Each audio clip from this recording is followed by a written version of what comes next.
Imagine starting your day in a tedious factory, surrounded by robots, when an unexpected alert changes everything. Suddenly, you're teleported into a chaotic world where you must face giant orcs, fierce wyverns, and hellhounds.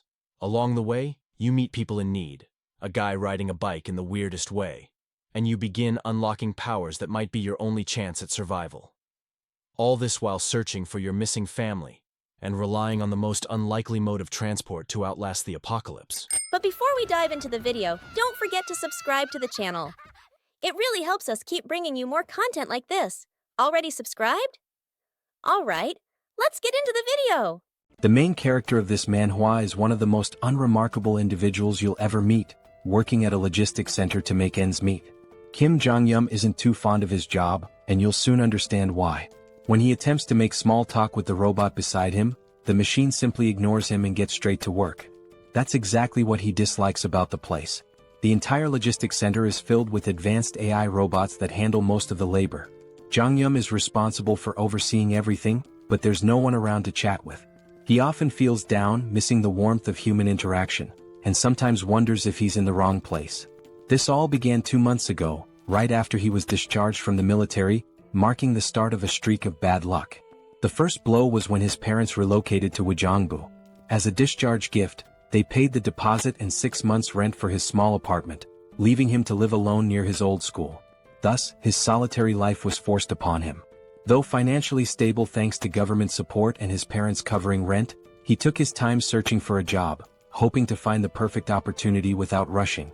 Unfortunately, things didn't go as expected, and he faced rejection after rejection before even getting a chance to prove himself.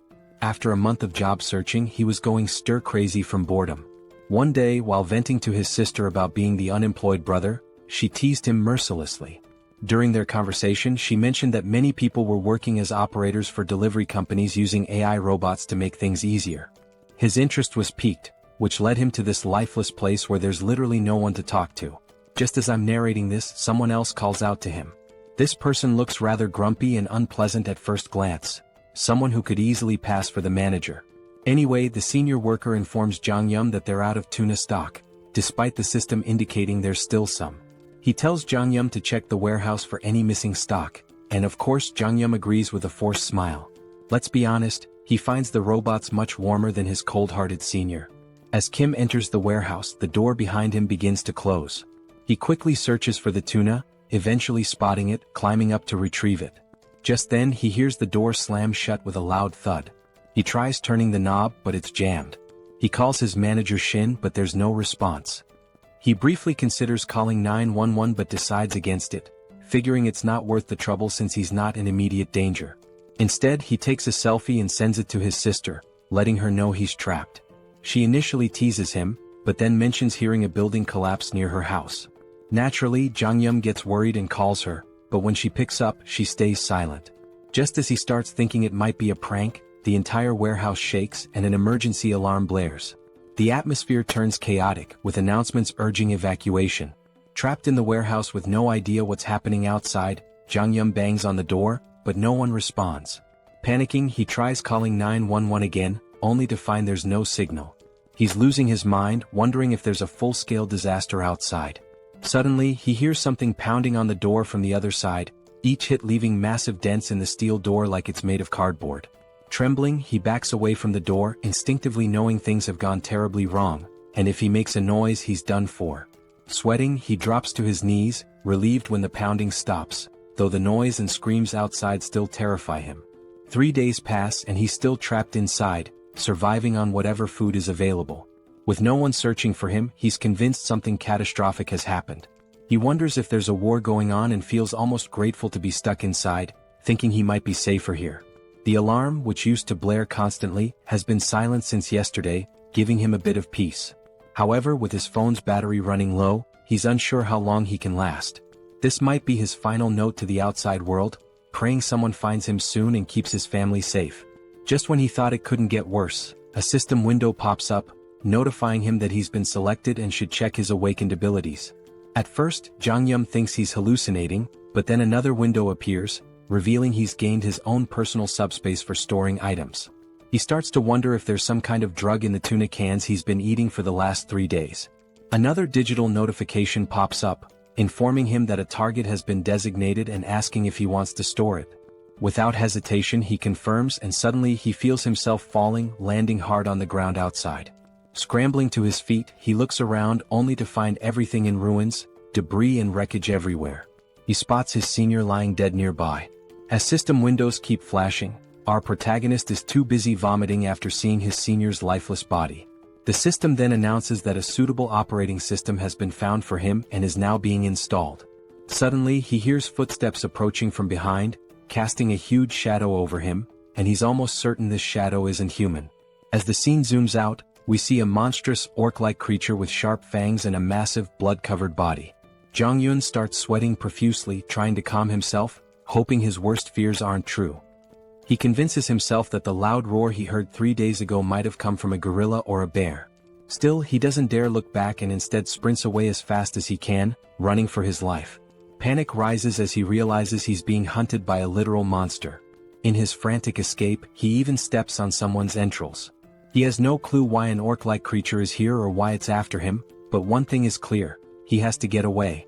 Suddenly, a system window pops up, announcing that synchronization is complete and asking if he wants to enter the subspace. Without a second thought, Jong-yun says yes, just as the monster's hand swings at him. He leaps into the portal, leaving the monster trapped on the other side, groaning in frustration. Jong-yun is confused, wondering why the creature can't follow him. A floating drone appears, explaining that nothing can enter his subspace without his permission, as he is the master of it. The drone further clarifies that the subspace is completely under his control. Shocked, Jong-yun feels a strange sense of déjà vu seeing the drone talk to him. Looking around, he realizes he's back in the PAX Fulfillment Center warehouse, but now it's part of his new subspace. The place is filled with the same robots as before. The system then informs him that as he's entered the subspace for the first time, he will be rewarded with a mana stone. The stone materializes in his hand, but before he can figure out what it does, the monster outside begins pounding on the portal again, startling him.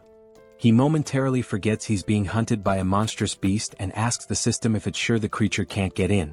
The system reassures him that nothing can enter without his consent.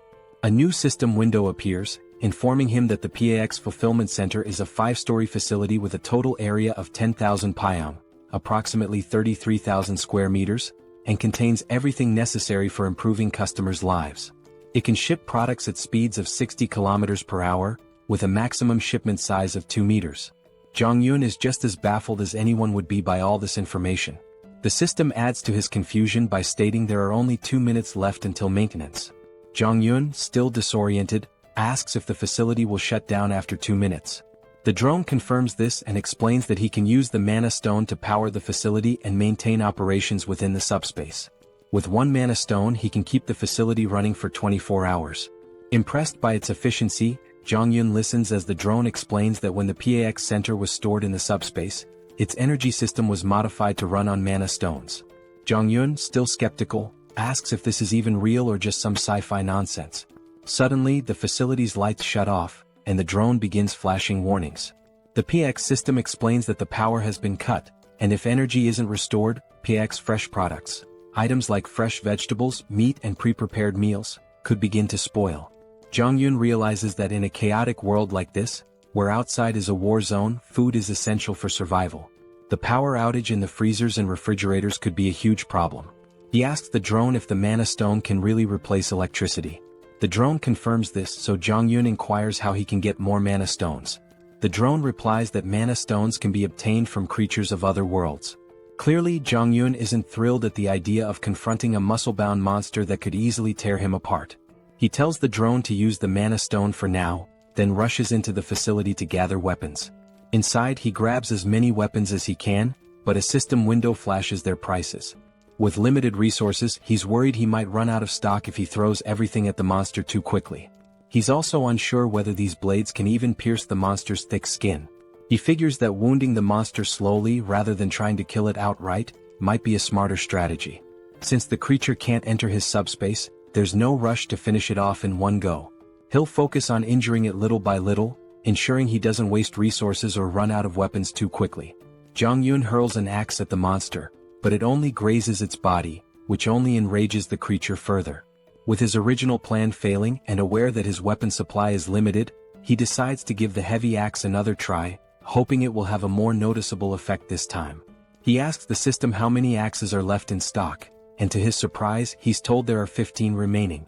He was expecting far fewer, so the number takes him off guard.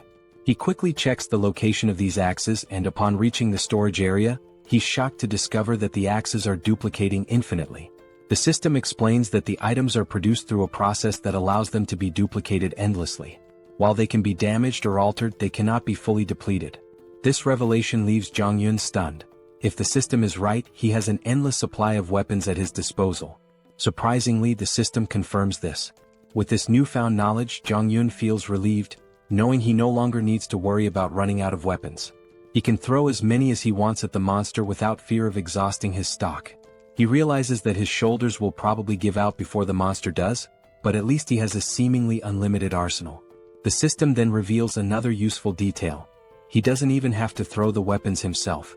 He can automate the process, shipping items from the subspace to the outside world. The system clarifies that shipping can only occur every 30 seconds, but this speed can be increased by leveling up his skills. Jeong-gyeom quickly asks how to launch the weapons, and the system tells him he only needs to think of the registered item and say ship to have it automatically sent out. As soon as the system explains this, Jeong-gyeom says ship, and an axe hurtles through the air at incredible speed, slamming into the monster's grotesque face and bringing it down instantly. The axe was launched by the drone, and when Jeong-gyeom asks about the speed of the throw, the system replies that the default shipping velocity is 60 km per hour. Finally, Jeong-gyeom understands what the system meant earlier by shipping speed. The system then informs him that he can adjust the speed to a maximum of 75 km per hour, but anything faster will require skill upgrades. Naturally, Jeong-gyeom asks how to upgrade his skills, and the system explains that he can do so by using mana stones. At this point, Jeong-gyeom remembers the monster he just defeated and realizes that he'll need to fight more creatures to progress. He quickly gears up inside the facility. First, he grabs lightweight combat boots priced at about 50,000 KRW and matching tactical pants for 78,000 KRW. Once he's suited up, he also buys a detailed map of the Seoul metropolitan area and a permanent marker. He marks a circle around Gwangjin district, then highlights surrounding areas in a specific order. With his route planned, he decides to start with the nearest district and gradually work his way toward his final goal, Ijeonggu, where he hopes to reunite with his parents. Since he's starting from Gunpo and doesn't have a car, Jeong-gyeom knows the journey will be long. Even though it's not as fast as a car or motorcycle, a regular bicycle is incredibly valuable in a post-apocalyptic world, and in this situation it might as well be a Lamborghini. He hops on the bike and pedals through the desolate landscape. After around 30 minutes, night falls and Jeong-gyeom has already taken down nearly 12 orcs. He reveals that he's learned a valuable lesson from defeating them, but before he can explain, a new monster appears and tries to attack him. Jeong-gyeom quickly retreats to his subspace, leaving the creature outside. While the monster is stuck, he uses the shipment ability again to launch an axe at high speed. Unfortunately, the axe only hits the monster's shoulder, wounding it but not finishing it off. With a cooldown period of 30 seconds before he can ship again and a range limit of 10 meters, Jeong-gyeom realizes that his abilities, though impressive, need more refinement, and that he can further improve them by collecting mana stones. Beyond shipment, Pax's ability has other applications, and we'll soon discover what those are. Suddenly, the monster notices movement and turns around, only to see the axe flying back into the portal and then returning, striking it in the face again and finishing it off. This is actually the second function of Pax's shipment ability, known as product retrieval, which automatically brings back dispatched items, just as useful as the shipping ability itself. Jeong-gyeom uses the retrieval function once more to claim the mana stone from the monster, all while wondering why he can't simply retrieve the mana stone without killing the creature first. He then asks Pax the same question and learns that he can only use his retrieval skill on the stone after killing the monster, as it belongs to him at that point. Regardless, Jeong-gyeom steps out of his subspace and shares another vital piece of information about this apocalyptic world. It turns out that the strange orcs aren't the only creatures wreaking havoc.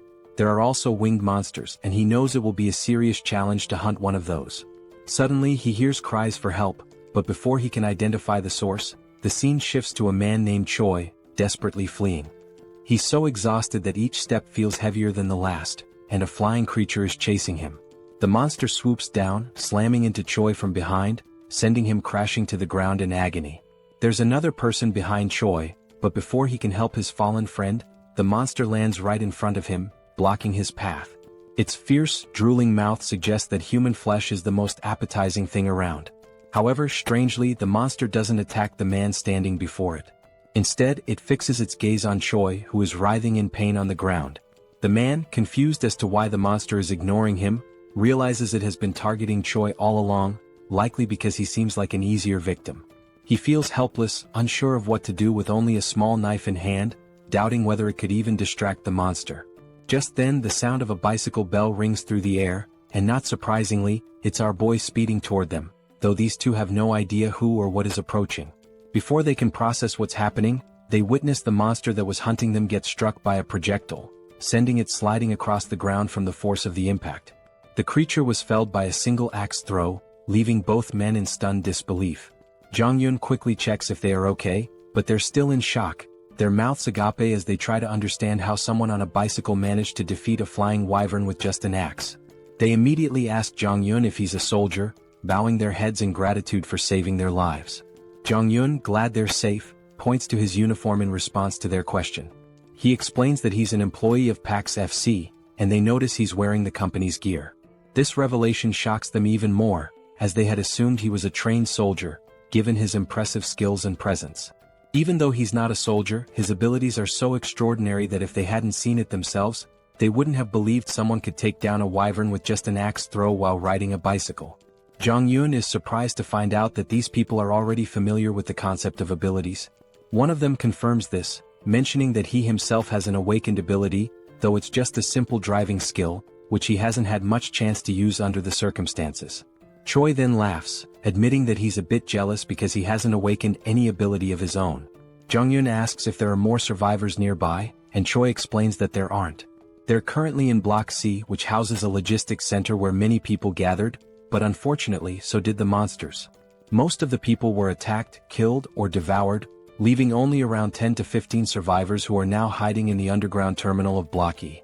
He goes on to explain that they were searching for a drivable road and trying to collect essential supplies when the monster attacked them. The other man suggests that instead of continuing to talk there, Jong-yeon should accompany them to their living quarters on the 4th basement floor. He assures him that the monsters have never breached that area, so they can sleep peacefully there, and even offer some snacks. Jong-yeon considers the offer, clearly interested in seeing the vehicles they mentioned, as he's in desperate need of information about working transportation. Eventually he agrees to join them, though he remains cautious, unsure whether he can fully trust them. As they begin to walk away, we take one last glance at the dead monster lying on the ground. At that moment, Jong-yeon discreetly retrieves the mana stone from the creature's body and slips it into his subspace, relieved that the two men don't know about his ability. This way he has an escape plan in case things go wrong. He can always retreat into his subspace if necessary. A while later they arrive at the basement, where they encounter a man who has just taken down an orc on his own. Choi rushes over to his friend, asking if everything is alright and what happened. The orc slayer assures him that all is well, explaining that the orc must have wandered in by accident. Fortunately, it hadn't spotted them, so they were able to take it out easily. No one was injured, but now they're less confident that the place is truly safe.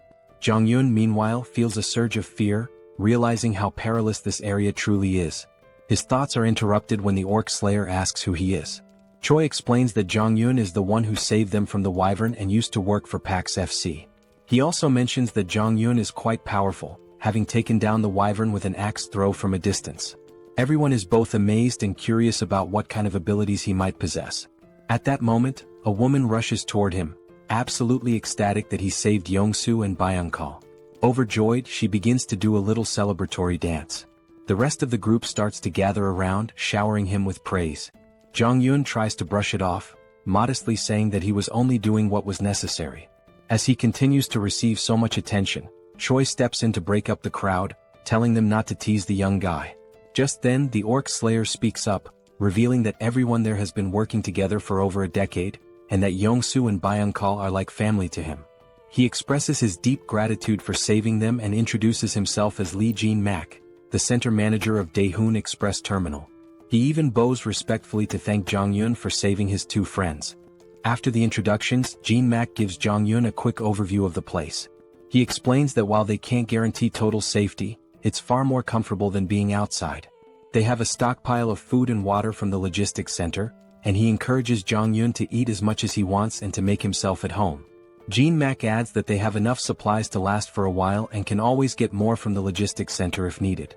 However, Yong-soo interrupts, pointing out that the logistics center they're talking about has suddenly vanished. The group is left wide-eyed and speechless at this absurd news. Jin-mak immediately asks what Yong-soo means by this. Choi confirms it, explaining that the building has literally disappeared, which is why they were being chased by the wyvern. The others are skeptical, questioning how such a massive structure could simply vanish. Jin-mak, though stunned, eventually accepts the reality, reasoning that if monsters like the ones they've encountered are real, then a disappearing building might not be so unbelievable. Jong-yun remains silent, unsure whether the disappearance of the logistics center is connected to his own subspace abilities. Trying to calm the group, the manager urges them to focus, stating that regardless of the situation, they must dig through the tunnel. Staying here will only make things worse. He encourages everyone to stay strong, saying that their time has just come a little earlier than expected and that they need to start heading into the tunnel as soon as possible. The woman from before, now fired up, tries to rally the group, reminding them that even without the logistics center, they must keep moving forward and force their way through. Jong-yun turns to the manager, asking what forcing their way through actually means. The manager explains that everyone has homes elsewhere, and vehicles are essential for getting around. But with the roads blocked, they need to find a way through. Jong-yun's interest peaks at the mention of vehicles, and he asks for more details. The manager confirms they do have working vehicles but says all the roads are blocked. A golf course obstructs the north, containers block the east, and the southern Yangdong Expressway is completely destroyed. The only remaining exit is the tunnel to the west, but unfortunately, a group of wyverns has taken control of it. Up until now, they've survived by scavenging supplies from the logistics center, but now they have no choice but to push through. The manager then tells Jong-yun that he doesn't have to go through the tunnel since the blocked roads only affect vehicles, and there are other ways to escape on foot or by bicycle. Jong-yun, however, insists that he also needs a vehicle, believing it's best to take the tunnel route. The manager doesn't argue further and tells him he's welcome to join them if he's up for it. Jong-yun grins and says he'd be happy to work with them. He also thinks to himself that it's better to keep his abilities hidden for now. While the group seems nice, he knows they've been struggling to survive, and they might not be entirely forthcoming about their situation. Jong-yun understands their need for secrecy and plans to stay cautious as well. He then turns to the manager, saying he wants to check out the situation at the tunnel and the wyverns. He claims he's planning to scout ahead, but in reality he's eager to use his abilities to wipe out the monsters and collect more mana stones. The scene briefly flashes back to when Jong-yun defeated several monsters and saved up 5 magic stones. With these stones, he's now able to reduce the cooldown on his shipping ability to just 5 seconds. That's when he sees 3 new shipping abilities. The first is precise delivery, which locks onto a target and guarantees a hit. The second is simultaneous delivery, allowing him to send 2 items at once. The third is automatic delivery, which lets him deliver designated items automatically, with adjustable timing. While these abilities sound amazing, each costs 10 stones and Jong-yun can't wait to try them out, though he's still unsure about the exact function of automatic delivery. In the present moment, Jong-yun is grinning, thrilled about the mana stones he's collected and eager for his scouting mission to earn more, or so he thought. His excitement is quickly dashed when he finds himself stuck with Yong-soo, one of the guys he had saved earlier. When Jong-yun asks why he's tagging along, Yong-soo replies that it's too dangerous to go outside alone. Jong-yun dryly reminds him that he was the one being chased by the wyvern earlier. But Yong-soo insists that it doesn't matter. He can't let him go alone.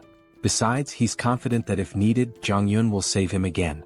Jong-yun recalls that Yong-soo mentioned he had awakened a driver's ability, so he asks if Yong-soo can see a message window or something similar.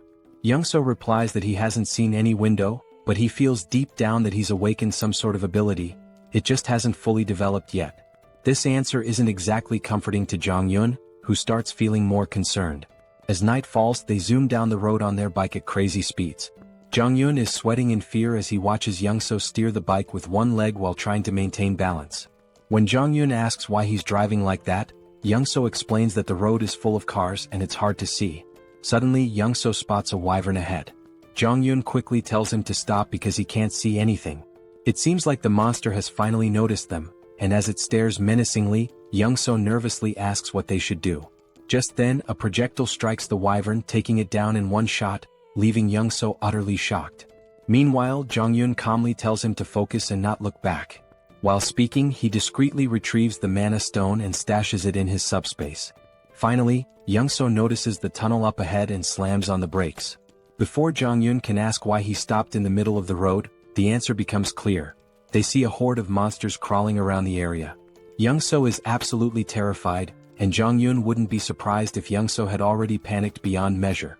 As one of the monsters starts advancing toward them, Young-so is convinced their time is up. Even with the electric bikes, there's no way they can outrun so many wyverns. Just as Young-so braces for the worst, Jong-yun realizes he has no choice but to use his subspace ability. He quickly pulls up his system and dumps his mana stones to reduce the cooldown from 30 seconds to just 5 seconds. Confused, Young-so asks what Jong-yun is doing, but he doesn't explain.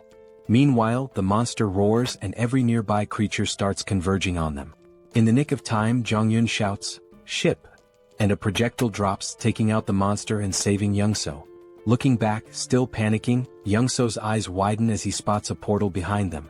After defeating the monster, Jong-yun quickly grabs the stones and tells Young-so to stay close. It's the only way he can protect him. Young-so agrees, though he remains completely clueless about what's happening or why there's a logistics center behind them. Just then, more monsters appear, but Jong-yun swiftly deals with one using his axes. As more monsters prepare to attack, Young-so panics and stumbles back, eventually falling into Jong-yun's subspace. The monster crashes into the subspace barrier, while Young-so falls to the ground in shock. The monster regains itself and charges again, but Jong-yun slips into his subspace just in time. The creature slams into the barrier once more before being taken down by another axe. Young-so watches in awe, unsure what to be more impressed by, the logistics center or the flying axes, but he's certain of one thing. To Jong-yun, these monsters are nothing more than nuisances, and this tunnel is just a minor obstacle he can clear without breaking a sweat. Young-so reflects on how everyone back at the base was relying on the delivery vehicle for safety and food transport, and how the tunnel was part of their escape route. Even if they made it through, monsters still lurked outside. But for Jong-yun, things are different. He only needs the vehicle for transportation since he can handle any threat with ease. Young-so even begins to feel a tinge of jealousy, thinking how with an ability like Jong-yun's, he could reunite with his family much faster. He wonders why Jong-yun needs a vehicle in the first place. Suddenly they notice the monsters starting to retreat. Jong-yun is intrigued, noting that these creatures are smarter than expected since they're fleeing rather than rushing into danger. As Jong-yun collects the mana stones, Young-so spots a blue stone hovering in the air and asks what it is. Jong-yun, surprised, asks if he's never seen a mana stone before. Young-so admits he hasn't, so Jong-yun explains that he uses them to boost his abilities. Young-so finally understands and wonders if he'll ever get a chance to use one himself. This clears up why Young-so didn't bother extracting the mana stone from the orc earlier. Young-so points out that with abilities like Jong-yun's, he could easily clear the entire tunnel on his own. Jong-yun replies that he didn't come here intending to clear the tunnel. He just wanted to check it out. If it seemed manageable, he'd sneak through quietly and not show off his powers. Young-so apologizes for tagging along, but Jong-yun reassures him that it's fine. He didn't know the way to the tunnel anyway, so if he had come alone, he wouldn't have made it this far. He then suggests they head back since the wyvern has retreated, but it could return soon. At that moment, Young-so asks how far Jong-yun plans to travel that he feels the need for a vehicle. Jong-yun explains that he's trying to reach his family, with his final destination being Wojongbu, near the Gangnam district. This revelation surprises Young-so because his own destination is along the same route. He shares that he's heading to Indaequan, which is on the way, and asks if it would be too much trouble to let him tag along until then. Jong-yun hesitates, unsure how to respond, but Young-so continues, admitting that even if he makes it through the tunnel, he's not confident about reaching home safely. His driving ability isn't much help in combat, but since Jong-yun can fend off monsters, he might have a better chance of reuniting with his family. Young-so then promises to help Jong-yun get to Gangnam faster than anyone else and swears he won't be a burden. He even offers to provide food along the way. Jong-yun starts to see some merit in this partnership. Young-so's driving skills are impressive, and more importantly, with him around, his secret abilities might stay hidden. It's a mutually beneficial arrangement since Jong-yun fears that if word got out about his powers, people might try to use or even eliminate him, though that might be overthinking. Still, better safe than sorry. Ultimately, Jong-yun agrees to let Young-so come along, and Young-so beams with excitement like a child in a candy store. Jong-yun then informs him that he'll handle clearing the tunnel, but emphasizes that Young-so should keep his abilities a secret and make sure others don't interfere. Young-so eagerly agrees, vowing to make sure everyone cooperates and stays out of the way. However, things don't go as planned. Young-so, in his excitement, ends up telling everyone that Jong-yun will clear the tunnel using his awakened abilities. All they need to do is wait outside until he's finished. Jong-yun is left in disbelief, realizing that Young-so just spilled the secret. The others are stunned by the news and eager to watch Jong-yun in action, while Young-so proudly explains. Meanwhile, Jong-yun curses his bad luck, knowing he's now stuck in a difficult situation. In the end, Jong-yun steps forward and announces that by the next morning, he'll have the tunnel cleared so everyone can leave. In his mind, helping them seems like the best option, especially since they still have food, which should keep things calm for now. However, once the supplies run out, chaos might ensue, so it's smart to clear the tunnel and ensure everyone's safety. Just then, the manager approaches Jong-yun, stating he won't pry into his abilities or ask questions about them. Instead, the manager expresses respect for Jong-yun's decision to help everyone. He offers some food from their reserves as thanks, which surprises Jong-yun. This level of generosity feels overwhelming. The manager explains that because Jong-yun risked his life scouting the tunnel, the least they can offer is a bit of food. Now that he's clearing the tunnel for them, they feel like they can't repay him enough. They apologize, saying that all they can offer is their gratitude. Jong-yun insists that he did it for his own reasons and that they don't need to go to such lengths. He tells them to keep the food for their families, but Young-so steps in, telling Jong-yun to accept it, reminding him that he also has a family to think about. At that moment, Jong-yun sees how eager everyone is to reunite with their loved ones, which fills him with a sense of sadness. He doesn't want to let them down. The next morning arrives, and when they reach the tunnel entrance, Jong-yun instructs everyone to stay back. He begins pedaling into the tunnel, determined to clear it out and return. As he gets closer, he spots the monsters ahead. But before the scene shifts to his battle, it flashes back to his childhood. We see a young Jong-yun with a sore eye from a fight with his sister. He complains to his father, leading to another argument with his sister, which ends with them brawling in front of their dad. That's when his father comments on how close they seem, reflecting on how he was an only child and always envied the bond between siblings. He tells them that, despite their fighting, they'll eventually realize how precious family is. Suddenly, their mother bursts into the room, sparking a lively argument between the parents. Jong-yun feels a warm sense of family in that moment. The scene transitions back to the previous night, where Jong-yun, seeing how excited everyone was about reuniting with their families, reflects on his own family memories. He knows they're relying on him to clear the path. They spend the night filled with hope and anticipation, waiting for Jong-yun to ensure their safety. After midnight, as everyone sleeps, Young-so wakes up to use the bathroom. Noticing that Jong-yun is missing, Young-seo heads outside and asks the patrolling guards if they've seen him. They tell him that Jong-yun mentioned stepping out for some fresh air a while ago. Curious, Young-seo walks further ahead, scanning the area, and eventually spots Jong-yun. He quickly asks why Jong-yun can't just go to sleep, to which Jong-yun replies that he can't sleep there. As Young-seo looks ahead, he's stunned to see the vehicle loaded to the brim with food and supplies. Completely baffled, Young-seo asks why Jong-yun is giving away so much. Jong-yun casually explains that he only loaded half the supplies to avoid weighing the vehicle down, but assures him it's more than enough for everyone. Young-seo is even more shocked when Jong-yun mentions that this is the last vehicle he had to load. The realization hits hard. If this is the last one, then Jong-yun must have packed the other 15 vehicles with the same amount of supplies. Jong-yun quickly tells Young-seo to keep this a secret from the others. Still confused, Young-seo points out that if Jong-yun is giving away all these supplies, what will they have left for their own journey? Jong-yun nonchalantly responds that they still have plenty of supplies. Young-seo is left astounded, realizing the amount of resources Jong-yun has given away is more than you'd find in an entire logistics center.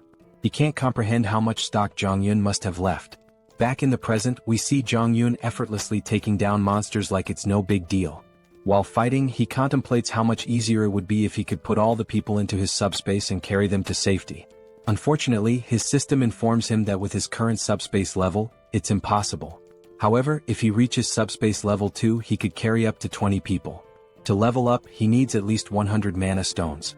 After mentally counting, Jong-yun notes there are about 40 monsters left, with a few fleeing.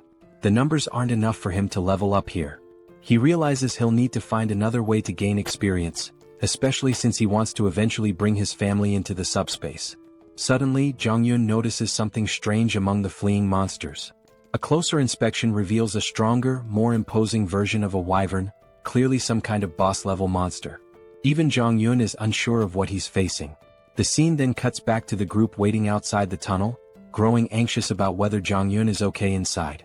Finally, they see him emerge, pedaling his bike effortlessly, as if he's been out for a leisurely ride. His uniform is stained with blood, and the group anxiously watches until they see him smile. They burst into celebration, relieved that their mission was successful. It's finally time for everyone to part ways and reunite with their families. They thank the manager for sticking with them and wish him a safe journey home. Jong-yeon hints that if they face any trouble, they should open the cargo hold. He's left a little surprise that might help. Curious but eager to continue, they get into their trucks and slowly make their way through the traffic. After crossing the tunnel, they wave their final goodbyes before heading in different directions. In the truck, Jong-yeon sits in the passenger seat, still thinking about the monster he saw in the tunnel. He's unsure if it was really a wyvern since it fled before he could get a good look. He wonders if it was a leader or just an adult version of the monsters they've been fighting. His thoughts are interrupted by a disturbing crunching noise from under the truck. Looking near the tires, they see they've run over some corpses, and the driver's face is full of sorrow from hearing the bones break. Even Jong-yeon notices the regret in his friend's expression, but they have no choice but to keep moving. The road is filled with bodies and wreckage, leaving no clear path. Jong-yeon reflects on how, if his discharge had been delayed by just 3 months, he might have ended up as one of those dead soldiers. The situation is even worse than they imagined, with monsters still feasting on the remains. Suddenly, Young-seo calls out to him, snapping him out of his thoughts. When Jong-yeon looks ahead, he sees that the road is blocked. Young-seo points out that the barbed wire looks like it was set up by the military to block something, and they'll need to find another route. He suggests they try crossing another bridge, but just then Jong-yeon notices something at the far end of the blocked bridge. Upon closer inspection, they see a new type of monster they've never encountered before, and it becomes clear what the military was trying to contain. While Young-seo panics and considers turning back, Jong-yeon sees this as a perfect opportunity to level up his subspace. He spots a narrow sidewalk along the road, blocked on both sides, and quickly suggests they drive through it. He explains that he has a plan to get through without turning back and excitedly tells Young-seo to push the truck through the pedestrian path. Young-seo is horrified by the risky idea, especially when an orc appears ahead among the mutant hounds, scattering the pack. The monsters didn't seem to get along with each other at all. Despite the orcs' advantage in size and strength, the mutated dogs had sheer numbers on their side. The poor orcs stood no chance against such a ravenous pack, as their hollow mouths relentlessly tore into its flesh. Blood and chunks of meat flew in every direction, and our two protagonists could only watch the brutal scene unfold. Young-seo was truly terrified, and despite knowing the abilities of our hero, he seriously doubted the sanity of the plan to go straight ahead. He hesitantly asked if Jeonjaen really intended to cross the bridge, but Jeonjaen was completely confident in his skills, thinking it was easier than his frightened companion believed. As Young-seo tried to muster some courage, Jeonjaen suddenly asked him a strange question. Had he ever heard of a game where 3 different races are at war with each other? It was a space strategy game called Stark, but since Young-seo was older, he didn't know anything about it. Jeonjaen went on to explain a little about the game. In it, players could customize maps and tweak settings for fun. Jeonjaen's favorite map involved holding off waves of monsters with limited units and clever use of terrain. As he saw it, the current situation was quite similar to that game. Young-seo of course had no clue why Jeonjaen was sharing this story, but it didn't really matter. His job was simply to follow instructions. The first step was for Young-seo to back the car up to the barbed wire barrier, ripping it down and making as much noise as possible, all to attract the attention of the mutant hounds who were busy feasting on the orc. After that, it was Jeonjaen's turn to get to work. Activating his system, he unlocked a skill he hadn't planned on using but realized it was perfect for the situation. Auto shipping. He spent 10 mana stones to unlock it, then instructed Pax to spend the rest of the stones to boost the shipping speed. Pax quickly complied, increasing the delivery speed to 100 km per hour. With everything set, Jeonjaen called out to the mutant hounds, inviting them to chase him after their meal. The unsuspecting creatures charged, but they weren't fast enough. A double-door refrigerator zoomed towards them and obliterated the pack. It was clear the hounds were in for a tough time. This game wasn't fun for them. And it didn't end with just one refrigerator. More kept coming, and within seconds Jeonjaen had collected 12 mana stones, much to his delight. The enhanced shipping range and precision targeting he had fine-tuned during his tunnel clearing worked perfectly now. Jeonjaen had initially planned to use axes, but with his upgraded precision delivery system, refrigerators proved to be much more effective. He had discovered earlier that the precision delivery skill didn't track targets fully but only adjusted the trajectory slightly based on their movements. Against these swift mutant hounds, an axe flying at 100 kilometers per hour might still be dodged, making it a less reliable option. But the refrigerator, with its size and weight, was ideal for taking out multiple enemies at once. A mere graze from it was enough to crush several hounds. On top of that, the auto-shipping feature made things incredibly convenient. Jeonjaen didn't even need to monitor the battlefield anymore. The system automatically took care of any approaching threats. For now, our hero could just relax as the hounds continued their futile attempts to get closer. They howled with rage but were helpless against the flying refrigerators. As the battle raged on, Youngseo made the mistake of looking back. His jaw nearly dropped when he realized what he was witnessing. He had thought Jeonjaen could only throw axes, but what he saw was beyond his wildest imagination. Refrigerators flying through the air, one after another, every 2 seconds. The sheer number of refrigerators was unbelievable. Youngseo couldn't fathom why the logistics center would even have so many in stock. He began to wonder if Jeonjaen's system somehow replenished items, like how the axes were retrieved and reused. But how this worked with refrigerators remained a mystery. Youngseo stood frozen in shock, unable to comprehend what he was seeing. He didn't even notice when Jeonjaen came up to him and casually asked if he wanted something to eat. Yongsoo finally pieced things together and asked a question to confirm his suspicions. He wondered if it was possible that Jeonjaen's supply was actually infinite. Jeonjaen was a bit taken aback by the question, assuming Yongsoo had figured it out long ago, but clearly he hadn't. All this time, Yongsoo believed Jeonjaen was simply collecting the axes after each use to recharge them. He never imagined that Jeonjaen had an endless supply.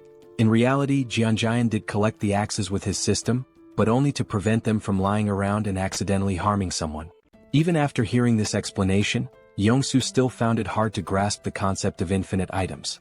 Once he gathered his thoughts, Jeonjaen asked again if he wanted anything to eat. Having endured an emotionally exhausting day, Yongsoo felt that a Coke Zero and a donut would be more than enough for him. As they quietly enjoyed their food, behind them, the delivery system was relentlessly scattering the mutant hounds. Yongsoo felt a bit embarrassed for underestimating Jeonjaen's abilities and his own naivety, but he was still grateful for the meal, even if it came from an endless stock. Jeonjaen was happy to share and thanked Yongsoo for trusting him from the start. He told Yongsoo that if he ever needed anything he should just ask since he had almost everything in stock. However, Yongsoo wasn't keen on overusing someone else's generosity. Jeonjaen had already done enough by clearing the path of monsters and helping him get home faster. Once they crossed the bridge, it would only take an hour for Yongsoo to reach his house. Jeonjaen was glad to hear his friend would soon be reunited with his family, though he could sense Yongsoo's worry about what might be waiting for him there. Yongsoo hoped his family was safe, and Jeonjaen understood the concern all too well. He was worried about his own parents and sisters as well. Wanting to give Yongsoo a gift, Jeonjaen noticed his friend's tattered clothes and thought he shouldn't return home like that. Plus, with the hounds still lingering, they had time to resolve the clothing issue. The only question was what style Yongsoo would prefer. Feeling a little uneasy about receiving even more help, Yongsoo didn't refuse. He knew Jeonjaen probably had what he needed: aviator glasses and a cool jacket, the perfect outfit for a top-class driver navigating the apocalyptic landscape. Just in time, the last few hounds were almost dealt with. Yongsoo's new look gave him a boost of confidence, and with renewed assurance in the truck's durability, he was ready to get going. He moved with speed and precision that would make even Formula One drivers envious. Jeonjaen barely had time to grab on before Yongsoo floored the gas pedal. The remaining hounds didn't stand a chance as they sped down the narrow road. Yongsoo handled the driving with lightning speed, so much so that it seemed like they'd reach his home in just 20 minutes. But Jeonjaen had to hold on for dear life as the truck zoomed over broken roads as if they were smooth highways. Jeonjaen desperately asked Yongsoo to slow down, but it was futile. It seemed like he was about to be sick. Fortunately, the wild ride didn't last too long. They finally arrived at Yongsoo's destination, or rather what was left of it. His home was now nothing more than a ruin. Yongsoo stands in front of his house, looking out at the wrecked buildings through the window.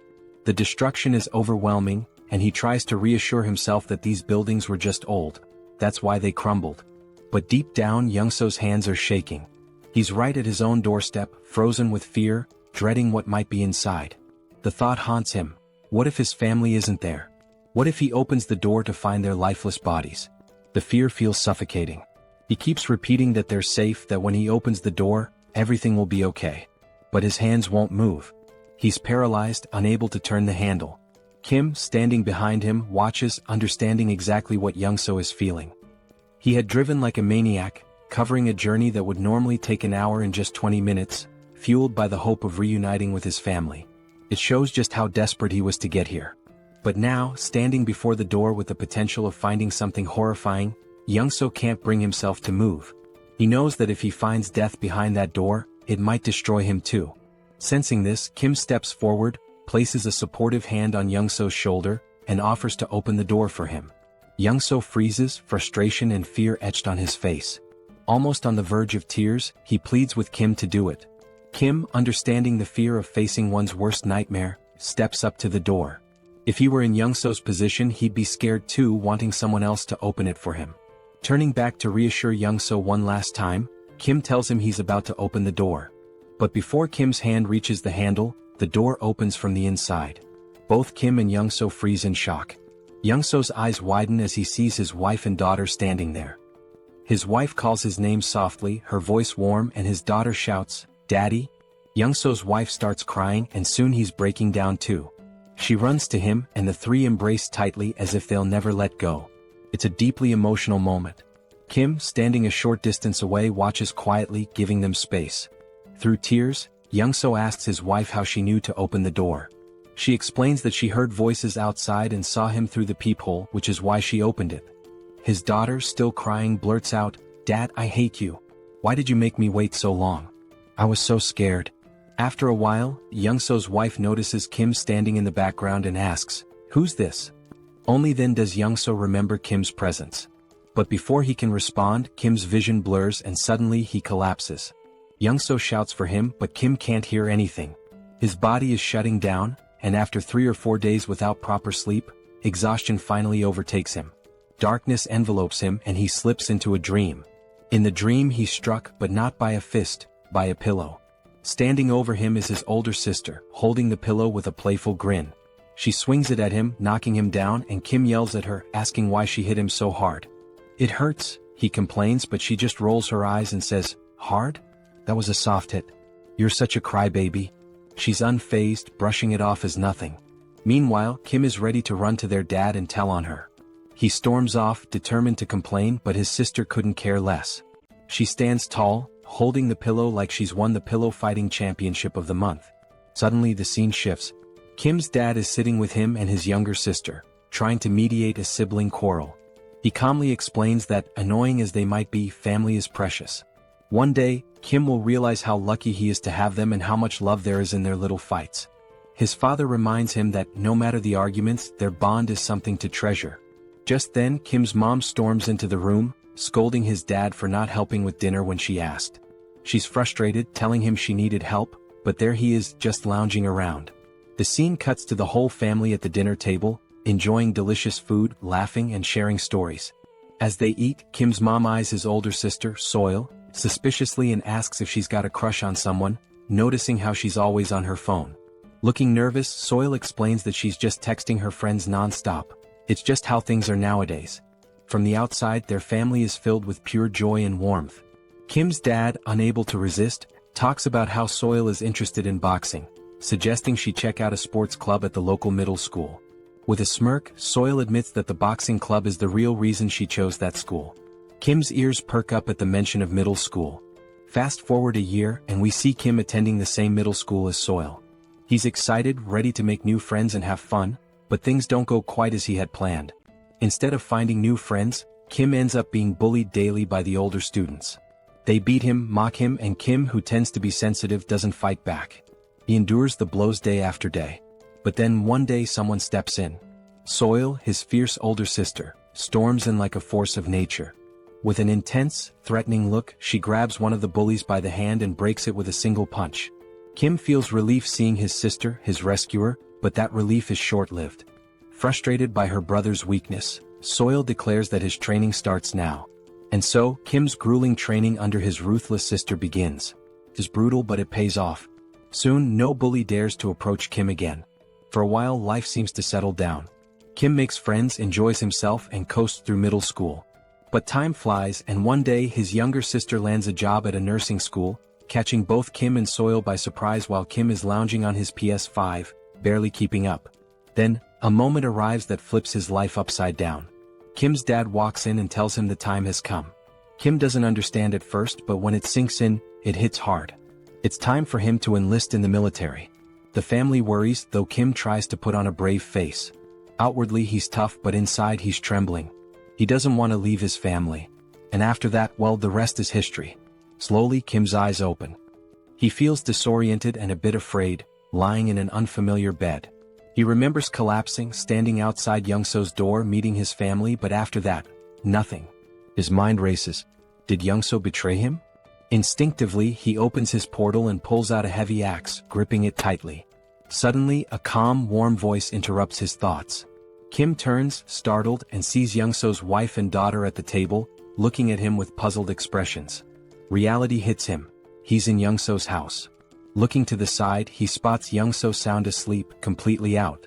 It dawns on Kim, he must have been so exhausted that he collapsed at the door. Youngso's wife had said he fainted and had been out ever since.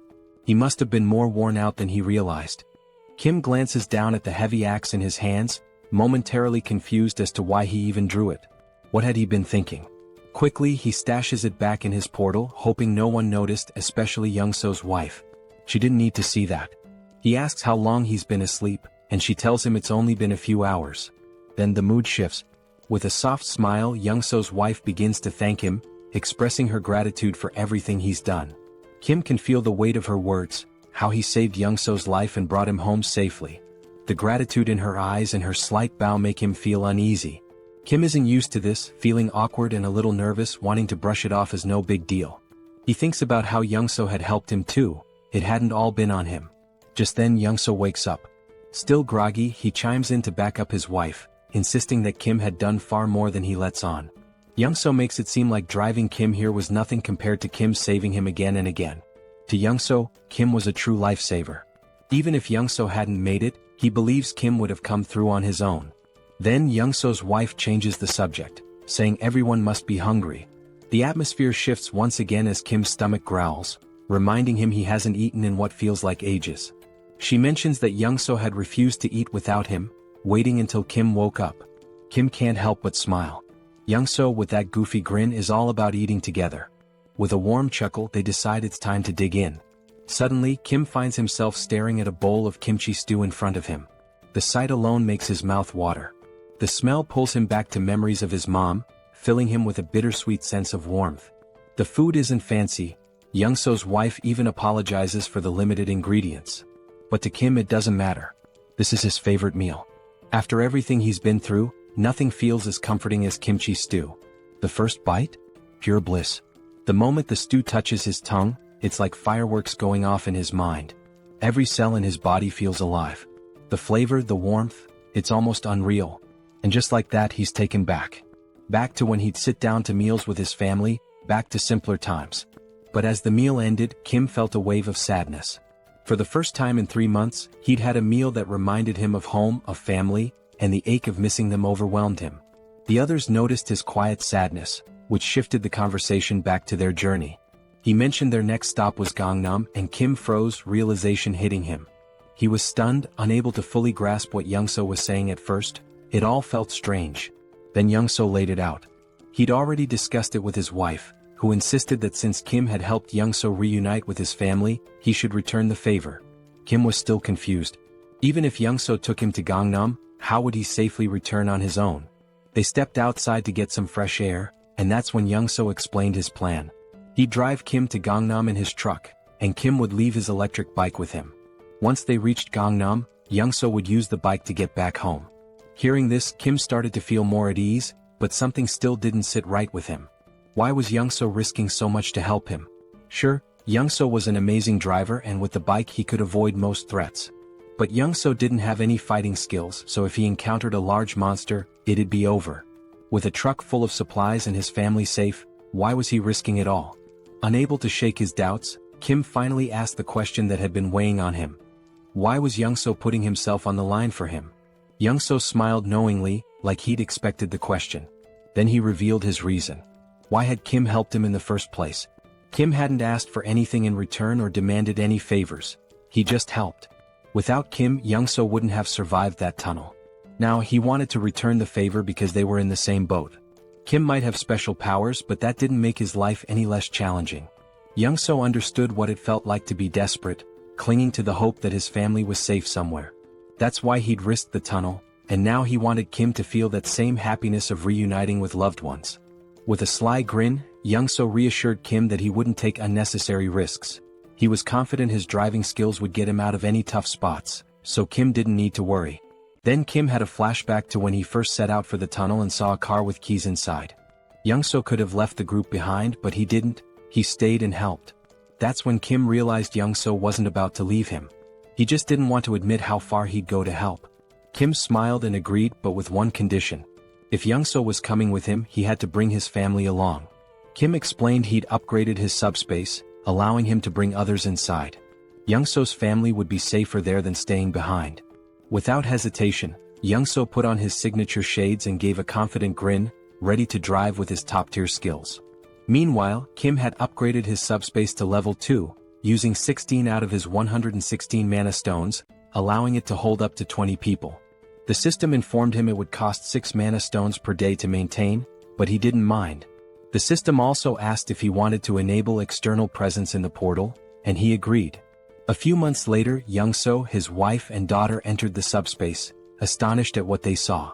The expansive Logitech Center was stocked with endless resources. Kim introduced PAX to Young-so's family, and Young-so assured them that PAX would handle anything they needed. Everything was available in abundance and they could use it freely. Young-so's wife looked astounded as if she couldn't believe it. Kim told them he had some tasks to attend to and encouraged them to enjoy the place for now. Young-so then turned to his daughter, asking if she wanted to play princess with him, and they looked so happy together. Kim couldn't help but smile as he watched. Then something new happened. Kim unlocked a new ability, a laboratory where he could combine, classify, and transform any item in his subspace. Instantly, the possibilities seemed endless. Kim sat there, his mind racing as he began to wonder if his powers were truly what he had thought all along. He remembered the first time he'd unlocked his ability, which he called subspace. Back then, it simply allowed him to store anything he wanted. If he stored an apple, it would stay in his subspace permanently. But then, due to a strange accident, he ended up storing the entire Logitech Center, which caused his ability to evolve. His subspace merged with the Logitech Center, taking his powers to a new level. Now, nobody could enter his subspace except him. But that wasn't even the craziest part. The PAX AI from the Logitech Center had also merged with his system, transforming the once emotionless AI into something almost human. And just when he thought things couldn't get any stranger, the Logitech Center's systems, like its shipment functionality, upgraded as well. Now, he could launch items at 100 kilometers per hour. This alone was mind-blowing. But with PAX AI added to the mix, it became pure chaos. Kim hadn't anticipated his abilities would upgrade so dramatically, but reaching level 2 had changed the game. Now he had another exciting option. He could put anything into his subspace once more. The idea floored him. The thought that he could store anything, that he now had a personal lab where he could merge and create new items, was astounding. It felt like he was playing Minecraft in real life. He couldn't help but wonder what abilities would unlock if he reached level 3 or 4. What kind of powers would those levels bring? But thinking wouldn't get him there. He didn't have enough mana stones for another upgrade just yet. So for now, he focused on deciding the next thing he'd add to his subspace. Last time, it had been the Logitech Center, which turned out to be a blessing. But now, with a determined aura, Kim commanded his system to store the entire Earth. Yes, you read that right. He was about to store the planet. If it worked, everyone would float off into space. The system asked for confirmation and Kim, feeling a little tense, confirmed. But after 2 minutes, nothing happened. Then the system sent a notification: failure. Earth was outside the storage range. Kim sighed, figuring it was too ambitious, but it was worth a try. Just then, Young-so showed up, discussing the route to Gangnam. Kim listened but quickly asked why Young-so wasn't playing with his daughter as he'd mentioned earlier. Young-so smiled softly, explaining that his daughter had always felt scared in their old building. But here in this new place she finally felt safe, and that's why she'd been able to fall asleep. It was all thanks to Kim. Young-so expressed his gratitude, but Kim, ever modest, reminded him that he'd been a huge help too. Without Young-so's driving skills, he wouldn't have made it this far. In his mind they were even. But Young-so, with a serious tone, insisted he'd do whatever he could to support Kim. The scene shifted, and there they were, Young-so in full driving mode, wearing his signature shades, and Kim feeling the tension in the air. Something felt wrong. Young-so, smiling, casually remarked that driving was his one true skill, and he was confident no one could match his speed. He told Kim to buckle up because things were about to get intense. Kim knew exactly what was coming and braced himself. Then it happened. Young-so floored it, and the truck surged forward like a rocket. In no time they had covered a massive distance. But everywhere they looked was pure destruction. The ground was torn apart, buildings in ruins. While Young-so kept his cool, Kim looked pale, his nerves frayed from the stress. Young-so mentioned they were close to their destination, but as they neared, they saw the road blocked by military barricades, complete with spike strips. Kim sensed something was wrong. These weren't standard barricades. As they took a closer look, a military jeep approached, but the people inside didn't look like soldiers. Kim tensed.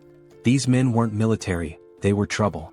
Kim knew that if they tried to escape they'd be shot down. Young-so, tense now, asked what to do. Kim opened his portal, telling Young-so to get in, and assured him he'd handle it. Without hesitation, Young-so slipped into the portal, leaving Kim to face whatever came next.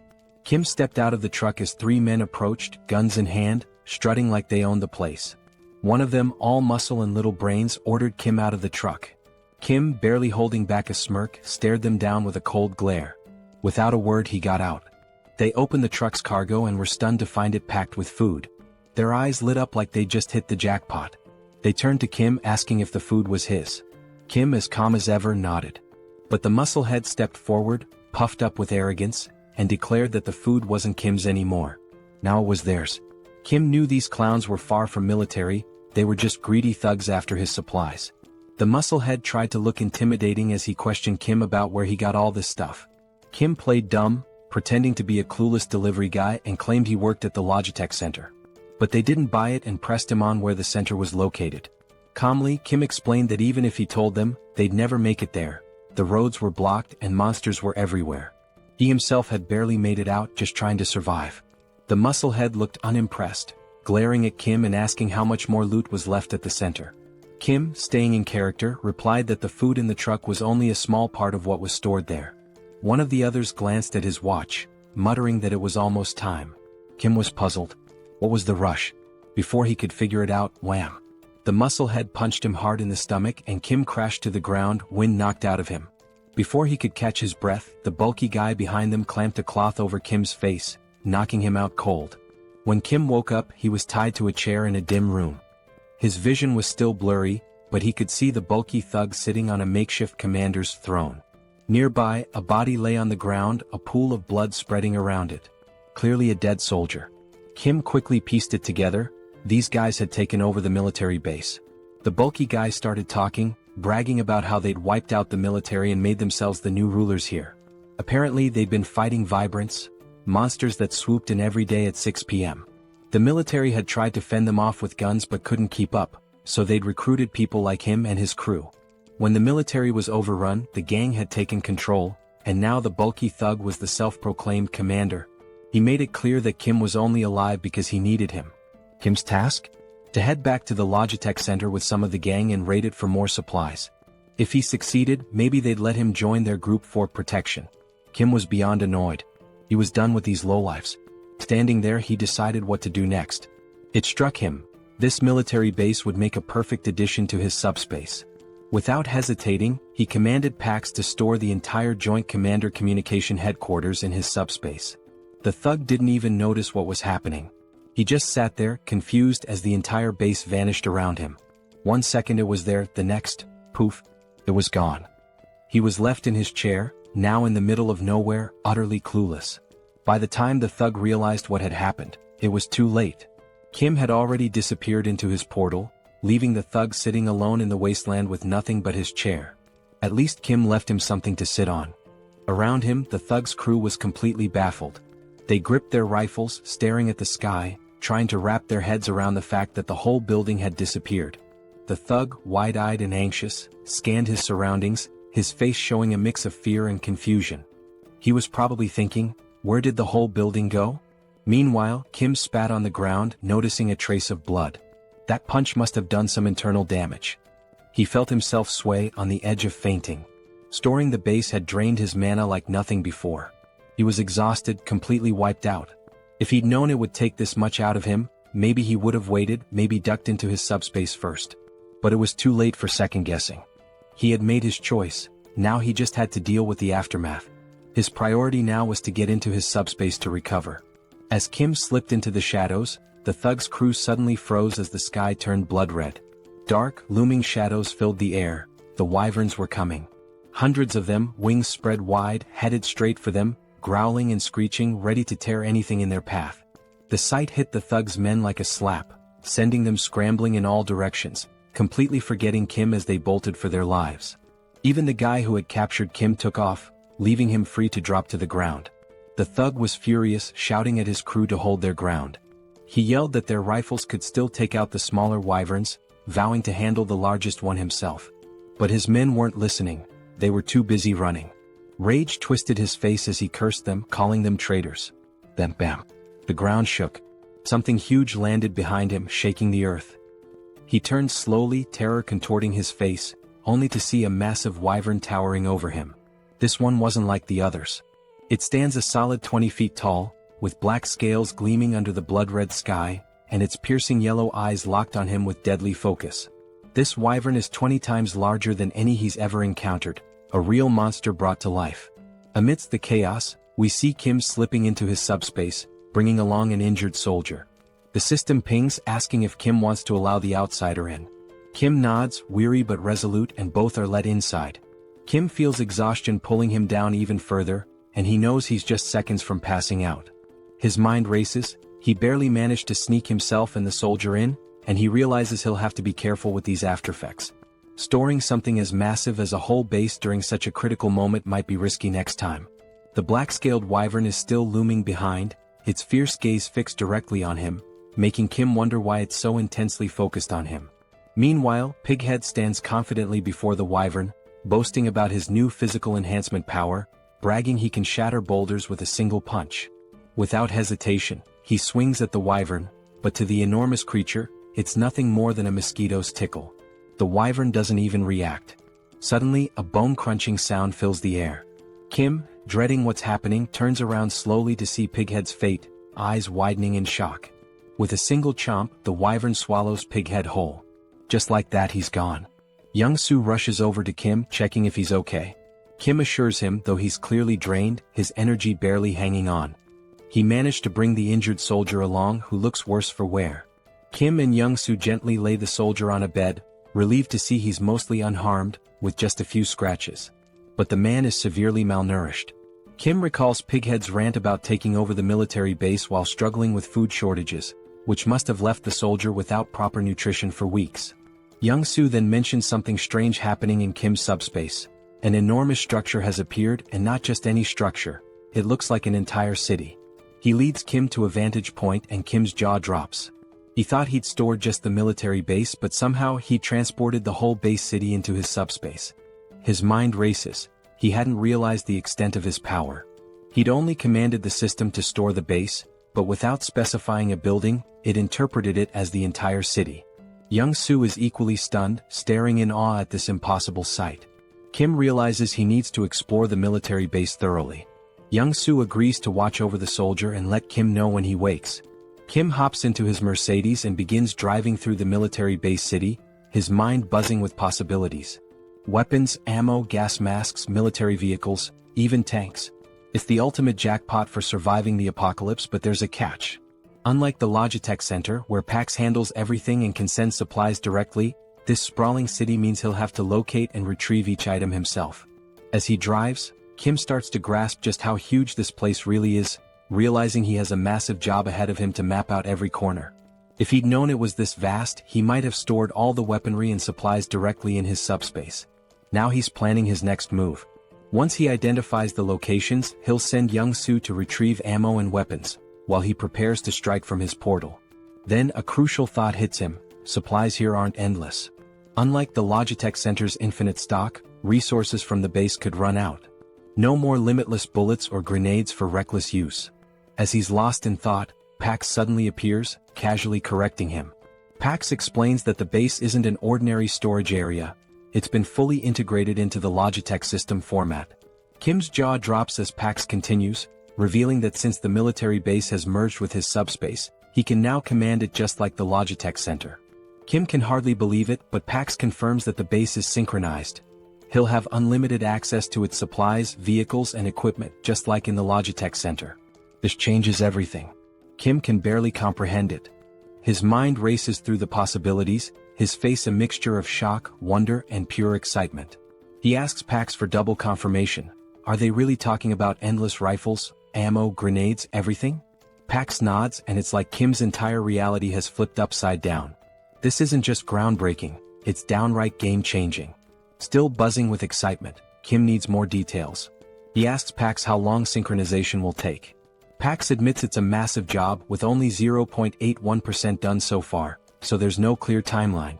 But Pax offers a solution. If Kim prioritizes specific items, Pax can sync those first, making them immediately accessible. Without hesitation, Kim lists his essentials.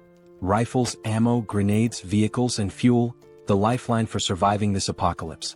Kim smirks, knowing that with these at his fingertips, there's nothing out there he can't face.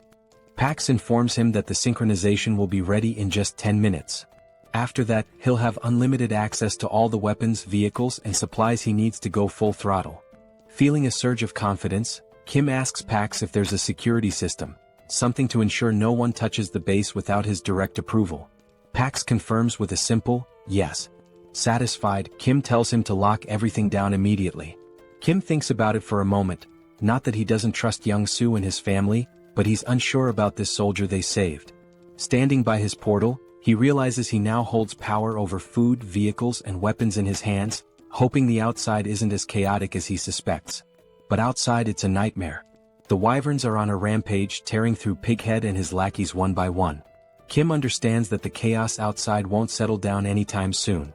Back inside, he and Young-soo prepare for battle. Young-soo dons his old boss uniform, looking every bit the part, and Kim grips his M416 rifle, locking and loading. In front of them is a massive crate filled with endless ammo. Young-soo, with a hint of nostalgia, remarks it's been years since he held a gun and never thought he'd be back in action. Kim reassures him. He's duplicated thousands of rounds, each box loaded with 10,000 bullets. Young-soo doesn't need to worry about running out or jams.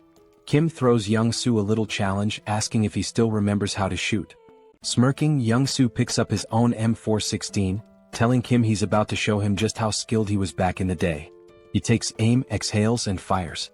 Every shot hits its mark, taking down wyverns one after another. Headshot after headshot, Young-soo drops over 50 wyverns in record time. After half an hour, his gun is red hot, smoke thick in the air. When the haze clears, the floor is littered with wyvern bodies. Adrenaline still pumping, Young-soo admits he hasn't enjoyed himself this much in years. He thinks they've cleared them all and are ready to move on. But Kim's face is tense. He has a nagging feeling. Kim warns Young-soo, saying not all the wyverns are dead. Young-soo looks around, confused. Every wyvern he can see is down. But Kim mentions a massive black-scaled wyvern he saw earlier, unique and ominous. Young-soo is skeptical, but then the scene shifts, revealing the creature Kim described. Hidden in the shadows behind Kim's portal, the black dragon waits, silent but fierce, as though it knows Kim and his team are inside and is simply waiting for the right moment to strike. Young-soo peers outside, squinting but sees nothing. He wonders if Kim is just being paranoid. Then Kim shares an idea. What if these massive creatures are lying in wait, hidden and ready to pounce the second they step outside? From what he observed, that black wyvern seemed too smart for comfort. Young-soo agrees, noting that in this post-apocalyptic world, caution isn't just smart, it's survival 101. Then Young-soo has an idea. Could a remote-controlled car serve as bait?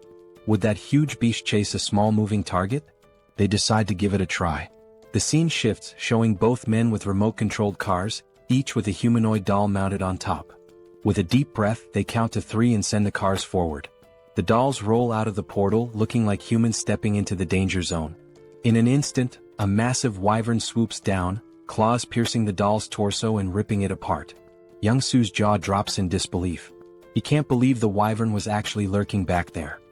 His eyes widen in terror as he watches the beast tear the doll apart, its massive teeth glinting in the light, each one nearly the size of Young-soo himself. In the next instant, the wyvern turns, its glowing eyes fixed on the portal. Without hesitation, it lunges forward, trying to force its way inside. Kim's heart skips a beat. He shouts for Young-soo to start firing. Together, they unleash every round of ammo they have on the beast. For 15 solid minutes, they pour bullets into it, the room filling with thick smoke. They think maybe they've taken it down. But as the smoke clears, those glowing eyes remain fixed on them. The wyvern, undeterred, shoves its head closer, drool dripping as it tries to devour the portal itself. Young-soo and Kim stumble back, horrified. They can see every detail of the wyvern's mouth, its deadly teeth just inches away.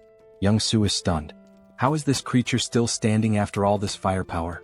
Kim recalls that Pighead mentioned a similar wyvern, a beast that shrugged off all the military's attacks, forcing them to retreat. Kim realizes it must be the same one. But this isn't just brute strength. Something seems to shield this creature from harm. It's as if its hide isn't only thick but somehow imbued with a protective ability. Kim doesn't have time to dwell on it. He grabs a couple of grenades, hurls them into the wyvern's mouth and smirks. Let's see if that hide's tougher than a grenade. The grenades explode with a deafening bang, filling the portal with even more smoke. Kim and Young-soo don't let up, throwing grenade after grenade, each explosion answered by the wyvern's enraged roars. An hour passes, their shoulders aching from the relentless attack. Young-soo groans, never imagining that throwing grenades could be so exhausting.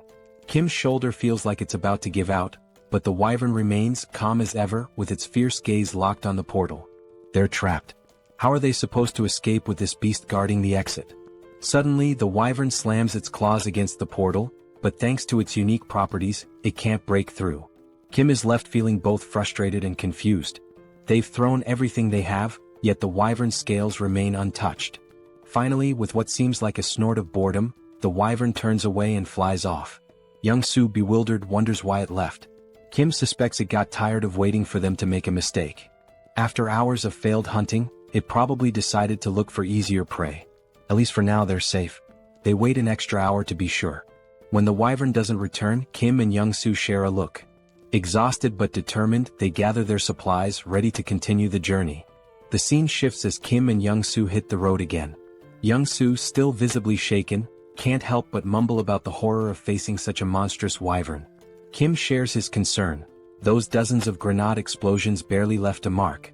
If a creature that size can withstand grenades, what kind of weapon would it take to bring it down? Kim realizes that regular explosives just aren't enough. Bombs are designed for taking out smaller targets like humans, not dragons. Sure, he could grab a rocket launcher or missile from his subspace, but that kind of firepower would destroy everything around them, risking innocent lives. He can't take that path, it would strip away his humanity. Frustrated, he realizes he needs a weapon as powerful as a bomb but without the massive destruction. The more he thinks, the more his head aches. Maybe, he muses, if he had something heavy enough dropped from an extreme height, it could seriously damage the wyvern. But using a tank wouldn't work, the wyvern would dodge it with ease. He needs something small, heavy, and lethal, but such a thing doesn't exist yet. He's stuck with just grenades and guns. Just as he resigns to the situation, he decides to check his magic stones. When he glances at his crystal, he's stunned. 314 magic stones. How did he get so many? He recalls killing dozens of orcs and goblins and barely gathering 50 stones, but perhaps wyverns yield more. With this many stones, Kim gets an idea. He'll upgrade his abilities. He invests 100 stones into his subspace, expanding its range to an impressive 50 meters. Now he can transport 4 items per second, making this skill incredibly powerful. With 189 stones remaining, there's one thing he hasn't tested yet: his pocket dimension lab. It was something he'd unlocked with his last upgrade but never got around to testing. Now, with curiosity piqued, Kim decides to activate it. He channels 50 magic stones into it and suddenly, his pocket dimension lab comes to life. According to the description, this is a space where he can combine or separate anything he desires. A spark of excitement lights up his eyes. Maybe he can create something unique, something that will give him the advantage he's been looking for. Kim turns to Young-soo, telling him he has something important to investigate and that he should hang out in the subspace for a while. Young-soo pauses, then grins, saying they're almost in Gangnam. He points out that there's no sign of any monsters, so he'd rather keep driving while Kim checks out the subspace. Kim, still worried, asks if Young-soo is sure it's safe. Ever the problem solver, Young-soo suggests that if Kim's that concerned, He can go into his portal while Young-soo continues driving the Mercedes. He's noticed that as long as he's driving, the portal stays with them. Intrigued, Kim ducks into his portal and sure enough, as Young-soo drives, Kim realizes he's moving right along with him. Impressed, Kim agrees to the plan, though he still feels a bit tense. He steps into his newly unlocked pocket dimension to explore. Inside, everything is vast, white and empty. He wanders around, testing the space, when his system chimes in, explaining the capabilities. He can combine or separate objects here. He can merge multiple items, regardless of their type, or break them down into components. Kim's mind races. This could change everything. Could he, for example, merge a rifle with its magazine to create an endless ammo feed so he wouldn't need to reload? Pax confirms that this idea is completely possible. Then Kim wonders if he could pull a grenade safety pin while storing it, so it would explode the moment he sends it out. Pax confirms again. Eager to test it, Kim has Pax remove the pin and create a new item, costing him 15 magic stones. He's fascinated by the result, but he knows a single grenade won't be enough for the wyvern. He needs something far more powerful. A smirk forms as Kim begins crafting a secret weapon. Meanwhile, Young-soo encounters a massive barricade, a wall of stacked cars blocking the road like some post-apocalyptic obstacle. He wonders who would create such a barrier. At that moment, Kim steps out from his subspace and asks how much longer to Gangnam. Young-soo explains that there's no monster trouble, but someone's blocked the road entirely with cars. He suggests they'll need a detour. Kim stops him. No detour is needed. He's got a new weapon to clear the way. Just as Young-soo is about to ask what he means, metal plates, each weighing 20 kilograms, start flying like bullets, slamming into the cars at incredible speed and scattering them like toys. Young-soo watches in shock. It's a stack of plates fused together, flying at 150 kilometers per second, creating a barrage of 500 kilograms that obliterates anything in its path. He's awestruck, yelling, "What on earth did you make?" The scene shifts to a group guarding the road from atop a building, watching for any monsters. They're armed with whatever they could find, mostly household tools. A middle-aged man, nervous and bewildered, wonders how that wall of cars collapsed so fast. Another, equally baffled, mentions how the wall withstood multiple monster attacks. It shouldn't have fallen like that. Then, through the smoke, they see a jeep charging forward, picking up speed until it stops right in front of their building. The men grab their weapons, a wooden stick among them, and stare, stunned. Who are these people? Soldiers, they assume, since they're arriving in a military jeep. Slowly, the black-tinted window of the car rolls down, and Kim smiles up at them, asking kindly, "Is Nurse Kim Jui here?" The scene shifts again, moving into a flashback. Kim's second sister, the middle child, gives him a flying kick so powerful he nearly faints. She huffs in frustration, while Jui, the eldest sister, calmly studies, telling her siblings to quiet down since she's preparing for an exam. Kim and his other sister are stunned, mouths wide open. The middle sister, concerned, asks Jui if she's feeling okay, wondering why she's suddenly so intense about studying. Jui snaps, asking if it's really that shocking for her to study hard. Kim, dead serious, turns to the middle sister. "Yeah, she definitely doesn't look well. We should call Mom.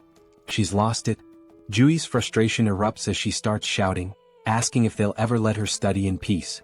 Kim explains that Jui, who is 8 years older than him, only started taking her studies seriously when he was around 7.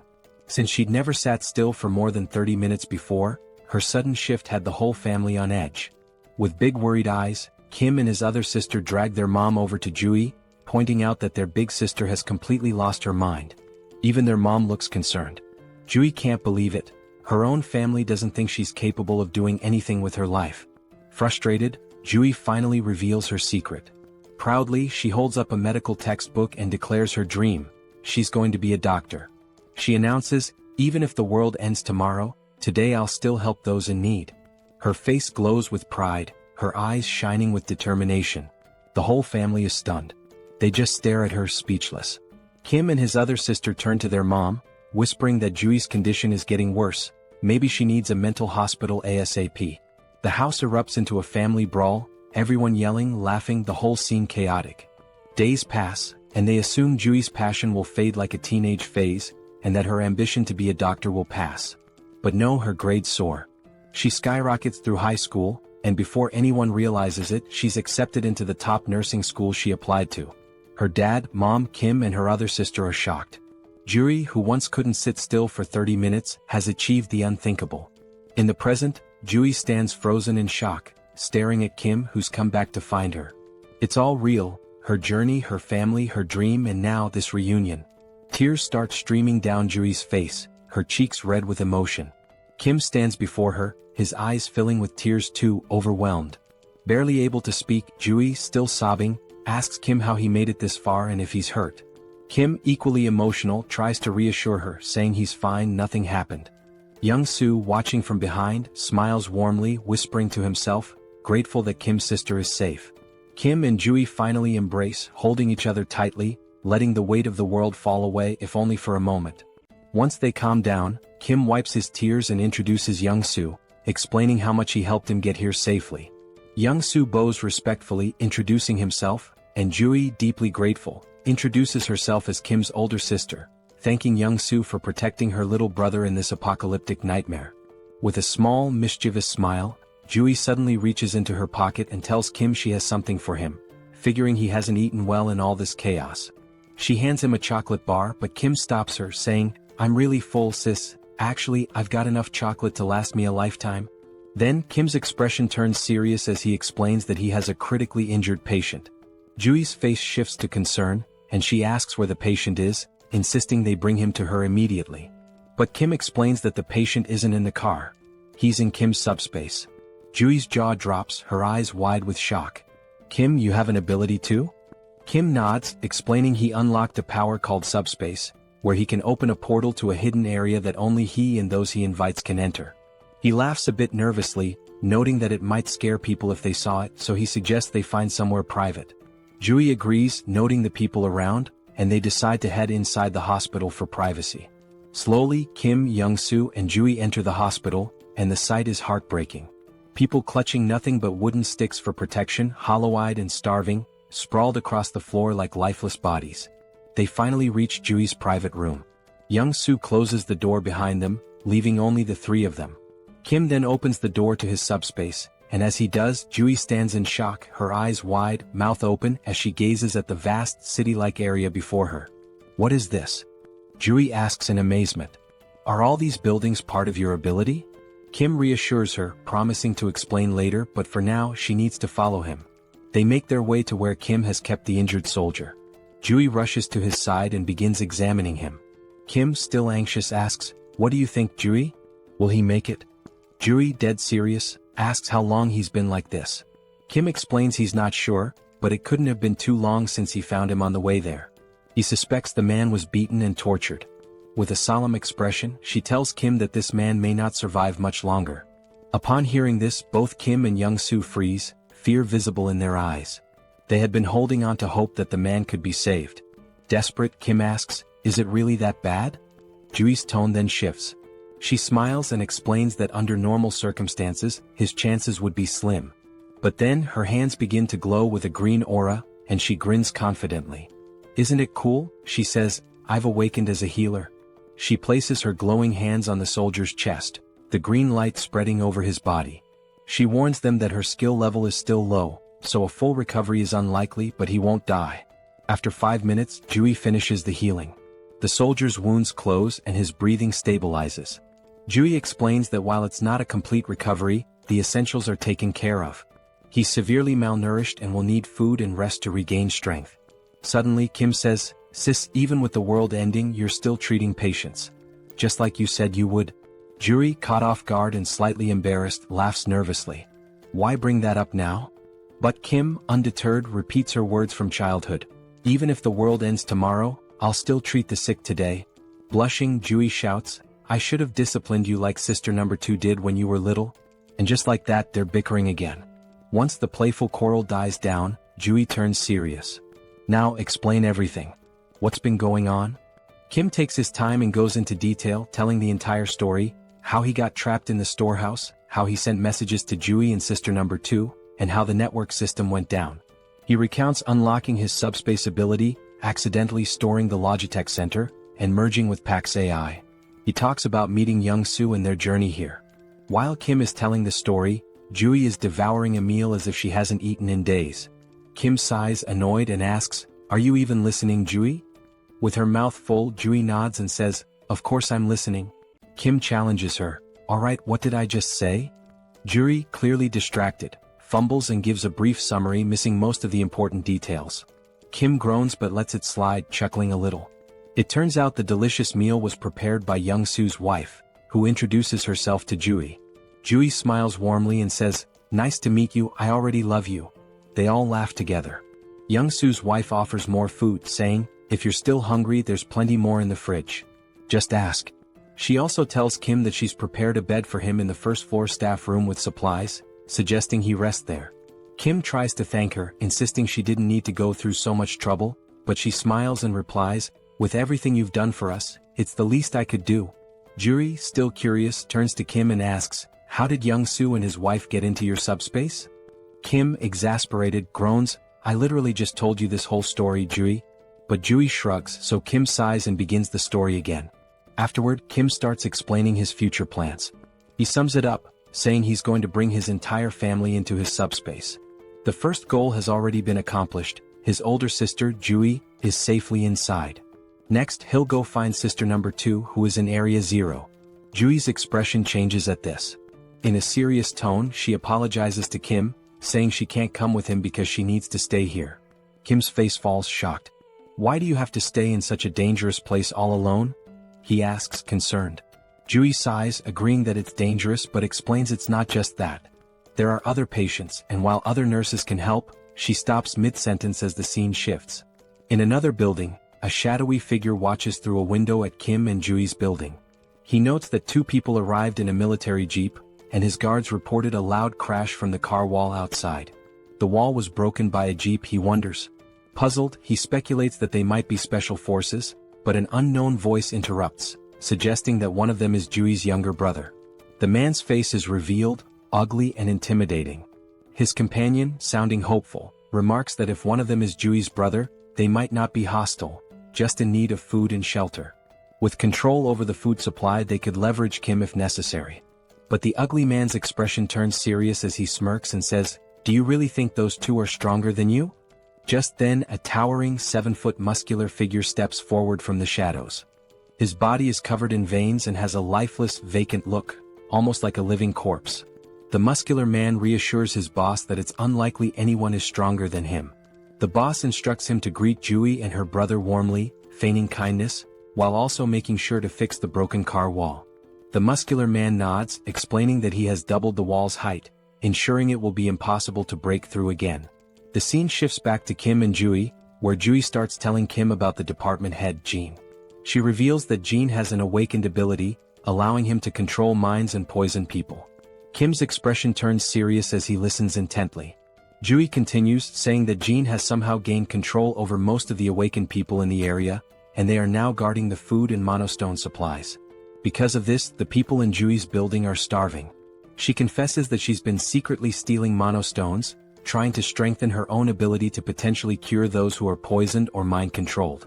She explains that she plans to stay behind to help these people while Kim goes to rescue their parents. But Kim firmly says no. Juri, frustrated, begins to explain that the people here have no food or water and will starve if something isn't done. Kim interrupts her with an annoyed tone, asking, "Did you even listen to my entire story?" Juri looks puzzled as Kim, arms crossed and eyes closed, coolly points out, "The main weapon Jean has is control over food, right?" Juri nods. With a sly grin, Kim says, "Then solving this problem is a piece of cake for me." He tells Juri to watch his incredible ability in action. Juri winces, muttering that it seems like Kim's middle school phase is back, but before she can finish her sentence, her jaw drops. From Kim's subspace, stacks of meat, vegetables, water and other food supplies come pouring down from above, filling the room to the brim, leaving Juri and the others in stunned silence. At this point, Kim has just uncovered the ultimate infinite food glitch. Jean Sung-hak received an urgent report about Jian's younger brother bringing in a supply of food, but he remained unimpressed. The messenger emphasized that the quantity was remarkably large, but the man stayed indifferent. With just 2 individuals in a single military vehicle, he doubted their capacity to transport such an amount. Sooner or later, people would steal their food, and once it was gone, they'd come back begging for rations like everyone else. Jean Sung-hak thought they should have hidden their provisions and used them sparingly instead of being overly generous. Yet, this generosity might eventually play to the villain's advantage, making things easier than anticipated. The messenger added that the newcomers had brought in more supplies than the entire hospital had managed to gather so far. This revelation sent a chill down Jin Sung-hak's spine. No matter how one looked at it, it was physically impossible for two people to collect such a large quantity of food for everyone. The hospital's current stash had been gathered by their scouting team, enough to fill an entire truck. Jin Sung-hak speculated that the newcomers possessed some sort of ability to duplicate items or manipulate object sizes. Whatever the case, they clearly relied on an ability to secure those provisions, and the hospital needed to recruit them. Jin Sung-hak prepared his signature drug and tasked his strongest subordinate, Song Hyun-gu, with the job of getting Joo-hyun's younger brother addicted to it. If the plan failed, they could simply kill the boy. There was also the driver to consider. Late at night, Yong-hyun distributed food among the hospital's residents, all while searching for someone in the crowd. He believed that finding this person would simplify matters significantly. A short while earlier, he had shared his strategy for neutralizing all of Jin Sung-hak's weapons. The plan involved dumping the poisoned food and replacing it with fresh supplies, subduing the addicted ability users, and dealing with Jin Sung-hak, who was no combat threat at all. Yong-hyun tried to gather as much information as Joo-hyun had. Most of the abilities possessed by the addicted users were trivial. One could reseal cans and another could automatically do laundry. In general, very few awakened abilities were combat relevant, with the exception of one individual in the hospital. That person was Song Hyun-gu, whose presence alone was intimidating. After the world descended into chaos, Hyun-gu traveled from Iljiro to Gangnam, concerned for his mother in the hospital. Joo-hyun didn't know much about Hyun-gu's ability other than that he was unnaturally strong. His massive frame was impossible to miss, and the car wall protecting everyone had been built by him with his bare hands. Now, that giant of a man had finally come face to face with Yong-hyun for a private conversation. Although Yong-hyun felt nervous, he had some business to settle with the muscle-bound man, making this encounter ideal. Hyun-gu couldn't fathom what kind of business the younger man had in mind, but it no longer mattered. The two stepped outside near the car wall that started it all. Calmly, Hyun-gu presented Yong-hyun with two options: either drink the medicine willingly or face a painful death. He strongly advised against trying to flee as it would be futile. It became clear why Hyun-gu had chosen such a secluded location for their meeting. Yong-hyun, however, never planned to run. He knew he'd be caught if he did. Instead, he opted for a secret third choice, trapping Song Hyun-gu on the spot. Provoked by the young man's defiance, Hyun-gu lunged to grab and crush him. Before he could, his fingers touched an immovable barrier. Yong-hyun had disappeared, leaving behind only a strange portal to the logistics center. At first, Hyun-gu couldn't make sense of what he was seeing. By the time he noticed the drone hovering before him, it was already too late. A professional-grade high-speed bowling ball struck him in the stomach, winding him. Yong-hyun wondered if a 90 km/h bowling ball was excessive but decided mercy wasn't an option. He followed up with another strike, this time targeting Hyun-gu's right leg. The attack left Hyun-gu groaning in pain, unable to move effectively. When the muscleman demanded to know what ability Yong-hyun was using, the young man responded by launching a barbell plate stack to the ground. Immobilized, Hyun-gu was warned to stay put. The plates, though slowed, were still heavy enough to shatter bones or end lives. Refusing to stay idle, Hyun-gu charged at one of the stacks and managed to grasp it firmly, surprising Yong-hyun. The brute began lifting the stack, disrupting Yong-hyun's plan. But while Hyun-gu focused on lifting the stack, he unknowingly triggered the metal trap. Yong-hyun apologized for the cramped conditions of the makeshift prison and promised to release Hyun-gu once the situation was resolved. For now, all Hyun-gu could do was endure the heaviest cell ever devised. Yong-hyun was extremely anxious, worried he might have seriously harmed the big guy. Thankfully, the man was incredibly resilient. Back inside, Nurse Joo-hyun hurriedly let her brother in. She had heard a loud noise outside and feared her little brother had encountered the muscle-bound man. Yong-hyun casually confirmed her suspicions as if it were nothing. He gestured outside, allowing his sister to see where he had left the biggest threat. Joo-hyun peeked out and was shocked by the bizarre metal structure she saw. Yong-hyun calmly explained that Song Hyun-gu was now his temporary prisoner. With the most dangerous obstacle neutralized, they only needed to wait for Yang-soo to arrive. Right on cue, the East's best driver made his appearance. However, as Yang-soo came into view, the siblings froze. Yang-soo was limping, holding his head in pain, drenched in sweat, and complaining of an intense pounding headache. The symptoms were eerily similar to those of poisoning. It seemed the enemy had gotten to him somehow. Yang-soo's last memory was handing out food to survivors and receiving some words of gratitude. Joo-hyun noticed a tiny puncture wound on his finger, a likely delivery method for the poison. The culprit must have pricked him while pretending to thank him.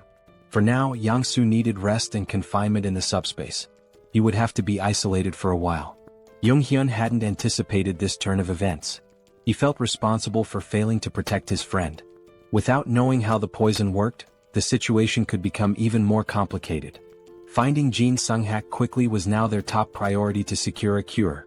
They prepared the break room in Sector 1 as a confinement space, blocking all windows and doors just in case. However, before Yang-soo could step into the portal, the system detected and blocked an unidentified energy from entering. Since subspace was an independent domain, external energy connections were impossible. Yang-soo, confused, looked to Jung-hyun for answers. Miraculously, the pounding headache disappeared as soon as he placed a finger into the portal. To test this further, they decided to try the method on the most prominent poison victim, Song Hyun-gu. Jung-hyun opened a portal beneath the muscle man's feet, pulling him into the subspace against his will. Once inside, the poison in Hyun-gu's system was neutralized. Afterward, Jung-hyun removed his access, returning him to the real world. When Hyun-gu reappeared, his complexion was healthier, and his expression showed clarity as if he had awoken from a deep slumber. The poison had been completely eradicated. Jung-hyun realized that his subspace wasn't just impervious to physical attacks but also to mental and chemical ones. The first thing Hyun-gu did after recovering was visit his sick mother. He hugged her and apologized for neglecting her for so long. Encouraging her to rest more, he assured her he would return soon after settling some important matters. Jung-hyun asked if he'd be okay on his own, and Hyun-gu confidently replied that he would. With his abilities, ordinary attacks posed no threat to him. Still, the vivid memories of his actions under Jin Sung-hak's influence filled him with shame and regret. He resolved to settle things with the mastermind before moving forward with his life. Hyun-gu promised to deal with real cancer in the hospital swiftly. Meanwhile, Jin Sung-hak received notice of losing contact with one of his underlings. He was startled. He suspected the worst, and his fears were confirmed when the last person he wanted to see entered his office. Song Hyun-gu, muscles bulging, held himself back from immediately tearing Jin Sung-hak apart.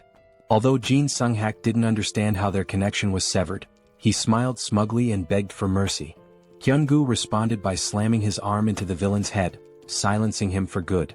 While Hyun-gu went to finish business upstairs, Jung-hyun and his team discussed how to cleanse the remaining survivors of their poison addiction. Since they couldn't identify everyone who was affected, the safest approach was to let everyone pass through the portal. Even those struggling to move could simply touch it with a finger to be cured. Though it would be exhausting, it was the only foolproof solution. However, as they prepared for a long night, something unexpected happened. Survivors all over the hospital suddenly began acting as if a weight had been lifted off their shoulders. One by one, those afflicted were inexplicably cured. They realized they had been out of their minds and regained their senses. The group was bewildered until Song Hyun-gu arrived, clearing up the mystery. His clothes and hands were smeared with blood, a clear indication of the method he used to resolve his unfinished business. He bowed his head, expressing gratitude to Jung-hyun for saving everyone in the hospital. Jung-hyun, in turn, thanked the big man for removing the root of their troubles. He also apologized for earlier throwing bowling balls with excessive force. Thankfully, Hyun-gu's resilience meant he only ended up with a few light bruises, his bones miraculously unharmed. Since the apocalypse began, Hyun-gu had encountered many monsters and strange occurrences, but seeing those plates descend from the sky to trap him was truly surreal. Even monsters paled in comparison to the sheer power of Jung-hyun's abilities. When Hyun-gu asked if he planned to stay at the hospital, Jung-hyun seemed surprised. The big man admitted it might be selfish to ask for more after all Jung-hyun had done, but the hospital would undoubtedly be safer with him around. Jung-hyun explained he was still on a mission to find the rest of his family and would have to leave soon. Understanding this, Hyun-gu didn't push further and wished him success in reuniting with his loved ones. This brought up the topic of family, and since Hyun-gu came from Iljiro, it was a good chance to ask about the situation in the city. Hyun-gu was startled to hear that the group planned to head there, warning that it was now impossible to reach. Several hours later, as dawn broke over the hospital, the survivors awoke to a brighter future.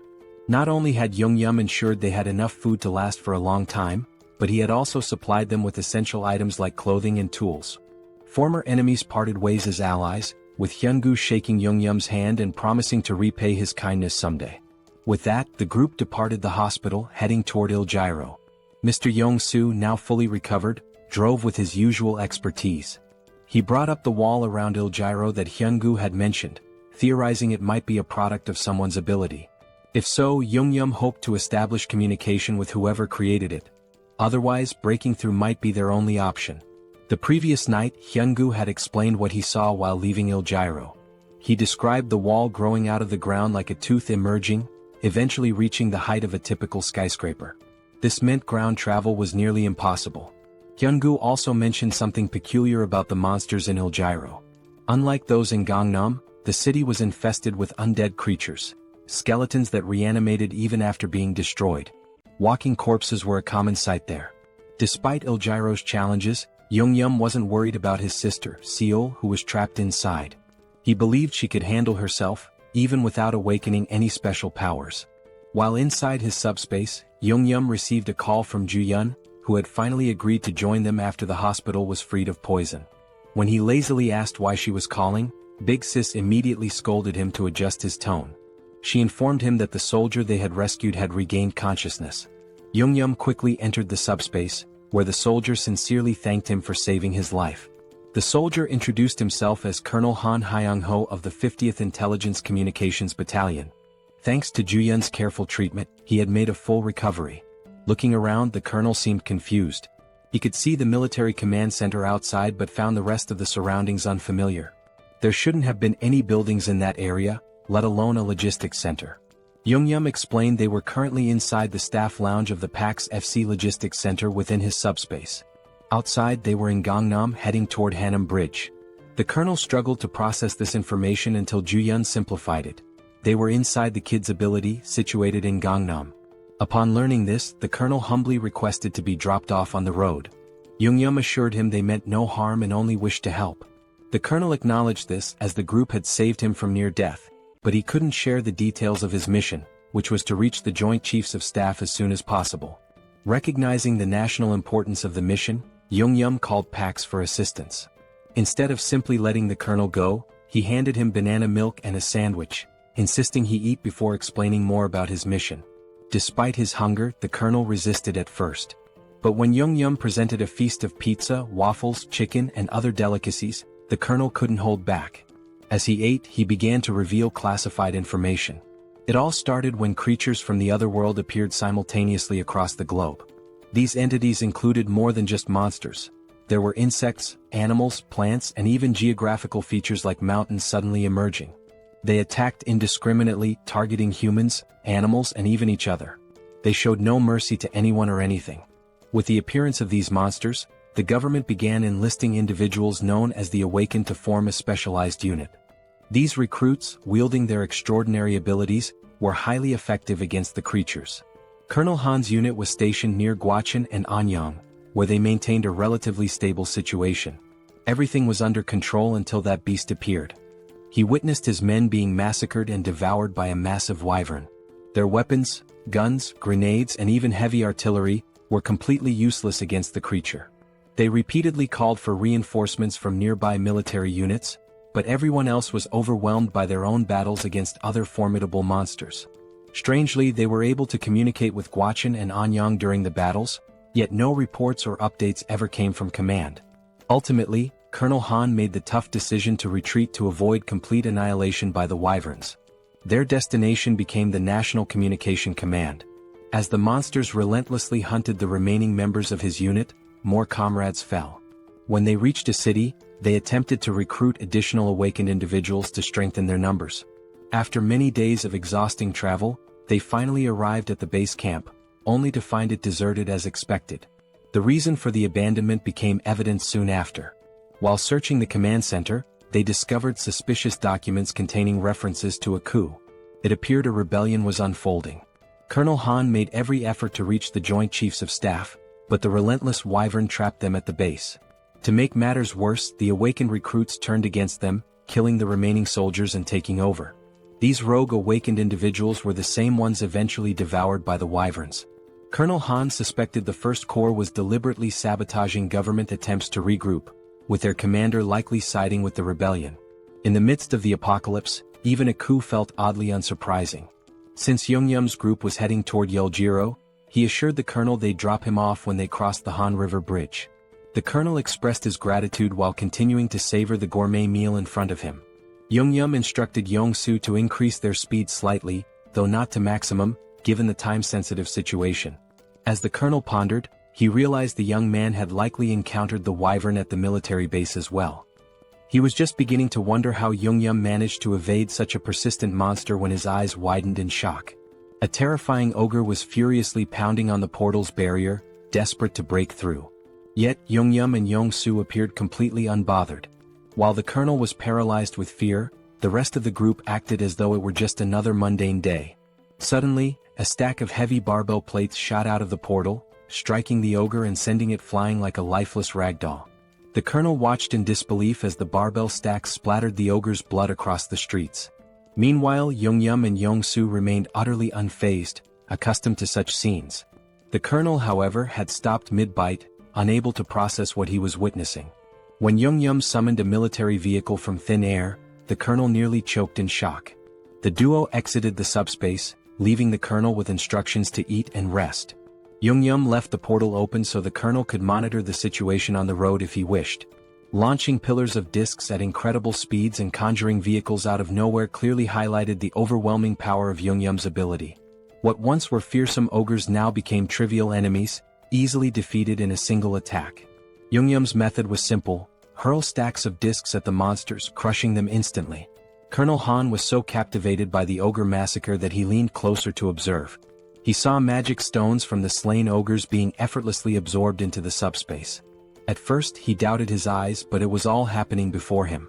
The portals were indeed propelling heavy objects at breakneck speeds, obliterating enemies at a rate of 4 per second. The trajectory of the discs could even shift mid-air, while magic stone collection had been streamlined through an automated system. Anyone could see that Jeong-gyeom's subspace ability was nothing short of broken when used this efficiently. Eventually the group reached Banpo Bridge, only to find it completely destroyed by some unknown force. Jeong-gyeom apologized to the colonel, explaining their travel time would increase slightly as they sought an alternative route. The colonel, however, remained grateful for their assistance and decided to rest in the subspace while they searched for a new path. Even with the detour and the constant monster attacks, it was remarkable that they had reached Banpo Bridge from Gangnam in just an hour. Although Jeong-gyeom's ability played a significant role, most of the credit belonged to Yong-soo, who was in the driver's seat. Jong-soo might seem like a bit of a clown at times, but his driving skills were absolutely top-notch. Even from the passenger's seat, watching him navigate the roads was enough to make one's head spin. When the colonel experienced it for the first time, he was so startled that he almost threw up in the back seat. It didn't take him long to figure out that staying inside the comfort of the subspace was the only way to avoid serious motion sickness. The colonel's evaluation of Jeong-gyeom and Jong-soo was nothing short of stellar. Both young men were incredibly skilled and resourceful. After more driving and monster slaying, the group reached another bridge. It looked worn and unstable, but at least it was still intact. Jong-soo believed he could drive across the entire length, but Jeong-gyeom hesitated. He had noticed some suspicious figures in the distance and grew cautious. Upon closer observation, he saw what appeared to be a massive wall, likely the rumored barrier of Yeoljiro they'd heard about. With its immense size, there was no chance of getting through it by car. However, since they were still too far to confirm whether or not they could breach it, the best course of action was to get closer and assess. Crossing the bridge would also take them through Yongsan, allowing them to drop off Colonel Han along the way. After a few minutes of uneventful driving, they reached the colonel's stop. He expressed his gratitude for being safely escorted, even though it wasn't their responsibility. Jeong-gyeom wished him luck with his urgent mission and they parted ways. Meanwhile, Jeong-gyeom's focus returned to finding a way into Yeoljiro, where his little sister might be. The fortress wall, upon closer inspection, was even higher and sturdier than expected. He considered whether leveling up enough to absorb the entire wall into the subspace might be a viable solution if all else failed. Unfortunately, his current level was far from sufficient for such a feat. He estimated needing another 2 hours of grinding, collecting 400 magic stones per hour, to upgrade his subspace abilities. Han, meanwhile, suggested that Jeong-gyeom and Jong-soo join him in the government's efforts. The government was offering mana stones and resources to aid the initial growth of awakened individuals. Han believed the duo's talent would ensure they received substantial support. Jeong-gyeom, however, politely declined, explaining that his family was his top priority. As for the magic stones, he had no issue collecting them himself while hunting monsters. Han, though disappointed, understood Jeong-gyeom's reasoning. However, he mentioned that if they went to the Joint Chiefs of Staff headquarters, Jeong-gyeom might reconsider since they likely had helicopters available. Han guessed correctly, they probably did. Meanwhile, the headquarters was abuzz with reports of Gwacheon and Anyang falling, along with the destruction of the 56th Division. It seemed that only the 1st Corps retained any semblance of operational strength. In such chaos, the existence of a governing body was uncertain. The military forces that survived were completely in the dark. The director, lost in pessimistic thoughts, was interrupted by a messenger announcing a visitor. Colonel Han, the commander of the 50th Battalion of the National Communications Agency, had arrived. He insisted on delivering a personal message to the director, detailing how his entire unit was wiped out and how he'd made it to HQ. Han gave a flawless salute before recounting the events in excruciating detail, omitting nothing. He concluded his report by handing over a document containing undeniable evidence of rebellion within the 1st Corps. The director's stomach dropped as he read through the papers. He had been oblivious to the treachery brewing beneath the surface during this crisis. Glancing outside, he saw the men who had helped Han deliver the critical intel. Both the director and the colonel hurried to thank Jeong-gyeom and Jong-soo for their incredible service to the country. The director also mentioned Jeong-gyeom's abilities and his request for a helicopter in exchange for supplies. Given the strategic importance of helicopters, the director agreed to provide one, on one condition. He formally invited Jeong-gyeom to join the military as an awakened operative. The government was desperate to stabilize the situation, and Jeong-gyeom's abilities could be a game-changer. However, Jeong-gyeom respectfully declined, reiterating that his priority was rescuing his family. The military, unable to force him into service, had to withhold the helicopter. Jeong-gyeom understood, acknowledging the director's position and wishing him success in restoring order. With a proper goodbye, Jeong-gyeom returned to his vehicle. The director stood there, puzzled and frustrated, realizing he had mishandled the situation entirely. He assumed the young man would eventually give in. But these fools underestimated Jeong-gyeom's determination. He wasn't out of options yet. If the helicopter plan to bypass the wall failed, he'd simply come up with another solution. Since he hadn't even fully assessed the fortress wall himself, he remained optimistic about finding a way through. With the first offer rejected, the director had to set his pride aside and tap on Jeong-gyeom's car window to make another proposal. If the young man fulfilled this request, the military promised to provide the helicopter he sought. Jeong-gyeom agreed, and soon an entire battalion was mobilized, military vehicles lining up in a single file. Sitting in the vanguard, Jeong-gyeom nonchalantly sipped on a juice box, looking more bored than concerned, as though he weren't about to head into battle. Months earlier, the director had laid out the mission. Seoul Station, once a hub for gathering reserve awakened individuals, still maintained communication with survivors there. The problem was the road to the station, completely clogged by skeletons. These skeletons weren't particularly dangerous in combat but were an immense nuisance. They were numerous, tricky, and almost impossible to permanently destroy without targeting the core located at the base of their last right rib. Failing to crush this core meant they would regenerate endlessly. Jeong-gyeom's task was to clear a path through the skeletal hordes and rescue the stranded awakened individuals. With his flying barbell discs, he made quick work of the mission. For him, it was a straightforward job, but for the soldiers watching his abilities for the first time, it was mind-blowing. The operation they had dreaded for weeks was effortlessly executed by a young man with an unusual power. When they finally reached Seoul Station, the awakened survivors erupted in cheers, overjoyed to see their rescuers. The military swiftly evacuated the survivors into armored vehicles. Once everyone was accounted for, the director gave Jeong-gyeom and Jong-soo the signal to leave. Thanks to Jeong-gyeom's skill, the skeletons posed no significant threat during the escape. For the soldiers, fighting skeletons was grueling, requiring near-perfect precision to hit the cores with their firearms. Jeong-gyeom, however, dispatched them with ease. But there was something the young man hadn't yet encountered, a rare and formidable enemy among the skeletons, the Skeleton Knight. The military had a standing order to avoid the creature at all costs.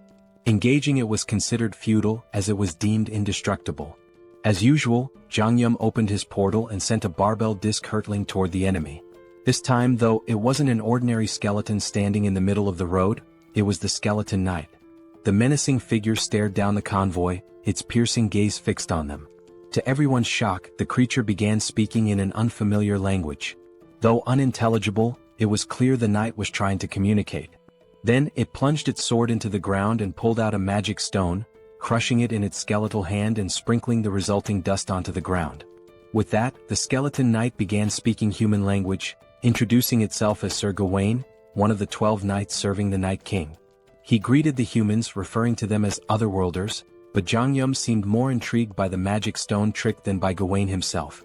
Sir Gawain admitted that being greeted with flying chunks of metal was unusual and asked if Jeong-gyeom was a mage. He also questioned the humans' presence in skeleton territory, noting the importance of maintaining proper etiquette in negotiations, even in this chaotic world. In response, Jeong-gyeom flung another barbell disc, which Gawain effortlessly slashed in two at blinding speed. The skeleton knight warned that such attacks were futile, as they couldn't even scratch his armor. But Jeong-gyeom wasn't listening. He sent another barrage of discs, prompting Gawain to roll and dodge with precision, stabbing his sword into the ground for leverage and launching a counterattack. Frustrated, the skeleton knight muttered about the human's preference for violence over diplomacy. Unfazed, Jeong-gyeom launched 4 more barbell stacks at the indignant knight, showcasing his resolve to handle the encounter his own way. Gawain masterfully deflected the first attack with his shield, gracefully dodged the next, and slashed the remaining discs out of the air, halting their momentum entirely. This chain of precise maneuvers brought the skeleton knight alarmingly close to the convoy.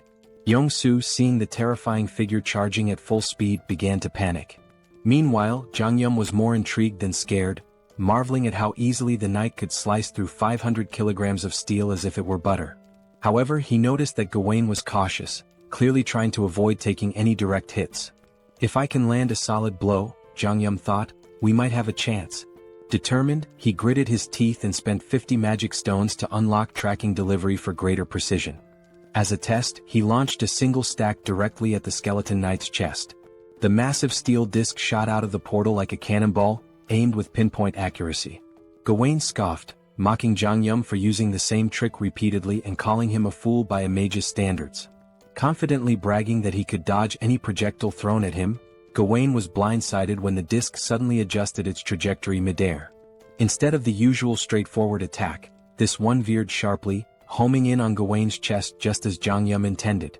Though the attack struck, the skeleton knight managed to absorb most of the impact with his armor, batting the disc away after the initial hit. "You're getting ahead of yourself, boy," Gawain growled. "I was merely caught off guard.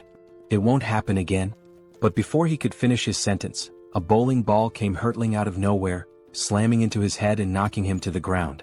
Gawain recovered quickly, lifting his head with newfound wariness. Yet, before he could react, another bowling ball struck him square in the skull, eliciting the first hint of fear the skeleton knight had felt in ages. The fear froze him momentarily, giving Jeong-gyeom another opening to unleash a relentless barrage. Inside the car, Jeong-gyeom chanted commands like a gamer inputting cheat codes. Left head, back head, crown, front head, right head, left head. Each command sent a bowling ball flying in a pre-aimed direction, creating an automated assault. Though his jaw ached from issuing rapid orders, Jeong-gyeom didn't let up. The skeleton knight, struggling under the ceaseless rain of projectiles, found himself cracking, literally.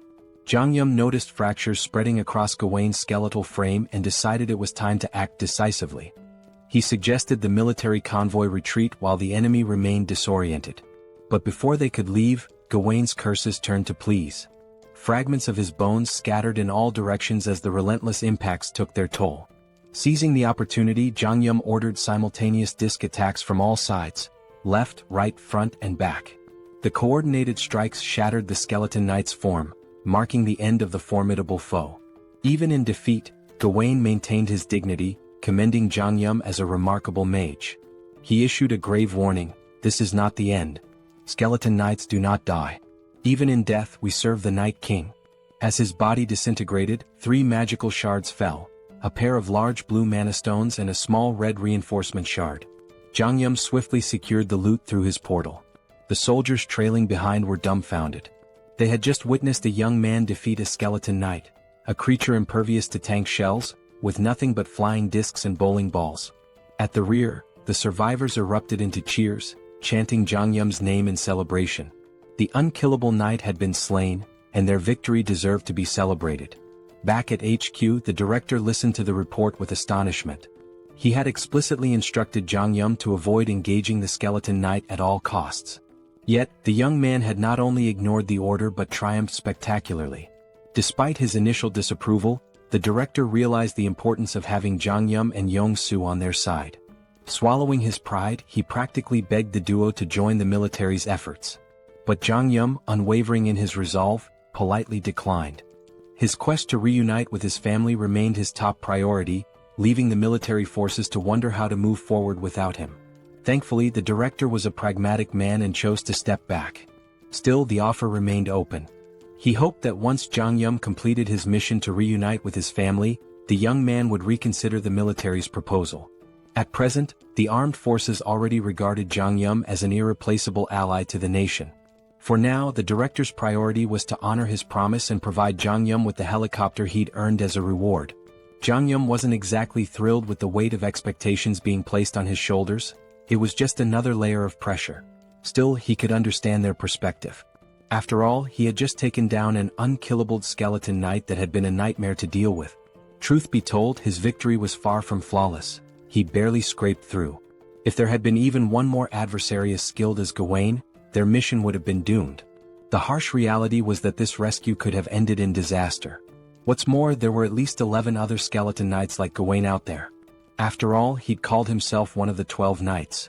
And then there was Gawain's ominous warning. Skeleton knights don't truly die, even in death. Jeong-gyeom couldn't ignore the implications. If the skeleton knights were that strong, their master, the Night King, had to be even more terrifying. It was time to rethink his arsenal. The pillar stacks, while powerful, had barely left a dent. On the other hand, the bowling balls, for reasons that defied logic, had managed to crack Gawain's near-impenetrable armor. But then again, logic had ceased to exist in this world long ago.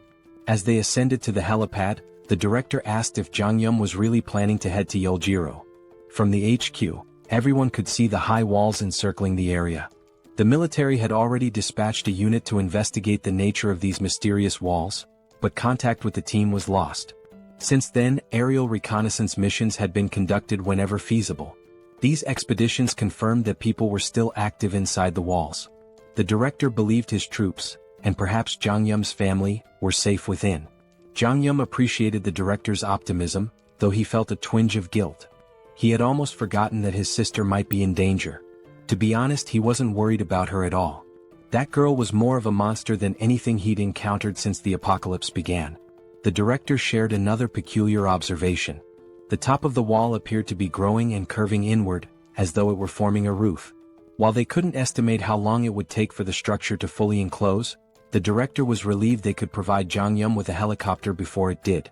At last, after a long climb to the rooftop, they arrived at the helipad. Jeong-gyeom's gaze landed on a battered, worn-out helicopter that looked like it had been plucked from a battlefield. Did I really go through all that trouble for this? He thought.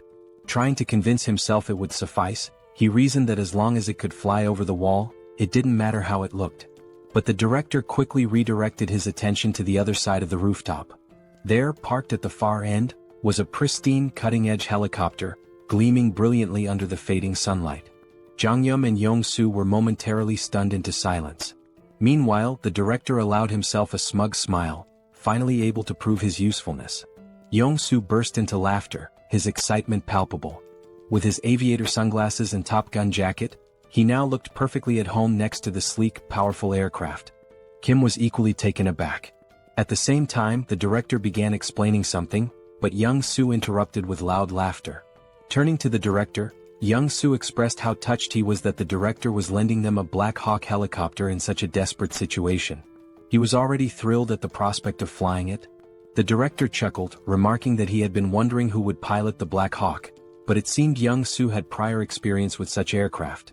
Before the director could finish, Young-soo interjected, "I've never flown a Black Hawk before." Young-soo then glanced at his system notification and explained that while he'd never flown a helicopter, he felt confident about piloting this one. As he inspected the Black Hawk, a notification appeared on his system. It stated that by using 50 magic stones, he could register the helicopter into his system, which would instantly transfer all the knowledge necessary to fly it directly into his mind. Excited, Young-soo enthusiastically shared this discovery with the group, explaining his unique ability, Best Driver. This skill allowed him to operate any vehicle effortlessly. Until now he had believed his ability only worked with vehicles he'd already driven, but this moment revealed something new. Instead of leveling up his skill traditionally, Young-soo realized he could register new vehicles to his system individually. This revelation exhilarated him. Kim was equally amazed and things began to fall into place. Reflecting on their countless battles together, Kim recalled how Young-soo's ability never seemed to evolve in a conventional sense. Now it was clear, Young-soo's skill wasn't about progression but about expanding his arsenal by registering new vehicles. The director then surprised them by retrieving a suitcase from the Black Hawk. Opening it, he revealed a collection of magic stones. Placing the suitcase before Kim, he explained that it contained 200 magic stones. Originally intended as a surprise for their journey, the director now offered the stones so Young-soo could register the Black Hawk immediately. Hearing this, both Kim and Young-soo expressed their deep gratitude. Without delay, Young-soo took 50 magic stones and began the registration process. As the process completed, a torrent of information flooded into Young-soo's mind about piloting the Black Hawk. His excitement surged, his grin growing wicked, almost as if he were possessed by some malevolent spirit. Kim, observing the transformation, felt a shiver run down his spine. With a devilish smirk, Young-soo declared, "I've got this bad boy all figured out." He urged Kim to board the helicopter quickly, claiming he couldn't wait to take off. Nervous about Young-soo's enthusiasm, Kim hesitated and cautiously asked if he could fly the helicopter at a slower pace. Maintaining his mischievous tone, Young-soo laughed. "Slow? I don't do slow." Moments later, Young-soo leapt into the pilot's seat, his excitement palpable. Kim, his eyes brimming with tears of apprehension, reluctantly strapped himself in, resigned to what he knew would be a chaotic ride. Like a mad scientist at work, Young-soo began pressing buttons and muttering to himself. Turning to Kim, he quipped that they still had a bit of time before departure, suggesting Kim mentally prepare. Finally accepting his fate, Kim shifted his focus to what lay ahead. He knew that once they entered the city, they would face more skeleton knights. With this in mind, Kim decided to check his inventory to assess how many magic stones he had. He needed to upgrade his subspace level. Kim thought upgrading his subspace might unlock a new skill. Opening his inventory, he used 2 large mana stones and 1 enhancement stone.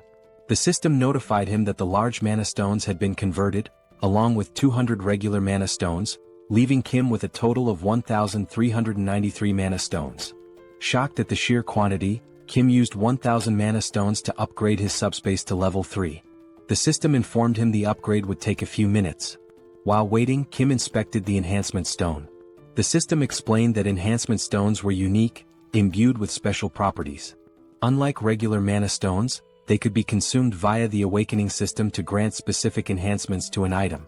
The enhancement stone in his possession carried the fire property. A spark of inspiration struck Kim. He now had an idea of how to use the enhancement stone. However, the critical question loomed: which item should he upgrade?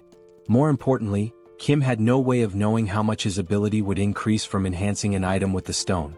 He considers his 2 primary weapons for offense, the bowling ball and the iron pillars.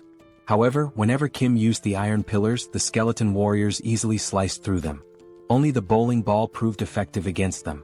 This is why Kim decides to upgrade the bowling ball. Upon upgrading it, he receives a new item, the fire bowling ball, which is surrounded by lava-like flames and possesses 2 main abilities, penetration and ignite. Afterward, Pax asks Kim if he wants to register the fire bowling ball as a new item. Kim agrees, and as soon as the registration is complete, Pax informs him that it's time to depart. Kim begins to mentally prepare himself, but before he can steady his nerves, Young-soo starts the helicopter. As the Black Hawk lifts off, Kim grows anxious. The director salutes Kim, expressing his hopes that he will safely reunite with his family and eventually return to the team once his mission is complete. Kim gives a thumbs up, bidding the director farewell. At that exact moment, the system notifies Kim that his subspace has been upgraded. The upgrade reveals new unlockable items and enhancements, including the ability to temporarily increase the shipping size limit for individual items using magic stones. As Kim reviews his unlockable items one by one, he comes across his new skills. His jaw drops in astonishment as though he's seen a ghost. The director, observing Kim's stunned expression from the ground, begins to feel uneasy. Reflecting on the 200 mana stones and the Black Hawk helicopter he provided to Kim, the director feels he has been more than generous. He even imagines reminding Kim of his help once he returns to the military base. However, he can't help but worry if something might be wrong to cause Kim's concerned reaction. Meanwhile, Kim is still reeling from his newly unlocked skill, the SUBSPACE laboratory. This feature grants a transportation function with a minor healing effect, allowing him to recover naturally within the lab. More importantly, it enables Kim to register external objects into his subspace. The system explains that a registration fee will be determined by the object's size, weight, and value. This revelation is a game-changer for Kim. Previously, his subspace ability was limited to pre-registered items, such as those from the Logitech Center or military base. But now, the ability to register external objects offers massive potential. However, the system clarifies that new items must still fit within the two existing categories, Logitech Center or military base. Kim's gaze falls on the Black Hawk helicopter. He wonders if it qualifies as a military base item. Testing his theory, Kim attempts to register the helicopter into his subspace. The system confirms that the registration will require 107 magic stones. Kim agrees and completes the process. The scene shifts back to the director, who is heading back toward the military base. Suddenly, the sound of the helicopter fills the air again. Turning around, he sees Kim and Young-soo flying back. The director grows anxious, fearing something might be wrong with the Black Hawk. Before he can react further, a large portal opens in front of him. Out of it falls a Black Hawk helicopter. Moments later, a second portal opens and another Black Hawk helicopter emerges.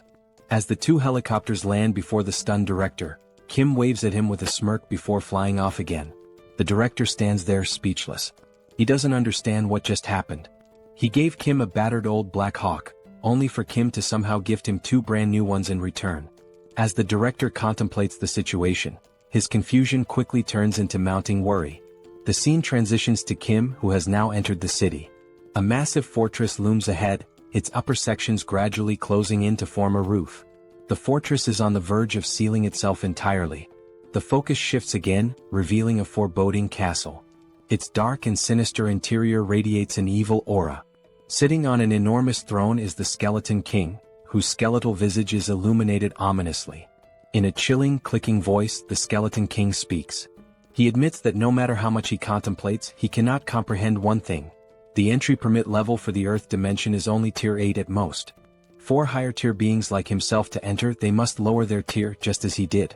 It's surprising to think that a wizard, infamous for his arrogance, would come here, even agreeing to a tier reduction. Even more shocking is that he dared to invade the Skeleton King's domain and kill Guan. The Skeleton King is referring to Kim. We learn that the Skeleton King comes from another dimension, while Earth is classified as an 8-tier dimension. To enter Earth, the Skeleton King had to significantly lower his power, with the ultimate goal of conquering the planet. Now, the Skeleton King believes that Kim, who killed Guan, is also from another dimension. A wizard who reduced his tier to come to Earth with the same objective, to take control. To the Skeleton King's right, a purple flame begins to morph into the shape of a skull. It addresses the Skeleton King, explaining that before Guan's death, he had attempted to communicate with the wizard, but the wizard killed him before he could utter a word.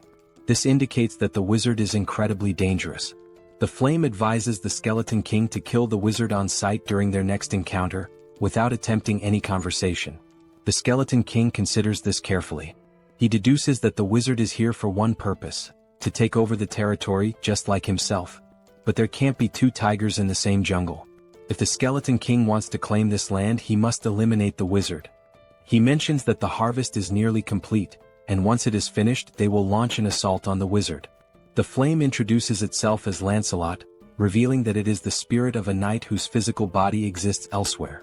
Lancelot communicates with the Skeleton King through this magical flame. Lancelot then informs the Skeleton King of an intruder approaching the castle. Assuming it to be more of those bothersome minions, the Skeleton King dismisses the threat, claiming they will inevitably perish soon. The scene shifts to Kim and Young-soo entering the city. A bat-like monster appears but is instantly obliterated by Kim's Ignite bowling ball in a single, powerful attack. Kim marvels at how much stronger the bowling ball is compared to the iron pillars. While Kim ponders this, Young-soo interrupts, pointing out that it will be difficult to land because a skeleton knight is fighting a monster below. Kim looks down and spots another skeleton knight, similar to the one he killed before, but this one wields a lance instead of a sword, like the kind knights used in ancient justs. The skeleton knight enhances his lance with powerful magic and unleashes a devastating attack on his opponent. As the camera focuses, we glimpse the figure of a human, a female silhouette. When Kim notices her, he reacts with a mixture of irritation and disbelief.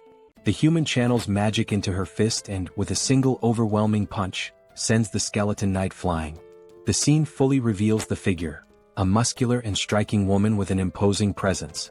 As the skeleton knight crashes from a great height, Young-soo nervously suggests they might have to deal with both of these figures if they land now. Startled, Kim exclaims that one of them is his older sister. Shocked, Young-soo asks which one. Kim clarifies that the one who just sent the skeleton knight flying is his sister. The fog clears, fully revealing Kim's sister, Seoul. She stands confidently, her toned muscles and impressive physique drawing attention. Viewers might even call her a muscle queen. Clearly annoyed, Seoul remarks that while she felt the full impact of her punch on the skeleton knight, the creature refuses to die no matter how many times she beats it senseless. Kim begins narrating Seoul's backstory, referring to her as Sister Number 2. He explains that, as a child, Seoul discovered mixed martial arts by chance on TV and was immediately captivated. Luckily, she had a supportive younger brother. Whenever she watched martial arts matches, she would practice the techniques on Kim. But Seoul's victories over weaker opponents left her unsatisfied. Her desire for greater challenges drove her to find tougher opponents at the local playground. There, she defeated anyone who dared to face her, boys, girls, even kids 3 years older. Recognizing her extraordinary talent, their father enrolled Seoul in a mixed martial arts academy. Thus began her journey toward becoming a powerhouse of martial arts. This was the moment Seoul encountered her first defeat. Her teacher bested her. But rather than feeling disheartened, Seoul found the pain of losing exhilarating. At last, she had found a challenge worth her effort. Her new goal became defeating her teacher. Along the way, she achieved victory in multiple jiu-jitsu competitions. By the time she reached 7th grade, she had no equal in the junior division. Her intense passion for training and obsession with fitness drove her to constantly strive for perfection. However, this fixation soon spiraled into a dangerous addiction. Eventually, Seoul sustained a serious injury, tearing the cruciate ligaments in both legs. Impatient with the recovery process, she resumed training prematurely, leading to further injuries. The cycle continued, injury, recovery, and relapse, until she finally made her professional fighting debut at the age of 24. Her skill level could have allowed her to debut much earlier, but her stubbornness and repeated setbacks delayed her entry. Despite the late start, Seoul became so formidable that she easily ranked among Korea's top 10 fighters. Young-soo, hearing this, is dumbfounded. But Kim reassures him there's no need to be intimidated by Seoul, suggesting they land the helicopter slowly.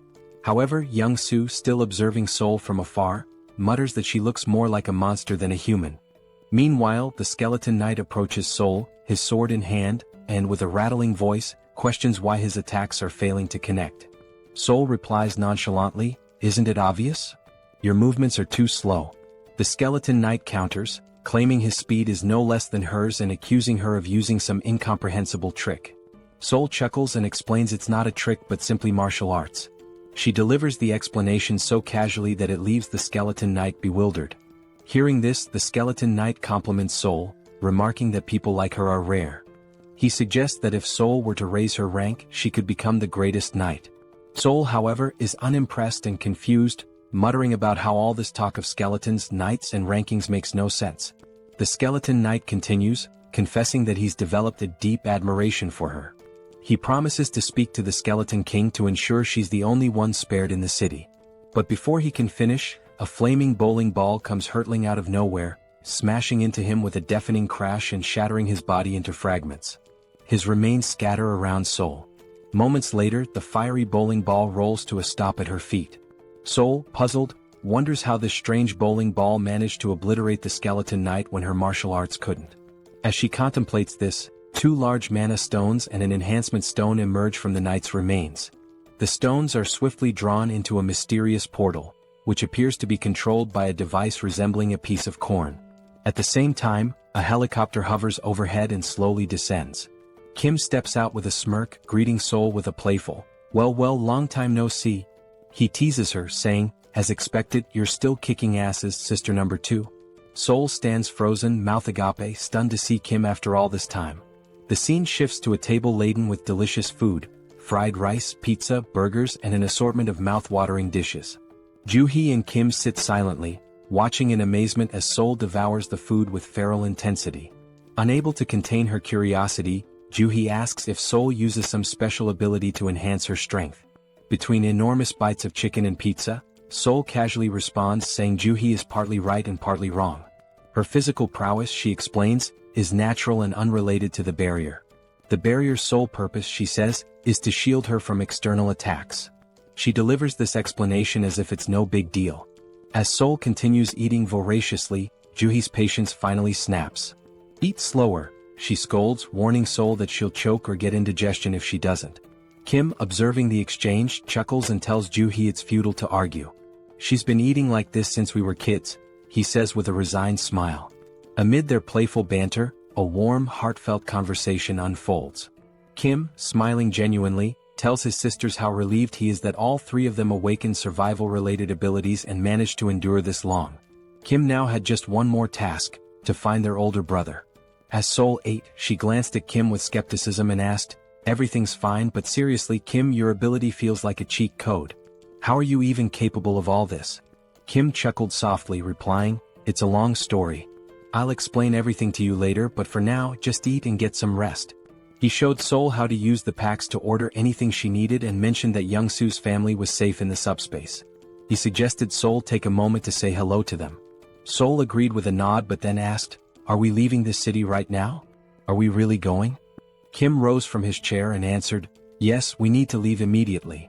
The city's ceiling is closing at an alarming rate, and I'm not sure if this fortress can shield the entire city." His tone was grave as he emphasized the urgency, adding that he had to gather as many mana stones as possible before the ceiling fully closed. Looking up at the sky, Kim felt a pang of dread. The ceiling had already sealed shut, plunging the entire area into darkness. Wasting no time, he boarded his Black Hawk, ascended into the sky, and launched 5 blazing fireballs at the fortress walls with all his strength. Yet, despite the ferocity of the attack, the fortress remained unscathed. There wasn't even a scratch. A sinking feeling washed over Kim. Not even a dent, he thought. He contemplated his options. Should he take the entire city into his subspace? The thought seemed tempting but reckless. He reminded himself that moving such a massive structure into his subspace could have unpredictable consequences. Kim had already exhausted his remaining mana stones, expanding his portal's radius to 19.76 meters, just large enough to fit the Black Hawk. Now he had no resources left.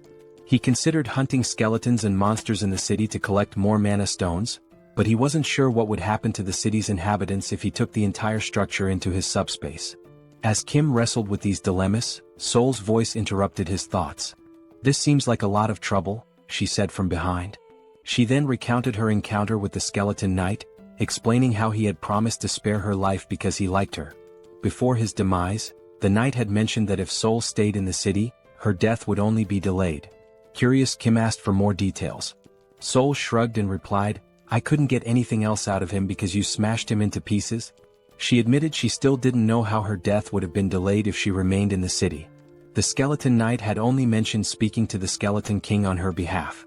Kim realized then that if they wanted to escape, he would have to confront the skeleton king directly. The challenge was figuring out where to find him in such a sprawling city. Before Kim could devise a plan, the demon king within Young-soo awakened. With a wicked grin, Young-soo announced, "I only need 5 minutes. In 5 minutes, I'll locate the Skeleton King's castle." Kim immediately sensed the impending chaos. "Stop yelling, Young-soo," he shouted, but it was too late. Young-soo had already transformed into his demon form. Cackling wildly, Young-soo did something reckless. He flipped the helicopter into a full 360-degree spin and declared, "I'll scour every corner of this city." The helicopter twisted and dove like a snake, zigzagging through the air as it covered every inch of the city. Inside the cockpit, Kim clung to his seat, nauseated and dizzy, while Seoul remained calm watching the chaos outside. The scene shifted to the Skeleton King's castle. Lancelot informed the Skeleton King that Lionheart had been destroyed by Kim's fireball. He reported that the knight was obliterated in a single strike, suggesting their opponent was exceptionally powerful. Enraged, the Skeleton King bellowed, "The harvest is so close, and now this intruder is meddling in my plans again." His anger boiled over as he vowed to personally kill the intruder. He demanded to know the enemy's location, but Lancelot calmly replied, "There's no need to search. The intruder is coming here." At this, the Skeleton King let out a deep, ominous laugh. From his vantage point within the castle, he watched Kim's helicopter approaching. Initially he assumed it was a wizard's trick, but after studying Kim more closely the Skeleton King murmured, "This doesn't look like a wizard. It seems undead." For a moment the irony hung in the air. When even the undead think you're undead, things have clearly gone awry. Yet the Skeleton King dismissed his confusion. His focus remained on annihilating the intruder no matter what. Wizard or undead, whoever dared to ruin his plans would not leave alive. The scene shifts again to reveal a massive door leading into the Skeleton King's chamber. Inside the castle, bat-like monsters cling to the walls, poised to ambush any intruder. The huge door creaks open and Kim stumbles into the room, looking barely alive, almost ghostly. In a faint voice he mutters, "I'm never getting on a helicopter again." The motion sickness was on another level. Suddenly Seoul notices something behind Kim. She bolts forward, calling his name, but before Kim can react, he sees a massive, muscular bat monster with razor-sharp teeth lunging at his neck. Just in time Seoul leaps into action. With a devastating punch she obliterates the bat monster, tearing it apart in one blow. The attack jolts Kim out of his dizziness. He quickly thanks Seoul, but she rolls her eyes and tells him to stop being so formal. However, her attention soon shifts elsewhere. Something feels off. Seoul scans the dimly lit chamber with a serious expression. "There's more," she mutters. Kim looks around, confused. To him the hallway ahead seems empty. But then out of the shadows, countless glowing red eyes emerge, glaring menacingly at them. Kim's heart pounds as he realizes the danger. He turns to Young Soo and urgently says, "Retreat to the subspace." Kim knows he can't handle this alone, but then remembers he doesn't have to. Seoul, the martial arts enthusiast, is with him. A wicked grin spreads across Seoul's face as she watches the flood of monsters advancing. "Now this is more like it," she says, her excitement growing. One monster wasn't enough for her, it would have been too dull. With a wild smile, Seoul dashes into the dark hallway at incredible speed. Before Kim can react, she leaps into the air and lands with a thunderous crash, crushing a bat monster's head beneath her foot. Her movements are graceful yet ferocious, each attack filled with precision and power. One by one, Seoul annihilates the monsters, slashing, punching, and smashing with almost playful fury. When a bat monster sneaks up from behind and sinks its teeth into her neck, she doesn't even flinch. Instead, she grabs it by the head and slams it into the ground with enough force to shatter it completely.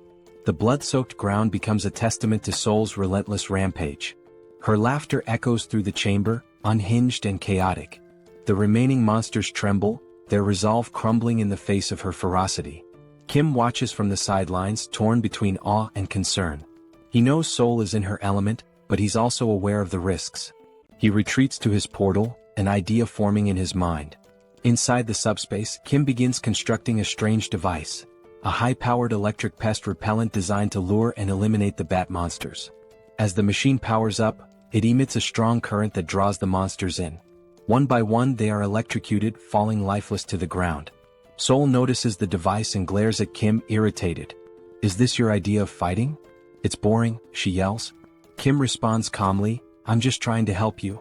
Seoul, clearly annoyed, retorts, "Stop interfering. I can handle this myself." Their argument intensifies, even as chaos rages around them. Kim shouts back, "Fine. But be careful and stop taking stupid risks." Meanwhile, outside the chamber, Lancelot reports to the Skeleton King. The wizard is struggling, Lancelot begins, but he's not alone. There's another warrior with him, someone as strong as I am. Lancelot adds that the wizard is using unconventional tools and seemingly limitless resources. Hearing this, the Skeleton King's irritation grows. He growls in frustration, realizing the fight is far more complicated than anticipated. Defeating a wizard was one thing, but now he had to deal with another formidable opponent, and that was no small challenge. The Skeleton King, deep in contemplation, mutters that he has no alternative. Lancelot warns him, however, that summoning additional power might provoke the wrath of the Chamber of Commerce. Ignoring the warning, the Skeleton King insists he has no choice.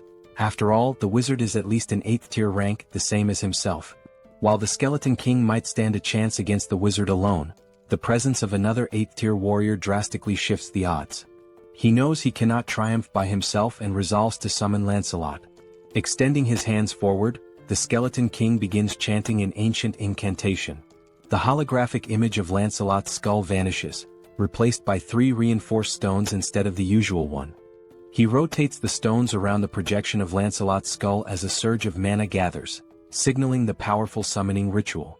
Meanwhile, in the team subspace, electric appliances and tangled copper wires are scattered everywhere. The group is hard at work constructing a new weapon. Wrapping thick copper wire around an aluminum rod, they create the electric repellent bat, a semi-rare grade weapon crafted specifically for Seoul.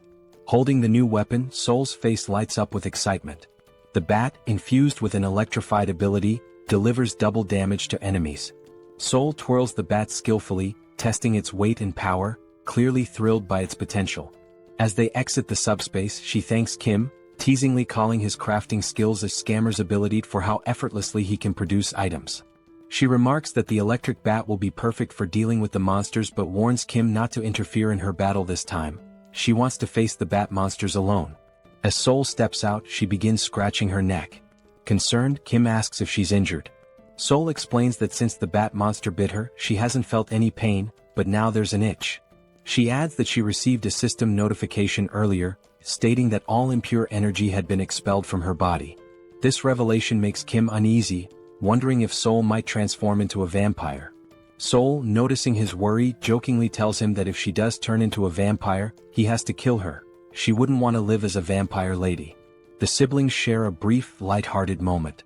The scene shifts back to the Skeleton King, who turns his attention to Kim, his voice laced with sarcasm. He sneers, mocking that the name Arcane must be ashamed of Kim's reckless behavior. The Skeleton King accuses Kim of ruining his plans and causing chaos in his domain. He declares that, regardless of Kim's origins in the arcane dimension, he has no right to meddle in his affairs.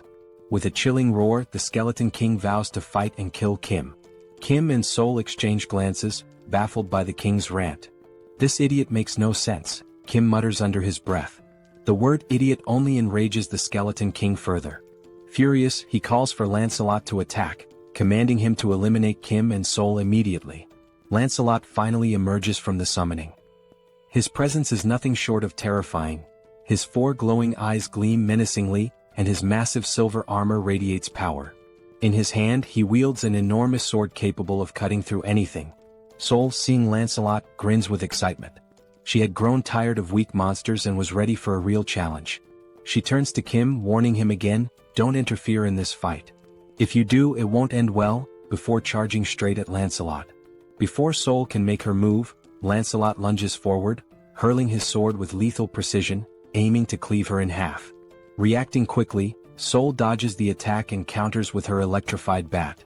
The clash sends shockwaves through the room, the force so strong that even Kim feels it from a distance.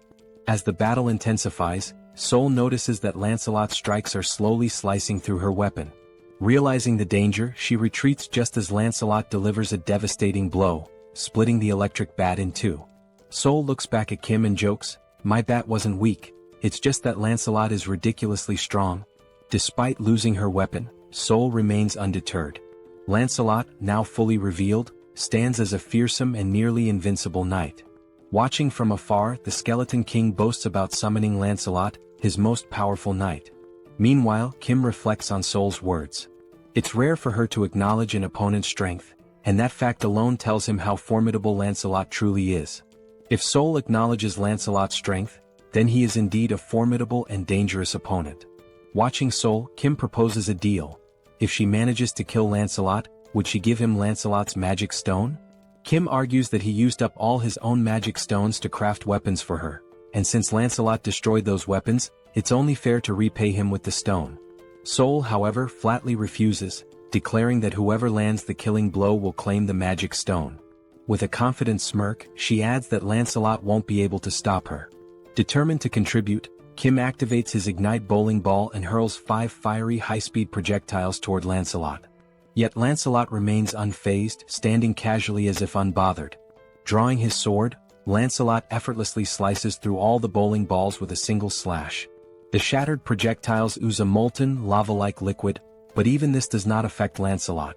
Refusing to give up, Kim launches more bowling balls from different angles, hoping to overwhelm him, but Lancelot cuts through every single one with the ease of slicing tofu. Kim's jaw drops in shock as he watches. He can't believe how effortlessly Lancelot counters his high-speed, magic-infused attacks. While Lancelot focuses on cutting the projectiles, Seoul sees an opening. She charges forward and punches Lancelot in the face with all her strength, but to her dismay, it doesn't even cause 1% damage. In retaliation, Lancelot swings his massive sword, narrowly missing Seoul's neck as she dodges. She counters with punches to his face and chest, but the strikes are completely ineffective. Kim seizes the moment and launches another ignite bowling ball, this time aimed directly at Lancelot's head. The impact sends Lancelot flying, but when he rises he remains unscathed, glaring at Kim with glowing, menacing eyes. A growing sense of unease washes over Kim. Something feels terribly wrong. He recalls a similar ominous feeling from his battle with the Black Wyvern. Trusting his instincts, Kim quickly activates his subspace and pulls Seoul into it. Furious, Seoul demands an explanation for Kim's interference. Kim explains the overwhelming sense of danger he felt. Even after using his most powerful attack, Lancelot emerged unscathed. He compares the situation to previous battles, where his strongest move could split the Skeleton King in half, yet it did nothing against Lancelot. Begrudgingly, Seoul admits she cannot defeat Lancelot alone. Outside the subspace, Lancelot wastes no time. In a flash of insane speed, he vanishes from his position and reappears in front of Kim's barrier, slamming his massive sword against it. Kim is genuinely terrified by Lancelot's speed and strength, while even Seoul admits the knight is extremely dangerous. If the fight continues, both of them will die. Despite Lancelot's relentless assaults, the barrier holds firm. Kim notices something crucial. Lancelot is standing dangerously close to the barrier. An idea forms in his mind. If he launches his ignite fireballs at such close range, Lancelot won't have enough time to dodge. Acting quickly, Kim unleashes 5 fireballs at point-blank range. To his horror, Lancelot effortlessly slices through every fireball, even at such proximity. The situation grows more dire. Lancelot isn't just strong, he's unstoppable. Kim is baffled. None of their attacks are effective. He watches in disbelief as Lancelot cuts through every projectile with precision, as if the heavy metal were nothing more than butter. Meanwhile, the Skeleton King observes the battle from afar, finding it dull. With a smug grin, he taunts Kim, mocking how long he plans to cower behind his barrier. He declares that Lancelot is a 7th-tier warrior, immune to all of Kim's abilities. According to the Skeleton King, no matter what Kim tries, he cannot defeat Lancelot. Seated arrogantly on his throne, the Skeleton King begins reminiscing. He reveals that he poured all his resources and wealth into coming to Earth and believed summoning Lancelot was the only way to survive against Kim and Seoul. Now, watching their futile efforts, he expresses disappointment. Had he known how weak they truly were, he wouldn't have taken the risk of summoning Lancelot. As the Skeleton King observes, something unusual catches his attention. Kim is no longer using magic. Instead, he's pulling strange, unconventional items from his portal in an endless stream. Realizing this, the Skeleton King's eyes gleam with inspiration as an idea begins to take shape. Meanwhile, Kim is at a complete loss. He checks all of his abilities: Subspace Laboratory, Replicate, Extra-Large Subspace Life Support, but none seem useful in defeating either the Skeleton King or Lancelot. Desperate, Kim resorts to repeatedly throwing ignite bowling balls at Lancelot, but Lancelot slices through them with ease, leaving Kim genuinely stuck. Suddenly, the Skeleton King bursts into loud laughter. He commands Lancelot to stop attacking, announcing that the 2 individuals in the portal are not wizards, but rather potential allies for his future plans. Obeying the command, Lancelot ceases his assault and steps back toward the Skeleton King. The Skeleton King rises from his throne and approaches Kim's portal. Initially, he had assumed Kim and Seoul were wizards, but as he observes Kim more closely, he realizes they are ordinary humans. Even more intriguing, Kim possesses a unique ability. Confused, Kim wonders what the Skeleton King is referring to. With a cunning grin, the Skeleton King begins to explain. He mentions that Kim must have encountered and killed 2 skeleton knights to acquire reinforced stones. These stones, the Skeleton King reveals, can only be produced within Camelot Castle by sacrificing living beings. The Skeleton King elaborates on his original plan: to sacrifice the inhabitants of the nearby city to mass-produce reinforced stones, which he would then use to summon an army of skeleton knights. However, he proposes an alternative: a business partnership with Kim. The Skeleton King suggests that Kim, with his unlimited replication ability, could duplicate the reinforced stones, allowing them to dominate not just Earth, but the entire universe. Kim stands silently processing the offer. As the Skeleton King laughs sinisterly, envisioning his grand scheme, Kim suddenly begins laughing and crying simultaneously, leaving the Skeleton King perplexed. Kim thanks him, explaining that the Skeleton King has unknowingly solved all of Kim's problems. Before the Skeleton King can react, Kim utters 4 decisive words. Pax, put Camelot in subspace. Instantly, the entire Camelot castle vanishes before the Skeleton King's eyes. The Grand Fortress, once the source of his power, shrinks and disappears into Kim's subspace. The Skeleton King and his skeleton knights are left standing outside, bewildered and enraged. Looking around in disbelief, the Skeleton King tries to comprehend what just happened. Meanwhile, the castle reappears in Kim's hands, now reduced to the size of a toy. Seoul, observing the shrunken structure, casually remarks how small and insignificant it looks. Overcome with fury, the Skeleton King roars, "How dare you 9th-tier slaves!" He accuses Kim and Seoul of destroying his life's work and vows to annihilate them. Enraged, he summons a dark purple orb of energy, brimming with the souls of the dead. The green, ghostly spirits surge toward Kim's portal, attempting to shatter it. Yet as the smoke clears, Kim and Seoul remain unharmed. Now calm, Kim begins to think strategically. He recalls the name of the skeleton knight summoned by the Skeleton King, Lancelot. Deciding to take a bold risk, Kim calls out Lancelot's name, attempting to summon him. To everyone's astonishment, Lancelot materializes before Kim. However, this time his appearance is different. Gone is the dark aura that usually surrounds him. Instead, he radiates a golden light, warm and majestic. Lancelot turns to Kim and acknowledges him as his new master. Without hesitation, Kim commands Lancelot to kill the Skeleton King. Obeying immediately, Lancelot draws his sword and, with a single, precise slash, cleaves the Skeleton King cleanly in two. The Skeleton King, unable to react or defend himself, is defeated in an instant. With grace and overwhelming power, Lancelot ends the battle in one swift motion. As soon as Lancelot struck the Skeleton King, the violet core within the Skeleton King was destroyed. It shattered into fragments with a faint explosion. Lancelot then drove his blade into the back of the Skeleton King like a royal decree. We see the Skeleton King's body sprawled before Lancelot, his jagged crown lying discarded at Lancelot's feet, and his dismembered parts scattered across the ground. As the Skeleton King's form faded, a golden mana crystal began to glow. The system alerted Kim that he had defeated the Skeleton King.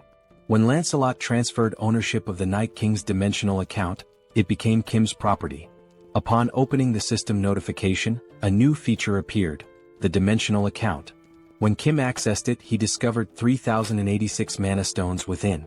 Staring at such a vast number of mana stones, Kim felt both bewildered and astonished. This meant that by defeating the Skeleton King, Kim had acquired thousands of mana crystals in one go. Despite his happiness, Kim couldn't help but wonder, what would he do with so many mana stones? As Kim stood lost in thought, Seoul placed her hand on his shoulder. She told Kim that if he had any sense of morality, he should gift his sweet little sister 1,000 mana stones. After all, she reminded him, she had saved his life when they entered the Skeleton King's castle. Did he forget that? Kim sighed and told Seoul that 1,000 mana stones was too much. He accused her of acting like a mob boss and exaggerating her role in saving his life. Kim pointed out that he had also given her a weapon, which allowed her to fight Lancelot on equal terms for a brief time. Shouldn't she repay him for that? Seoul looked at Kim and retorted that they had both helped and saved each other, so it would only be fair to settle on 500 mana stones instead. Kim smirked and said that if she wanted to assign a price to everything, then she should also start paying rent for living in his subspace free of charge. Did she think she could live and sleep safely without contributing anything? Taken aback, Seoul called Kim a miser. She asked if he was so stingy that he couldn't even spare 500 mana stones. Frustrated, Kim finally handed over 500 mana stones to his sister, not wanting to argue further. Seoul smirked, thanked Kim and declared the argument over. But with a serious tone, Seoul asked Kim what he planned to do next. Both Kim and Seoul turned to their left. From Kim's subspace, Lancelot emerged. Towering at 10 feet tall with eyes glowing red, Lancelot approached them with heavy, deliberate steps. Seoul glanced at Kim and asked what he intended to do with Lancelot. Meanwhile, Lancelot reached Kim and in a deep, resonant voice, called him his lord. Lancelot informed Kim that he had carried out his command and cleaved the Skeleton King in two. Now he awaited Kim's next order. Kim stood silently, pondering what to do with Lancelot. The scene shifted, and Kim narrated that no one could have foreseen what happened next. We saw Lancelot standing still. Sitting atop his helmet was Young-Soo's daughter, clutching tightly to one of its feathers. Lancelot gently moved to keep her entertained while, from behind, Kim, Joo-hee, and Seoul watched in astonishment. Kim thought to himself how unimaginable it was that one of the most fearsome knights could end up in such a situation. Meanwhile, Young-Soo and his wife stood in front of Lancelot. Young-Soo's wife was beaming with joy as she watched her daughter play happily with Lancelot. She apologized to Lancelot, explaining that her daughter was usually shy and didn't enjoy playing with strangers. But this was the first time she had played so freely with someone she had just met. To her, this meant her daughter genuinely liked Lancelot. While Young-Soo's wife was overjoyed, the same couldn't be said for Young-Soo. He stood there, stunned, his mouth agape as though his entire world had crumbled. His face reflected despair, like someone who had just received a dire sentence. Lancelot, meanwhile, continued playing with Young-Soo's daughter. He calmly assured Young-Soo's wife that aiding the Lord's companions was equivalent to serving the Lord himself. She apologized repeatedly, worried that her daughter would keep bothering Lancelot to play. But Lancelot, in his commanding voice, reassured her that it was no bother at all. He said he loved children and saw her as if she were his own. From afar, Kim, Joo-hee, and Young-Soo watched this touching moment. Joo-hee, with a warm smile, turned to Kim and remarked that it was impossible not to admire someone so considerate. She commented that Lancelot wasn't just strong but also kind and compassionate, someone anyone would look up to. But Kim didn't share her sentiment. With a side eye, he muttered that calling Lancelot a person felt strange. After all, Lancelot was a skeletal knight, and no one really knew what lay beneath his armor. Yet, after a moment of reflection, Kim admitted that Lancelot was never truly evil. He realized that Lancelot had simply been following the Skeleton King's orders. The true villain had been the Skeleton King all along. Now, with Lancelot under Kim's command, away from his former master's dark influence, Kim saw that Lancelot displayed qualities of goodness and loyalty. This made Kim reconsider his initial judgment, allowing him to trust Lancelot at least for now.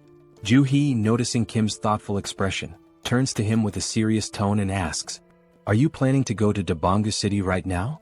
Kim glances at Joo-hee and replies that he intends to head to Daebongu City immediately since their older brother's new home is located there. Hearing this, Joo-hee looks visibly concerned. She tells Kim that she has observed from the start how tirelessly he's been working, without taking proper rest for days. With a worried expression, Joo-hee warns Kim that, while she understands his urgency, what if he collapses or falls ill? She pleads with him to prioritize his health, cautioning that overworking himself could lead to severe problems. If that happens, she asks who will look after him. Joo-hee insists that it's already too late to leave tonight. She advises Kim to rest and wait until sunrise to set out and rescue their brother. Kim listens to her advice and nods in agreement. He then turns to look at his wife and daughter. His daughter is still perched atop Lancelot's head, while Young-Soo is trying all sorts of ways to coax her down. With a mix of exasperation and humor, Young-Soo tells his daughter to climb down from Lancelot and sit on his shoulders instead. He even volunteers to play the role of a brave knight. However, Young-Soo's daughter begins playfully hitting Lancelot's head and declares that her father is boring. She loudly proclaims she wants to play with a real knight, not a pretend one. Hearing this, Young-Soo feels a bit hurt, though he hides it behind a strained smile. Meanwhile, Young-Soo's wife teases her husband, joking that even she wouldn't want to play with a fake knight like him. Instead, she quips she'd rather choose Lancelot, the real deal. And yet, despite the humor, Kim finds himself momentarily distracted by a ridiculous thought. Why, of all things, is he imagining Lancelot playing with Young-Soo's wife? Kim shakes his head, silently cursing his own wandering mind. Watching this heartwarming scene, Kim pauses for a moment, his face softening into a warm smile. He announces that they will take the night to rest, enjoy the moment, and set out in the morning to rescue their brother. The scene shifts to Young-Soo carrying his now sleeping daughter on his shoulders, her face peaceful after hours of play with Lancelot. Young-Soo wears a contented smile, as if this moment alone fulfills him completely. Kim suggests that Young-Soo take his wife and daughter to a private room to rest for the night. Young-Soo agrees, nodding appreciatively before leaving with his family. As time passes and the room empties, Saul smirks mischievously. Slowly, he removes his shirt and walks toward Kim, suggesting with a sly grin that now, with everyone asleep, they can begin their real work. Kim responds with a knowing smile and turns to Lancelot, asking if he needs a place to rest. Kim summons the Camelot Castle, and a miniature version of the castle materializes in his hand. The system notifies Kim that this artifact is a unique grade item known as the Palace of the Cursed Knight. It explains that the castle's size depends on the number of mana stones invested. The system further details its 3 powerful abilities. Blood Sacrifice. By sacrificing livestock, Kim can create reinforcement stones. Summon a Ghost. Using mana crystals, Kim can call forth ghosts from the castle. Knight Investment. By combining ghosts with reinforcement stones, Kim can forge knights as powerful as Lancelot. Kim marvels at the artifact's capabilities, deeming them both overpowered and fascinating. However, he notes that the castle's size scales directly with his investment. For example, 500 mana stones would result in a 500 square foot castle, while 1,000 stones would yield a 1,000 square foot one. After some deliberation, Kim decides on a size sufficient for housing 12 knights, opting for a 300 square foot castle. He invests 300 mana stones, and the Camelot castle grows and expands to its new dimensions. The now enlarged castle stands before Kim, Lancelot, and Saul. As Kim observes the structure, a slight unease creeps in due to its eerie appearance. He turns to Lancelot and asks if the castle's size is adequate for 12 knights like him. Lancelot, with a calm demeanor, responds that he doesn't care about the size as he can adapt to any space. Then, with a wry sense of humor, Lancelot jokes that the castle is as tiny as the Skeleton King's little PP, adding that, compared to Kim's vast subspace, this castle is nothing. Lancelot explains that when Kim summons more skeleton knights in the future, they will reside in his subspace, while Camelot Castle will primarily serve as a summoning hub. Saul meanwhile looks stunned. She realizes how large the Skeleton King's castle must have been, at least 30 times the size of Kim's. This revelation leaves her wondering just how many mana stones the Skeleton King had used to build his massive fortress. Lancelot, overhearing the conversation, confirms that while he doesn't know the precise number, he remembers the Skeleton King using tens of thousands of mana stones to construct Camelot Castle. Hearing this, Saul is even more astonished, realizing the immense effort and resources the Skeleton King devoted to building his massive fortress. Meanwhile, Kim begins to reflect. Even though he stored such a large structure in his subspace, there were no side effects. Kim wonders if it's because the castle is initially small, but this thought leaves him uneasy. Camelot Castle is practically a city in itself, yet storing it caused no disruptions in his subspace. Deciding to set aside his concerns for now, Kim turns to Saul and asks why she hasn't gone to rest yet, mentioning that the night is long and she should take a break. Saul, however, explains that she has something personal to ask Lancelot and has been waiting for the right moment to do so. That moment, she declares, has finally arrived. With an eager gleam in her eyes, Saul turns to Lancelot and, striking a confident pose with her hands on her hips, announces her request. She wants to learn his swordsmanship. Saul boldly asks Lancelot to teach her his techniques. Kim, overhearing this, is taken aback. He thinks to himself that if Lancelot agrees to teach Saul, her skills will improve significantly, which would greatly benefit their team in the future. On the other hand, Lancelot looks thrilled. In his deep voice, he responds that he would be delighted to teach her his swordsmanship, but under one condition. Lancelot explains that when Saul used her martial arts against him previously, he found it fascinating. If she wants to learn his swordsmanship, then she must teach him her martial arts in return. It would be an exchange of skills, her martial arts for his swordsmanship. Hearing this, Saul smirks, her expression shifting into one of playful mischief, almost bordering on manic. With a teasing tone, she praises Lancelot for being clever, admitting that her martial arts are indeed impressive. She calls him a little kid and playfully questions whether he could even handle her intense training regimen. Kim, watching this from the sidelines, notes how Saul's excitement peaks whenever the topic of martial arts comes up. She's undeniably a martial arts enthusiast, if not an outright fanatic. Meanwhile, Saul continues to taunt Lancelot, her mischievous smile intact. She suggests they start with a simple sparring session before beginning formal training. The scene shifts to Kim, who, feeling drowsy, starts heading toward his room in Camelot Castle for some rest. Meanwhile, Lancelot and Saul engage in their sparring session. Saul enjoys the match immensely, pushing Lancelot to his limits. By the end, Lancelot earns his place as a true member of their group, fully integrated into their family dynamic. The scene shifts again, this time to Kim and Young-soo observing from Kim's subspace. Both are surprised to see numerous military officers in the vicinity, communicating through walkie-talkies and appearing to scout the area. Confused, Young-soo asks, "Are there other people besides us planning to travel in the morning?" Kim, however, finds the situation suspicious. Just as he is about to voice his concerns, the sound of a helicopter echoes in the sky. Looking up, they spot the aircraft flying toward Kim's subspace. Young-soo, recognizing the helicopter, exclaims, "That helicopter looks very familiar." Kim realizes it too. It's the same helicopter he had stored in his subspace and later handed over to the general. The helicopter lands and the general steps out with an elated expression. Hurrying toward Kim, he greets him warmly, saying, "Hello, Kim." Kim returns the greeting and asks if the general is alright. The general replies that he's fine but shares that he's been searching for Kim for a long time and has finally found him. He explains that when the wall of Yeoljoro City vanished, he suspected it was Kim's doing. Kim, now irritated, cuts to the chase, asking if the general is here to convince him to join the military. With a firm tone, Kim makes it clear that if that's the case, his answer is no. His priority is finding his family.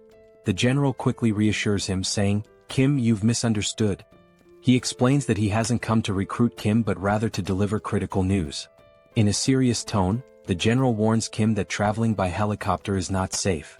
He explains that a faction that betrayed the military has seized a base and now controls air defense systems. If Kim and Young-soo were to travel by helicopter, especially a military one and a general's at that, they would be targeted and shot down. Both Kim and Young-soo are stunned by this revelation. The general provides detailed information, elaborating on how the rebel faction captured the military base and now commands a significant portion of air defense forces. He also shares that he had sent a scouting team in the same helicopter Kim had given him. That helicopter was destroyed mid-air, leaving the general without any information on those individuals.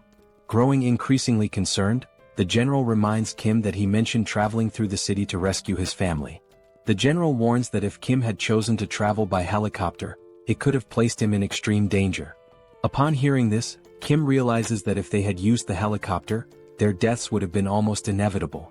Acknowledging the severity of the situation, Kim thanks the general for providing such vital information. At this point, the general shifts the conversation. He brings up how the wall surrounding the city vanished last night, suggesting that Kim must have defeated the Skeleton Knight. However, Kim's focus drifts away from the general's words.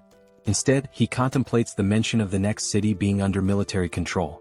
Kim understands that if the military has already taken over the next city, it's only a matter of time before they dominate other cities as well. Even if he travels through the entire city to save his family, the looming military presence will remain a significant threat.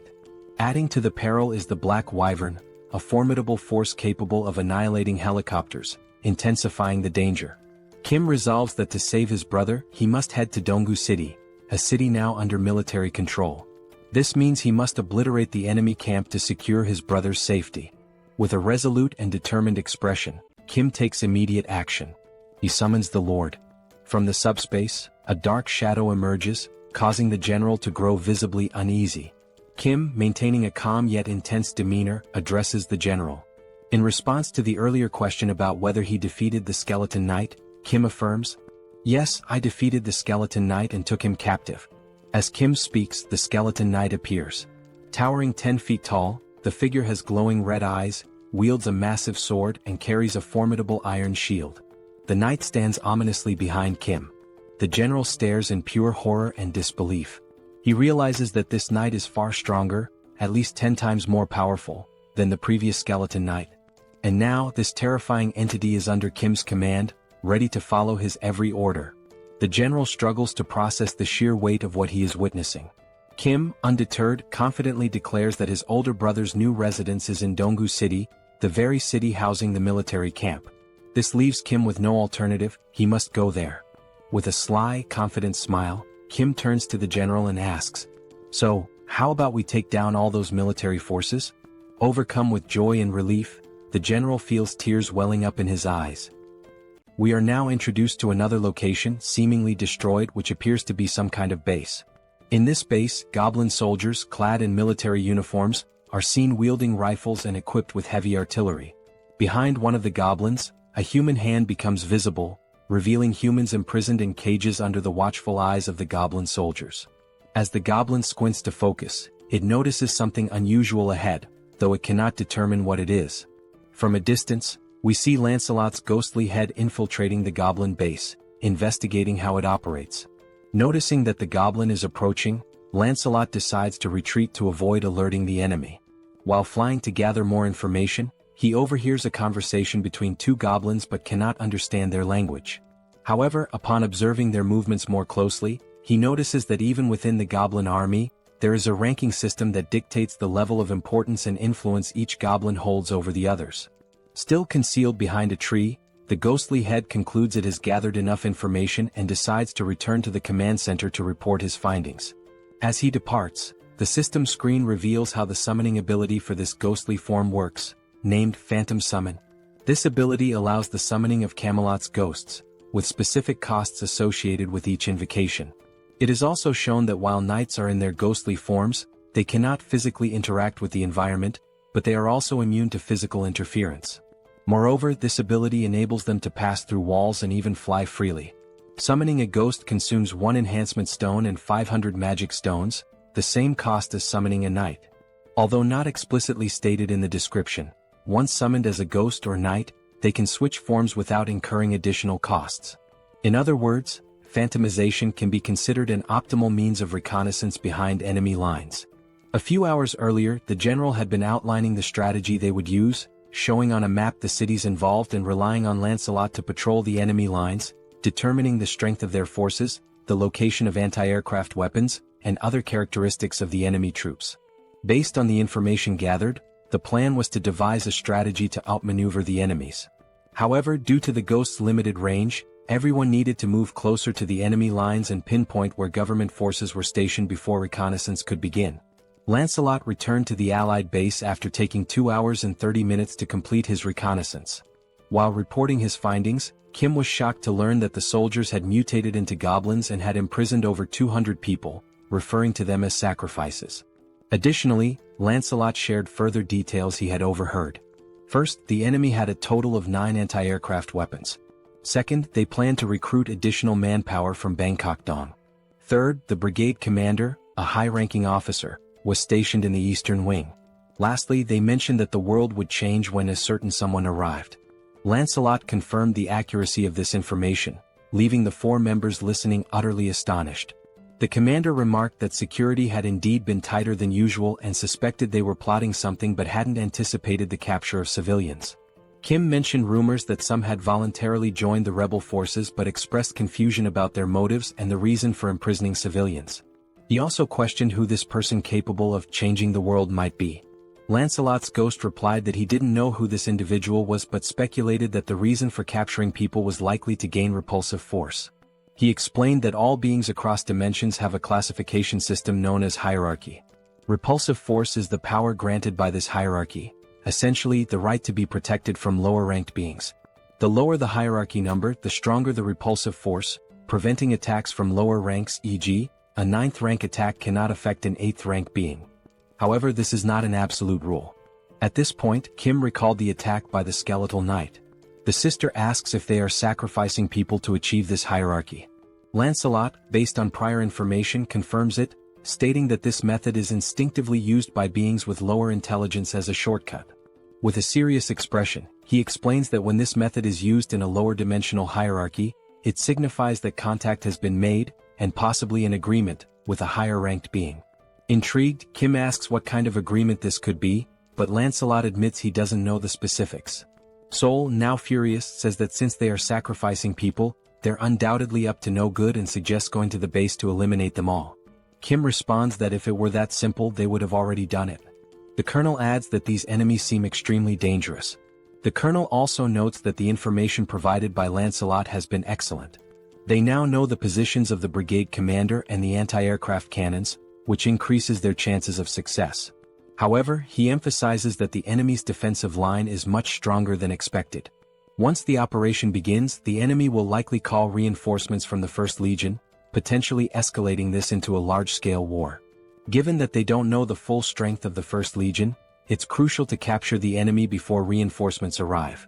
This will require requesting support from nearby units to handle such a large-scale target with sufficient weaponry and troops. Deep in thought, Kim realizes they don't have time to wait for reinforcements. Moreover, Bangkok Dong, where his brother lives, is at risk, making it imperative to finish the mission before the enemy moves there. He also remarks that since Lancelot is of the 7th hierarchy, he could theoretically eliminate the enemy on his own, but the area is too vast for him to cover alone, giving the First Legion's reinforcements enough time to arrive and turn this into a full-scale war. Lancelot suggests that if the anti-aircraft cannons are a problem, Kim could simply summon another knight, and points out that summoning requires both enhancement stones and magic stones. While they have enough magic stones, they are short on enhancement stones. Kim also mentions that while he could unsummon Lancelot and summon another knight, it wouldn't increase their overall strength, making it an unwise move. More importantly, he feels it wouldn't be right to dismiss Lancelot just to summon someone else. Frustrated, Kim says it would be ideal if they could duplicate the enhancement stones and magic stones in their subspace. Lancelot then recalls that after defeating the Skeleton King, they acquired another enhancement stone. Surprised, Kim admits he doesn't remember this, but upon reflection, he recalls that Lancelot did indeed retrieve a stone. Now, with everyone staring at Kim in judgment, he apologizes, saying anyone can have a lapse in memory. He then asks which knight should be summoned. Lancelot explains that all 12 knights of Camelot are exceptional, possessing both skill and loyalty. He assures Kim that regardless of who is summoned, it will be a good choice. However, there is one knight in particular who would be the most logical choice: Bedivere. He describes Bedivere as a genius archer unparalleled in skill, specializing in long-range attacks. Enthralled, Kim exclaims that he can't resist and wants to summon him right away. Back at the goblin base, the captives appear gravely debilitated. A girl wearing an orange sweater is called out by one of the goblins. Frightened, she asks if he's really speaking to her. The goblin points out that everyone else in the cage looks weak except for her. He then asks if she wants to escape. Confused, she hesitates, but the goblin quickly reveals he's only testing her. He declares that if she offers him something of value, he'll let her go. From the expression on the goblin's face, she understands exactly what he means. Before he can finish his proposition, his head is swiftly severed. The girl is stunned, her eyes lighting up as she realizes what Lancelot has just done right in front of her. Lancelot opens the prisoner's cage and, without wasting any time, continues moving swiftly. The girl steps out of the cage, still trying to process what just happened before her eyes. In the sky, something resembling a flaming bowling ball appears. From a distance, the goblins notice the strange object in the sky but cannot identify it. Upon closer inspection, one of them realizes it is indeed a bowling ball, but it makes no sense to him. Before he can react, the ball suddenly hurtles in his direction, catching him off guard, and moments later, it strikes one of the anti-aircraft weapons. A goblin further away hears the explosion and wonders about its origin. The only thing he knows for sure is that something has blown up somewhere. From a distant viewpoint, we see the explosion and, coincidentally, also a hand gripping another flaming bowling ball. Yes, the summoned knight is hurling bowling balls at the enemies, already contemplating his next target. Moments earlier, Lancelot reveals something he hadn't mentioned before: Bedivere has only one arm. Kim is taken aback and confused, as Lancelot had described Bedivere as an archer. He questions how Bedivere could possibly be an archer with just one arm. Lancelot confirms that Bedivere was indeed an archer, but that is a story from the past. He explains that long ago, Bedivere served as a knight under the Duke's command but lost his arm to a commander jealous of his exceptional talent. From that point on, Bedivere adapted, mastering throwing techniques using a leather strap. Thus, he earned his place among the 12 knights of Camelot. Still skeptical, Kim asks if Bedivere can truly destroy anti-aircraft cannons from such distances. Lancelot reassures him, stating that he fought alongside Bedivere for a long time and knows the full extent of his abilities. Additionally, Lancelot confirms that after scouting the enemy lines, only he and Bedivere will be needed for this mission. Back in the present, we see Bedivere launching more flaming bowling balls at the enemies from afar. The ball soars through the sky and strikes another anti-aircraft cannon. As the goblin base is a large area, a goblin from a distance notices the explosion and wonders what is happening. Turning around, he sees another goblin soldier being attacked and flung away by someone. Alarmed, he asks his officer what's going on, but then hears the distinct sound of a sword. When he looks closely, he spots Lancelot calmly walking in his direction.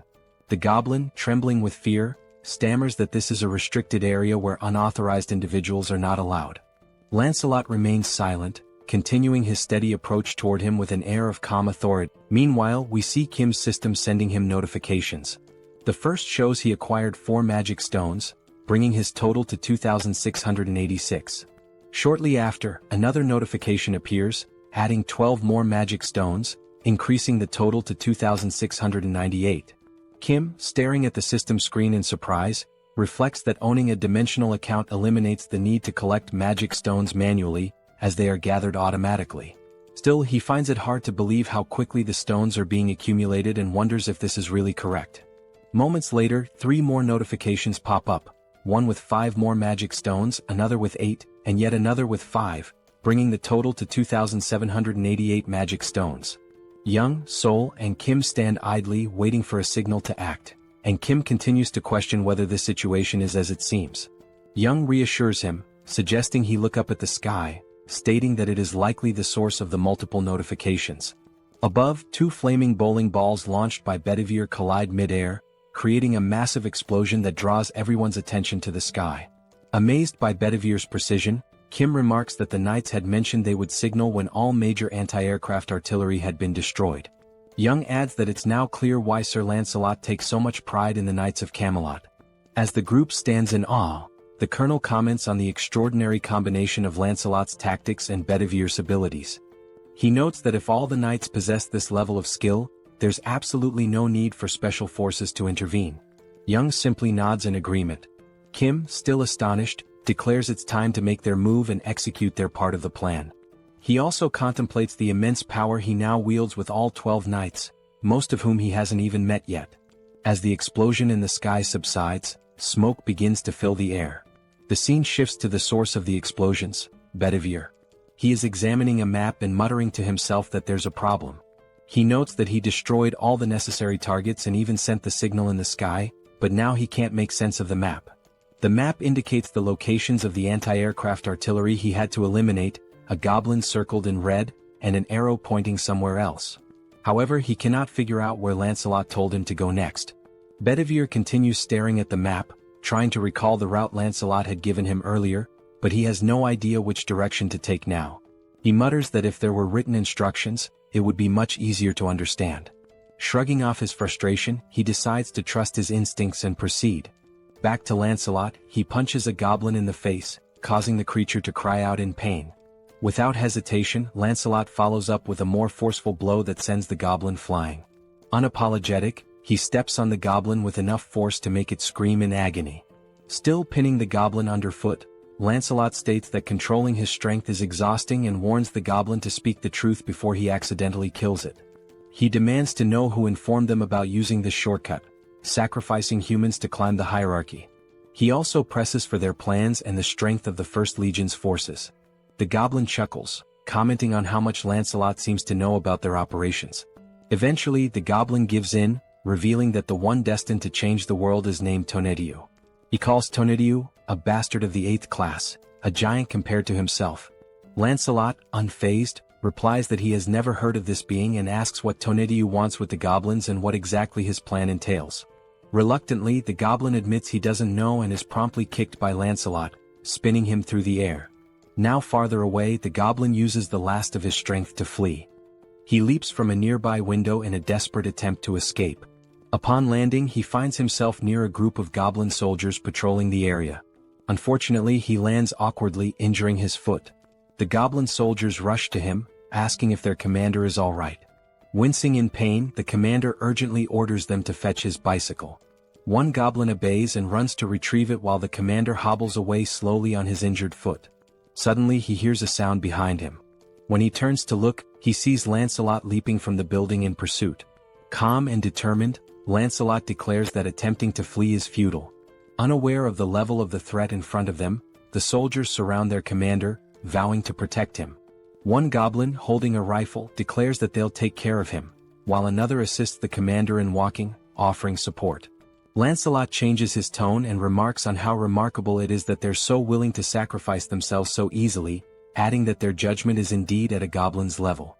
The goblin retorts, saying it's better to be a goblin than an empty-headed fool like Lancelot. Now aiming his rifle, the goblin advises Lancelot to drop his arrogance, noting that there are also 8th-ranked individuals in their main force. He boasts that if he had only consumed 10 more, he too would have been in 8th rank.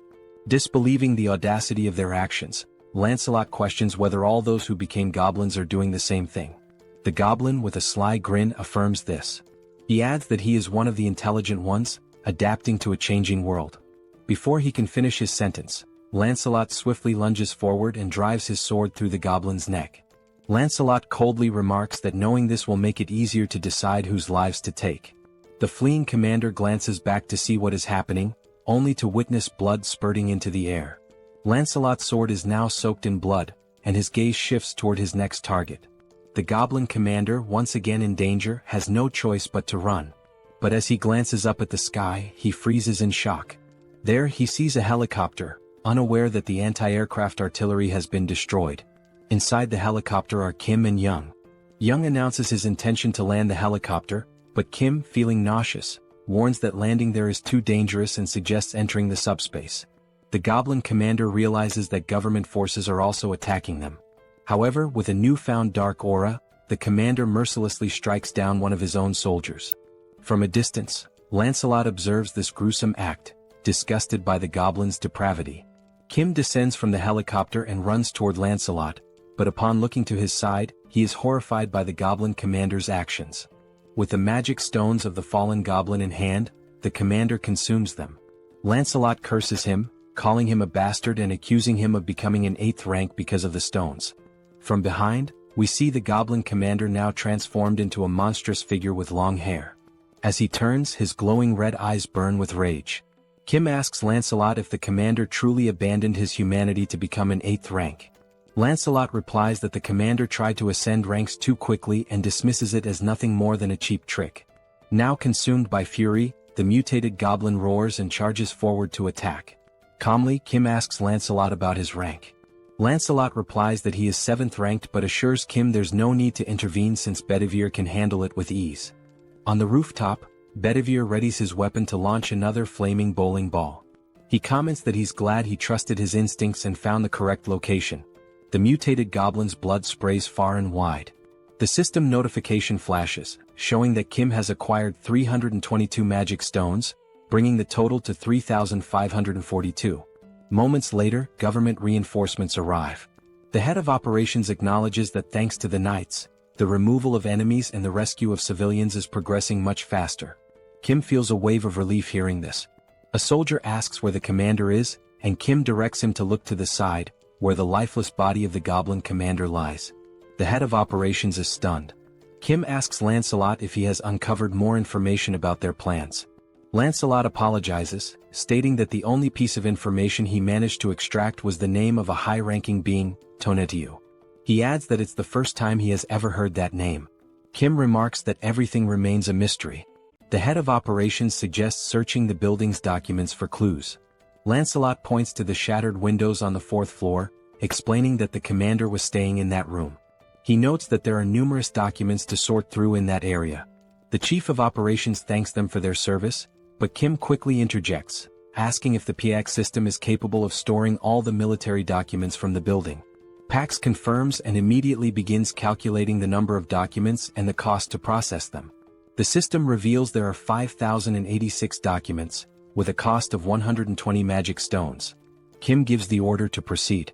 The chief of operations remarks that such measures weren't necessary, but Kim explains that PX will handle it efficiently, and he needs to locate the family as quickly as possible.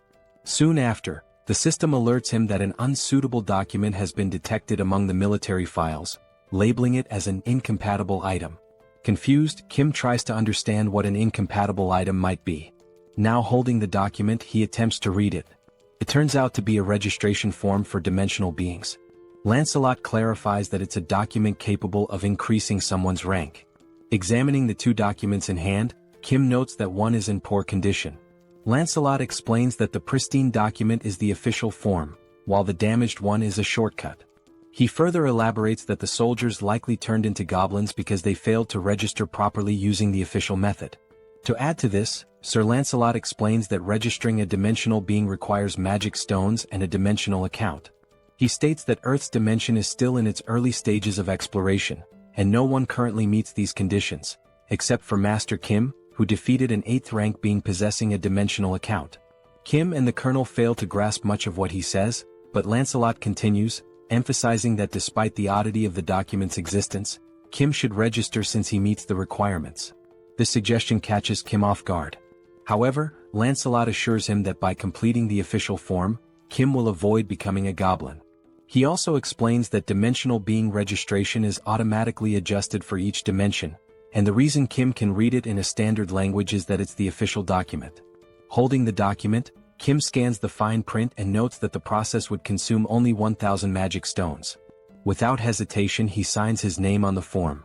The system announces that the dimensional being registration is complete, leaving Kim with 2,422 magic stones. After signing, the document begins to glow and disintegrates into dust. Jokingly, Kim remarks that he's curious to know where the system wants him to submit the documents. Outside, someone arrives on a motorcycle, calling out to the commander and apologizing for the delay. The individual explains that the holdup was due to something being incredibly heavy to carry. However, upon taking a closer look around, they are baffled by what happened to the goblins in the area. From atop the building, Bedivere watches the scene with curiosity, wondering aloud if the vehicle the goblin is riding might be a horse. Meanwhile, back in the document room after the PX scan, they manage to retrieve not only the contract but also approximately 40,728 pages of military documents. Kim informs the colonel that he remains worried about his family and won't be able to review the documents himself since he's heading out to search for them. He adds that the director of operations will handle the verification and assures the colonel that once he finds his family, he will return to assist the government forces. The colonel thanks him and wishes him good luck. As they leave, Kim tells Lancelot that the plan is to enter without the rebels mistaking them for government troops. However, they learn that Dobonggu has been occupied by the rebels, making it too dangerous for Yong-soo to drive. Kim decides to take the wheel instead. He considers that, for now, it's safer for him and the two knights to travel in unassuming vehicles to avoid drawing attention and being identified as enemies. However, a significant problem arises. Upon inspecting the subspace inventory, they discover that only military vehicles are available, which completely disrupts the plan. Kim wonders how they will resolve this issue, convinced there must be a non-military vehicle somewhere. Determined, he decides to search thoroughly to find something usable. Descending the stairs, he acknowledges that the task will be slow and dangerous but accepts that there is no other option. He also expresses hope that they will locate a drivable vehicle. As they step outside, they are startled by the sound of a roaring engine. Looking ahead, they see Bedivere perched atop the motorcycle previously owned by the goblin. Suffice it to say, he looks incredibly stylish. Stunned, Kim, still processing what he's seen, asks why Bedivere is on a motorcycle. The newly self-proclaimed rider explains that he thought it was a horse. Pointing to the goblin's corpse on the ground, Bedivere says the goblin had been riding this modern horse, and he found it amusing, so he decided to learn how to use it. It wasn't even that difficult, he adds. Kim, still surprised, recognizes the vehicle as the brigade commander's motorcycle and hatches an idea. Opening the system, he learns it will cost only 22 mana stones to store the motorcycle under the military unit category. With 2,400 stones remaining, he approves the storage. A while later, goblin soldiers armed with rifles notice something unusual approaching them. One goblin, puffing on a cigarette, asks what the hell that thing is. As it gets closer, the goblins realize it's a motorcycle, but they don't feel alarmed. Another goblin asks if they're expecting any visitors, to which the first responds he hasn't heard about any. They decide to point their rifles and shout at the approaching figure, demanding to know who they are and where they came from, warning them to stop immediately. One goblin adds that, regardless of who they are, no one can enter without proper authorization. Seconds later, before the goblins can react, one of them is struck by a bowling ball, leaving only the cigarette burning in his hand. Here's a lesson: if you're a goblin, don't smoke. The other goblin, bewildered by the sudden demise of his comrade, turns around to investigate what just happened. Still astride the motorcycle, Lancelot unsheathes his sword, turning those few seconds into the goblin's last. Without hesitation, he eliminates the goblin with a precise strike to the neck. The group continues forward, now riding two motorcycles, Kim and Lancelot on one with Bedivere piloting the other, steadily distancing themselves from the scene. A goblin watching from afar notices the suspicious movement and remarks that he's never seen anyone ride motorcycles like that before. Eventually, they seem to reach their final destination and decide to stop. All signs suggest this is Kim's brother's apartment. Inside, on the 14th floor, Kim knocks on the door of apartment 1405, calling out for his brother, Hyung, and asking if anyone is inside. He keeps calling, but the silence hanging in the air suggests no one is there. Worried, Kim decides to open the door using the handle, and to everyone's surprise, it's unlocked. Inside, amidst the destruction, They see wedding photos of Kim's brother and his new wife hanging on the walls, alongside apparent bullet marks on the TV. Kim freezes at the doorway, calling out to his brother and sister-in-law once more, but still there's no response. Concerned for Kim's safety, Lancelot, ever the loyal servant, asks for permission and declares that he will take the lead. They decide to enter, and as Kim looks around he notices something odd. It doesn't seem like they were attacked. Instead, it feels as if they abandoned the house and evacuated somewhere else. While searching for clues, he spots a letter on the bed and decides to read it. The paper contains a message from his brother addressed to Kim or their sisters. It explains that the phones weren't working, so he left the letter in case one of them came looking for him. In the letter, his brother writes that they decided to head to UINGBU but admits he's uncertain about their safety given the current situation. He mentions that his wife's family is also nearby. He adds that he doesn't know when they might read the letter but assures them there's no need to risk facing danger to look for him. He explains that outside, soldiers have been forcefully removing people from their homes and abducting them. As Kim reads, Bedivere and Lancelot finish their sweep of the house and confirm there's nothing unusual inside. The letter continues, describing how people are being taken indiscriminately, adults and children, regardless of gender. It warns that the situation is perilous but expresses hope that they'll survive somehow and urges Kim to do the same. Finishing the letter, Kim feels a sense of relief, thinking it's likely his brother and family managed to escape before the First Legion occupied the area. Kim calls Bedivere over, hands him the letter, and orders him to show it to his sisters in the subspace. He wonders when his brother, Hyung, wrote the letter and fears that if the Legion occupied this area, they might soon target where his brother is now. Turning to Lancelot, Kim declares they'll leave immediately, urging haste and stating he'll take the lead this time. Lancelot complies but asks if Kim is alright. Lancelot expresses concern that Kim may have developed a phobia, suggesting he let Lancelot drive. Before they can act, a helicopter suddenly appears outside the window, its turret aimed directly at them. The goblin piloting it reports via radio that he's identified an unknown individual and a skeleton at the location and is preparing to open fire. The turret roars, unleashing a barrage toward the two until its ammunition is depleted. For a moment, it seems like Kim and Lancelot have vanished. As the smoke clears, Kim reappears, grimacing and commenting that the attack hurt more than he expected. With a touch of humor, he confirms the phobia. Somehow, Kim commands Pax to store the Black Hawk helicopter in the warehouse, noting that its maintenance hadn't been completed and its weapons were for demonstration purposes only. The system confirms the operation will consume 141 mana stones. The goblin, utterly shocked, demands to know who they are, bewildered that they survived being hit by the turret. When the goblin asks if they are rank 8, the helicopter suddenly vanishes into subspace, leaving the pilot panicked as he realizes he's about to fall from a considerable height. Kim turns to Lancelot, emphasizing that they can't waste any more time. Meanwhile, they hear the goblin scream until it abruptly ends with a splat. Kim reflects on how many rebels they've eliminated along the way but hadn't expected them to have a Black Hawk in their possession. He silently hopes his brother and family are safe. The scene shifts to a group of goblins having a conversation. They discuss how the high priest promised to distribute rewards based on the number of offerings they've collected. It's been several days since then. One goblin mentions there's only one building they haven't managed to destroy and questions if it's really necessary to interfere like this. He adds that another lieutenant's team has already captured 300 offerings. Another goblin scratches his head, admitting it's not easy to take down that building unless you're rank 8. The goblin lieutenant chastises him, saying they should have asked for reinforcements or figured out another way. He criticizes the others for risking their lives to collect more offerings while they lag behind. Declaring he'll handle things personally from now on, the lieutenant tells the goblin to work harder to make up for the delay. The subordinate obeys. Turning to the side, the lieutenant asks another goblin if he heard the instructions and orders him to destroy the building.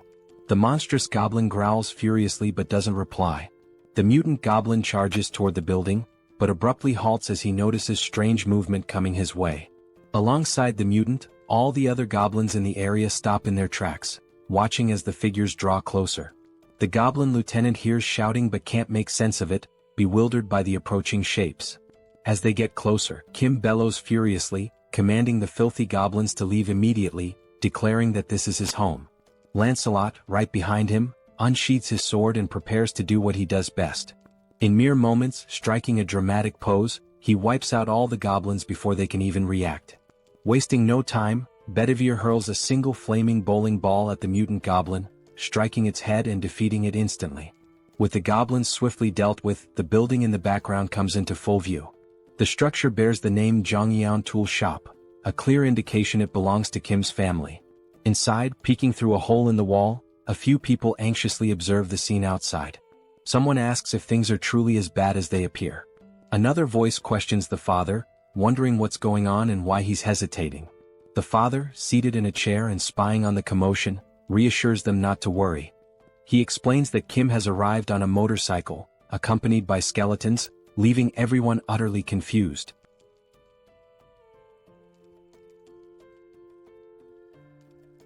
Then we are shown a flashback of his father reminiscing about when he was young.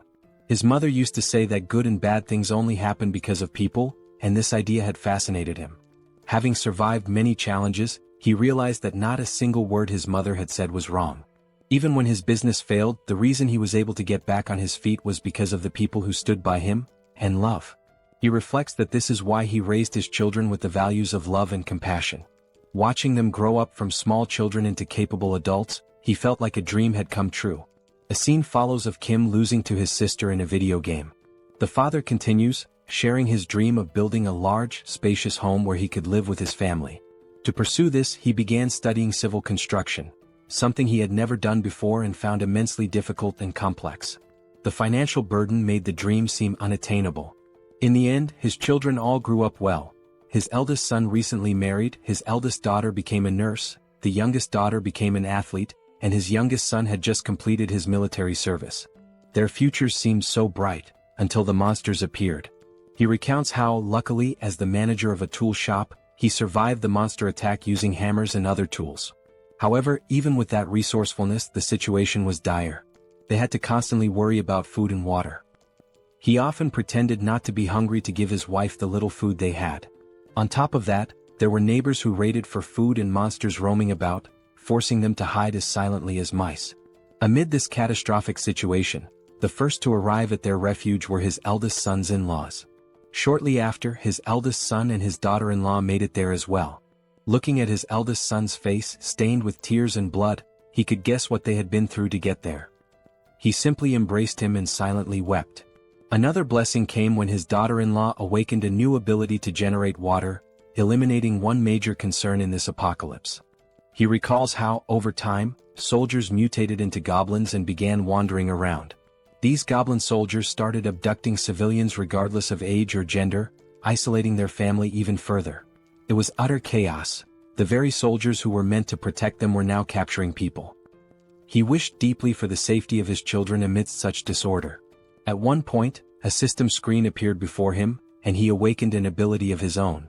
The ability was named Architect, and the system indicated that he now possessed exceptional skills in architecture and could build freely.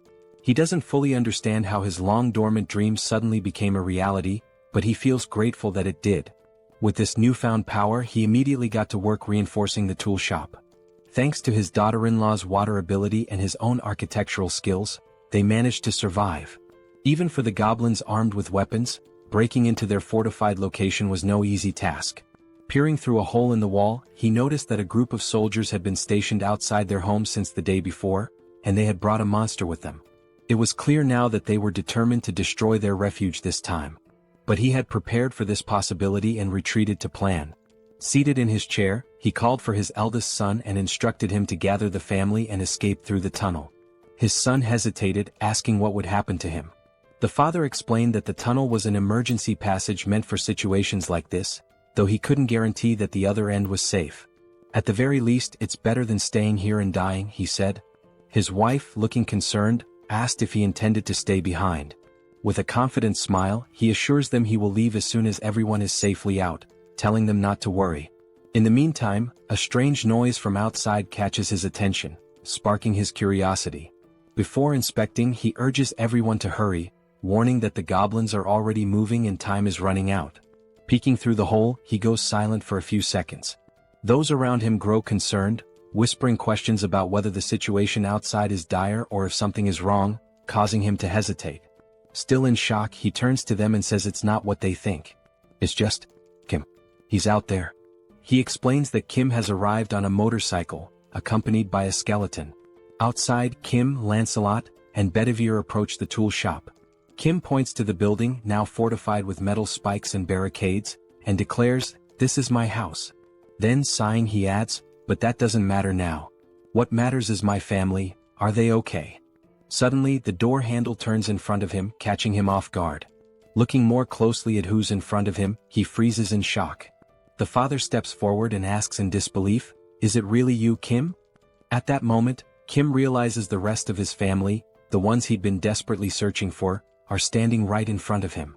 Without hesitation, he bursts into tears, running toward them like a child, wrapping his father in a tight embrace he'd been longing for. But the father and brother interrupt the emotional moment, startled by what was standing behind Kim. He glances back to confirm. "Don't worry," Kim says reassuringly, "despite how they look, they're friends, they're on our side." Kim then reveals, "And that's not the only surprise I've got." Using his powers, he opens a subspace portal. Inside, his two sisters are safe and enjoying a hearty meal. Seeing them eating brings tears of relief and joy. His sisters, realizing what's happening, break down, sobbing uncontrollably. Inside Kim's subspace, the reunited family sits down for a meal they haven't had in ages. For the parents especially, it's a heartwarming moment. Tasting the food, the mother is taken aback. She thinks to herself, "No matter where I go, I always trust my cooking. But this grilled mackerel is on a whole other level." She turns to Young-so's wife and asks if she's a professional chef. The wife thanks her for the compliment, smiling. The mother declares, "Now that you've set the bar with such a delicious meal, I can't back down." She takes it upon herself to make a dessert worthy of matching it. The dessert consists of thinly sliced green grapes placed delicately atop whipped cream on a cheesecake, arranged with care. When it's ready, she presents it as a token of gratitude, naming it Mom's Green Grape Tiramisu with whipped cream. Young-so's wife tries it and is overwhelmed by the burst of flavor, reminiscent of something out of Shokyuji no Soma. She asks how the mother managed to make something so divine, and the others eagerly agree as they taste it. Elsewhere in Kim's subspace, someone is hammering iron. It's an elderly man, the father of the eldest son's wife, tinkering with Lancelot's armor. The old man asks Lancelot for his name. "I'm Lancelot," he answers. The man abruptly cuts him off, asking, "Do you know how to play Jengi?" Lancelot pauses, confused. "Are you sure you mean Jengi?" Clearly misunderstanding, Lancelot begins explaining how, in his hometown, they were famous for dismantling monster corpses, so he's dealt with organs before. The man interrupts again, asking what nonsense he's talking about. In the foreground, a reinforcement stone comes into view as the old man remarks, "Seems like you don't know how to play. Grab a chair, I'll teach you." The reinforcement stone, held by the eldest brother, is handed over to Kim. Kim asks his brother why he has such a stone. The system identifies it as a Tier D reinforcement stone, with attributes of penetration and explosion. The brother explains that he found it after witnessing a battle between a rhino-like monster and a griffin. The griffin one tore off a chunk of the rhino's flesh and flew away. He found the stone in the rhino's remains. Still offering the stone, he says, "You'll probably need this more than I do." Kim gratefully accepts, promising to put it to good use. Completing his thought, Kim mentioned he should express his gratitude and reminded them that, as he had said before, if anyone needed anything, whether it was furniture or something else, they should just let him know. He also added that his sister-in-law's family should feel at home here too. His brother was touched by how Kim was looking after his in-laws as well. Reflecting, he remarked how much Kim had grown since being discharged, recalling that when they were younger, Kim used to cry every time Seoul hit him. Laughing, Kim admitted he would probably still cry if Seoul hit him now. His brother joked that the best thing about being born before Seoul was avoiding her wrath. He thanked Kim sincerely before excusing himself, saying he was going to check in with his in-laws. As Kim noticed the scar on his brother's face, he commented on how they had managed to survive so far with the help of their father's and sister-in-law's abilities. He couldn't imagine how hard it must have been. Suddenly, someone approached Kim from behind. Turning, he realized it was his father. The father spoke, saying how happy he was, not only because the family was safe but also because of Kim's abilities, which gave everyone the chance to eat in a secure place. Then his father asked if Kim knew that good and bad things, but Kim interrupted, completing the saying, "Can only happen when there are people." Kim nodded, saying he understood. He added that no matter how powerful his abilities were, he wouldn't have made it this far alone. He shared that this realization hit him when he started helping people cross a tunnel filled with wyverns. Young-soo had told him that even with awakened abilities, the challenges were the same for everyone. That was when Kim understood the real reason people help each other. It's because everyone wants their family to be safe. People help with the hope that someone else might assist them in return, especially in an apocalypse where empathy is essential. Smiling, Kim concluded, after all, we're all human. Everyone feels pain when they're hurt and everyone fears death. We help each other because we're in the same situation. Otherwise, it would be unbearably cruel. Looking at his father, Kim asked, "Am I right?" His father, now smiling with pride, replied, "I couldn't be prouder to have you as my son." Kim smiled back, saying he was grateful to have him as a father. Kim then suggested that his father rest as he must be tired, and mentioned that he would have to leave soon. His father cautioned him to be careful, and Kim reassured him, joking, "I can't even get hurt now, even if I wanted to." Meanwhile, back at the headquarters, the commander was sorting through documents that had piled up, finally feeling some relief that half of them had been taken care of. Thanking the soldiers for their efforts, he told them to take a short break. One of the soldiers joked, saying his eyes felt like they were about to fall out from all the reading. At that moment, another soldier entered, reporting that a short while ago, a skeletal knight riding a motorcycle, who introduced himself as Bedivere, delivered a message. Kim had already departed for Payu. The colonel, puzzled, asked why Kim would go to Payu. The commander thought for a moment before realizing with growing alarm that the First Corps was stationed there. After a brief pause, panic overtook him as he realized Kim intended to confront the First Corps alone. The scene shifted to a sunset, showing Kim and his team heading into battle. Riding his motorcycle, Kim commented on how pleasant the weather felt at that moment. Meanwhile, inside the subspace, Seoul, wearing boxing gloves, was counting aloud to 19. Her eyes glinted with determination as she trained tirelessly. She lunged forward with speed, unleashing a flurry of punches on a punching bag while vividly imagining an opponent before her. Like a skilled fighter, she rotated her torso flawlessly, channeling all her strength into a powerful kick that landed squarely on the bag. Wasting no time, she followed up with a devastating punch that shredded the punching bag, sending its remains flying several meters away. The count of 19, as it turned out, referred to the number of punching bags she had already destroyed.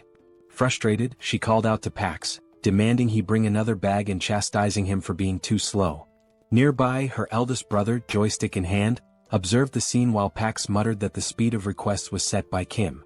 The older brothers were engrossed in a video game and one of them asked why Seoul was so angry. She replied that it was because Kim refused to let her leave the subspace and risk her life. She added that while Kim acknowledged her awakened abilities, he reminded her that facing weapons, electric vehicles and similar dangers was still too risky. Seoul had insisted on at least being allowed to set up punching bags to train, and ever since she had been relentlessly hitting them. As they continued playing Overcooked, her older brother noted that Seoul had mentioned her awakened abilities. He agreed it was dangerous outside and questioned her eagerness to leave, adding, "But then again, we're talking about Seoul." Joyeon chimed in, agreeing, and mentioned that she'd overheard Kim talking about a scar on their brother's face. Touching his face, the brother dismissed it as nothing to worry about. Suddenly he heard a faint buzzing sound. As he touched the scar, he noticed something unusual. Alarmed, he realized the scar was gone, as if he had woken from a dream. Joyeon teased him, remarking that the scar wasn't that bad but that the bruise was a bit over the top. Still shocked, he insisted that the wound had been significant, pointing out that the scar had still been there yesterday. Smirking, Joyeon mockingly told him he shouldn't act injured, recounting how scared she had been when she was in the hospital. She also recalled a certain chief of internal medicine named Jin Sung-hak who had used his powers to manipulate and brainwash the hospital staff. Angrily recalling the ordeal, Joyeon admitted that it made her tread carefully with every action out of fear of being controlled too. At that moment, Young-so's wife appeared in the doorway, announcing that it was time to eat. Without hesitation, Joyeon dropped the joystick and bolted toward the dining area, leaving her brother to play alone. As their mother called everyone to the table, she overheard playful voices in the background. Someone declared themselves the devil of the underworld, while another announced, "I'm Yu Jong, the magical girl who's going to defeat you." The voices belonged to their father, Young-so, and his young daughter, who paused their game and acknowledged they were on their way. The mother announced that today's menu was kimchi stew and mentioned she had already served the black rice, urging them to eat while she joined them shortly.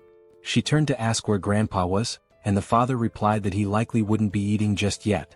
Noticing the old man sitting with his back to her, she inquired why he wasn't joining them. He was focused on the board game he was playing with Lancelot, visibly intrigued. It was the first time he had ever encountered such a game. He marveled at how Lancelot, despite never having played before, could be so skilled. No matter how hard he tried, he couldn't find a single weakness in Lancelot's strategy. He resolved to ask Lancelot to explain his methods when he returned, impressed by the brilliance of his gameplay. Back on the battlefield, the scene shifted to war tanks rolling steadily toward an unknown destination. Suddenly they stopped and opened fire, their shots striking a target ahead. Another volley followed, resulting in a massive explosion at the impact site. From the devastation, a radiant blue light emerged, illuminating the entire area where the tank's shells had landed. As we approached, we noticed that the blue light was actually Kim's subspace, which had been struck by the attacks. In retaliation, Kim launched several missiles. The system screen displayed the status of the missiles, noting that they were ranked rare and had the ability to penetrate and explode. The missiles struck the war tanks, destroying them in the blink of an eye with small explosions. One by one, all the tanks that had previously been attacking Kim were now obliterated. Observing the situation, Kim remarked that he had avoided using high-explosive weapons to prevent any harm to civilians who might be nearby. However, according to Lancelot's information, the First Legion had divided its forces between the locations where civilians were detained and the stronghold of the main rebel force. In line with Lancelot's plan, he himself would handle the rescue of the hostages, while Kim was tasked with attacking the primary rebel force. Given this, Kim no longer needed to hold back, as there were no civilian hostages at the rebel base he was currently targeting.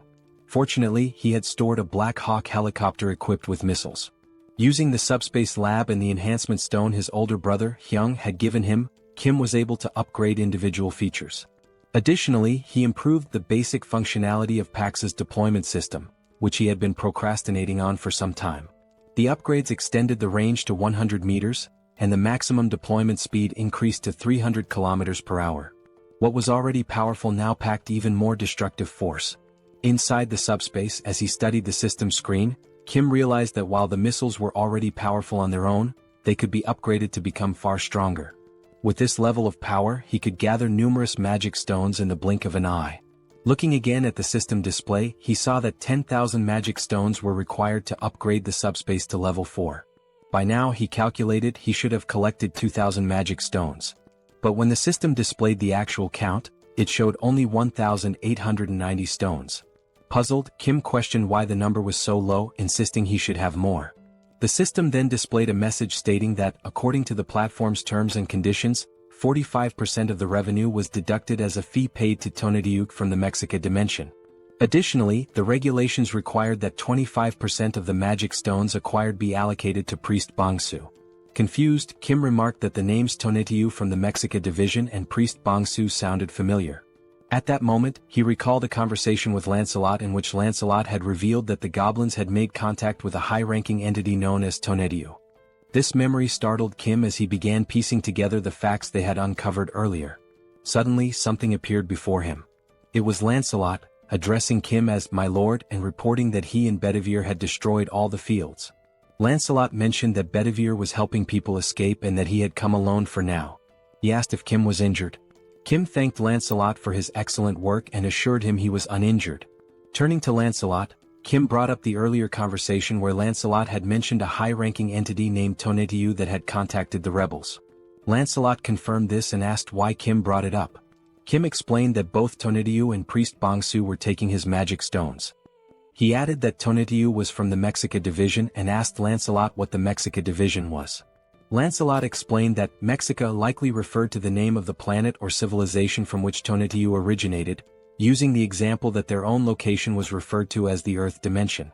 He further stated that Priest Bongsu was sacrificing people to other planets and noted that a traitor was worse than someone betrayed. The scene then shifted to show a mutant goblin from behind, with a system screen open in front of it, displaying the same message Kim had just seen. The goblin tinkered with the system, questioning what he was doing to sound so crazy, remarking that this behavior was unusual.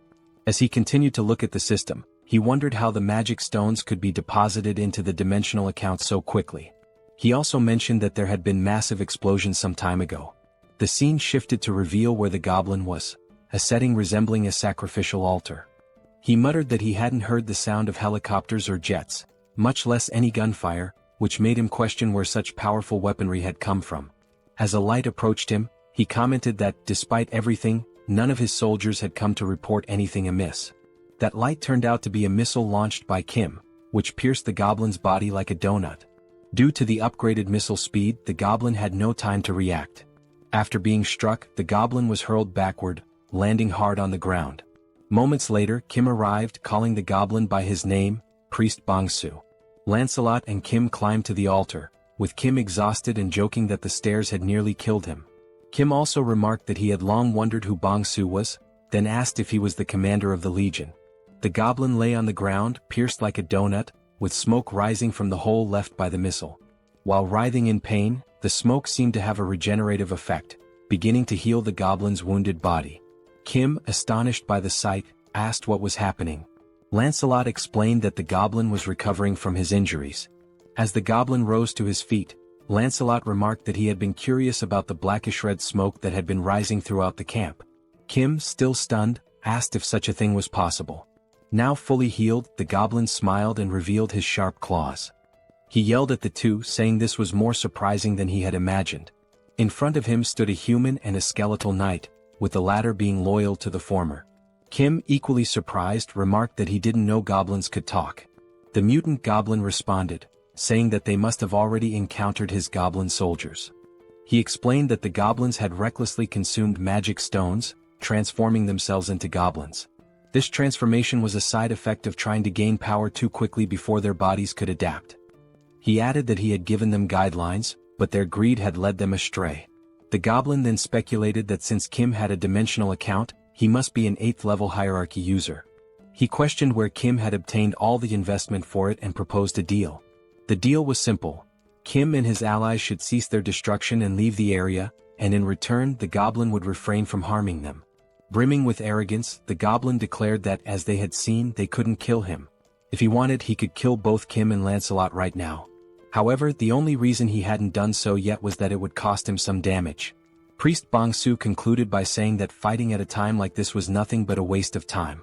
Lancelot retorted that the goblin couldn't kill them either, let alone leave a scratch, and invited him to try if he wanted. Meanwhile, Kim was deep in thought, pondering the sudden offer of peace. He questioned whether he could truly kill the goblin or not. If he couldn't, it was likely due to the mysterious smoke. Staring at the goblin, Kim wondered about the true nature of the smoke, suspecting it might be a remnant of human sacrifices. He recalled that Lancelot had mentioned seeing the smoke at the camp, though he hadn't seen it himself. If he had, perhaps he could have deduced its principles. Looking beyond the goblin, Kim noticed a strange hum and a dark red smoke gathering in the sky. He glanced upward, questioning why the smoke was also in the sky. The heavens glowed a deep scarlet, resembling a scene that signified the end of the world. As Kim stared upward, he was caught off guard by something that made his eyes widen and his body tremble with fear. In the sky, a massive sphere appeared, resembling a glowing, terrifying red eye, unlike anything he had ever seen before. The smoke enveloped the sky, particularly around the enormous eye. Kim stood frozen, overwhelmed and unsure of what to do as he gazed upon such a colossal and awe-inspiring sight. Looking up at the sky, Kim wonders what exactly he is seeing. Still in shock, chills run down his spine as he questions whether the entity before him is truly a high-ranking being. Priest Bongsu smirks, clearly amused by Kim's reaction. The goblin remarks that it must be Kim's first time encountering such a creature, as they usually never appear due to classification restrictions. However, he explains that Lord Tonediu is different from other beings.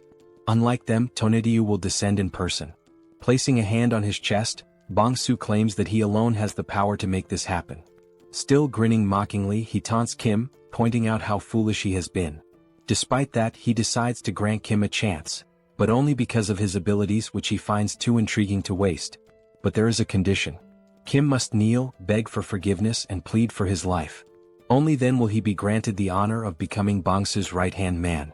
Before he can finish speaking, Lancelot dashes forward, delivering a powerful strike that slices through Bongsu's neck in an instant. Lancelot is enraged that a mere goblin dared to place himself above his master. The goblin's severed head flies several meters away, yet even as his body collapses, he erupts into laughter, knowing his regeneration ability will soon restore him. Seconds later, the goblin's head begins floating back toward his fallen body. Smirking, he tells them to stop wasting their time, as they should already realize how pointless these games are. With Tonatiuh watching from above and Bongsu rapidly recovering, the goblin declares that no matter how many times they kill him, he will simply return to life. His expression darkens as he mocks Lancelot, questioning if his brain is so empty that he still cannot grasp such a simple concept. He also adds that Lancelot has no idea how useful he could be. As a true knight, Lancelot replies that he indeed does not understand, but then corrects himself, saying that honestly he doesn't care to. With unwavering conviction, he states that the only thing that matters to him is Master Kim. He will cut down anyone who threatens his master's safety, no matter how many times it takes. The goblin sharpens his claws and sneers, remarking that the knight truly has an empty head. Without hesitation, the goblin lunges forward, inviting Lancelot to attack him as many times as he wants. Watching Bongsu's reckless charge, Lancelot reconsiders his approach. Instead of drawing his sword, he clenches his fists and decides that if cutting won't kill him, he will simply pummel him into dust instead. With lightning-fast speed, Lancelot lands a devastating punch to the goblin's face. Bongsu has no time to react. With a single blow, his nose is shattered, several teeth are broken, and blood spews from his mouth. The goblin recovers quickly and, grinning, remarks that Lancelot's fists are not bad. However, even with that strength, they are still useless. Boasting about the blessing of immortality, the goblin fails to notice Lancelot moving. Wasting no time, Lancelot seizes him by the hair with his right hand. Focusing all his strength into his left fist, Lancelot states that if something doesn't work, then he will simply make it work. Bongsu's expression instantly shifts to fear as he stammers, pleading for Lancelot to wait a moment. Without mercy, Lancelot begins his onslaught. With the first punch, even more teeth shatter and blood splatters everywhere. But he does not stop there. He continues throwing blow after blow, a relentless flurry of strikes so brutal that the scene is censored, as there may be children watching this absolute manhwa. While Lancelot buries his fists into the goblin's disfigured face, Kim silently observes. He recognizes that Lancelot is doing his best, but if he cannot defeat Tonatiuh, Bongsu's regeneration will continue endlessly. Looking up at the gigantic eye in the sky, Kim realizes that it must be dealt with. However, removing it might be impossible without a proper plan. Still gazing upward, Kim forces himself to think.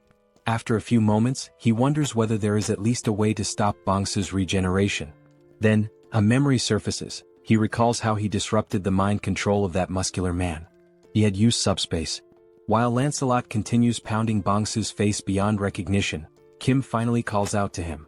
Lancelot halts his fun momentarily. Bongsu, still suffering in Lancelot's grip, keeps insisting that none of this matters. It is pointless. Ignoring him, Kim activates his power and gives a command. Throw the goblin into SUBSPACE. Without hesitation, Lancelot swiftly hurls Bongsu toward the portal. The moment the goblin makes contact with it, the system issues a notification.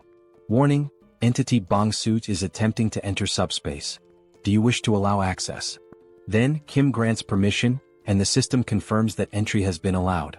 Inside SUBSPACE, while Joyeon is carrying supplies, she notices the portal opening. Instinctively, she assumes that Kim, her third brother, has returned faster than usual this time. However, before she can finish her thought, the system issues an alert. An unidentified energy attempting to enter from the outside has been blocked. Her eyes widen in shock as she sees what is now before her. A scream escapes her lips as a malnourished goblin comes flying into SUBSPACE, hurtling directly toward her. Before the goblin can crash into her, potentially causing harm, someone catches him midair. It is Seoul who, with a sharp glare reflecting her frustration at being trapped in SUBSPACE, declares that this is not number 3 and demands to know what exactly it is. Lifting the goblin by the head, she catches sight of something beyond the portal that immediately grabs her attention. She spots Kim and, still holding the goblin up, asks if this creature is one of his friends. With a demonic grin, Seoul surges forward, dragging the miserable Bongsu toward Kim. Kim, eyes wide with panic, shouts for her to stop. Terrified and drenched in sweat, he quickly defends himself and orders the system to shut the SUBSPACE portal immediately. Only then does he issue the command to remove Bongsu's registration from SUBSPACE. The system notifies that it is canceling Bongsu's registration. A moment later, the malnourished goblin is forcefully ejected, thrown out of SUBSPACE, losing one of his teeth in the process. In the background, Seoul watches the scene unfold, her expression filled with hatred and amusement. As the portal closes, she speaks again, asking if Kim sees what just happened. because that will be his future. Bong-soo, now sprawled out on the ground, remains motionless. Meanwhile, Kim is still shaken, not by the goblin but by what Seoul might do to him. With a shudder, he mutters that, for a brief moment, Seoul was more terrifying than Tonetiyu has ever been. The system then sends another notification. The ownership of a dimensional account has been transferred. Since Kim already possesses a dimensional account, the mana stones will automatically merge. The new total, 14,823 mana stones. Reading the notification, Kim is stunned. The suddenness of it all leaves him struggling to process what just happened. Staring at the system display, he realizes that Bong-soo must have acquired a massive amount of mana stones through taxation. Then, something else catches his attention. The Tonetiyu tax notification is missing. That means, Kim abruptly halts his train of thought and looks up toward the sky. Only then does he realize, the enormous threat and the ominous red-black smoke are gone. The sky is now clear, bathed in the gentle glow of the moonlight. Kim turns to Lancelot, stating that Tonetiyu is gone. Lancelot recalls that Bong-soo had claimed he was the only one capable of summoning Tonetiyu, which means that, in some way, Kim must have severed the connection between them. Lancelot then speculates that now that Tonetiyu has failed once, he might never attempt to return. Hearing this, Kim finally relaxes, dropping down to the ground in exhaustion. Seated, he admits to Lancelot that he genuinely thought his heart was going to stop. Despite barely having fought, he feels more drained than ever before. Just as Kim begins to rest, a familiar voice calls out his name. Turning around, he sees soldiers ascending the stairs, shouting for him and asking if he is all right. The colonel arrives, stating that aside from essential personnel, he has brought every awakened and unit available for mobilization. He then asks if they arrived too late. Kim shakes his head, assuring them that they arrived just in time. However, deep down, he knows that these soldiers must have endured immense hardship climbing all those stairs under such extreme conditions. As the colonel approaches, he inquires about the Legion commander's whereabouts. Only then does he notice the malnourished goblin's body lying motionless on the ground. Examining the goblin closely, the colonel questions what could have possibly reduced him to this state. Realizing that the fight is truly over, the colonel holsters his weapon, recognizing that it will no longer be needed. Kim watches him and remarks that it's been a while since he's seen someone carry their weapon on their back like that. Just then, the colonel receives a radio transmission. It is from Captain Deok Yong, the commander of the second company, reporting on the reconnaissance of the first area. He states that all the rebels have been found in a condition resembling mummified corpses. After thorough confirmation, they are all dead. The first area has been neutralized. Over. The colonel acknowledges the transmission and orders his forces to remain on high alert, prioritize civilian rescues, and begin clearing the area. Turning back to Kim, he sighs and admits that he has no idea how Kim pulled this off. But in the end, Kim was the one who resolved the situation once again. Long live the power of protagonism. Kim states that he was the one who put an end to the situation, but he lacks sufficient knowledge about the mummified transformation the rebels underwent. The colonel bows and expresses his gratitude to Kim for everything he has done so far, acknowledging that his contributions have been immeasurable since the very beginning. Kim, caught off guard by the sudden gesture, widens his eyes in surprise. Turning toward the colonel, Kim gestures and tells him that such formalities weren't necessary out of nowhere. The colonel responds that he should have said something much earlier. Continuing, the colonel admits that when he initially asked Kim to join the military, he now realizes how foolish that request was. At the time, they believed they were offering Kim something beneficial, but in reality the so-called benefits meant nothing to him. They had underestimated his power and influence, viewing him merely within the framework of military service. As Kim decides to stand up, the colonel continues, stating that the military should not have been this incompetent. Even if it is shameful to admit, he remains bowed and asks if Kim is still willing to help the people, even though requesting such aid now is undeniably disgraceful. Many people are still in dire situations. Some have lost loved ones, others are gravely injured, and many remain anxious due to their inability to awaken their abilities. Kim extends his hand, and the colonel firmly affirms that the damage was worsened by the government's incompetence, which is precisely why he seeks Kim's help. With the composure of a gentleman, Kim clarifies that this is not a deal, but a voluntary act of assistance. He insists on doing it from the front lines without any intention of joining the military. Moreover, whether he chooses to help or not is his own decision. He adds that he only says this to make everything clear, all while keeping his hand extended toward the colonel. Upon hearing this, the colonel smiles, realizing the depth of Kim's kindness. his willingness to help without expecting anything in return. Only then do the two shake hands, signifying mutual agreement. The colonel reassures Kim that he doesn't need to worry. Reaching for his radio, the colonel pauses before activating it and asks Kim to wait for a moment, promising to ensure that he will always have military support whenever needed. Activating the radio, the colonel makes an official announcement to the troops. In recognition of Kim's significant contributions to strengthening the armed forces and neutralizing the rebel army, he declares through this broadcast that Kim Jeong-gyeom is now granted the title of honorary colonel.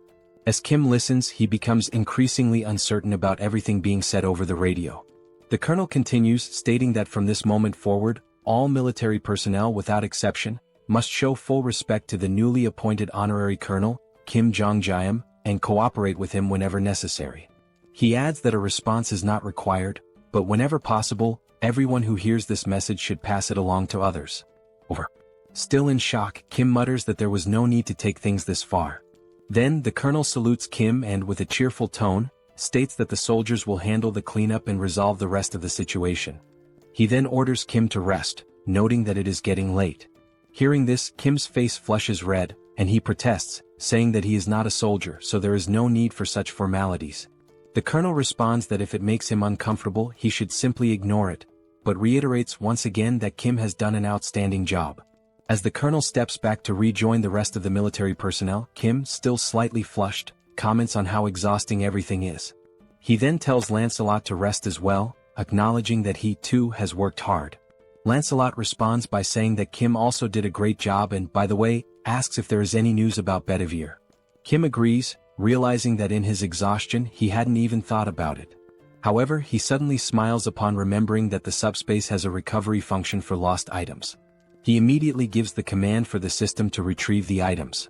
The system then notifies him that the recovery function does not work for items that have been moved beyond a certain distance, instructing him to stay close to the item and use the ability again. Disappointed, Kim realizes the limitations of the ability upon reading the system message. Thinking back, he recalls that when he used it with Seoul, she was practically right next to him. Since he cannot use the ability at the moment, they need to move. Calling out to Lancelot, Kim asks him to come along, suggesting that on the way they can also upgrade Pax's level. Lancelot nods in agreement, saying he understands. The system then confirms that 10,000 mana stones have been used to level up the subspace, noting that abilities can still be used during the upgrade. The remaining mana stone count is now 4,823. Meanwhile, in another area, soldiers begin mobilizing to assist the survivors, instructing them to form slow and orderly lines. They reassure the survivors that if they need anything else, they should speak up, as the military can provide food and water as necessary.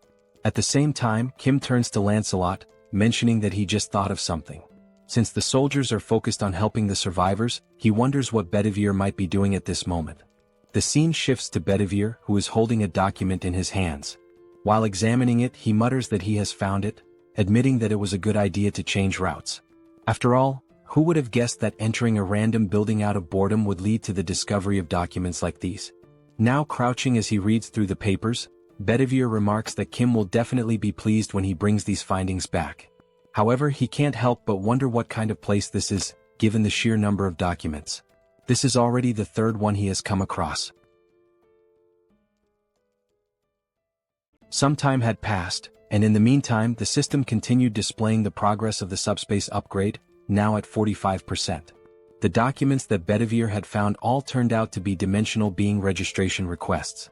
Now holding the documents in his hands, Kim asks Bedivere if he was the one who found all of them, to which Bedivere confirms. Kim thanks him, thinking that these might have a good use after all. He spends some time considering what exactly he can do with them. Then he opens a portal to the subspace and sees Seoul waiting for him inside. However, just like the last time, she still has a terrifying expression and immediately tells Kim that she has been waiting for him, asking if he is ready. Joyeon, noticing Seoul's intent, urges her to hit Kim, saying that he left everyone worried. Seoul smiles and agrees to do just that. Kim quickly tries to calm them down, presenting the dimensional being registration document to Seoul, who at first does not understand what it means. Kim explains that he prevented her from leaving and kept her confined because he feared she might get hurt. However, with this document she can now fight alongside him without any worries. He also adds that he wants to see her kicking the monster's asses, making it clear that he didn't keep her locked up just to provoke her.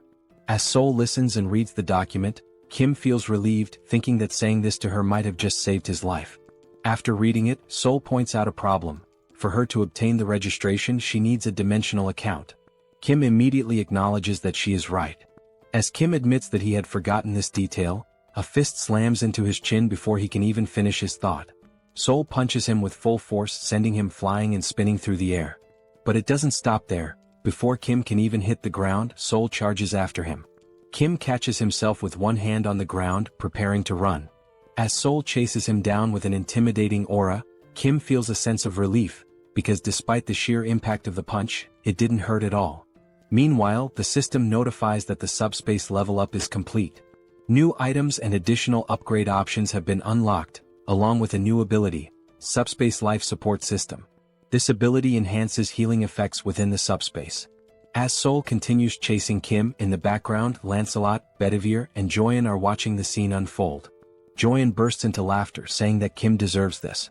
She then tells the knights that they should not interfere, as this is simply a demonstration of love between the sisters and their younger brother.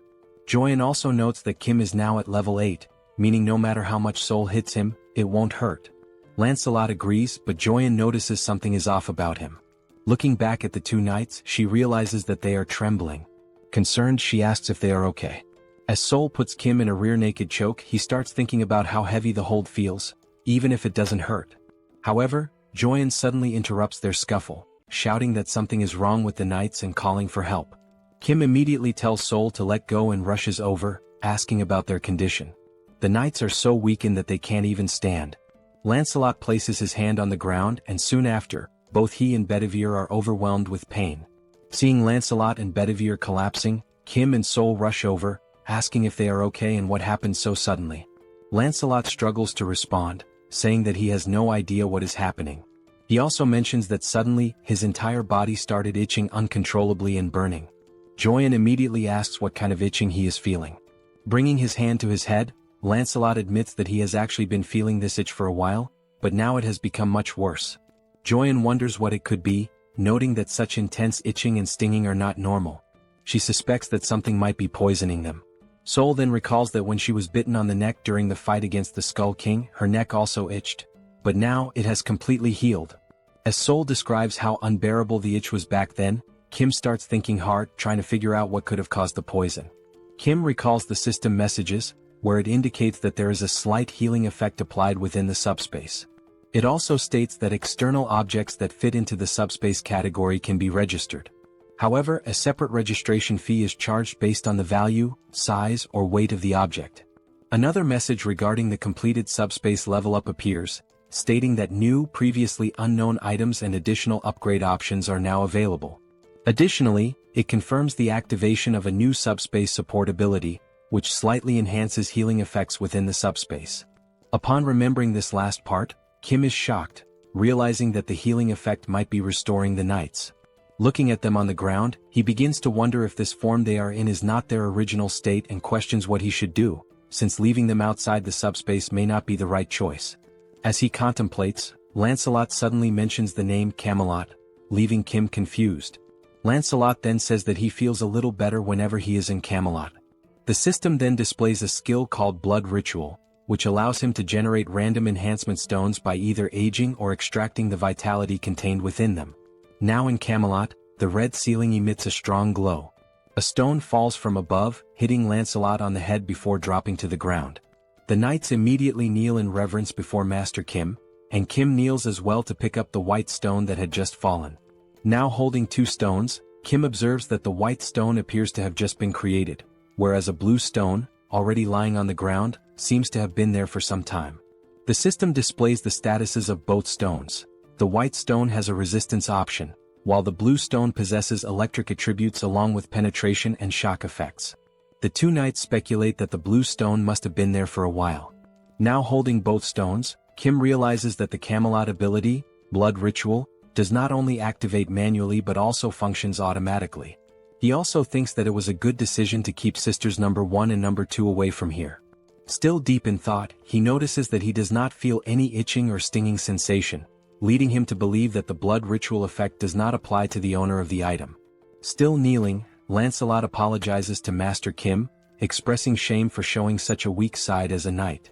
As Kim stands up, he reassures them that there is no need to worry, acknowledging that they must have been in great pain.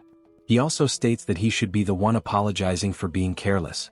Kim then asks if they feel better when inside Camelot, to which Lancelot firmly confirms that it is definitely much better. Hearing this, Kim smiles and declares that from now on, whenever they enter the subspace, they should remain in Camelot for their own well-being, and for his as well. Lancelot, realizing that simply resting there allows them to be of help, expresses his happiness, while Bedivere also gives his gratitude. Seeing both knights kneeling before him, Kim asks them to stop with the formalities, stating that he is the one who is truly grateful for everything. Looking at the stones in his hands, Kim reflects on how the subspace life support system and Camelot's vitality extraction, two systems with completely opposite properties, somehow create a fantastic harmony of perpetual motion. Closing his hands around the stones, he comes to an exciting realization. He now has the ability to produce enhancement stones infinitely, increasing his abilities as he strengthens these superpowered capabilities and expands their applications. He then remembers Tonediu in the sky with that enormous red eye, and acknowledges that he is still not strong enough to deal with it. Kim understands that he must become stronger to defeat higher-level enemies.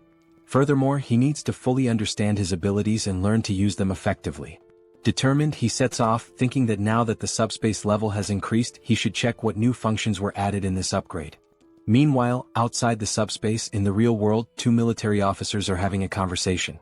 The colonel asks if it is really true that the rebels disguised themselves as the national army, raised the national flag, and used it to lure people in for sacrifices. The other soldier confirms that it is indeed true, adding that they even had a reward system, offering magic stones to those who brought in more sacrifices. The colonel remarks that it is fortunate Colonel Kim handled the situation, as it was on the verge of a coup, and only now does he realize it. The colonel also states that he will inform Kim about the additional supplies as listed and that the essential troops should be selected while the rest are sent back. The other man agrees, salutes and leaves. After that, something catches the colonel's attention. Looking toward the horizon, he sees a bright light descending from the sky. It is only then that he realizes morning has arrived, and there is still much work to be done. At that moment, the system screen appears before him, prompting him to read it. The system displays a notification from the multidimensional Chamber of Commerce, announcing that recent activities have included free exploration, internal and external projections within Earth's dimension. Additionally, Earth has generated 13,117 new cases of internal projection blessings, and the same message appears on Seoul's screen, continuing with the information that, through 17 cases of induced negative growth targeting free merchants, Earth's dimension has demonstrated sufficient growth and profit potential for the multidimensional realm. Seoul wonders aloud what this message means by multidimensional. The system continues, stating that, as a result, the multidimensional Chamber of Commerce has evaluated Earth's growth as grade BB-. Based on this assessment, the second exploration proposal has garnered significant attention. Another message reveals that, according to the detailed opening strategy of the multidimensional Chamber of Commerce, an official bidding competition for all regions of Earth will be held in 7 days. Seoul turns to Joy and asks what this means. The messages continue, explaining that residents from other dimensions and from Earth who participate in the proposal will select representatives for each region, who will then compete for potential profits according to the rules established in the bidding competition. It seems this system message has appeared for everyone, as even a mother cooking in the kitchen has received it. The system further states that if other dimensions win, they will install portals in the corresponding regions to facilitate future exploration. However, if Earth's residents win, they will receive separate rewards.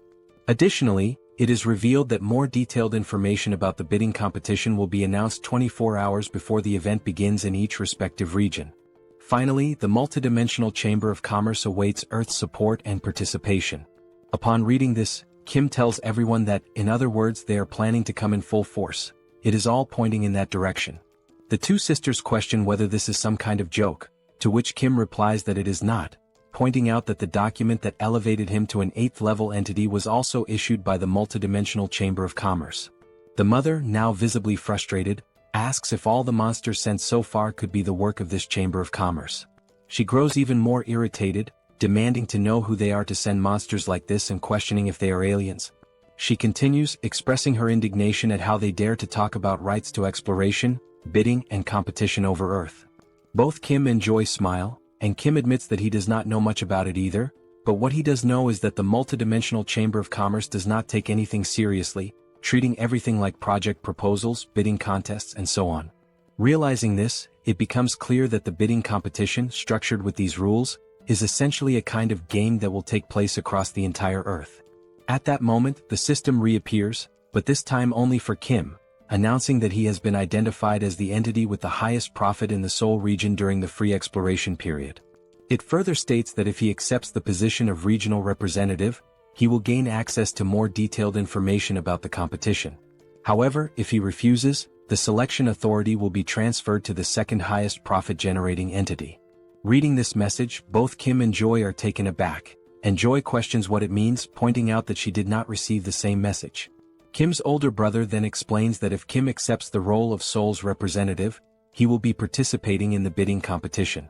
The mother asks what exactly this competition entails, to which the older brother admits he does not fully understand, but judging by the context and system messages, it is likely that they will be competing against alien life forms from other dimensions. Upon hearing this, everyone in the room falls silent, their expressions shifting as their eyes widen in shock, creating a tense yet electrifying atmosphere in the room. The system reappears before Kim, stating that if he accepts the position of representative, he will be able to select up to 100 members, including himself, to participate in the bidding competition. It then asks if he accepts the role of representative. Standing alongside his sisters and looking at the message, he ponders whether he should truly accept and take on this responsibility. Then, with a determined look, it seems that Kim has made his decision. Sometime later, the colonel questions whether this is really true. He is speaking with Kim, who confirms that it is indeed true. He has accepted the role of Seoul's representative. He explains that they have tasked him with recruiting up to 100 team members to face the alien forces invading Seoul. Kim also mentions that for now he has included the 2 knights in Seoul to participate in the first battle, but as a precaution he has also registered his family members in the SUBSPACE. However, they still need to recruit approximately 80 more people. The colonel, now excited, shakes Kim's hand, exclaiming that this is a stroke of luck. With a relieved smile, he admits that he was deeply concerned about who would become the representative upon hearing about the bidding competition, but now that it is Colonel Kim, he feels much more at ease. Taking out a notebook from the pocket of his uniform, he asks Kim to take a look at it. Kim, surprised, asks what it is before reaching for it. Handing over the notebook, the colonel explains that it is a simple list of awakened individuals and their abilities, compiled by the Joint Chiefs of Staff. Since Kim mentioned needing to find 80 more fighters for the competition, this list should prove useful. Kim expresses his gratitude, but comments that perhaps special-class snipers would be better suited. The colonel, caught off guard, asks if he heard that correctly. Kim confirms, stating that it is exactly as he said, regardless of whether they are awakened or not. The colonel hesitates, pointing out that they still do not know whom they will be fighting. However, Kim disagrees, stating that when he accepted the position of representative, he gained access to detailed information about the bidding competition. As he navigates through the system, Kim explains that the enemies worship the goddess Eames, and their specialty lies in construction and the production of weapons infused with divine power. Instead of explaining further, he suggests that it might be better for the colonel to see it for himself. The system then displays a saved message, containing the advance warning from the Eames dimension. It states that the goddess Eames is so revered by her followers that they carry her image as a blessing upon their helmets. In their devotion to the goddess Eames, the enemies proclaim that she shines with compassion, and that the inhabitants of Earth are nothing more than barbaric and primitive beings, destined to receive the holy mace filled with the goddess's light.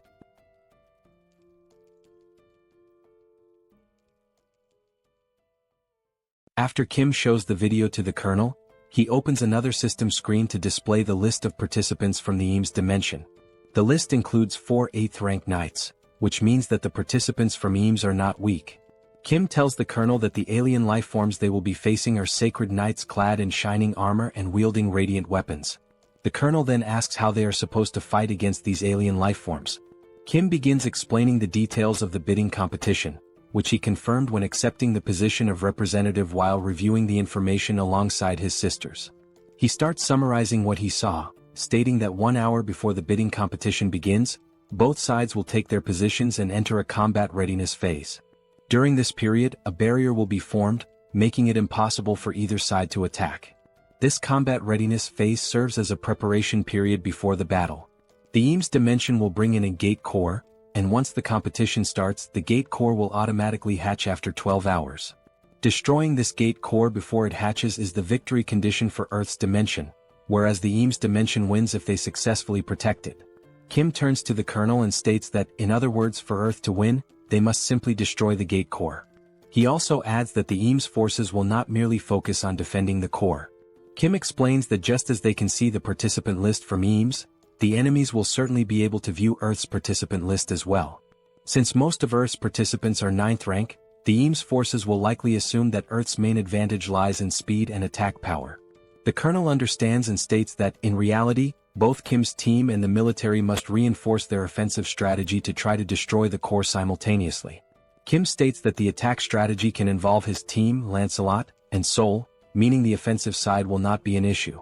However, the real challenge lies in defense as they need to block the assaults of 8th rank enemies.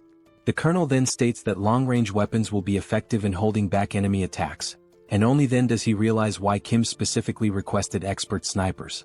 However, he warns that standard military weaponry may not be effective against 8th rank alien forces. Kim gives a smile and tells the Colonel not to worry about that, explaining that he increased his ability the night before. The scene then shifts to Kim thinking the previous night about the need to become stronger, but in order to achieve that, he must first gain a deeper understanding of his ability to utilize it effectively. He opens the system and reviews possible enhancements that can be made. Options include the ability to send up to 8 products simultaneously, access information about improvement results or combinations in advance, run simulations for upgrades or product combinations, and even create new categories to be included in the logistics center, with a limit of up to 2. After examining the abilities, Kim states that no entirely new functions have been added, but there are supplementary features to enhance existing abilities, such as the 2 available options in the SUBSPACE laboratory. With this function, he is able to manipulate objects to briefly assess their performance and view the completed form of a product through a simulation before actually creating it in the SUBSPACE laboratory. He then grabs a mug and starts sketching ideas to determine what kind of weapon he should create using this function. While writing down that he has electric enhancement stones and durability enhancement stones, he considers that the weapon needs to be easy to use, even for those without special abilities, and, moreover, must be capable of killing 8th rank beings. After much thought, deliberation, and research, the weapon he creates is an enhanced rifle with upgraded ammunition. Initially, he tries enhancing only the ammunition, but as soon as he fires, the weapon is completely destroyed. Then, using enhancement stones, he attempts to modify the rifle to withstand the powerful shots. However, in the end he manages to improve the weapon just enough to barely endure 3 shots.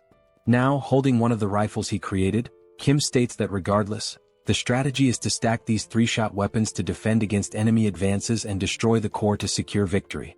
After hearing all of this, the Colonel, practically drooling with excitement, exclaims that he understands and that he expected nothing less from Kim. He then adds that he will send over a list of the best expert snipers and begin preparations immediately. And so, the 1-week preparation period began with the specialist snipers training their shooting skills, weapon switching, and tactical maneuvers for the competition. Meanwhile, Kim's father began discussing technical terms related to construction, quickly boring Kim. Without delay, his father used his architect skill to construct a fortress. Seoul, along with the attack team, strengthened their abilities using magic stones obtained from exterminating monsters. As a result, Seoul became capable of extending her barrier beyond her body to a certain distance, leaving Kim astonished. Additionally, Joy mentioned that she had also managed to level up her ability to level 2 and could now use healing with an area of effect impact. Seeing everyone's dedication and progress, Kim felt reassured, realizing that his team was now incredibly strong and that everyone could utilize their awakened powers. Time passed quickly, and now only 1 hour remained before the competition was set to begin. At the National Assembly building, a portal opened, and soldiers began emerging from it. Numerous warriors from the Eames dimension clad in the shining armor Kim had described earlier. However, among them, one soldier held the gate core, the key element that would determine the winning side in this battle. Observing from a distance through binoculars, Kim carefully analyzed the scene and concluded that the glowing orb was indeed the core. His father asked what he was seeing, and Kim responded that it was exactly as shown in the video he had displayed earlier, except for one odd detail. His father asked what seemed strange, and Kim pointed out that the Eames Dimension forces were constructing structures beside the National Assembly building, likely to protect the gate core. Hearing this, his father asked if their constructions were superior to his own. Kim, however, simply considered the fact that the competition would begin in just an hour and questioned whether it made any sense to build something now, as there was no way they could complete it in such a short time. Setting the binoculars aside, Kim glanced downward and noticed something that took him by surprise. 5 knights from the Eames dimension stood motionless before the protective barrier. The leader among them began speaking, stating that he had reviewed Earth's participants and found that while there were a few at the 7th and 8th ranks, the majority were at the 9th rank. From above, Kim wondered if they were already preparing to attack and reach the defensive line. The knight then declared that the goddess Eames had spoken of mercy and salvation for the weak and that, in her name, they would grant such mercy and salvation to Earth. Suddenly, the knight's expression twisted into one of hatred as he proclaimed that their mercy would come in the form of tearing out the tongues of Earth's people while they were still alive, ensuring that no one could ever speak ill of them again. Their salvation would be granted by allowing them to repent for their sins through hard labor. From his vantage point above, Kim observed the scene and noted that it was quite the impressive speech, fitting for holy knights, but, glancing at the system screen, he commented that they were underestimating them simply because they were ranked 9th. The system screen then displayed a notification indicating that the bidding competition was about to begin. Down below, the leader of the Eames Knights gave the order to advance. Like primitive warriors, they charged forward, shouting that their actions were in the name of the goddess Eames. The colonel, seeing the enemies advance, immediately commanded all soldiers to open fire. The troops, armed with the rifles Kim had developed, took their positions and began shooting. A barrage of gunfire struck the approaching Eames Knights, the bullets carrying electric attributes. The shots pierced through their armor, leaving the knights stunned and confused as they struggled to understand what was happening.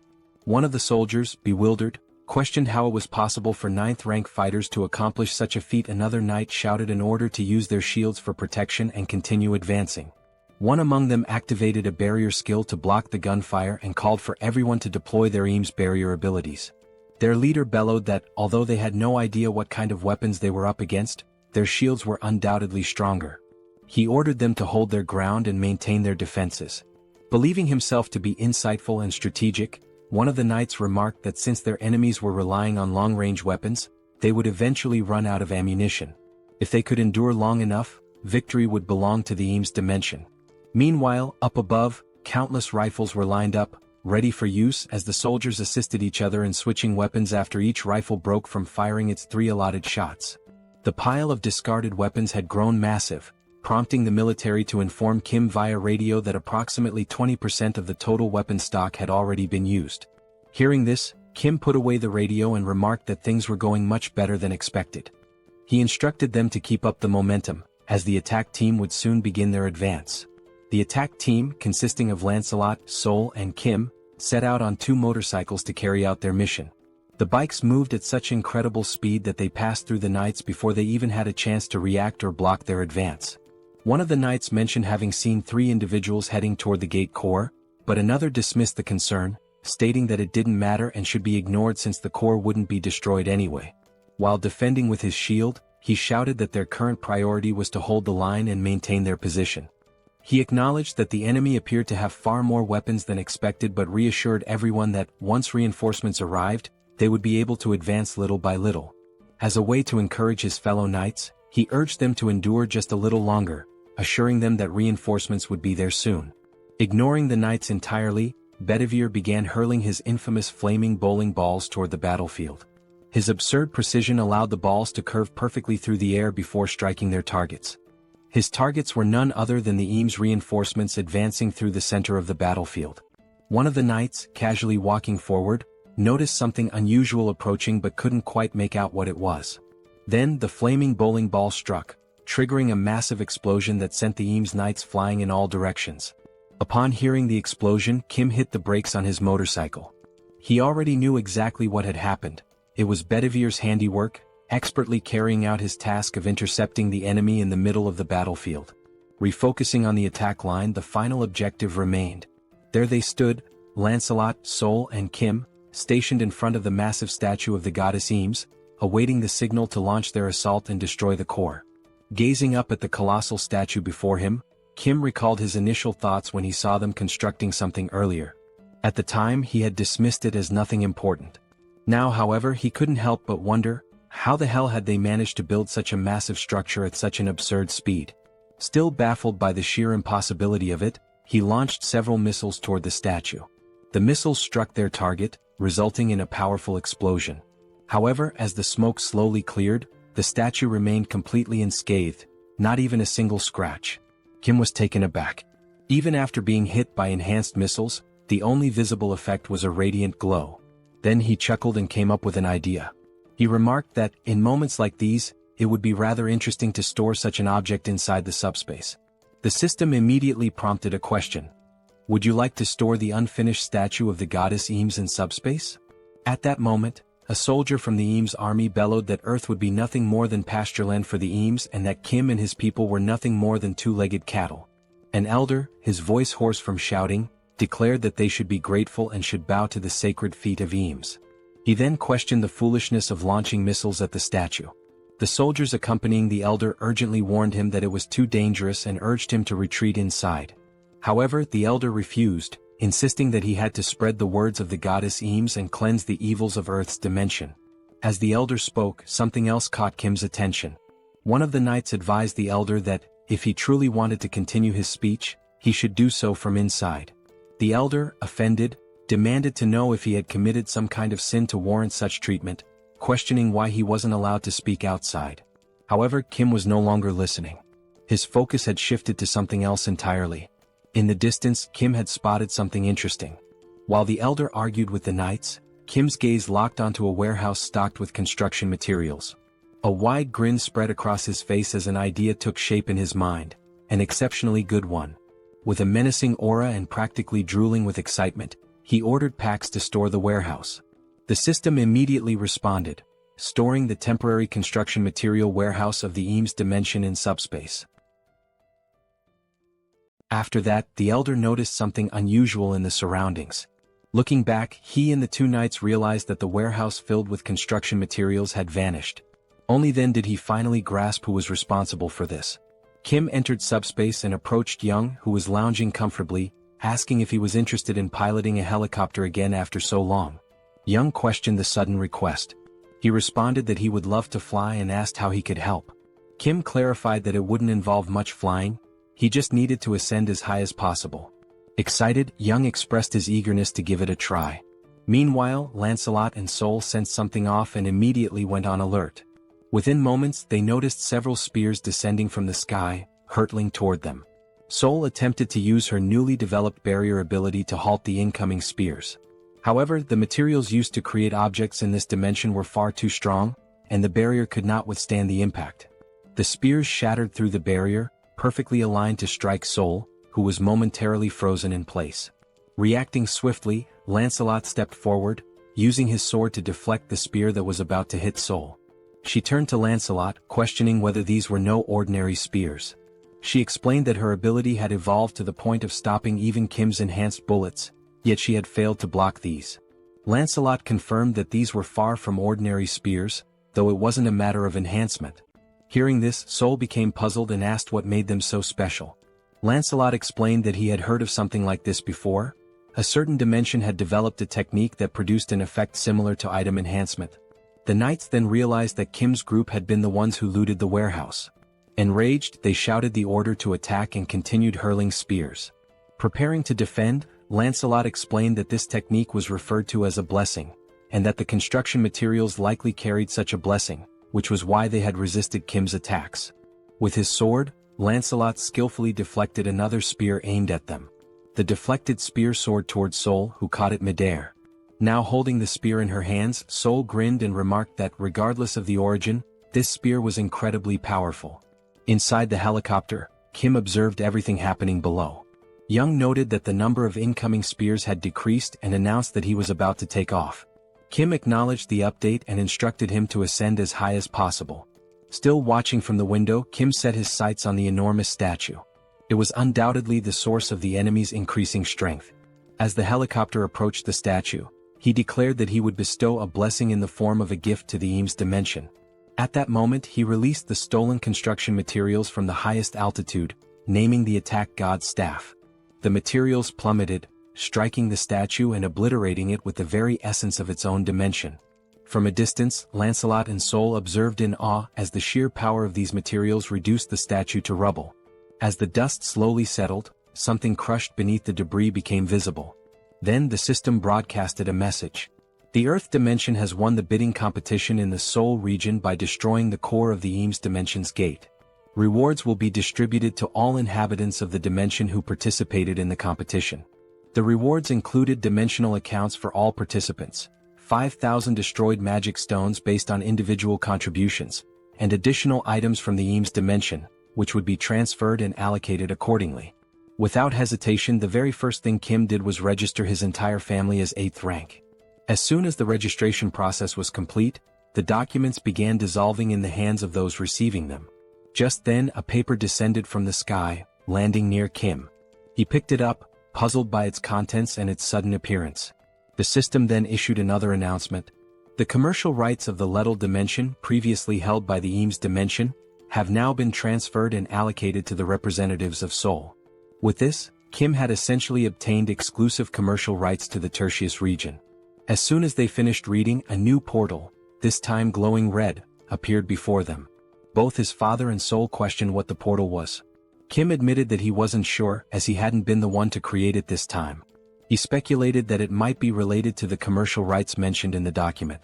Determined to uncover the truth, he gathered his courage and stepped forward, reaching out to touch the portal. However, a system message immediately popped up, stating, "Not a registered company. Please verify authority." Looking at the document, Kim was taken aback. Even with the rights granted to him, he still needed to register as a business entity. Opening the system, he was presented with an option. Would you like to sell the commercial rights to the multidimensional Chamber of Commerce? If sold, a total of 10,000 magic stones will be paid as the purchase price. Looking at the system message, Kim felt even more confused. He wondered what these commercial rights for the Lettal dimension really were, granted as a reward yet unusable without being registered as a company. And despite not being able to use them at the moment, the system was already offering to buy them for 10,000 magic stones. Kim pressed the option to decline the sale and grew increasingly frustrated as he read the message. To him, they were nothing but a bunch of thieves. They had given him a reward that he couldn't even use. Thinking about it further, he realized that the multidimensional Chamber of Commerce had been unfair from the very beginning. They had been forced to participate in a competition organized by the chamber itself, where every single opponent was of the 8th rank. Even while facing overwhelming disadvantages and unfavorable conditions, they had won. Yet the chamber was now pretending to offer a reward. Kim's anger only intensified. Crumpling the document in his hand, he refused to let the chamber profit from this. He wouldn't throw the document away, but unless they increased the number of magic stones, he wouldn't sell it either. After all, without his intervention, many more lives would have been lost. Observing Kim's irritation from afar, his father asked what was wrong. Kim, trying to keep himself composed, responded that it was nothing significant, just that they had won a useless portal that they couldn't even use. Joy then asked if the only urgent task now was to fill out the paperwork, as she still needed to finish treating the wounded. Kim apologized for gathering everyone right after the competition ended, realizing they were all exhausted. His father reassured him that it was fine, especially since filling out the documents would only make him stronger. Kim acknowledged that everything was settled and stated that he would open the portal to go rest.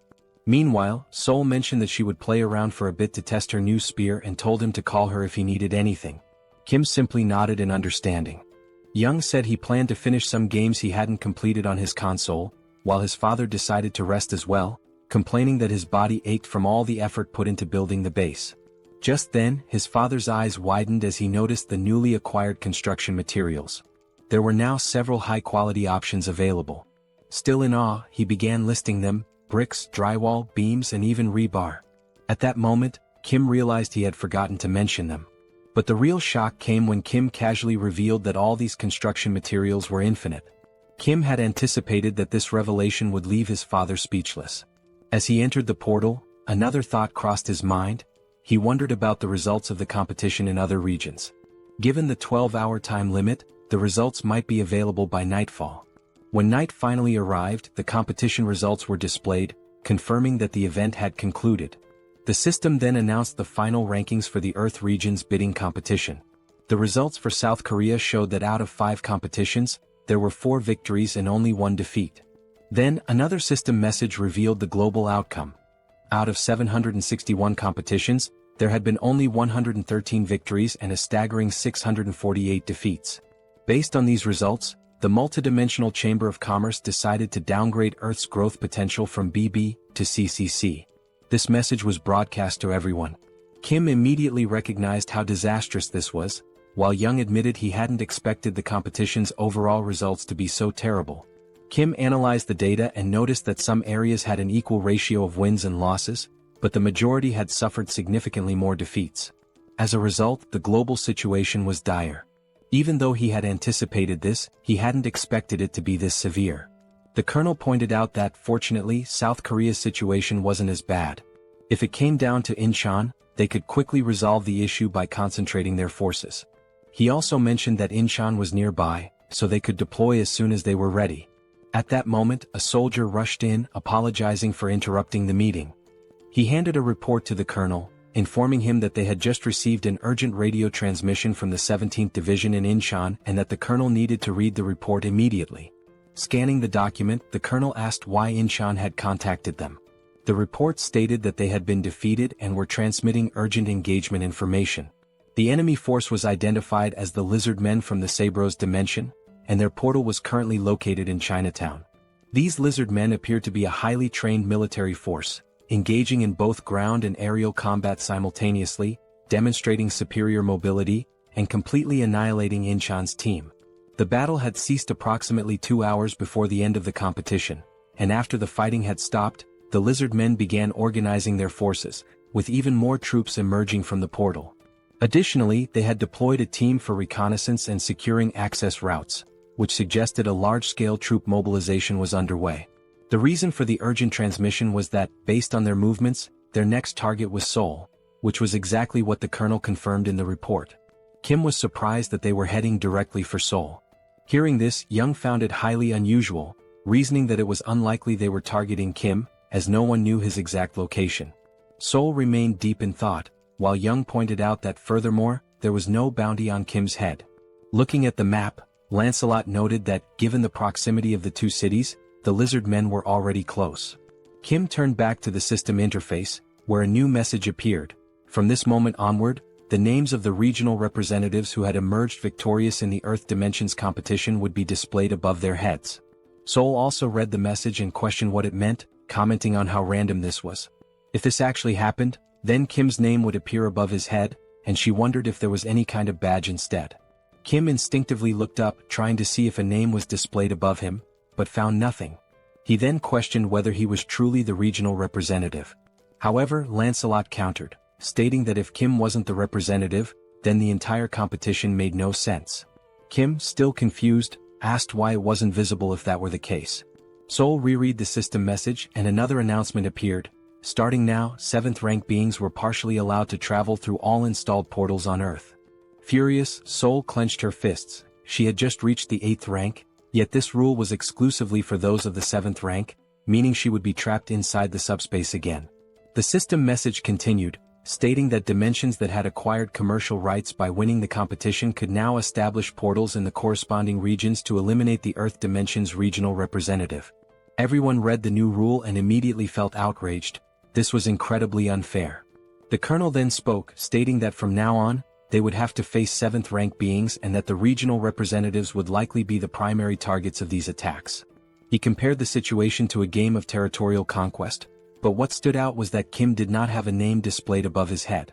At that moment, Lancelot had an idea of what might be happening. He asked for a moment to confirm something.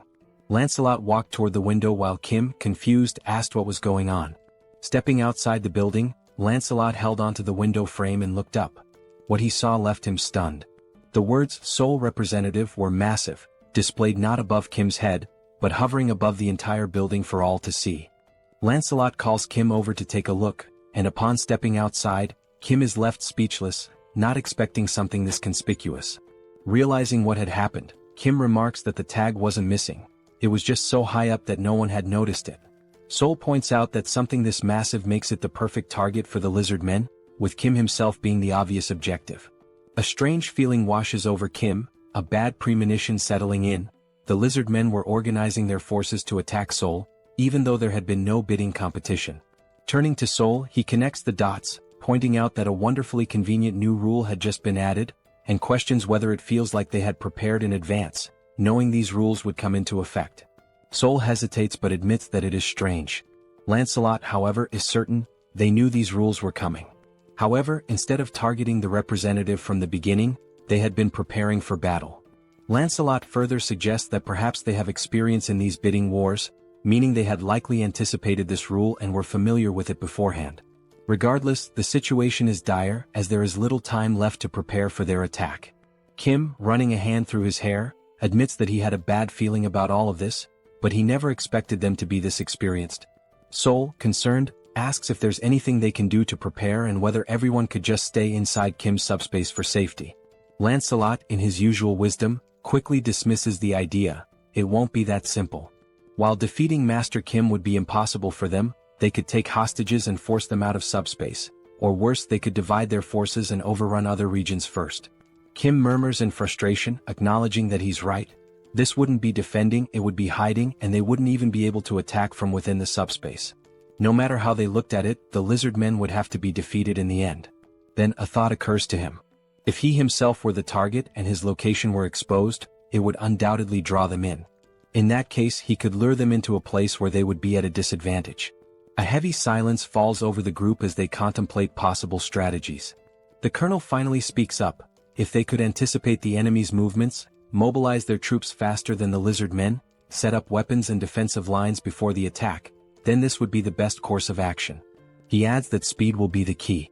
Young reassures them that there's no need to worry about movement, as he can cut down travel time significantly, then asks if they should move now and where they should go. Kim admits that this is the problem. He hasn't chosen a location yet. The five of them exchange thoughtful glances, trying to determine a battlefield that would give them an advantage. Then an idea strikes Kim. A place he had been to before, where he had defeated several hellhounds using refrigerators. He recalls that the terrain there could minimize damage to them while causing significant harm to the enemy. In other words, Gyeong Bridge was an ideal battleground, no civilians would be involved and its straight, narrow layout would work against the lizard men. Additionally, due to its limited space, their mobility would be restricted, and the surrounding area was an ecological park, free of residential buildings, meaning they could launch attacks at full power without concern for collateral damage. Kim further points out that even if the lizard men attempted to cross from another bridge, Bedivere could scout ahead, as there were no tall buildings nearby to obstruct visibility. Moreover, with the materials obtained from the Eames dimension combined with his father's construction skills, fortifying the area using Pax's features would be easy. On top of that, the sacred lances from Eames had arrived along with the material warehouse, and Kim's father had the idea of using them as barricades. Seoul mentions that she has already learned how to wield the lances.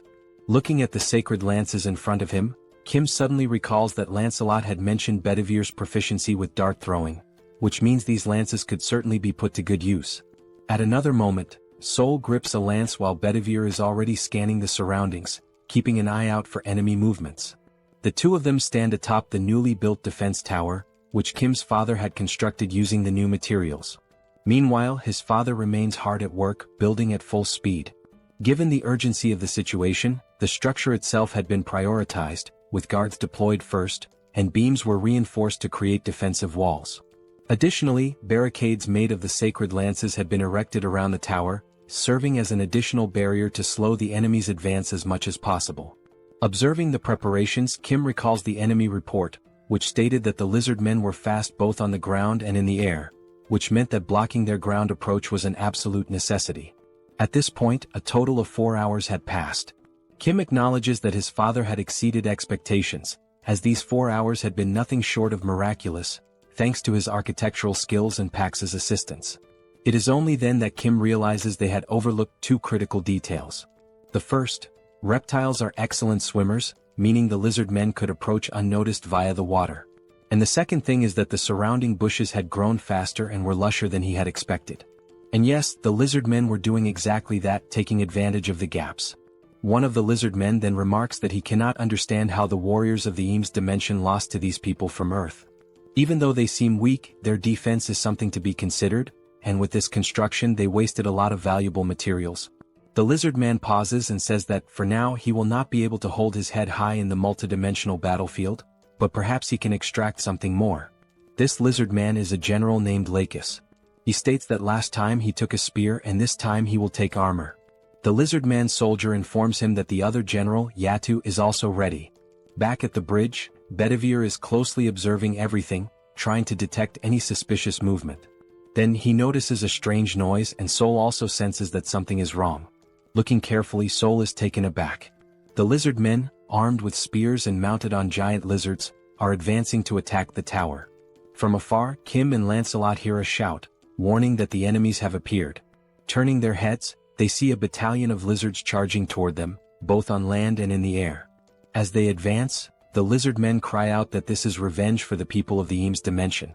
Kim is startled, wondering how they managed to get so close so quickly. Wasting no time, the soldiers atop the defense tower begin opening fire. The shots manage to take down some of the mounts, slowing the lizardmen's advance. Additionally, objects are being launched by the packs at relatively high speeds. One of the lizardmen soldiers warns his comrades to be careful, noting that they are using materials from the Eames dimension. One of the lizardmen generals, wielding a spear, skillfully deflects and counters all incoming attacks. A soldier calls out to General Lakis, stating that the enemies are throwing materials from their brother dimension, Eames, and that it will be difficult for the awakened to use them effectively. He urges them not to fear and to keep pressing forward. Enduring the attacks, the lizard men declare that now is the time to persist, not to retreat. Then one of the generals, Yatu, proclaims that he only knows how to attack and will never fall. Charging forward with his mouth wide open, he challenges anyone to stop him. As he advances toward the tower, a bright light streaks toward him. A spear strikes near his snout. He simply grabs the spear, yanks it out, and scoffs that it is not enough to stop him. He continues his assault. Watching the scene unfold, Kim is alarmed that the attack did not work, while Lancelot readies himself for battle, drawing his sword. Lancelot quickly assesses that they are facing two enemies of the 7th rank, but notes that this large one fights with no particular technique, just sheer brutality. Looking toward the barricades, he realizes that the real threat is coming from that direction.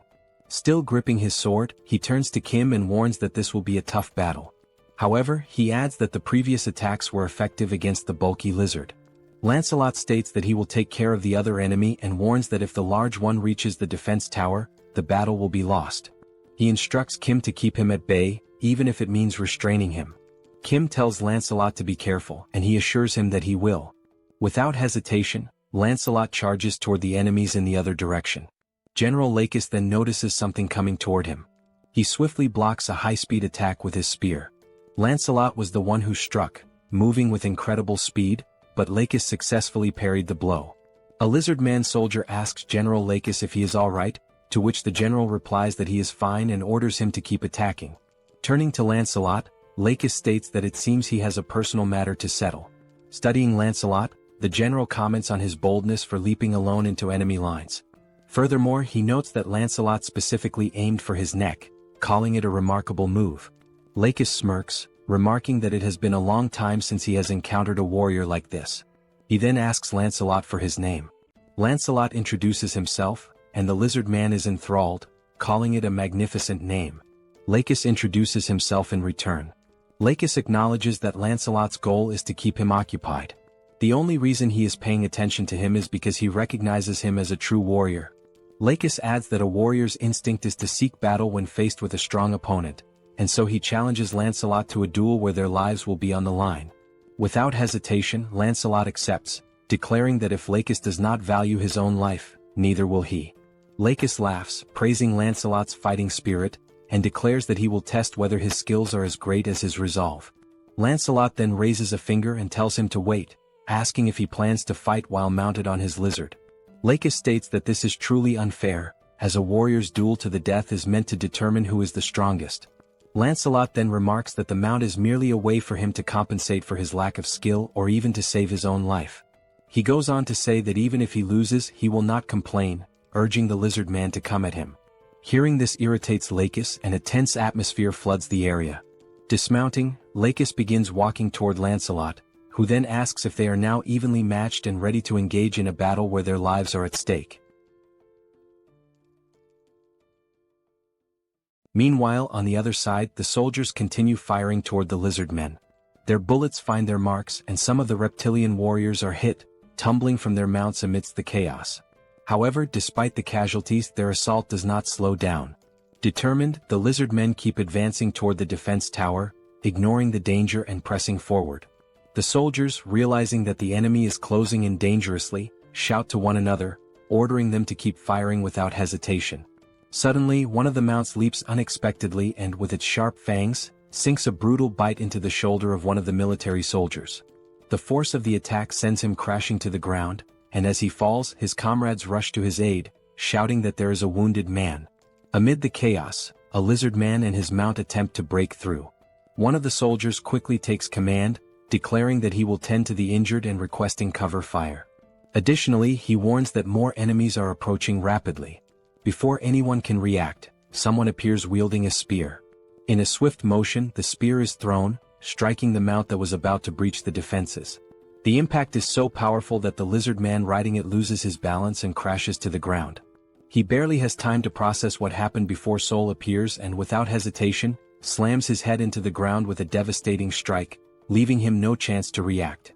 Seoul raises her gaze toward the soldiers and, with determination, declares that she will take care of any enemies that get close to the building. She then orders them to keep firing without stopping. A reckless lizard man, still mounted, charges straight at Seoul. Standing firm, she gathers all her strength into a single punch and, with one crushing blow, sends the enemy soaring into the sky like a ragdoll. Once again, Seoul shouts for the soldiers to keep shooting. They quickly obey, and their bullets strike the charging mount, bringing it down mid-attack. In the back line, Joy begins to act, using her healing abilities.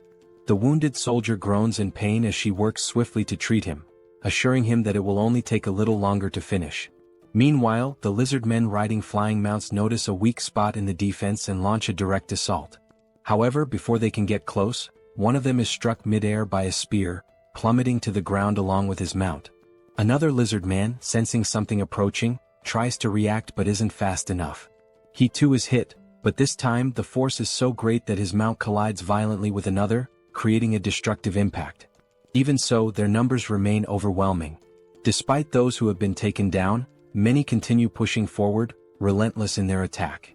Some of the fallen remain pinned against the walls, while the others press on with even greater ferocity. From a distance, Bedivere observes the battlefield and realizes just how dire the situation is. He wonders whether he can handle such a large number of enemies alone and questions how long it will take before reinforcements arrive. Elsewhere on the battlefield, Yatu, the brute among the lizard men, slowly pushes forward, trying to defend himself against Kim's attacks. His body is already riddled with wounds, but he continues moving, grinning as he remarks that these attacks are quite impressive. Amused by the fight, he declares that this is excellent and asks if Kim has an even stronger attack that might actually affect him.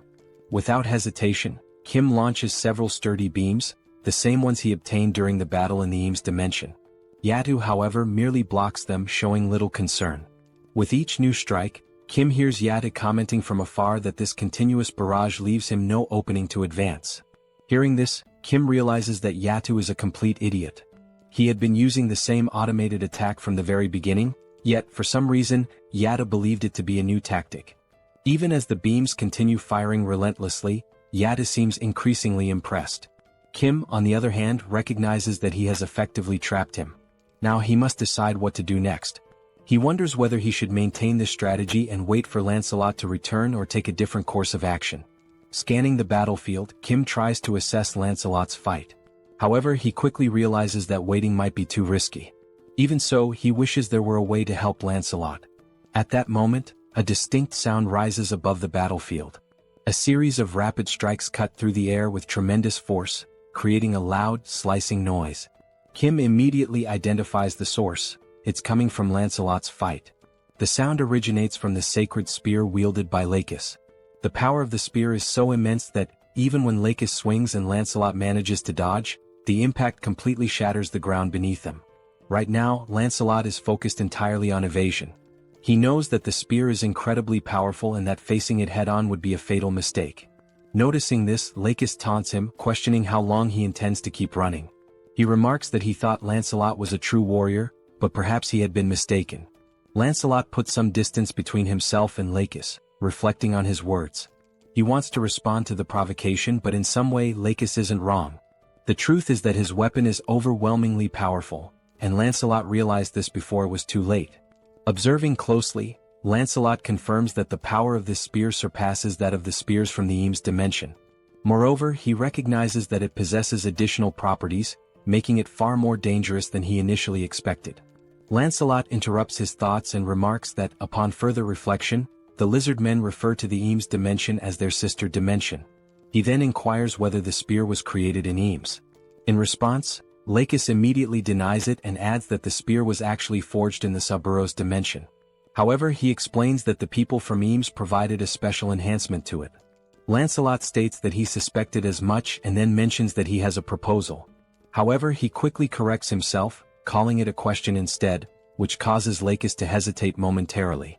Without missing a beat, Lancelot then taunts Lakis by questioning whether that weapon is merely a means to conceal the lizardman's lack of skill. Hearing this, Lakis gives a faint smile and calmly states that he is not foolish enough to fall for Lancelot's provocation a second time. Without a moment's hesitation, Lakis charges forward, aiming to strike Lancelot with his spear. Lancelot evades the attack with ease. However, in the midst of his assault, Lakis abruptly alters the direction of his strike. Yet, as if anticipating this maneuver, Lancelot is already prepared and successfully defends against the blow. The sheer power of the spear proves overwhelming, pushing Lancelot several meters back upon impact. Not allowing him a chance to recover, Lakis presses the attack, determined to prevent Lancelot from regaining his footing. However, Lancelot is already prepared, kneeling on the ground with his sword pointed forward in defense. Lakis deflects the strike effortlessly with his spear. Seizing the opportunity to counterattack, Lakis declares that Lancelot may be a warrior, but his life will end here. Lancelot remains still, watching the incoming strike without any visible reaction. Just as the attack is about to land, ending the fight once and for all, something entirely unexpected occurs. The spear begins to tremble violently, as if resisting the act of striking Lancelot. With an immense effort, his face flushing red from the strain, Lakis demands to know what is happening to the sacred spear. Suddenly, the spear wrenches itself free from Lakis's grasp, leaving him utterly shocked. This has never happened before. To his astonishment, the spear then soars through the air in a completely different direction. This was Kim's doing. The spear had been pulled into subspace. A notification from the system appears, stating that 238 magic stones were used to store the spear under the category Eames Dimension Construction Materials. Kim stands momentarily stunned, realizing that his plan had actually worked under such circumstances, and that, in doing so, he had also saved Lancelot. Even so, he does not fully understand why such a powerful weapon has been classified under construction materials. Regardless, he expresses his gratitude and resolves to make good use of it. Back on the battlefield, Lancelot remains kneeling as Lakis turns his furious gaze toward Kim, struggling to comprehend what has just happened. Frustration growing, Lakis demands to know why Kim has chosen to disgrace a duel between sacred warriors in such a manner. Redirecting his anger back toward Lancelot, Lakis accuses him of speaking so much about lacking skill, when in reality, Lancelot himself is the disgraceful one. Lancelot swiftly denies the accusation and explains that Sir Kim took the spear because he clearly had a purpose for doing so. He then warns Lakis not to speak so recklessly. Lakis's irritation only intensifies. His voice dripping with anger, he asks whether Lancelot is making a joke out of this situation. With a smirk, Lakis then raises his index finger, pointing it directly at Lancelot. His voice is laced with mockery as he questions whether this so-called master whom Lancelot follows is truly so dishonorable that he does not even understand the concept of honor. Lancelot, unshaken, demands that Lakis take back his words. His tone shifting, Lancelot declares that he now fully understands his opponent. He states that the reason Lakis is so enraged is not because of the duel itself but because he fears losing his spear. However, Lancelot reassures him that there is no need to worry, after all he himself is a warrior. With that, Lancelot drives his sword into the ground, proclaiming that whether he perishes by decapitation or by being beaten to death, the end result remains the same. Now raising his fists, ready for a hand-to-hand battle, Lancelot asserts that one fact remains unchanged: Lakis will die. The lizard man smirks, remarking that Lancelot has quite the nerve for someone who was nearly killed just moments ago. Accepting the challenge, Lakis takes a step forward.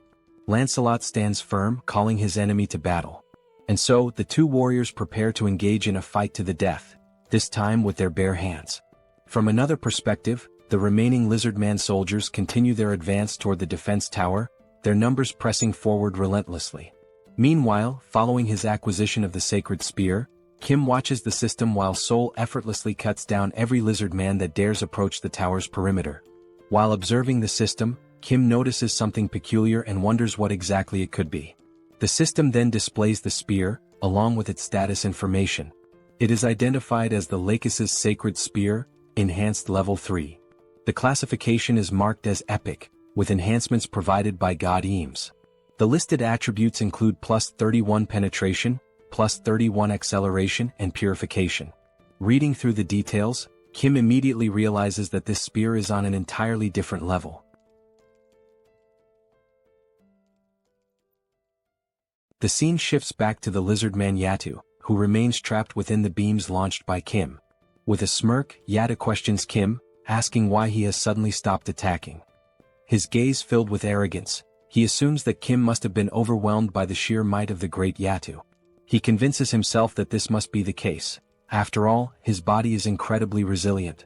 Kim must have exhausted himself trying to attack, realizing that he simply cannot bring Yatu down. He then asks Kim if he is aware that, in the 7th hierarchy, there are only two individuals, Brother Kostes and the other lizardman, Lakis. They are the only ones who have ever succeeded in halting Yatu's advance. Never in his life has he encountered warriors like them. Given this, Yatu assures Kim that it is inevitable. Kim will die without ever being able to stop his advance. However, at the very least he made an attempt. Once again Yatu grins, declaring that for a warrior, death is an honorable fate. He asserts that Kim should feel proud to perish by his hands, as once the dust settles, he will end this battle swiftly. As Yatu revels in his own strength, something suddenly strikes his hands, rendering him completely speechless. His eyes widen in shock. Looking down at his now pierced hand, he stares at the wound and realizes that it is the sacred spear of Lakis embedded within it. Confusion floods his mind as he wonders why that spear is in his hands. Before he can even comprehend what is happening, multiple strikes follow. His body is pierced in several other places, leaving him unable to react. Kneeling to the ground, Yatu's strength quickly fades, and with one final breath, he collapses, succumbing to the devastating assault of the sacred spear. As his eternal rest begins in the background, Kim's subspace remains active, launching the spears at an astonishing speed. At that moment, the system notifies Kim that Yatu's dimensional account has been transferred to him.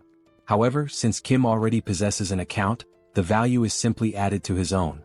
Additionally, he receives a Tier D enhancement stone. This new enhancement stone does not possess any active attributes but offers the option of liquefaction. On the other side of the battlefield, the soldiers continue their relentless barrage, firing their rifles. The electric-charged shots strike down the lizardmen and their mounts one after another. Seoul observes the battlefield and realizes that only one lizardman remains standing, charging forward in a desperate all-in attack. Growing bored, Seoul notes that no more lizardmen are near the building and concludes that there is nothing left for her to do. Just then, a sound from above catches her attention. As she tries to make sense of the situation, she hears a wyvern's piercing cry from high above. Only at that moment does she remember, she had completely forgotten about Bedivere, leaving him alone up there to deal with all the lizardmen riding wyverns. Rushing up to the defense tower, the first sight that greets her is Bedivere sitting on the ground, surrounded by lifeless lizardmen, all of them pierced through by spears. Sensing someone behind him, Bedivere turns to see who it is. Locking eyes with Seoul, he calmly remarks that she is quite late. He then asks what they should do next now that there are no more lizardmen left. Back on the battlefield, the duel between Lakis and Lancelot continues. Lakis swings his tail in a powerful strike, but Lancelot effortlessly dodges, maintaining a safe distance. With swift footwork, Lancelot closes in, keeping his guard up, and delivers a solid punch to Lakis's face. Following the initial strike, Lancelot immediately plants his foot firmly on the ground, rotating his torso to throw another powerful punch, this time, landing directly on Lakis's abdomen.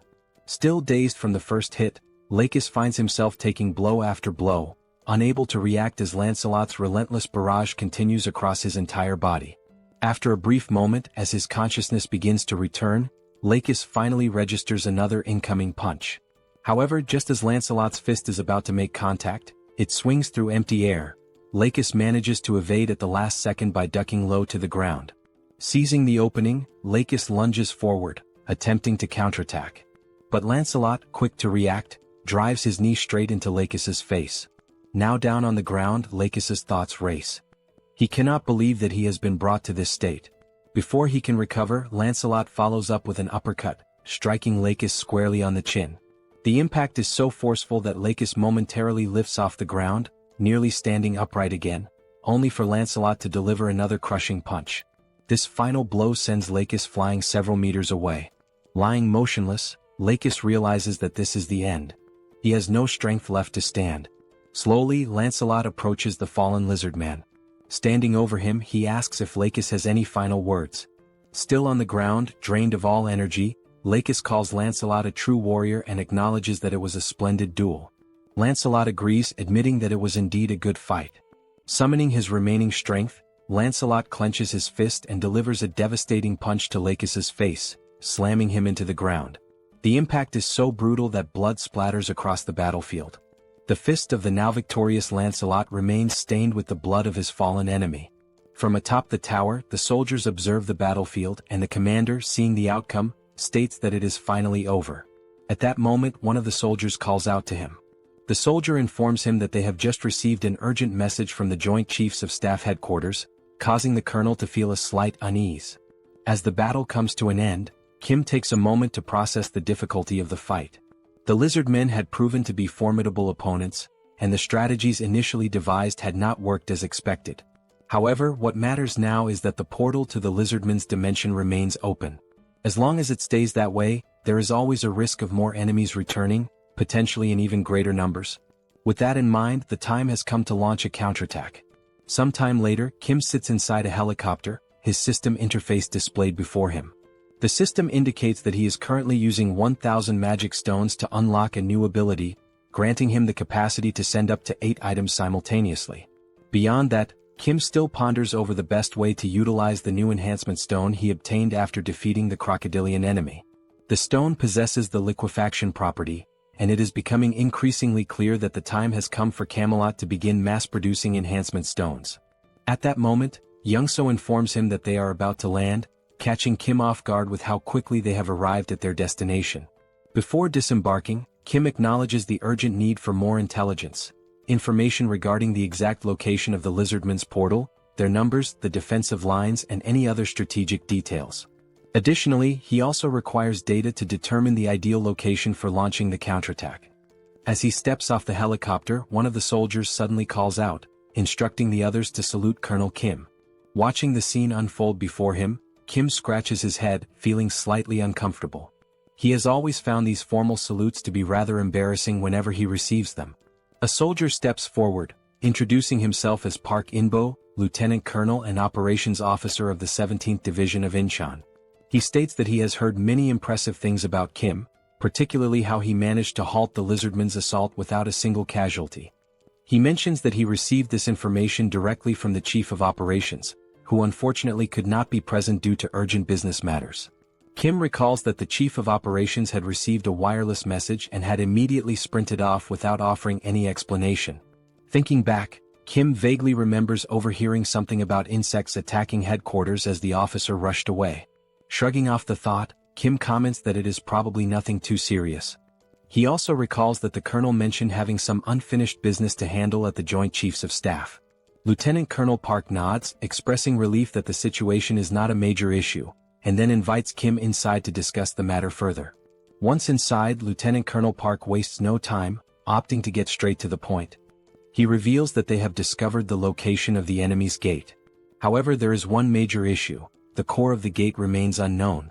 Park explains that their forces were initially able to position snipers to track the location of the core. However, after the bidding competition ended, a strange sludge-like substance began seeping from the portal. As a result, they lost all visibility of the core's position. Hearing this, Kim inquires if it is really just sludge. Lieutenant Colonel Park, reaching into his pocket, confirms that it is. However, he adds that it would be easier for Kim to see it for himself. He then places 2 photographs on the table, explaining that these were the best images they managed to capture. He points out that, as Kim can observe, a thick, mud-like substance has spread outward, engulfing the area surrounding the gate. Park further clarifies that this sludge does not cause any harm upon contact with the skin. However, it makes movement incredibly difficult, almost impossible to traverse normally. The lizard men have taken advantage of this terrain, using it both as a means of concealment and free movement, treating it as if it were a swamp. Examining the photographs, Kim remains unfazed. He remarks that this is not a problem. Kim states that he has allies capable of traversing and gathering intelligence within this swamp freely, summoning Lancelot. Lancelot takes the photographs in hand, carefully analyzing the situation depicted. Without hesitation, he immediately apologizes, admitting that this will be difficult, leaving Kim momentarily uncertain. Lancelot then elaborates, explaining that movement itself would not be an issue due to the phantom effect.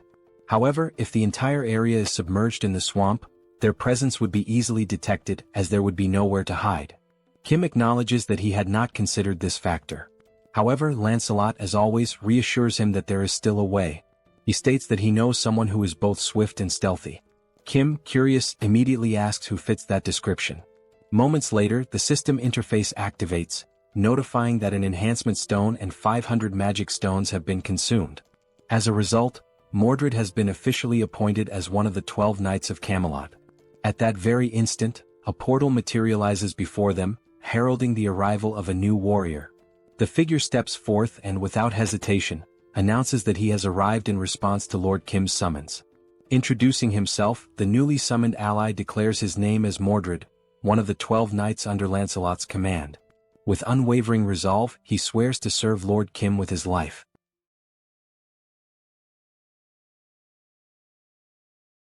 Unlike the other knights, Mordred rarely fought on the battlefield. His true battlefield was deep behind enemy lines, where he used his skills in infiltration, assassination, and theft. It was through these talents that he earned his place as one of the 12 Knights of Camelot.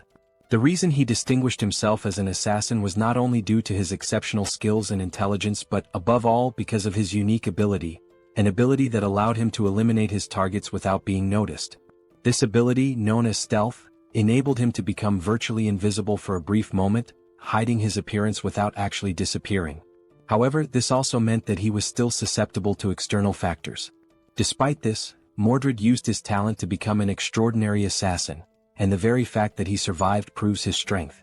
Furthermore, the enhancement stone used to appoint Mordred, a materialization enhancement stone, revealed his ability to avoid physical interference, although this ability could not be maintained for extended periods. In simpler terms, a great assassin became even greater thanks to the enhancement stone. Back in the scene, Kim, clearly excited, tells Mordred that he will now explain what he needs him to do, and Mordred agrees, addressing him as my lord. Pointing to a map, Kim says that they need to find the core of the Lizardman's Gate from the Sabros dimension. Upon hearing these straightforward instructions from his master, Mordred responds that he understands perfectly. Kim praises him, saying that it is just as he expected from someone with experience. Mordred grasped exactly what needed to be done, despite the vague explanation. Meanwhile, Lancelot warns Mordred to remember that if he dies, the entire operation and strategy will be for nothing. Lancelot also mentions that, based on his experience fighting the Lizardmen officers, they are not enemies to be taken lightly. Even if Mordred fails to gather any information, he must return alive no matter what. Mordred once again reassures them that he understands and announces that he will begin his mission, turning with the conviction of a superhero ready to infiltrate the enemy lines. Watching this, Kim smiles, thinking that Mordred seems to be someone truly trustworthy. At that moment, the colonel asks if they are sure about sending that knight on the mission alone. Kim turns to the colonel and assures him that of course they are. After all, these knights are the best of the best. He tells the colonel that they can simply trust and wait for the Knights of Camelot, for they will do what needs to be done. Kim suggests that the colonel take a break for now, as they will need to wait for Mordred's return in order to come up with a plan. He also says that he will let the colonel know once Mordred is back. The colonel thanks him and asks for permission to leave. He also advises Lancelot to rest in SUBSPACE, since it hasn't been long since he fought against that powerful lizard man. Lancelot nods, explaining that since he is an undead, he doesn't feel fatigue, so Kim need not worry about him. As Kim is about to say that he still needs to rest, something catches his attention. Looking at Lancelot, Kim wonders if there have always been so few scratches on his armor. Lancelot thanks Kim for his concern, but Kim, more curious now, says that he is sure that Lancelot's armor and sword were much more damaged before. Lancelot responds, explaining that even if the armor or weapons are damaged, they regenerate within Camelot. This revelation leaves Kim astonished, as he never knew that Camelot had such a function. Lancelot goes on to explain that, since they are categorized as items, as long as the item is not completely destroyed, they can regenerate infinitely as long as the materials still exist. On the subject of Camelot, Lancelot adds that there is something he needs to inform Kim about. He tells him that a new enhancement stone has been created in Camelot, and its property is wound regeneration. Upon hearing this, Kim remarks that the stone sounds useful just based on its name. However, he decides to think more about how to use the enhancement stone once Mordred returns. While Lancelot agrees that this idea is indeed good, something suddenly catches his attention, and he shifts into a state of alert. Lancelot, now prepared to draw his sword, hears Kim asking what is happening. Holding the hilt of his sword, ready for combat, Lancelot says that someone is hiding, watching them. Kim is taken aback, realizing that the enemy is faster than expected. He wonders who is hiding and whether it is truly a lizard man. Lancelot admits that he can only sense the presence of this unknown figure and cannot pinpoint their exact location or identity. He urgently advises Kim to enter SUBSPACE immediately. At that moment, Lancelot hears a noise coming from somewhere. He quickly spots the figure who had been secretly observing them. Lancelot disappears in an instant with a swift movement, stating that he will resolve the matter quickly and return shortly. From the spy's perspective, he watches as Kim remains alone, wondering where Lancelot has gone and whether the other person who had been with him also disappeared. However, due to Lancelot's exceptional speed, he was already behind the man, holding a sword to his neck. Lancelot began to speak to the spy, explaining that the only individuals he serves are Lord Kim and Lord Kim's allies. He emphasized that just because the man was human did not mean he was to be treated as friendly. Upon hearing this, the man slowly turned around. Still with the sword pointed at his neck, Lancelot declared that the man's answer to the question he was about to ask would determine whether he would live or die. With a killer aura, Lancelot proceeded to ask his first question, demanding to know why the man had been secretly watching them. At that very moment, Kim heard a noise that sounded like screams for help. He decided to rush over to see what was happening. As he approached the scene, Kim could only see Lancelot holding the man by the neck, the man screaming in pain. Lancelot calmly explained that it was this man who had been watching them. He assured Kim that if he waited just a bit longer, he would find out who was behind all of this. Still gripping the man's neck and tightening his hold, Lancelot warned the man that this was his final chance, stating there was no more time to wait. He asked the man if the lizard men had sent him there to spy on them. Crying and struggling to breathe due to the pressure on his neck, the man attempted to speak but he couldn't. However, upon seeing Kim, he managed to call out Kim's name. Lancelot, visibly angered, demanded to know how the man dared to call out Lord Kim's name in this situation. He informed the man that he would now die in agony and that he would make sure he suffered before his death. Kim, looking perplexed, told Lancelot that he didn't know what was going on, but the man Lancelot was strangling was actually one of his friends. Lifting the man by his neck, now turning purple from lack of oxygen, Lancelot asked if that was truly the case.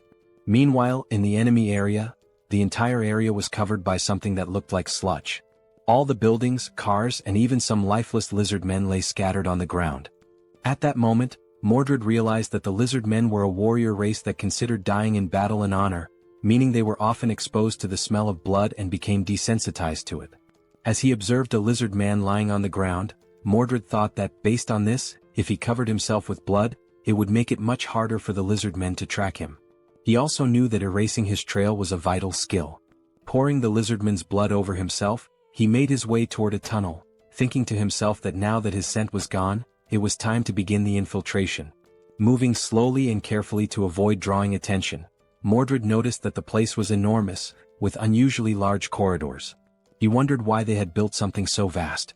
As he ventured deeper into the area, he commented that this place seemed terribly inefficient, especially since the size of the lizard men varied greatly. Some were very large while others were quite small. Having realized this, Mordred speculated that the corridors were so large because there was one exceptionally large lizard man, and if that were the case, that giant must be a key figure. Trying his best to avoid touching anything, he thought that if this giant wasn't important, there would be no reason to create such an inefficient structure. At that moment, a lizard man stopped beside him, preventing Mordred from making any move. Realizing he had almost been discovered, Mordred was forced to use the power of the immaterialization enhancement stone. It dawned on him that this situation was truly dangerous, as if it weren't for the power of the stone, he would certainly be dead by now. And he couldn't afford to fail on his first mission. He recalled how Lancelot had been very specific about returning alive, and how his task was to find the core of the gate and return quickly. The deeper he went into the facility, the more he noticed that the lizard men seemed to be stronger and more organized. However, there was a creature unlike anything he had seen before. This new creature was purple, with an enormous round head and only one eye. Hidden and observing everything, Mordred muttered to himself that he had finally found it. He saw the one-eyed creature conversing with a bald man who was reading some kind of book. The bald elder called the creature filthy and asked if it was trying to interrupt his magical studies. The elder warned that if the creature continued to disturb him, he would be forced to imprison it. At that moment, another voice suddenly emerged, expressing irritation at the elder's words and asking if Solzen had forgotten about the agreement between them, addressing him by the name Solzen. Solzen, the elder, responded that he had only agreed to protect the core of the gate, but at no point had he agreed to allow anyone to enter there. Closing the book he had been reading, the elder said that he would seal the core of the gate without causing any damage to it. He added that if he had time to worry about the core of the gate, perhaps he should start thinking about the subordinates who had already died. The voice replied once more, stating that it understood that, a long time ago, Solzen had indeed been an incredible arcane mage, but now he had been exiled and was desperately clinging to them in order to survive. As something moved towards him, Solzen remarked that there was no need to bring up such a topic so suddenly. The thing, which resembled a tail, started wrapping around the elder's neck, and the voice spoke again, warning Solzen to understand his place, unless he wanted every bone in his body to be crushed to death. At that moment, it became clear that the voice was coming from a giant lizard man, who was the leader of all those present there. After this, Solzen acknowledged the situation, stating that he understood and perhaps had misspoken. He then asked the giant lizard man not to be so harsh. Still hidden and observing everything that was happening, Mordred noted that just by looking, it was evident that this was no ordinary lizard man. He wondered whether this elder, Solzen, was truly an arcane mage. Mordred then reflected on what the giant lizard man had said, that Solzen was an arcane mage but was no longer one. Mordred began to ponder the connection between the arcane mage and the lizard men, especially considering that Solzen had been entrusted with guarding the core of their portal.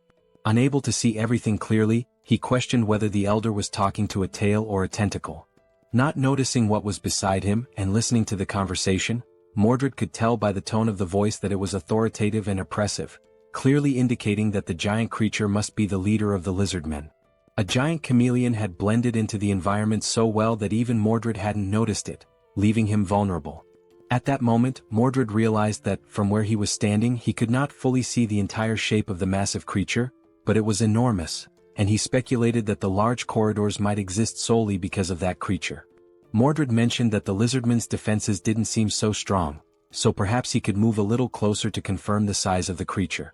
But just then he sensed something strange. Despite not being able to see anything or notice the giant camouflaged chameleon, he felt something pressed against his leg. The chameleon then launched its enormous tongue in Mordred's direction. A strange sensation made him turn to look, trying to understand what had just happened. By the time he realized it, something had already wrapped tightly around his arm, leaving him no chance to escape. As he was dragged by the chameleon's tongue, Mordred understood in that instant that everything had gone horribly wrong. The chameleon hurled the stealthy knight against the wall, giving him no opportunity to react. Upon impact, Mordred's camouflage began to fade, leaving him exposed in enemy territory and completely vulnerable. At that moment, the enemies also noticed something unusual and turned to investigate.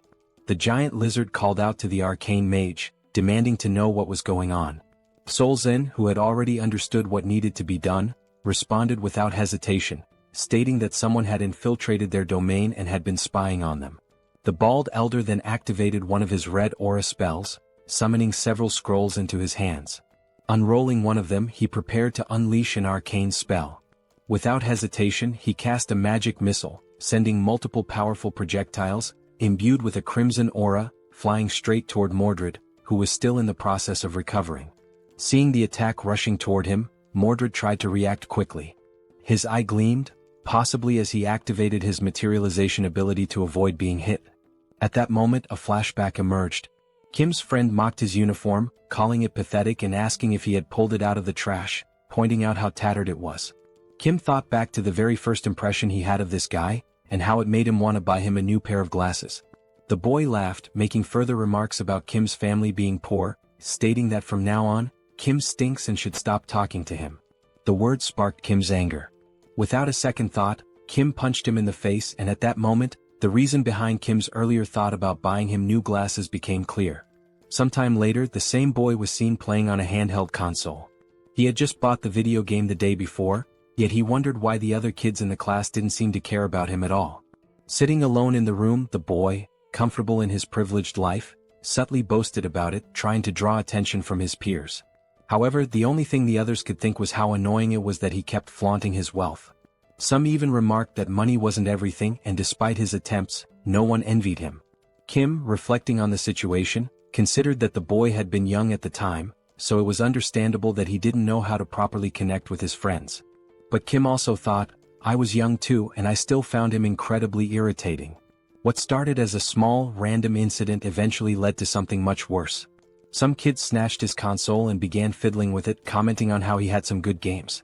As they took the handheld from him, they laughed, saying that since he was rich, losing something like that shouldn't be a big deal. At that moment, the boy tried to protest, saying that it wasn't right. But before he could finish, they punched him in the face, knocking him to the ground and continuing to beat him mercilessly, despite him being completely defenseless. The bullies sneered, telling him they hadn't asked for his opinion. However, one of them suddenly noticed something approaching from behind. When he turned to look, it was Kim rushing toward them with his backpack in hand. Without hesitation, he swung the backpack directly into the bully's face, momentarily halting the one-sided beating. Caught off guard, neither the boy who got hit nor his friends reacted immediately. But then Kim spoke up, making it clear that what he had just done wasn't out of a sense of justice. He reminded the group that this guy had always mocked his family's situation whenever they were around friends. Kim had only stepped in to prove that he wasn't an easy target and to show off in front of everyone. The delinquents quickly realized that the two of them might be friends and asked Kim if he wanted to take a beating in his place. At that moment, Kim regretted trying to act tough because the tables had turned. Now he was the one getting beaten up. Meanwhile, the boy with glasses watched, realizing that everything was his fault for having acted like a jerk. As the bullies continued their onslaught on Kim, someone suddenly grabbed the wrist of one of them. It was Seoul, their dear sister, arriving at the perfect moment to intervene. Without saying a single word, her terrifying presence alone was enough to make Kim realize something. For the first time, Seoul actually seemed kind of cool. And only then did Kim remember that Seoul was somewhat famous in the area for being incredibly tough. As Kim grinned with relief at being saved, Seoul simply stated that this was unacceptable and that from now on, Kim would be doing morning training with her as well. Hearing those words, Kim was left in shock, fully aware that this was not going to be easy. While still holding the delinquent's arm at that moment, Kim responded, saying that he wasn't even part of a sports club, so he had no intention of doing those exercises. Seoul, however, dismissed his protest, stating that it didn't matter and that she would speak with the coach immediately. The other members of the club started asking if Kim was Seoul's younger brother, commenting on how adorable he was, while the delinquent stood there, completely unaware that he had just messed with her little brother. The other members patted Kim's head and he thanked them for everything, while Seoul took the opportunity to lecture the delinquent, ordering him to go home. As Kim was leaving the scene, he turned around to take a final look and noticed that the rich kid was still standing there. Curious, he asked what he was doing and told him to hurry up and leave as well. Tears streamed down the boy's face, and at that moment, the only emotion filling his heart was gratitude. From that incident onward, the two of them grew close remarkably fast throughout high school. They began spending more time together both at school and outside of it, watching promotional fights featuring famous fighters, cheating on tests, and laughing when Kim got annoyed for still scoring lower than his friend despite his efforts. Even after going to different schools, they remained in frequent contact, constantly checking in on each other's academic performances and sharing updates about their lives. Then, after graduating high school, they ended up enrolling in the same university, and over time their bond grew even stronger. Now, they were not just close friends but the kind of best friends who genuinely influenced each other's lives. The two even played League of Legends together, where the glasses-wearing friend would come up with wild builds. At some point during one of their matches, he casually mentioned that he had been thinking about joining a kendo dojo. Kim, caught off guard, asked why he suddenly had that idea. His friend explained that watching Kim and Seoul train had looked really cool, and it made him want to try a sport of his own. Since there was a kendo dojo near his house, he figured it would be a good place to start. Still shocked that his friend found that kind of training cool, Kim jokingly asked if he had hit his head recently. His friend simply responded that not all training was as brutal as Seoul made it seem. At that moment, Kim realized something. That was the exact moment Manhwa started training kendo. Thinking back, before that, he would have never even considered joining a dojo. Returning to the present, Manhwa suddenly said something that left Kim completely stunned. Manhwa repeated himself, revealing that he had awakened swordsman abilities, leaving Kim wide-eyed with shock. Manhwa, noticing Kim's reaction, questioned why he looked so surprised. After all, Kim was the one who should be more shocking. He had become Seoul's representative after all. Manhwa even admitted that, at first, he wasn't sure if it was really the same Kim he knew. The sight of Kim's skeletal companion had terrified him so much that he hadn't been able to approach. Explaining further, Manhwa admitted that he had hidden himself, waiting for the skeleton to leave before stepping out. Even though it had been dangerous, he understood that Lancelot had simply been doing his duty.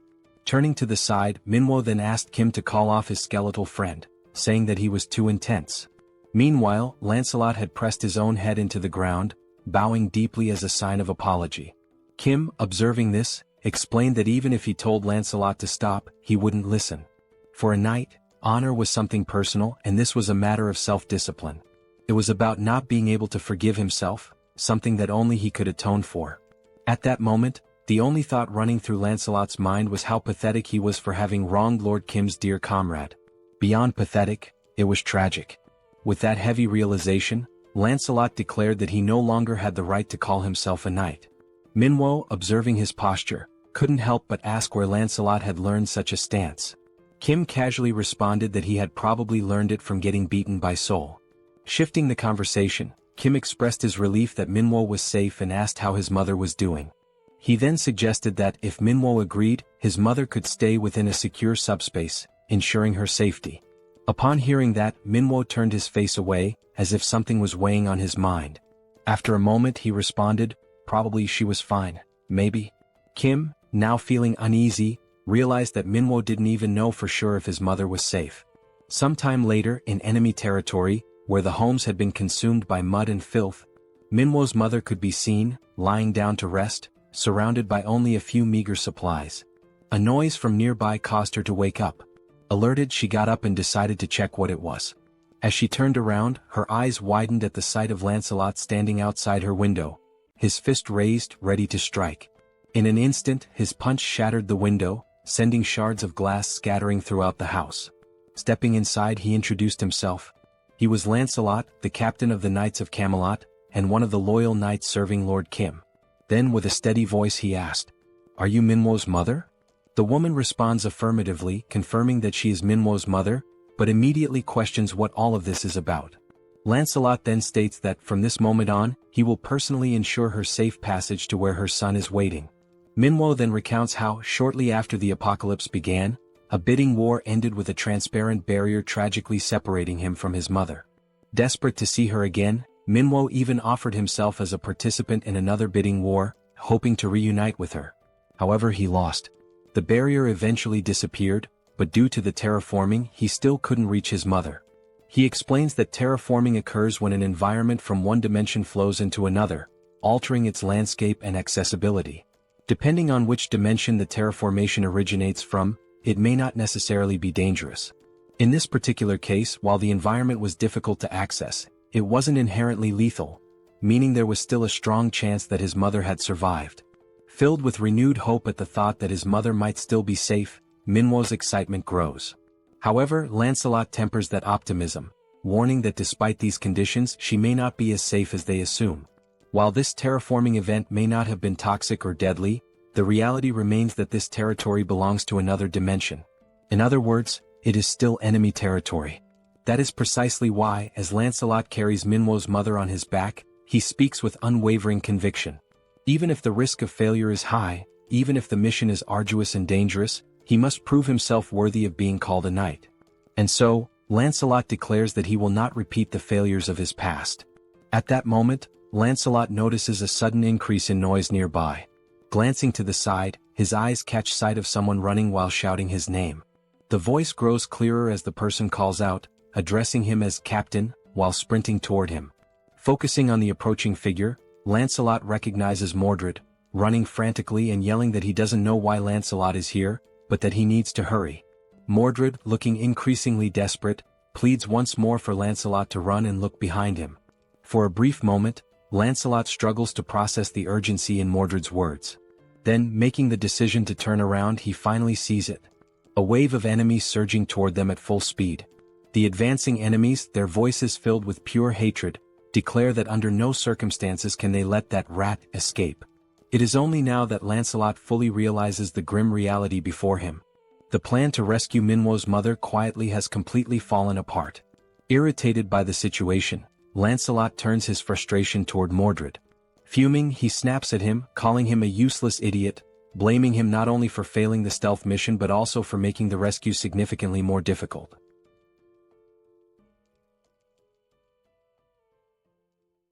Mordred approaches, urgently requesting help from Captain Lancelot. Remaining calm, Lancelot addresses Mordred by name and asks how many of the approaching enemies belong to the 7th tier. Mordred replies that he isn't sure about the exact number, but confirms they are dangerous. Lancelot responds that he can sense that much himself, and that it's significant. In addition to an aerial assault, there are also new enemy types he has never encountered before. If the situation continues like this, escape will become impossible, as it's only a matter of time before they are overtaken. Understanding the gravity of the situation, Lancelot instructs Mordred to return immediately and deliver all the gathered intel to Lord Kim. From this point forward, Mordred will take over the mission to rescue Manhwa's mother. While lifting her gently onto Mordred's back, Lancelot identifies her and explains that the mission is to escort her back safely. Placing a hand firmly on Mordred's shoulder, Lancelot tells him he will try to buy as much time as possible, and expresses his hope that Mordred will complete the task without harm. He also instructs Mordred to inform Kim that he should use the enhancement stone, and that Percival would be a fitting candidate for it. Just as Mordred is about to question something, Lancelot cuts him off, saying there is no more time and commanding him to go immediately. Mordred accepts the captain's orders and affirms that he understands. Then he departs with Manhwa's mother to complete the mission and report back to Kim, leaving Lancelot behind to face the enemy alone. Lancelot draws his sword and declares his readiness. As the lizard men close in, the captain's mind is calm. There is nothing to fear. He has made his choice to prove he is a knight. All of this is in the name of Lord Kim, even if it means facing every enemy alone. The scene shifts. Mordred has already arrived at the destination where Kim and Manhwa are located. Opening the door, he announces that the mission has been accomplished. Manhwa bursts into tears at the sight of his mother.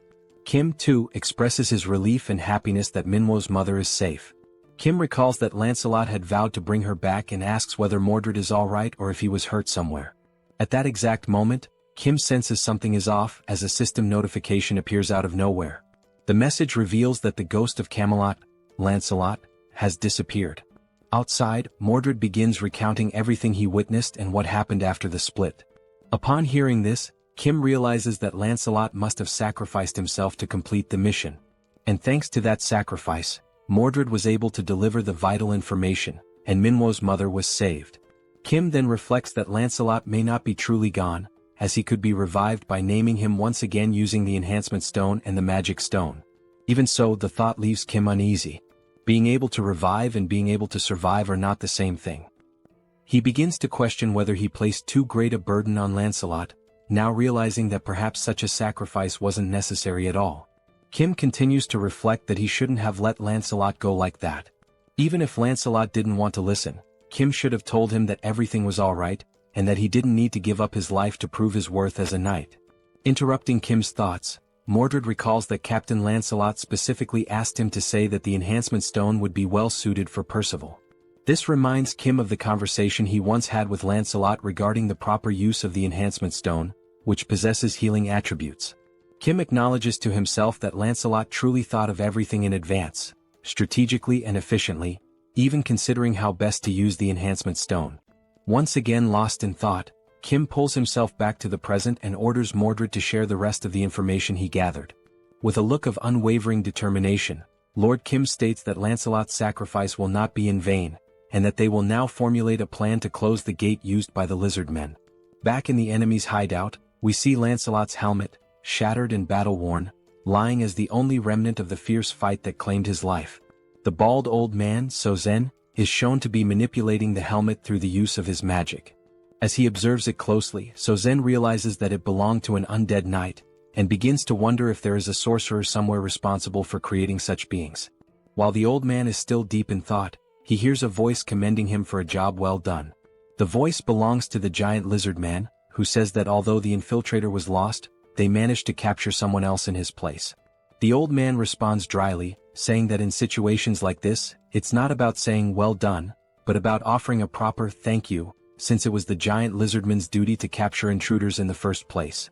The lizard man admits that it's no easy task, and the old man then asks what he plans to do with the enhancement stone they obtained after capturing Lancelot. The giant lizard man says that for now he'll put the matter aside. Originally he would have handed it over to Lakis or Yatu, but since both are dead, the old man takes the opportunity to suggest that, since there's no one else to use the stone on, perhaps the stone could be invested in him instead. The lizard man then asks what he would gain in return if he were to invest in the old man. Still levitating Lancelot's broken helmet, the old man now begins levitating a scroll as well. He takes hold of the scroll and describes it as remarkable. He explains that, as the lizard man should know, scrolls can be used even by those without magical abilities, single-use items that allow anyone to cast magic. The value of each scroll, he says, depends on the type of magic imbued in it. At the very least, they're worth more than 3D tier enhancement stones. The lizard man grunts in response, stating he can vouch for that. He also says he's heard rumors that the old man crafts his scrolls by embedding living people into them, which he finds disgusting. He adds that he much prefers the weapons and armor from the Eames dimension, as they are more efficient. The old man replies that the lizard man doesn't understand the artistry of creating scrolls using uncivilized beings. The giant lizard man then questions whether he too would be considered an uncivilized brute just for not understanding the old man's customs. He declares that arcane mages are themselves uncivilized beings. He goes on to say that they're barbaric sorcerers, and asks what it feels like to be powerless and exiled. He concludes that the enhancement stones will be used to acquire equipment from the Eames dimension, while the revolting scrolls will continue to be made using the prisoners they capture. The old man accepts this outcome with a sigh and comments that the lizard men truly lack imagination. At that moment, he hears a sound coming from deeper within the hideout, something that draws his attention.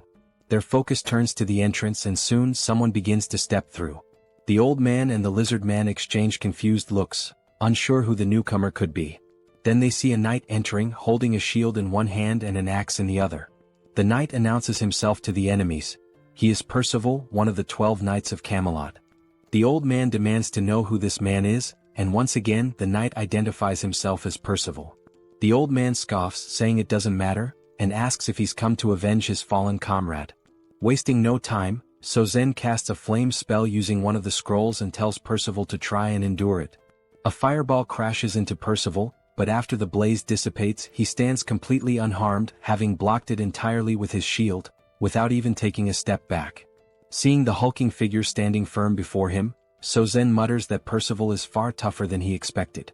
Then, wondering whether the knight can withstand the next spell, Sozen prepares another attack, moving his fingers to control more scrolls. But nothing happens. Turning to look at the scrolls, he sees a portal sucking them all in, every last one of them at once. Sozen freezes in disbelief. This is the first time he has ever seen scrolls behave this way. At that exact moment, the system sends a notification to Kim, stating that all magical scrolls have been stored, at the cost of 3,914 magic stones, leaving only 1,843 remaining. Kim, currently inside a helicopter with Yong-soo, confirms that the scrolls have all been safely stored and says he'll leave the rest to the team. The message is transmitted to a radio device, one that is in Percival's possession. Upon hearing the message, Percival raises his voice and asks if Mordred just heard that. The old man, completely confused, asks who this Mordred is that Percival keeps referring to, and whether he's the one who stole the scrolls. Before anyone can react, Mordred deactivates his camouflage right behind Sozen. Without wasting a moment or giving Sozen time to respond, Mordred swiftly swings his weapon, slicing the old man's head clean off with a single blow to the neck. And with a cold finality, he declares, "Mordred is the name of the one who killed you." A short while earlier, during the planning phase, Mordred had described the characteristics of the enemies they were about to face, mentioning that there was even a mage among them. That mage's name was Sozen, an old arcane sorcerer who had been exiled from Arcane. Kim then recalled how the man who used to be called the King of Knights had once mistakenly referred to Kim as an arcane. Bedivere took the opportunity to explain that arcane is the dimension of the most powerful mages. According to what he remembers, there are 3 levels of mages there, and even the lowest ranked among them is classified as 6th tier. Seoul, surprised, pointed out that if even the weakest mages from that place are ranked 6th tier, then they must be incredibly powerful. Mordred then added that, for reasons still unknown, perhaps due to his exile, Sozen, the bald old man, was unable to use magic freely and immediately. Seoul commented that if a mage cannot use magic at will, then maybe he isn't as dangerous as they had initially thought. Once again, Mordred said that Sozen certainly lost both his status and magical strength after being expelled, and that there was no reason they shouldn't be able to kill him. However, since he was unable to cast spells normally, Sozen had devised a way to use magic through the creation of scrolls. Seoul asked what exactly a scroll was. Mordred explained that a scroll is a piece of paper capable of storing magical energy. In theory, it can only contain relatively simple spells, but because it can be used by anyone, regardless of magical ability, it's considered a valuable item due to how easily it grants access to magic. He also stated that Sozen almost certainly crafted the scrolls himself and stored them in bulk, giving him a distinct advantage in battle by allowing him to unleash magic when needed without relying on real-time casting. Thinking about the situation, Kim pointed out that there were 2 key questions they needed to answer. First, whether any of the lizard men also had access to these scrolls, and second, what types of magic those scrolls actually contained. Mordred admitted he hadn't been able to determine that yet, but he mentioned that during the moment he was discovered inside the hideout, Sozen had fired some spells at him. The spells consisted of 3 red magical blasts that detonated upon impact with the wall. Mordred had been saved only thanks to the materialization of the enhancement stone. The only thought running through Mordred's mind at the time was why a mage would be so dependent on scrolls instead of simply casting spells himself. At that moment, the sound of the explosion drew the attention of a nearby lizard man, who came running and asked what was going on, inquiring whether the commander was safe. The commander, who happened to be a chameleon, responded that there was an intruder in the area. The lizard man then asked where the intruder was. The chameleon said the intruder could disguise himself and that they needed to warn the others as quickly as possible. The soldier responded with a nod, saying he understood. Mordred considered the idea of simply slipping away and escaping undetected, but he couldn't bring himself to leave without understanding why a mage wouldn't use his own magic. The lizard man stated that the first priority was to block the entrance to prevent the intruder from escaping. The chameleon agreed, saying they needed to act quickly. As soon as the chameleon finished speaking, Mordred revealed himself and swiftly decapitated the lizard man. As Mordred's camouflage gradually faded, the chameleon stared in horror, realizing that the intruder was still there. Mordred thought to himself that he needed to gain some sort of strategic advantage and gather more information. Without wasting a moment, he struck again, this time slashing the chameleon's throat with a clean swipe of his dagger. As the chameleon collapsed to the ground, convulsing and gasping for his last breath, Mordred turned his head upon hearing a voice shouting insults at the fallen lizardmen, calling them idiots and bastards. It was the bald old man, Sozen, floating in the air and ranting that the lizardmen were too stupid to catch a single intruder. Still hovering, Sozen complained that he had to take matters into his own hands and write a new scroll himself, which was a difficult task. He looked at Mordred and stated that he was also unlucky because regardless of what happened, he would eventually be caught. At that moment, Mordred didn't quite understand what Sozen meant by that. Reflecting on the past, Mordred later explained that what surprised him the most was that Sozen had been able to track him even after he'd successfully escaped the cave. It was only because of this pursuit that Mordred was able to learn the extent of both the lizardman's and Sauzen's abilities. Mordred bowed his head slightly, apologizing and admitting that the pursuit had been more intense than expected, and that as a result, Captain Lancelot had made a great sacrifice. Kim responded by telling him not to blame himself. Without Mordred, none of them would have even known there was a mage among the lizard men. Kim went on to say that Mordred had taken action not only to gather information but while being fully prepared to die in the process. No one, he added, had the right to judge that. And once again he told Mordred not to feel guilty, because it was Kim's responsibility to act and make decisions. Right now, the top priority was to shut down the lizardman's gate. Bedivere then commented that it was very likely Sozen was reluctant to produce more scrolls, possibly because they were not simple to create. Because of this, Bedivere believed the probability of scrolls being distributed among other lizardmen was quite low. The military officer then confirmed the names of the enemies and of the bald mage, stating that they were likely hiding in a cave because it would be easier to conceal the portal's core there. He went on to say that Sozen was almost certainly the main defensive force guarding the portal, which meant he would not be leaving the cave. And this indicated two things. First, that the strength of the enemy forces was insufficient, and Sozen had no choice but to step forward himself. Second, that the full power of the Guardian mission needed to be deployed, and that the leakage of any information had to be avoided at all costs. Kim then pointed out that if they could just take out the old mage, the rest of the operation would become significantly easier. The real issue, however, was figuring out how to neutralize such a mage. The officer agreed. Kim said that, in his opinion, there was a good way to deal with that, and it involved using his newly unlocked level 3 subspace abilities. He referred specifically to the category skill, which allowed all items stored in the subspace to possess their own distinct properties and to be automatically classified according to specific criteria. The categories were of a higher tier, but the downside was that it was not possible to create or edit new categories at that level. Kim remembered a time when he tried to register a car as a categorized item, but the system didn't allow it as there were no matching categories available. So, only items that already fit into one of the existing categories could be stored, and even then only by paying a cost. He also recalled that he was only able to store the Sacred Spear of Lakis because it fit under the Eames construction materials category. It hadn't been long since he had managed to evolve the subspace to level 4, after killing the traitorous goblin Bongso. After this upgrade, it became possible to create new item categories, though the system still limited the number of custom categories to a maximum of 2. At that moment, Kim realized that since the mage couldn't use magic freely and relied on scrolls instead, there might be a workaround. While adjusting the system, he thought about adding a new category for the scrolls, with the intention of removing Saozen's access to them. Kim mentioned that Pax's ability could be used from a relatively long distance, and that even if Sozen was hidden deep inside a cave, the ability would still be able to reach him. Once the plan was finalized, an assault group was dispatched to the cave. This group was composed of Seoul and Percival, the newly appointed tank knight. Seoul teased him, asking whether he was the leader of this operation, to which he answered affirmatively. She said she was eager to see what he was capable of, and Percival also added that he was looking forward to it. However, as soon as the action began, Percival realized that Seoul never really had a chance to take the lead, and Kim decided to keep her inside the subspace to avoid any unnecessary complications. Inside the subspace, Seoul was furious, yelling that she wanted to fight too. Kim responded by saying that her time would come, and asked her not to be too upset. Meanwhile, the lizard men within the cave were communicating among themselves. One of them announced that there was an intruder and that everyone needed to be alerted. Another said he would go report this new invasion to Sozen. As that lizard man ran off to deliver the message, a camouflaged figure suddenly appeared in front of him. It was Mordred, who, true to his skills as an assassin, intercepted the message by decapitating the lizard man in a single clean strike.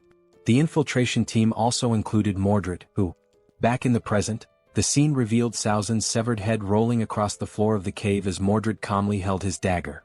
The massive lizard man commented that he had felt a faint vibration in the ground, and then suddenly this man showed up and killed Sozen. He admitted that he hadn't paid much attention to it, since the vibration was weak, and never imagined someone could get so close without making a sound. Now he wondered whether this was the same intruder from before. On the other side of the cave, Percival, wielding his giant axe, charged toward the grotesque one-eyed creature. Realizing that this might truly be its end, the creature froze in place, paralyzed by fear. Percival leaped into the air, aiming his attack directly at the creature's enormous eye. But just before the axe could strike, something moved in front of him, blocking the blow. It was the tail of the giant lizard man, who now seemed to be more like a serpent, swatting Percival away and sending him flying after parrying the attack. Witnessing this, Mordred told Percival to hurry and destroy the gate. But he too was hit by the same tail, sent crashing to the ground. Now both Mordred and Percival lay on the ground, and it became clear that the giant lizard man was, in fact, a massive serpent. The serpent declared that the gate would not be touched. Inwardly, the giant snake reflected on how it had heard stories about the powers of the enemy knights, but nothing had prepared it for these two in particular.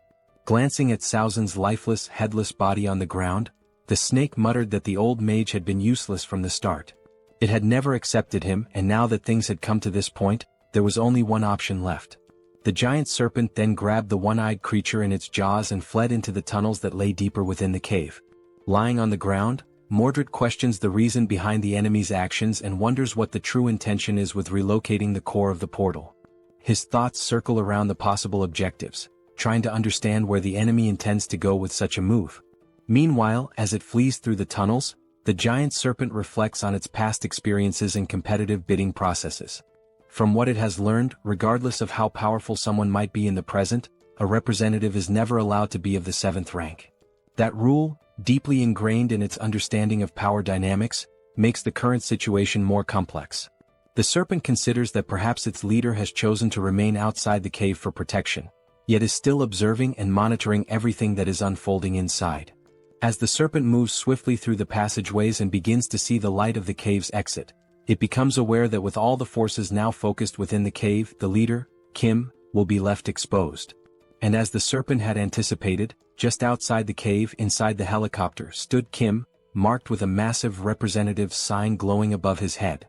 Approaching quickly, the serpent concludes that it has finally found what it had been searching for. Inside the helicopter, Kim suddenly senses something rapidly approaching his position. Looking out and focusing his gaze, he is taken aback by a sudden and startling sight. A gigantic creature is closing in at high speed, preparing to swallow the entire helicopter in a single, overwhelming bite.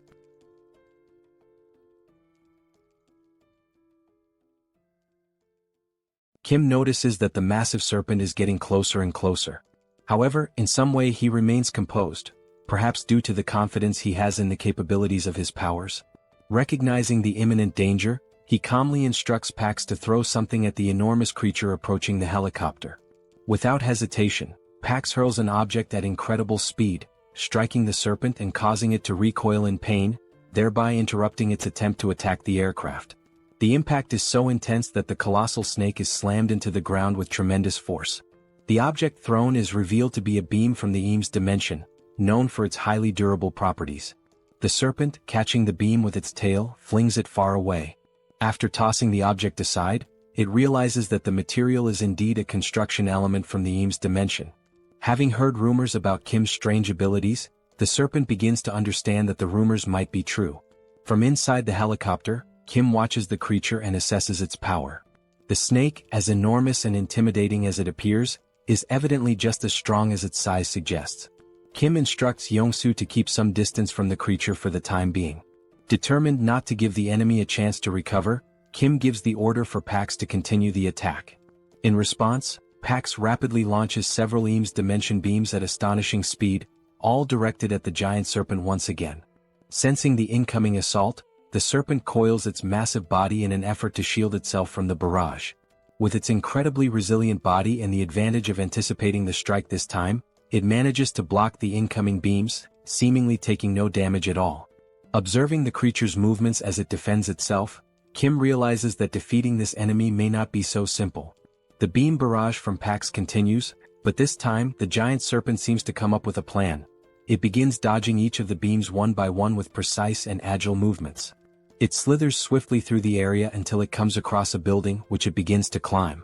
Reaching the top, the serpent positions itself at an altitude parallel to the helicopter. From inside the aircraft, Kim and Young-soo remain unsure of the creature's strategy. Then, trying to catch them off guard, the serpent suddenly spits a venomous substance from its mouth, aiming directly at the helicopter. Noticing the incoming attack, Young-soo attempts to maneuver the helicopter out of harm's way. However, the evasion is only partially successful. The venom still manages to strike part of the windshield. As the toxic substance begins to corrode the surface, Young-soo panics, knowing that if the windshield weren't so resilient, the venom could have reached him directly. Reacting swiftly, Kim opens the subspace and instructs Young-soo to enter it immediately. The portal begins to close slowly behind him. Watching the situation unfold, the giant serpent assumes they have chosen to flee from the fight altogether. But the system then displays a new deployment, another unit of the Black Hawk helicopter, emerging from the subspace and returning to the battlefield. The window that had just been hit by venom now appears flawless, as if it had never been damaged. And indeed that is the case, this is a different helicopter altogether. Witnessing this, the only thought running through the serpent's mind is whether the venom attack was somehow undone by re-entering the portal. It wonders what kind of ability Kim could possibly possess. Inside the new helicopter, Kim reflects on the situation. Whether or not the vehicle is struck, as long as it is part of the subspace, he can simply replace it with another.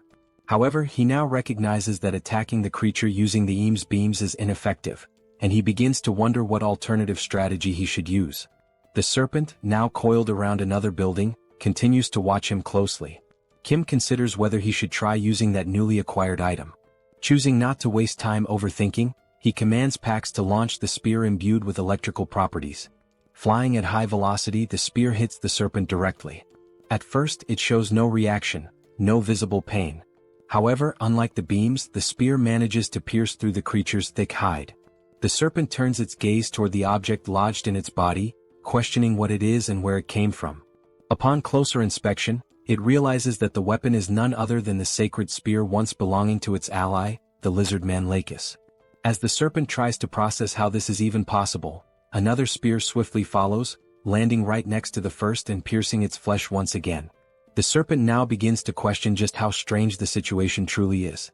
It was already unsettling to see Lakis's spear embedded in its body, but now there are two of them and Lakis only ever possessed one.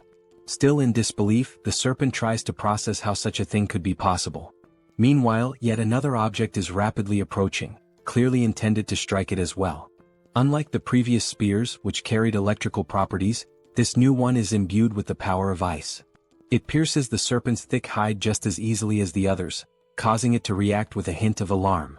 Because the spear holds icy properties, it leaves a thin layer of frost spreading from the impact point across the serpent's flesh. The giant creature recognizes that this particular magical signature originates from the old bald sorcerer Saozin's scrolls. It then wonders how Kim is managing to employ such a wide array of different attacks. Enraged, the colossal serpent lets out a furious roar, declaring that weak attacks like these are incapable of bringing it down. Then, in a swift and aggressive motion, it lunges once again toward the helicopter, bearing its enormous fangs. Inside the aircraft, Kim notices that the area surrounding the squad has become slightly frozen due to the latest spell's effects. Reacting quickly, he opens the subspace once more and steps through, thereby avoiding the serpent's assault. In addition to the helicopter, Kim also pulls others into the subspace. Mordred and Percival, who were still hiding, and Bedivere, who had been watching everything from afar. All of them are sucked through the portal in a single motion. Still frozen in place, trying to understand the nature of her opponent's abilities, the serpent notices that the representative mark of Seoul remains floating in the same place, exactly where Kim vanished into subspace. As she begins to open another portal in front of her, the serpent thinks to herself that Lakis never possessed two spears. Everything must somehow be a part of Kim's ability. This time, what she sees emerging from the portal causes her eyes to widen in disbelief. Kim appears once again, this time accompanied by Seoul and their father, each holding one of Saozin's spell scrolls. But they are not alone. Kim has coordinated for everyone who had been inside the subspace to simultaneously release spells using different scrolls, amplifying the impact of the coming attack. At that moment, Kim signals for everyone to launch their spells and unfurls his scroll, casting the powerful joint spell. The resulting magical force is so immense that the sky lights up in a blinding radiance, leaving the serpent unable to perceive what is coming toward her. As before, dozens of icy spears are launched in unison, forming an overwhelming barrage. This time, the serpent is unable to dodge the attack. Just like the previous strikes, the spears penetrate the serpent's thick skin, each freezing the area around the point of impact. But the assault continues relentlessly. Wave after wave of icy spears rain down, giving the serpent no opportunity to recover. Overwhelmed by the sheer number of piercings and the accumulating frost, the serpent finally collapses to the ground, its body unable to withstand the brutal combination of wounds and freezing effects. Observing the fallen creature, Kim announces that it has gone down and instructs everyone to fall back. He also tells Pax to deploy a new Blackhawk. Within seconds, a Blackhawk materializes in front of them, and Kim calls out to his pilot, Yongsu, preparing for departure. They board the helicopter and exit the subspace together. Looking out the open door, Kim sees the serpent writhing in pain on the ground, clearly struggling to rise. He remarks that for now the massive beast won't be moving anytime soon. Opening another portal to subspace, Kim gives a sharp command for everyone to launch more scroll-based spells. Now each person within the subspace is seen holding scrolls of different colors, ready to cast once more. Realizing what's about to happen, the serpent reflects on what it could have done differently. Now its body is frozen and it can no longer move. Once again, the sky erupts in a blinding flash, caused by the immense power of the many scrolls being unleashed at once. At that moment, the system begins displaying multiple notifications, each indicating a different type of attack being launched at the serpent. This powerful, multifaceted magical strike heads straight toward the immobilized creature, which can do nothing but watch as the wave of destruction closes in. Thus, spells of various elements and properties strike the serpent with full force. Sometime later, as the dust finally begins to settle, Kim cautiously approaches the area. He states that he only has one question to ask.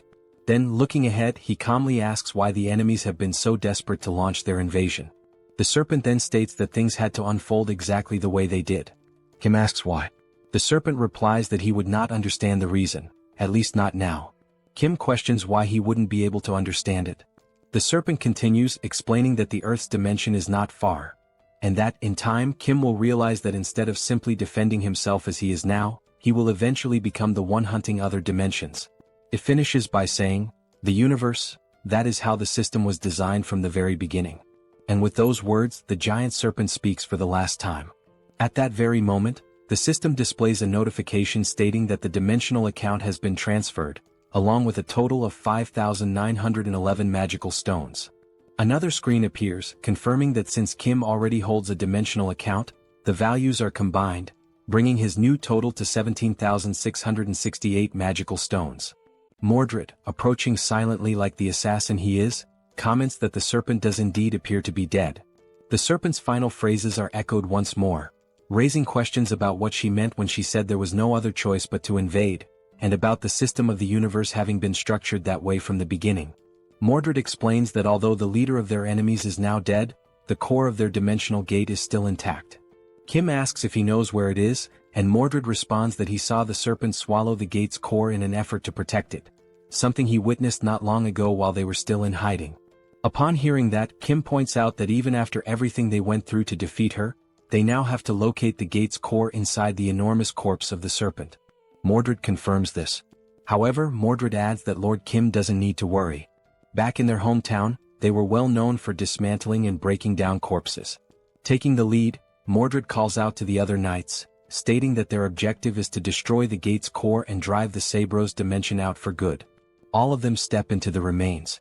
After some time, the system displays another transfer notification, this time for 33,638 magical stones, with no depositor information provided. Another screen confirms that since Kim already has an active dimensional account, the total value is updated to 51,306 magical stones. Kim observes that the terraforming in that area is slowly beginning to dissipate. Then Mordred calls out to him, saying that while destroying the core of the portal, he happened to stumble upon something unexpected. Impressed by Mordred's speed and efficiency, Kim turns to see what it is. He sees Mordred holding 3 red enhancement stones in his hand. Without hesitation, Kim commands the system to use the stones. The system then displays a message. The 3 enhancement stones are being consumed, along with 500 magical stones, to designate Lancelot as one of the 12 Knights of Camelot. The enhancement stones begin to float, enveloped by a glowing red aura. Then a voice resonates. "Knight Lancelot, I swear to serve you with unwavering loyalty and devote my life to you, my lord." The system reveals Lancelot's updated stats. He is now a level 7 knight, one of the Knights of the Round Table. His attributes include penetration, acceleration, immunity, control, and critical accuracy. Lancelot is summoned once again, though now he may be in a factory reset state with no memories of his previous self, but stronger than ever before. At that very moment, a system notification appeared, announcing that the Sabros dimension had officially lost its commercial rights over the Incheon region. The message indicated that, because of this, Incheon had now been fully restored as part of Earth's territory. The land, which had previously been altered to favor the lizard men with its thick layer of mud, was now gradually returning to its original state, slowly but steadily. Lancelot stood quietly, taking in the scene unfolding before his eyes, while someone nearby remarked that all of this was happening thanks to him. The comment caught Lancelot's attention. As Lancelot turned to face Kim, Kim said that although it might be a little late to say it, he was grateful for everything Lancelot had done. Lancelot paused for a few seconds, falling silent. Then finally he spoke, not to deny the gratitude but to apologize, explaining that he had only done what was required of him as a knight. Kim responded by acknowledging how hard it must have been to do what needed to be done. He added that, regardless of whether Lancelot was good or bad, simply saying thank you would be better than offering an apology. Lancelot seemed ready to apologize again, but he stopped himself midway and instead offered a sincere, heartfelt thank you to Kim. And in that brief moment, Kim felt a quiet joy as he realized that his friend Lancelot had truly returned. He had not been reset from scratch, but was genuinely himself once again. At that exact moment, something caught Kim's attention, prompting him to look toward the sky. There, multiple helicopters were approaching in formation, heading in their direction. The city was no longer covered in mud. Throughout Korea, only Incheon had lost the bid for territorial rights. And now that it had been recovered, it meant that all the monsters who had attempted to conquer Korea had been successfully eliminated. Of course, this did not mean that the situation was entirely safe. Primitive monsters such as orcs and wyverns still roamed the land. Those remaining threats would need to be dealt with before the country could truly resume its normal functions, and that process could take a very long time. The helicopters completed their descent and landed at the site. The head of operations disembarked and addressed Kim as Colonel Kim, a title that made Kim pause for a moment, slightly puzzled by being called Colonel. The operations chief explained that they had not arrived earlier due to the ongoing terraforming process, but now additional helicopters were on their way transporting supplies. As he looked up at Kim, who stood atop the massive serpent's corpse, the chief remarked that this enormous creature had to be the leader of the lizardmen, and asked how something that size could even exist. Kim replied that he hoped the other head of operations was doing alright, since the last time they met, that man had fled the scene, claiming he had been attacked by insects. Sometime later, within the subspace, it was finally time for a meal. Plates were being served to everyone, and Kim couldn't help but think about the strange contrast, being served Chinese food in a world where monsters still roamed the streets. He wondered where the dish had even come from. The story had begun shortly after Minwo's mother had been rescued and received care from Joy inside the subspace. Minwo's mother had mentioned that she should offer food to express her gratitude to everyone, but Joy reassured her that she was fine. She had eaten a lot lately, though she would gladly accept the offer as a kind gesture. Curious, Minwo's mother asked how Joy had managed to eat so much food in a place like that. In response, Joy asked if she really didn't know. That was how Minwo's mother came to learn about Kim's abilities, specifically his power to produce infinite ingredients. She then mentioned that she had a friend who was an excellent cook. With materials provided by PX, dishes were prepared by the owner of a renowned Chinese restaurant located in Chinatown. This chef cooked with joy in his heart, because even in such a ruined world, he could still prepare food for others. It made him feel blessed to serve people again. And that was the story behind the Chinese dish. Thanks to the kind heart of the chef, it had become possible to enjoy a meal of such quality even in the midst of the apocalypse. Of course, even if the ingredients were unlimited, it was still questionable how the chef had prepared so much food alone. In truth, he had made only one dish, and from that single plate PX had duplicated the rest. Seoul, known for her large appetite, devoured the meal and repeatedly asked Kim to bring more food, faster. Hearing this, Kim told her to slow down, commenting that it didn't even look like she was chewing. The women around them were astonished, still wondering how food could possibly taste that good. Meanwhile, Kim reflected on everything that had happened. He had defeated the lizard men, reclaimed Incheon, and now, everyone was able to sit down and enjoy delicious Chinese food together, and celebrate. And there was one more reason to celebrate. At that moment, Kim's sister-in-law, his older brother's wife, was not feeling very well. Joy asked her if she was okay, suggesting she might have caught a cold or something like that, since she hadn't eaten much. Looking down at her nearly full plate, the sister-in-law told them not to worry. But Joy continued, asking whether she had been feeling more nauseous lately, if her urination had decreased, if her mouth felt dry, and whether she experienced dizziness when moving quickly. The sister-in-law responded affirmatively, clearly confused as to how Joy could know all of that. Then Joy said something that took everyone by surprise, even the sister-in-law herself. She explained that those were early symptoms of pregnancy. Shortly after the meal, this information was shared with the rest of the family. Song, Kim's older brother, called everyone together for an important announcement. He explained that after Joy's suspicions, his wife had taken a test, and it had confirmed the pregnancy. Everyone congratulated them with smiles and heartfelt joy. Yangso turns to Kim and congratulates him as well, acknowledging that Kim is now about to have his very first nephew. At that moment, even though the baby's gender is still unknown, Kim suddenly feels as if he has crossed into adulthood, an inner shift he wasn't expecting. As the family gathers, their thoughts begin to wander toward the future of the baby. They start wondering about what the baby will wear, whether PX includes children's clothing, and which sport the child might eventually take up. Joy and Seoul are equally excited about the baby's arrival, filled with anticipation and happiness. However, just as with many things in life, wherever there is joy, there can also be looming concerns. The moment of celebration and happiness proves to be brief. A soldier approaches Kim and speaks quietly, informing him of an urgent radio transmission coming from the chief of the Central Operations Command. He suggests that Kim should hear it immediately. Kim heads over to the transmission line and confirms to the operations chief that he is now listening. After receiving several initial details, Kim explains that the terraforming has disappeared from Incheon and asks if the chief will be returning soon. The chief of operations then reports that, through the remaining direct communication lines with both China and Japan, he is currently sharing the developing situation among the nations. He explains that terraforming is now occurring on a large scale in those areas, and its effects are slowly spreading. He adds that the impact varies from country to country. At the moment, they are facing specific dangers. Toxic gases are pouring from the Beijing Gate, while poisonous water is erupting from the Fukuoka Gate. Kim realizes that being in Korea, China and Japan are neighboring countries, practically next door. He asks which of the two is currently experiencing the most severe damage. The operations chief responds that neither situation is minor, but among the two, the most urgent threat is definitely the toxic gas leaking from the Beijing Gate. While the colonel continues speaking to Kim, a shot reveals a massive insect, already dead, lying on the ground. He explains that the toxic atmosphere hasn't reached them yet, but the arrival of these giant insects shows it's only a matter of time before the real danger begins. The colonel emphasizes that closing the toxic gate in Beijing is now the highest priority. He explains that troops are being organized for deployment, but this isn't a problem that can be solved through military might alone. That's why he has remained calm until now. Admitting he feels a bit ashamed, the colonel says he needs to ask Kim for a favor. Kim tells him there's no need to feel embarrassed. If they do nothing, the entire Korean peninsula could soon become a living hell. Wanting to understand the situation more deeply, Kim offers to fly directly to China by helicopter and asks whether that would be acceptable. The colonel instructs him to first visit the 3rd Guard Brigade before heading to China.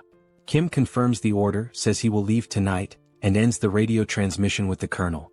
Now driven by the thought that he cannot allow his future nephew to grow up in a world filled with giant insects, air pollution and poison, Kim feels an even deeper determination to resolve these problems and restore balance to Earth.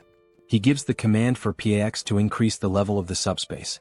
Immediately, the system displays the progress. 30,000 magic stones are consumed to raise the level, leaving 20,000 stones remaining in the system's reserves. As night falls, the system finally notifies that the subspace level upgrade has been completed, unlocking new features and enhancements. One of these newly unlocked functions is the installation of a fixed portal, different from the general portals seen so far. Kim gives the command to install this new portal. As stated in the skill description, this new type of portal is distinct from all previously summoned portals. There are several key differences. First, once this portal is installed, it becomes fixed in the exact location where it was summoned and cannot be moved. Second, this portal has no physical presence or defensive power, meaning it cannot be used as a barrier to block enemy attacks. However, for those granted access, they are able to pass through the portal and enter the subspace, effectively allowing them to avoid enemy assaults altogether. This portal differs from the summoning-type portals used until now. The ability to enter and exit the subspace and collect necessary items through a single fixed location is, without a doubt, a remarkable capability. Watching all of this unfold, Manhwa comments that this is indeed an amazing skill, one that could easily be used for fraud if someone had bad intentions. He then asks if Kim is really going to China and urges him to hurry up. Kim confirms that he will be heading there soon, and adds that after closing the gate in China, he will have to go to Japan as well. Manhwa, clearly pleased, observes how Kim's abilities are now developing and expanding on a global scale. He tells Kim that if he ever needs assistance, he can count on him, because although he hasn't demonstrated it yet, Manhwa has awakened as a swordsman. He also expresses his gratitude for everything Kim has done, especially for saving his mother. Kim thanks him as well, for everything, before heading off on the next journey to save Earth once more. Inside the helicopter, Kim and Youngso give a thumbs up as a way to signal that everything is okay and to offer a temporary goodbye. The helicopter lifts off and begins its flight toward a new destination. Sometime later, at Incheon International Airport, someone is calling out for James, but there is no reply. A man approaches an aircraft while James's name is called again, urging him to come out. The man says he just received a call from the Joint Chiefs of Staff, informing him that the individuals they had discussed, the ones heading to China, have now arrived. Suddenly, James appears from underneath the plane, asking how they arrived so quickly. From his appearance and actions, it seems James is a mechanic. Still processing the sudden arrival, James expresses surprise at the speed of their arrival and comments that the aircraft hasn't even been fully remodeled yet for a long-range flight to China. As things stand, they won't be able to depart at this moment.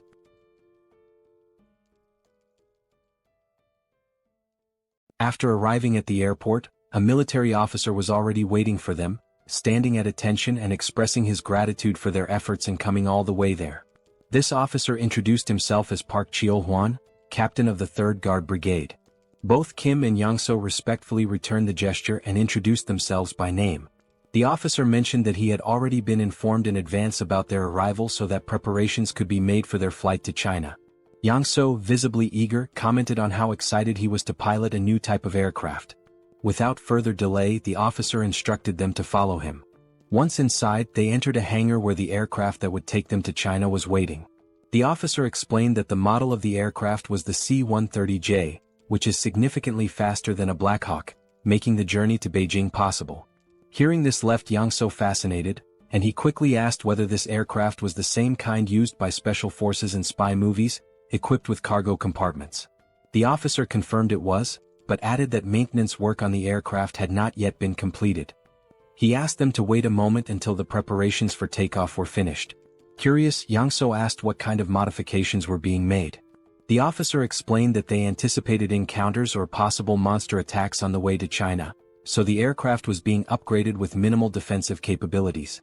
However, they were not equipping it with missiles or similar offensive weapons, just enough to improve survivability.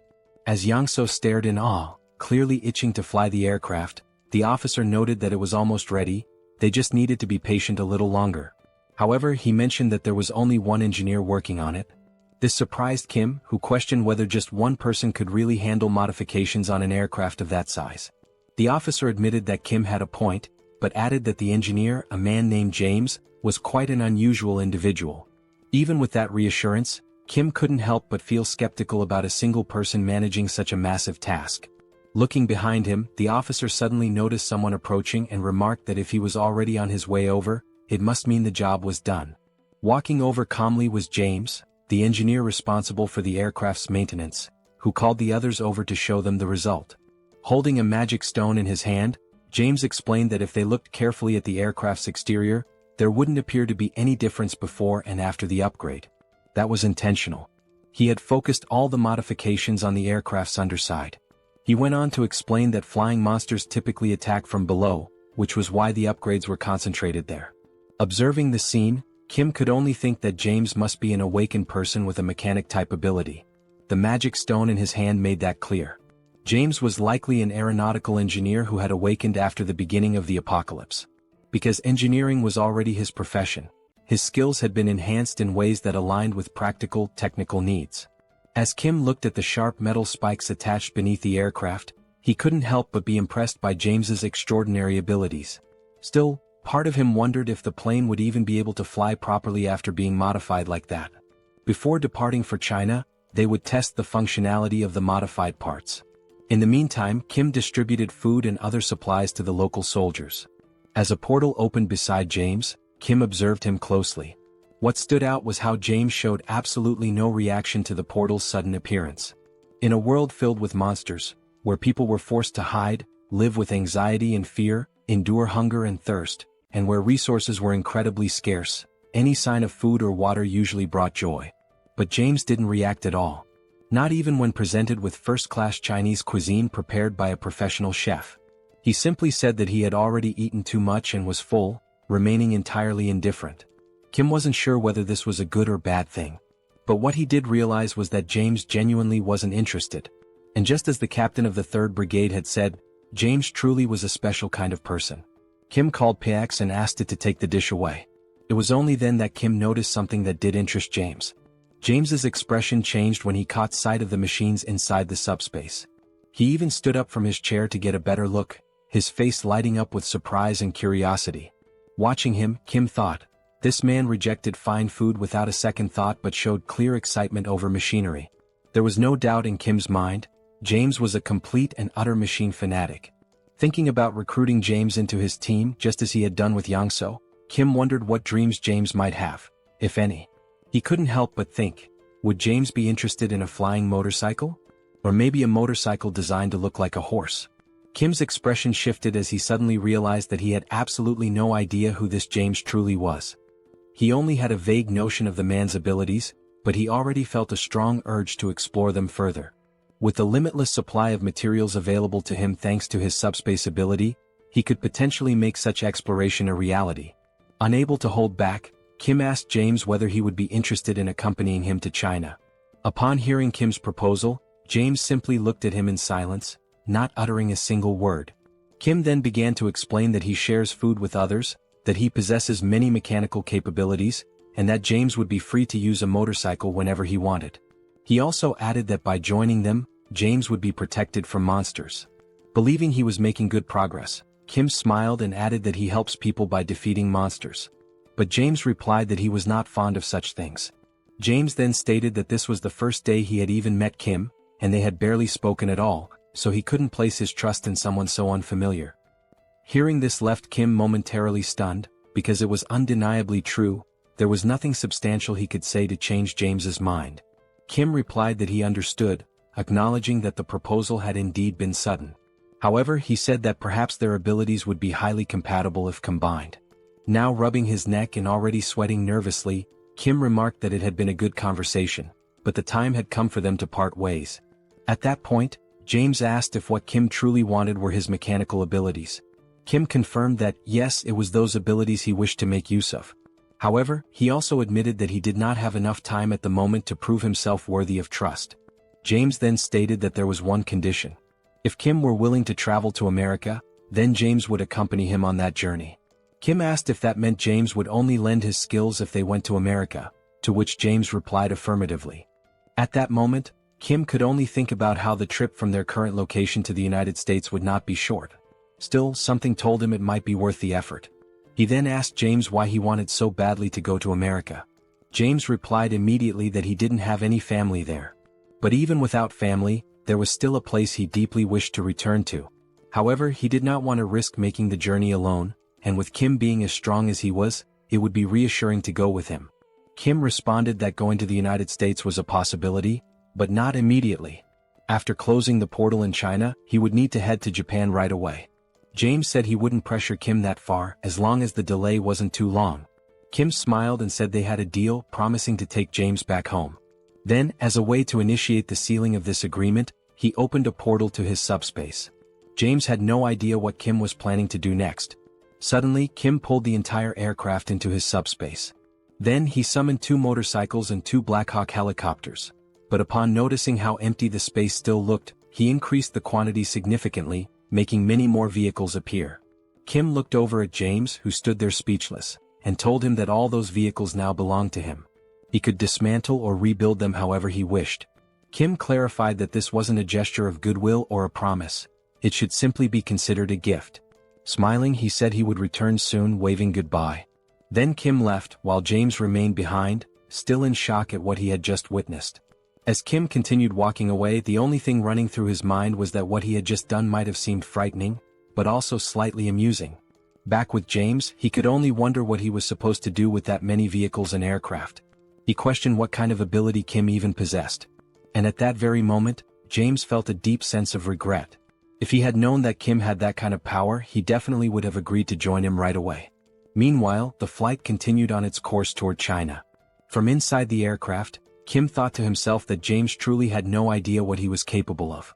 A few hours passed after the beginning of the journey, and they appeared to have reached their destination. In the city below, something abnormal was taking place. Giant insects were scaling the buildings, what appeared to be cockroaches, and not just a few of them. The number of these creatures was uncountable, crawling all over the structures. In addition to the cockroaches, there were also massive praying mantises, which were feeding on equally giant crickets. In the distance, the aircraft could be seen arriving, drawing attention from everyone on the ground. Looking through the window at the horrors below, Kim could only think that their previous enemies, the lizard men, had been noble by comparison. Meanwhile, Yang-so announced that he was beginning the landing process. As the aircraft touched down, some of the insects were already hiding in its landing gear. The airport itself was filled with wrecked airplanes and the lifeless bodies of dead insects. However, Kim had anticipated this situation and quickly opened his portal, pulling the aircraft into his subspace for safety. The aircraft was fully pulled into the subspace in a swift motion. However, to ensure safety, Kim opened another portal and from it someone stepped out. It was Lancelot who emerged, and it was clear that his aura had grown noticeably more intense. Lancelot addressed Mr. Kim, informing him that it was safe to come out. Kim responded by asking for a moment, explaining that he was in the process of putting on a new outfit. After a short pause, Kim stepped out from the portal wearing a suit designed to protect against radiation. He immediately asked whether there were any insects in the vicinity. While adjusting the helmet, Kim remarked that the toxic gases presented a significant hazard, and beyond that, the giant insects were likely to be both numerous and formidable. Lancelot reassured him, saying there was no need to worry for the time being, as no insects had been detected nearby. However, he added that it appeared they already had company. Kim turned to look and saw something he hadn't expected to encounter so soon. A man stood there, his hands pressed together in a respectful gesture, asking whether they were from Korea and saying he had been waiting for their arrival. The man was not alone. He was accompanied by several others, all of whom expressed their happiness that Kim had come to assist China.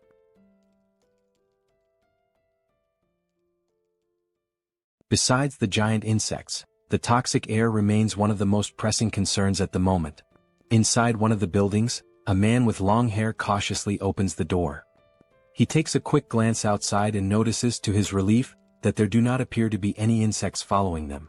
After closing the door, he turns toward Kim, mentioning that the place might not be very comfortable but hopes it will suffice. Kim responds that the conditions are acceptable, yet something unusual catches his attention. There are individuals inside, cultivating a type of energy that radiates a blue light. It is not just one person but several, all meditating while emitting this aura. The men, however, do not appear to be in good health. Their eyes are marked by dark circles, and they seem noticeably dehydrated. While observing alongside Lancelot, Kim inquires about the condition of everyone present. The long-haired man explains that he has expelled all the toxins from the area using internal energy, so it is safe to remove the gas mask. Curious, Kim asks what exactly internal energy is. The man explains that, among awakened members of the Murim family, it is an inherited ability. He goes on to clarify that there are awakened members from the world of martial arts. In various parts of China, traditions that have been preserved since ancient times coexist with the new reality. One day, when monsters suddenly appeared in the world, individuals with awakened abilities also began to emerge. The abilities of regular people differed greatly from those of the martial arts school members. For instance, Kim's ability is SUBSPACE, while Joy, his sister, possesses the ability to heal wounds. In contrast to individuals awakening unique abilities, martial arts members utilize internal energy. Thus, it becomes essential to wield inner strength with personal meaning and individuality, according to each practitioner's skills. The abilities of awakened martial arts members are remarkably extraordinary, to the extent that the Chinese government officially recognized them, quickly mobilizing them to exterminate monsters. These awakened martial artists have a leader, the long-haired man who goes by the nickname Anyang. Anyang explains that not everyone belongs to the martial arts world like his group. Sipping tea, he mentions receiving a call from the Chinese government with instructions to eliminate all kinds of monsters. However, the main issue lay in the competitive bids, and in Beijing alone, there had been 2 bidding contests. The dimension that won the bid was called Beelzebub. Kim briefly reflects, considering that Beijing's population is twice that of Seoul, so it would not be surprising if there were indeed 2 competitions for bidding. Anyang continues, emphasizing that there was a lack of crucial information about the enemies. While he detected the presence of toxic gases, the real issue proved to be the poison itself. Ordinary awakened individuals and soldiers, unaware of how to use internal energy, lost their lives almost instantly. Although the martial artists eventually deciphered the poison, the energy required for purification was so immense that it made simultaneous combat impossible. Even after resolving the initial problem, the gate opened, leading to a surge in the number of insects, which is the current situation. Anyang explains that detoxification requires continuously consuming a vast amount of internal energy, meaning the longer it takes, the worse the situation becomes. Moreover, for those who must breathe fresh air to accumulate and utilize energy, the toxic atmosphere becomes increasingly lethal. He further mentions that the toxic gases continue spreading through various channels, leaving no time to spare. Surprised, Kim asks him to wait for a moment before proceeding. He then inquires whether Anyang feels invigorated by fresh air. Anyang confirms this, somewhat puzzled while standing up. Kim reassures him that it is not a problem. Without further explanation, Kim opens the subspace, announcing that he will return shortly. As he steps inside, Anyang remains unsure about what Kim intends to do. The system displays the cost of an air canister, 9,901 each. Kim instructs the system to generate several canisters. Once produced, Kim commands the system to remove the canisters and stack the air bubbles in layers. As the layers of air accumulate, they begin to form a mass as large as a giant boulder, with each portion of air being recorded as a separate product. Near the martial artist deciphering the gas, the system is set to automatically release fresh air at intervals of 1 second. Suddenly, a powerful explosion erupts near the men, catching them off guard. The force of the air blast is so intense that it pushes all the toxic gas out of the area, creating a clean and breathable environment. And only then did the men finally manage to breathe properly after so much time. An unsettling sensation arose as they wondered how such a thing could be possible. Anyang remained there, watching all those men, expressing how refreshing and invigorating the clean air felt. Still in disbelief, he asked what Kim did to achieve such a result, as now all the men seemed revitalized just from being able to breathe pure air. Anyang, still incredulous, questioned how this could be possible. Turning towards the subspace portal, he noticed that the fresh air was emanating from Kim's ability. He began to realize that when he had reached out to the Koreans for help, it was truly a desperate situation. People who did not know how to utilize internal energy could not even move, and meanwhile the insects reproduced faster than they could be eradicated. That was the reason he pleaded for help, desperately grasping at any possibility. Naturally, he had anticipated a refusal when he explained over the call that the situation involved insects and toxic gases. However, during the call, he heard the soldier relay the situation to Kim, and the response came that Kim would be happy to assist. During the call, Anyang had also noticed the relaxed tone of the Korean soldier. Still uncertain, he had tried to confirm if Kim truly intended to come to China to help, and the answer was swift. The soldier explained that Kim would be departing that very night and arriving the next morning.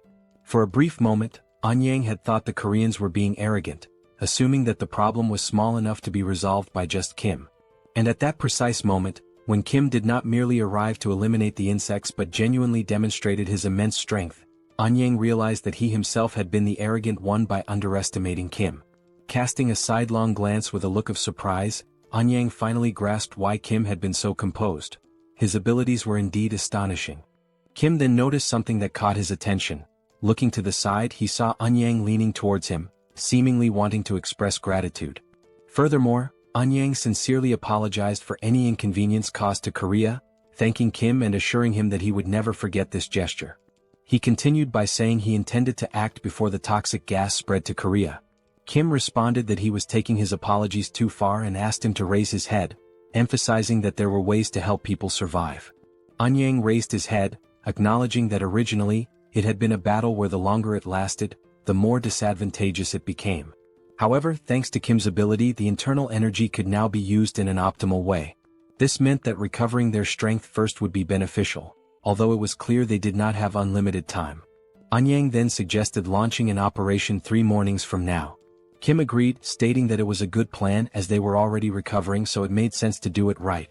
Sometime later, Kim served Chinese dishes from the subspace to the Chinese men, who ate as if there were no tomorrow. With every bite, they enthusiastically gave a thumbs up, clearly savoring the meal. Even Anyang remarked that the Chinese food was excellent, even by local culinary standards. After the meal, he moved to the front of a whiteboard and announced that it was time to discuss how they would exterminate the insects. First, however, he would explain everything they knew about the giant insects. He began by explaining that there were some variations among the insects, but most of them resembled the ones they were accustomed to seeing. Some of the insects were larger and emitted toxic gas. Flying insects, such as moths or flies, tended to do this more frequently. Most of the insects were classified as rank 9 or rank 8, but occasionally, there were some classified as rank 7. The challenge was that, with so many of them, it was difficult to track them accurately. Anyang continued his explanation, addressing not only Kim but the entire group. He noted that identifying rank 8 insects often involved spotting large numbers of them, while rank 7 insects were rarer and appeared more formidable at first glance. Moving on to the locations of the gates, Anyang described their positioning, but Lancelot suddenly noticed something unusual. Deciding to investigate, he moved closer to the window. The toxic gas was still present in the area, except inside the building, where Kim had configured the air to refresh every second. Suddenly, the leg of an insect appeared near the building. Lancelot, interrupting the explanation, called out to Lord Kim, mentioning that something had shown up. Kim inquired what had appeared, but Lancelot admitted he had never seen such a creature before and could not accurately describe it. The creature continued to approach the building, revealing itself as a giant centipede with a seemingly resilient carapace. Observing it carefully, Lancelot remarked that just from looking at it, it was evident that the creature was rank 7. As the centipede approaches rapidly, its immense size and speed become increasingly evident. Kim comments that although he already found it disgusting before, it now seems even worse due to its larger size and increased speed. He also mentions that it does not seem to be a 7th level creature, but rather a 6th level one. However, Anyang corrects him, explaining that this monster is actually classified as an 8th level being. Kim then points out that it appears far too powerful for an 8th level creature. Anyang agrees that it is indeed strong, but continues to explain that, compared to other insects, this centipede is particularly formidable. Suddenly, Seoul interrupts the conversation by questioning whether that creature truly belongs to the 8th classification. Cracking her neck with a sense of anticipation, she remarks that she has been feeling extremely bored and hopes that this fight might finally satisfy her. She firmly requests that the others refrain from intervening. Continuing to stretch, Seoul mentions that it has been a day since she moved from Korea to China, and she feels the need to move her body to relieve stress. After preparing herself, she dashes toward the giant centipede with remarkable speed and determination. Seeing her rushing forward, Kim encourages her to show the monster what they are truly capable of. Anyang, however, becomes worried, but Kim reassures him, insisting that everything is fine and that there is no need to worry, as Seoul is so strong that it almost feels like something is amiss. At that moment, another man interjects, questioning whether Seoul is prepared to deal with the toxic gases, leaving Kim stunned as he realizes they had completely overlooked that crucial detail. Outside, Seoul focuses all her strength into a single punch, appearing to channel an electric current into it. She is exhilarated as it has been a long time since she last fought monsters. In one powerful motion, she delivers a punch to the centipede's head, strong enough to shatter its exoskeleton. Inside the building, Anyang continues to explain that regardless of the level of one's skills, fighting while inhaling toxic gas inevitably leads to poisoning. Furthermore, he notes that the centipede's shell is exceptionally hard and will not break easily. He then states that he will help Seoul alongside his disciple, urgently calling for her. He declares his intention to confront the centipede himself, while the woman takes care of Seoul's injuries. However, an unusual noise suddenly draws their attention, and out of curiosity, they decide to investigate its source. Upon reaching the building's balcony, Anyang is taken by surprise. As he closely observes the scene, he realizes that Seoul managed to break the exoskeleton and defeat the centipede with just one punch. While Seoul jubilantly celebrates her victory, Anyang and his disciple cannot help but think about the tremendous amount of internal energy they would need to break through that monster's shell. Amidst the commotion caused by that singular punch, Kim merely reflects that to him, it was just another one of Seoul's usual blows. Meanwhile, the man contemplates the possibility that Seoul's body might be a gift from the heavens, as she possesses remarkable physical capabilities and an innate talent for martial arts. As Seoul continues to rejoice in having defeated the monster, blood suddenly spurts from her nose, a consequence of the toxic gas present in the air. Subsequently, she collapses on the ground, leaving Anyang in a state of panic as he urgently instructs his disciple to quickly attend to Seoul's internal injuries. Returning to the ongoing lesson about insects and proceeding with the plan to breach the insect gate, the situation is summarized as follows. Firstly, there is a polluted atmosphere that significantly hinders movement. Secondly, it is extremely challenging to identify multiple insects simultaneously, as there could even be unidentified 7th level creatures among them. Thirdly, the maximum deadline for closing the gate is 3 days. Therefore, the primary objective is to destroy the gate's core while avoiding contact with the insects as much as possible. The destination is to move rapidly toward the mountain. Eun-yang continues explaining, acknowledging the difficulty of the task, as it is certain that the closer they get to the gate, the more insects will appear. He admits that the plan may seem somewhat reckless and bold, but for now it remains the best strategy available. Hearing this, Seoul becomes deeply thoughtful. Eun-yang then states that they will teach Seoul all the skills they possess. He proposes a sparring session as it would not take long to accurately assess her abilities. He hints that Seoul seems to prefer fighting bare-handed rather than using weapons and suggests that it would be beneficial for her to learn the secrets of martial arts from Ryong, his disciple. Seoul, however, declines, expressing gratitude for the assistance with her injuries and the willingness to teach new skills, but questions whether it is truly necessary to go to such lengths. Ryong then explains that it is also a training exercise for them and will aid in closing the gate. She assures Seoul that despite being young, she is skilled enough and that there is no need for concern. Seoul states that since Ryong insists so much, she will go ahead with it, but she reminds her that she is still in the process of recovering. In response, Ryong politely requests her assistance with the training. Without hesitation, Seoul quickly raises her fists and declares that she will begin first. Moving with remarkable speed and agility, she advances toward Ryong, initiating the confrontation. In that instant, a frenzied exchange of blows commences, capturing the attention of everyone present and filling the atmosphere with excitement. Despite the intensity of the scene, Kim remains somewhat unaffected, as he can only perceive the movements as typical punches and ordinary techniques. This reaction stems from having spent his entire life alongside Seoul, making such actions appear completely usual to him. Amid the ongoing combat, Eun-yang remarks that it would be advantageous if Seoul wielded a sword, a statement that catches Kim off guard. Eun-yang elaborates, explaining that his own expertise lies in fencing, and then inquires whether Kim would be interested in learning the art from him. Politely, Kim declines the offer but follows up with a question, wondering if a friend of his might learn and practice fencing instead. He reveals that this friend has a deep passion for swords. Naturally, this friend is Manhwa, who initially underwent posture training as part of the learning process. Kim begins to notice a key difference between himself and the Chinese practitioners. It is not as though he can effortlessly manipulate internal energy, as this capability varies from person to person. Seoul, on the other hand, benefits significantly from the situation, as she learns swiftly and successfully immerses herself in the world of martial arts. Even without fully grasping the evolution taking place, Kim quietly contemplates what has changed compared to before. Though uncertain, he starts to sense that martial artists seem to share a common trait. They have elevated their endurance to its peak by acquiring new abilities, making those who were already strong even stronger. Acknowledging this evolution, Kim realizes that he cannot afford to remain idle. With the abundance of magical stones available, he contemplates the possibility of creating a weapon specifically designed to combat insects. As he navigates the system, he discovers that enhancement items can be strengthened after upgrading the subspace to level 5. The system window displays the status of the subspatial laboratory, indicating that objects can now be viewed as holograms. The first concept that comes to Kim's mind for an insect extermination tool is an electric trap. While this device would work well against small insects, most of them are considerably larger than the trap itself, rendering it ineffective. To address this, he uses the holograms for simulation, designing a larger trap. However, the efficiency remains low as the cost would be prohibitively high. This realization leads Kim to consider that developing such a device might be more challenging than it initially appeared. Regardless of how hard he thinks, no viable ideas emerge, partly due to his lack of specialized knowledge in mechanical engineering or electricity. Confronted with the limits of his intelligence, Kim finds himself stuck, unable to proceed even with the simple task of protecting the helicopter.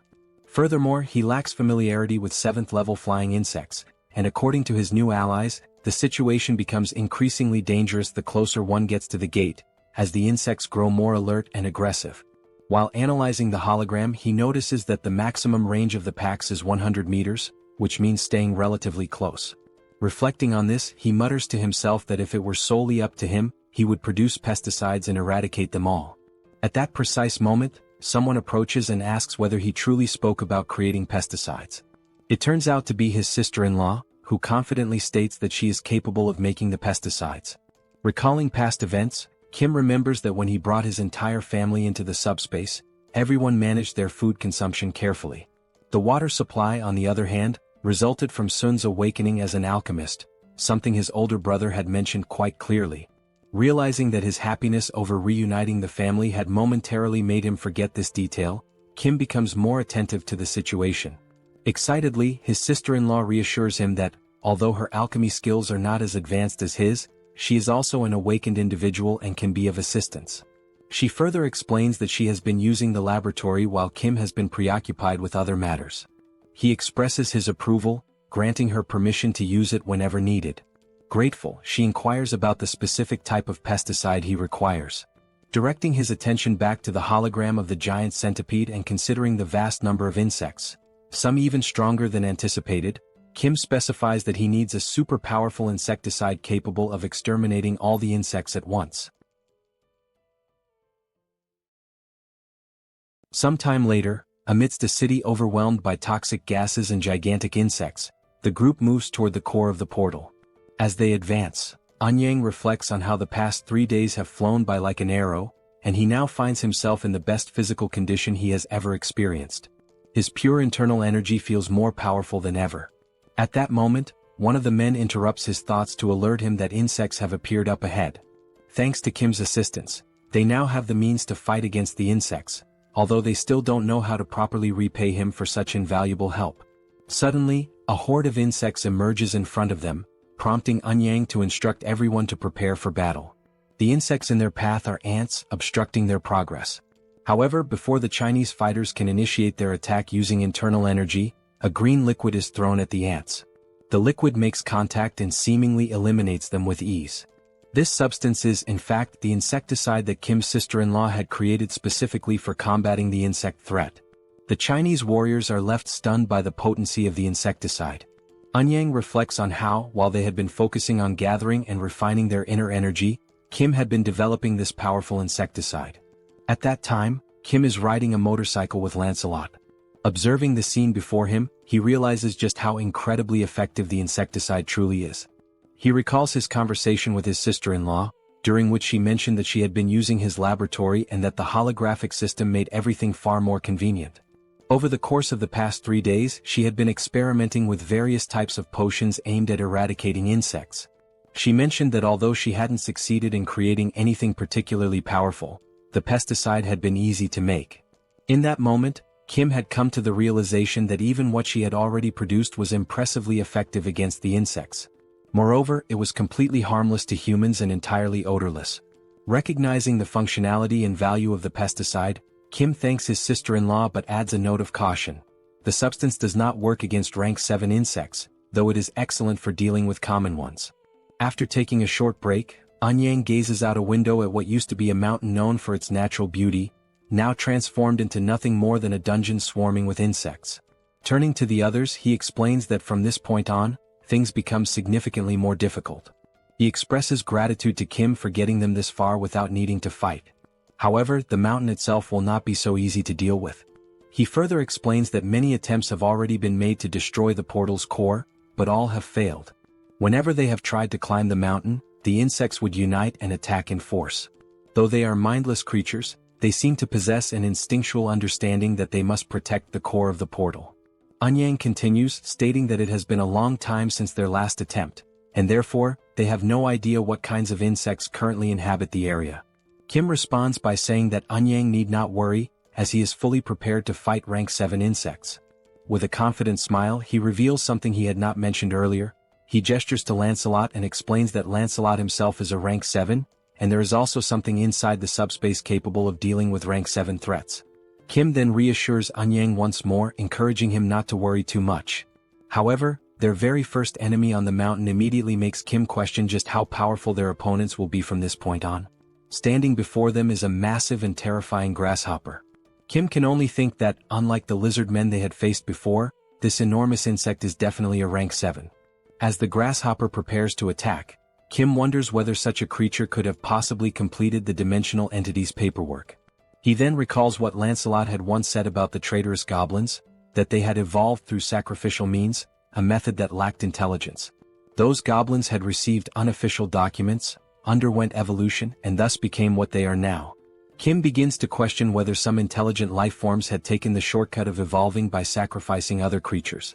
He then wonders how primitive life forms managed to achieve similar results. It occurs to him that perhaps, by eliminating and consuming the mana cores of other beings, they are able to evolve without needing any official documentation.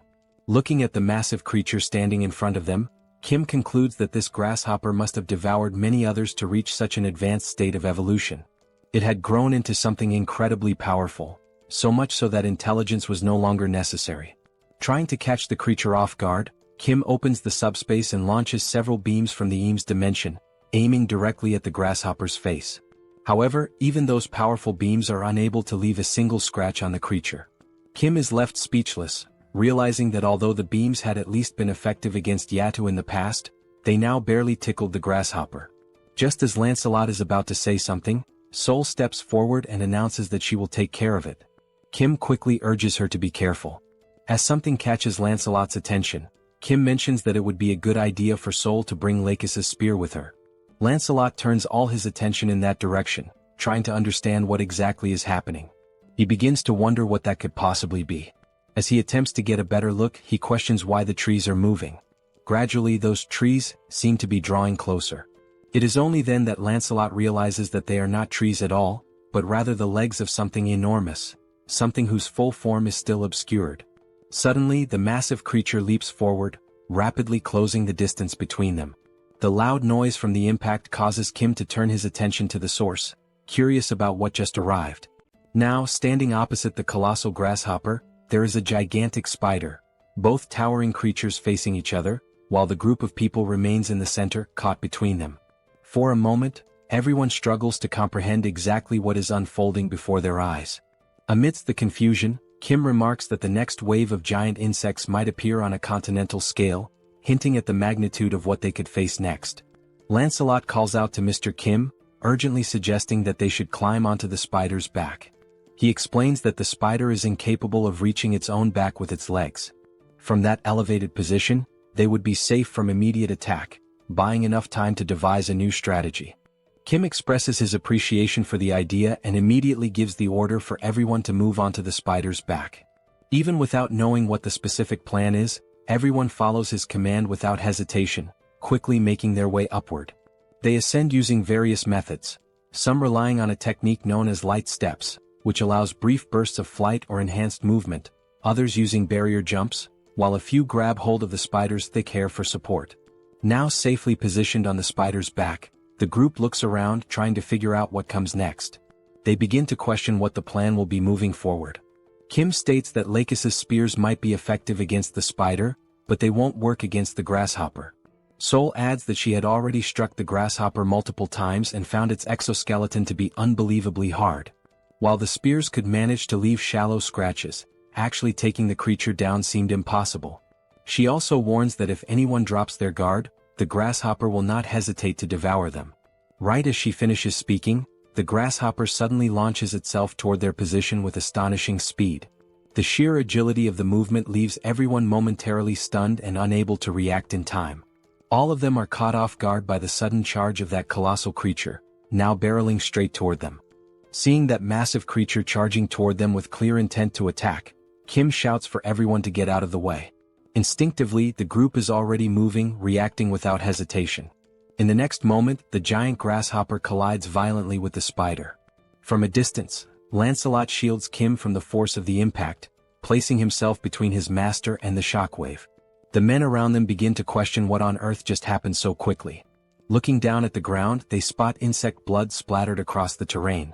The grasshopper remains standing, and now it begins to devour the spider it had just so effortlessly defeated. Witnessing this, Kim questions why the grasshopper would attack what seemed to be its own ally. It becomes clear to him that, although these creatures are capable of identifying enemies, they have no real concept of alliance or loyalty. They are instinct-driven beings acting on pure impulse, attacking first without consideration. Sticking to the original strategy, Kim points forward and says they must climb onto the grasshopper's back while its vision is obscured by the rising dust. Without delay, everyone follows the order, quickly making their way onto the creature's back. While ascending, Kim can only wonder whether the grasshopper has detected their presence. However, it continues feeding on the spider without showing any signs of awareness. Then suddenly the grasshopper stops moving entirely. No one can figure out the reason behind its stillness, but the unexpected pause grants them a valuable moment to breathe and prepare. Seoul turns to Kim and asks what the next step should be. Kim replies that they need to wait just a bit longer. If they can destroy the portal's core, the insects will be forced to return to their original dimension, making it unnecessary to fight the grasshopper at all. Once the right moment comes, they will descend and destroy the core. At that moment, the grasshopper begins to move again. It suddenly leaps into the air, forcing everyone to brace themselves tightly to avoid being thrown off. The landing sends a shock through its massive body, nearly causing the entire group to lose their balance and fall. It jumps once more, and as Kim holds on for dear life, the impact causes his protective mask to fly off his face. Each of the grasshopper's jumps hits with such intensity that Kim begins to vomit from the violent motion. He starts to question whether getting onto the grasshopper's back was actually the best decision after all.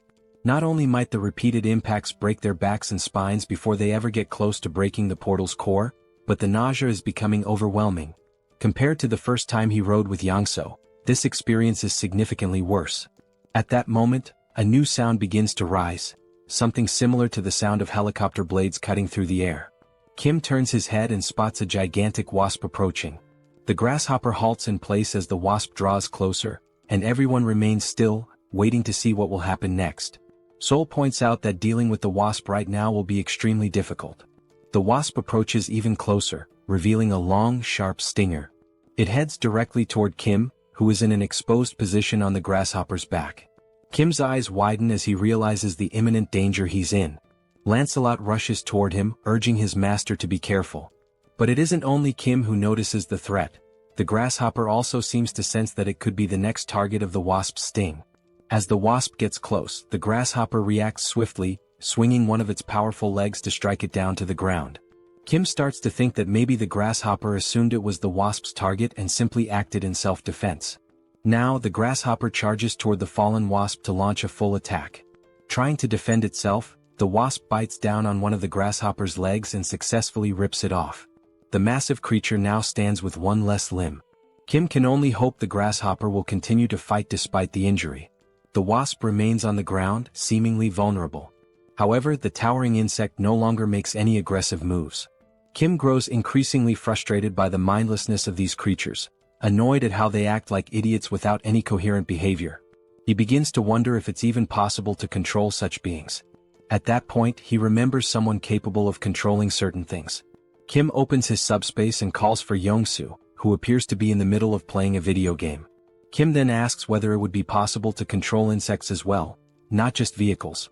Shortly afterward, there was Yangso firmly gripping a set of ropes tied to the grasshopper's antennae. Kim states that the wasp is still exhausted and unable to get up. He adds that, in the worst-case scenario, they can retreat into the subspace, so it's worth trying to control the insects. Yangso agrees to attempt it and tells everyone to hold on tightly. He begins maneuvering the ropes, attempting to steer the massive creature, which to everyone's surprise appears to be responding. Slowly, the grasshopper begins turning toward the wasp lying on the ground. With a sudden move, the grasshopper strikes and tears the wasp's head off with a single bite. Witnessing that, everyone becomes overjoyed to see that Yangso has managed to control even a creature of that size and power. But before they can fully process their success, more insects emerge. This time it is a giant moth. Wasting no time, Yangso moves the ropes once again, signaling the grasshopper to attack the new threat. The grasshopper immediately jumps toward the moth and delivers a powerful strike. Alongside the moth, a mantis also appears, only to be swiftly eliminated by the grasshopper as well. Next, a swarm of giant ants arrives. To handle them, the grasshopper receives help from Kim, who summons beams from the Eames dimension to assist in wiping out the attackers. After all those confrontations, the group reflects on how they initially thought the grasshopper was special only because the dimensional beams had no effect on it. But now they realize it is an incredibly powerful predator, far beyond what they had expected. Seeing the grasshopper now lying lifeless on the ground, everyone expresses their gratitude for how much it had helped to make things easier up to that point. Lancelot remarks that among rank 7 creatures, there are very few that he believes could have taken down that grasshopper. Kim adds that without Yangso's intervention, they would have found themselves in serious trouble. Then Bedivere appears, reporting that the area is now completely cleared of insects and promising to remain on alert. As he looks to the side, something catches his attention, something he has been searching for a long time. There, standing before them, are 2 open portals. And beside those portals stand two creatures, guardians whose sole purpose is to protect the cores of the gates and prevent anyone from trying to close them. There stood the two grotesquely deformed creatures, shaped like massive balls of twisted flesh. Anyang steps forward, his presence firm, and says he has waited a long time for this moment. With his sword already drawn, he turns toward Kim and expresses his gratitude for giving him the chance to avenge his fallen comrades. Kim responds that no thanks are necessary, stating that nothing could be fairer than allowing Anyang to be the one to destroy the cores. Anyang nods in appreciation of the gesture, then turns his focus back to the enemies ahead. He remarks that no matter what he does, the millions of lost souls can never be truly honored. Still, he chooses to unleash his most powerful technique, because that is the least he can offer them. As he prepares to strike, an intense orange aura begins to radiate from his body.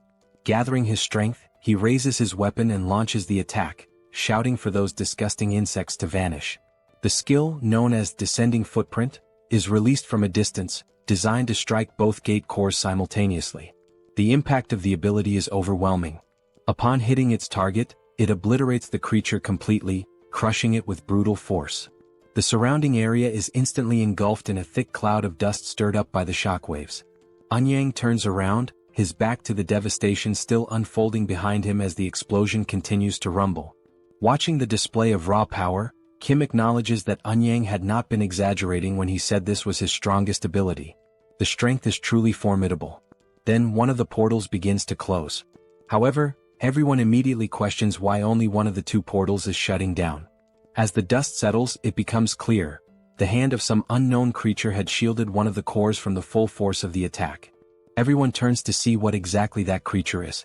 And since it has not yet emerged completely from the portal, Kim wonders what kind of being it might be. Gradually, the creature begins to exit the portal. It has multiple eyes, far more than anything natural. The being resembles a monstrous, mutated fly. The sight of such a horror leaves Anyang stunned. His most powerful strike had not even left a scratch. Then the creature attempts to speak. It says it will likely face reprimand from the Chamber of Commerce, but given the current situation, everything is already a lose-lose scenario. It adds that it smells something quite delicious. Seoul asks whether that mutant can even still be considered an insect. Kim comments that the monster is revolting and questions whether it is also a rank 7 entity. Attempting to catch it off guard, he opens the subspace and gives the command for PX to launch the Lake's spears toward the fly. The spears strike the creature's eyes, yet cause no harm, not even the faintest scratch. This outcome surprises Kim, considering those same spears had managed to wound the grasshopper. His suspicion grows. Lancelot then confirms that the creature is indeed at least rank 6, possibly even stronger. The fly questions what had just been thrown at it, noting that it barely felt a thing. It also asks where those spears had come from. Seoul looks to Kim and asks what they will do next. Kim, however, finds himself unable to focus on anything except trying to determine the next move, never having faced anything of such overwhelming power. He begins recalling past fights against opponents stronger than himself, trying to understand how he had managed to overcome those odds. There must be some kind of trick. Then reality hits him. Until now, all he had done was launch attacks endlessly. And now would be no different, because no other option remains. He shouts for everyone to stay back, announcing his intent to continue attacking from a distance until he can find a weakness. Again, he opens the portal and fires more of Lakis's electric spears. The spears strike the fly, but are effortlessly deflected, causing no visible damage. The creature mocks the attack, sarcastically claiming that the pain was unbearable. It then wonders aloud whether it should simply wipe everyone out, leaving no survivors. Yet it says it feels too lazy to move. Now face to face with Kim, the creature hovers menacingly as Kim desperately searches for a solution, or at least tries to determine whether it's worth continuing to attack despite the lack of results. Kim remarks that the only small advantage is that the fly considers them so insignificant, it doesn't even seem to have acknowledged the presence of the humans. Lancelot calls out to Kim and insists that he doesn't need to fight this monster directly. All they need to do is find a way to destroy the gate's core, and the creature will vanish along with it. Kim responds that he knows that, but still can't stop himself from trying to take the monster down. Lancelot agrees to try and distract the creature. Once an opening appears, they all know what to do. Kim agrees with the idea but wonders how Lancelot plans to do that, especially when even the Lake's spears are being ignored. He concludes that the only possible solution is to find something the insect would be attracted to. Then, an idea seems to strike him. He reaches into the subspace and pulls out an oversized electric repellent. The system display shows that it carries an electric attribute, with functions including penetration, shock, and provocation. When Kim realizes what is happening within mere seconds, the creature is already alarmingly close to him, as if it had been rapidly drawn in by some invisible force. With its sudden approach, the hundreds of eyes covering the fly become clearly visible, revealing how horrifying the creature truly is. The fly then questions what the object is, calling it both fascinating and beautiful.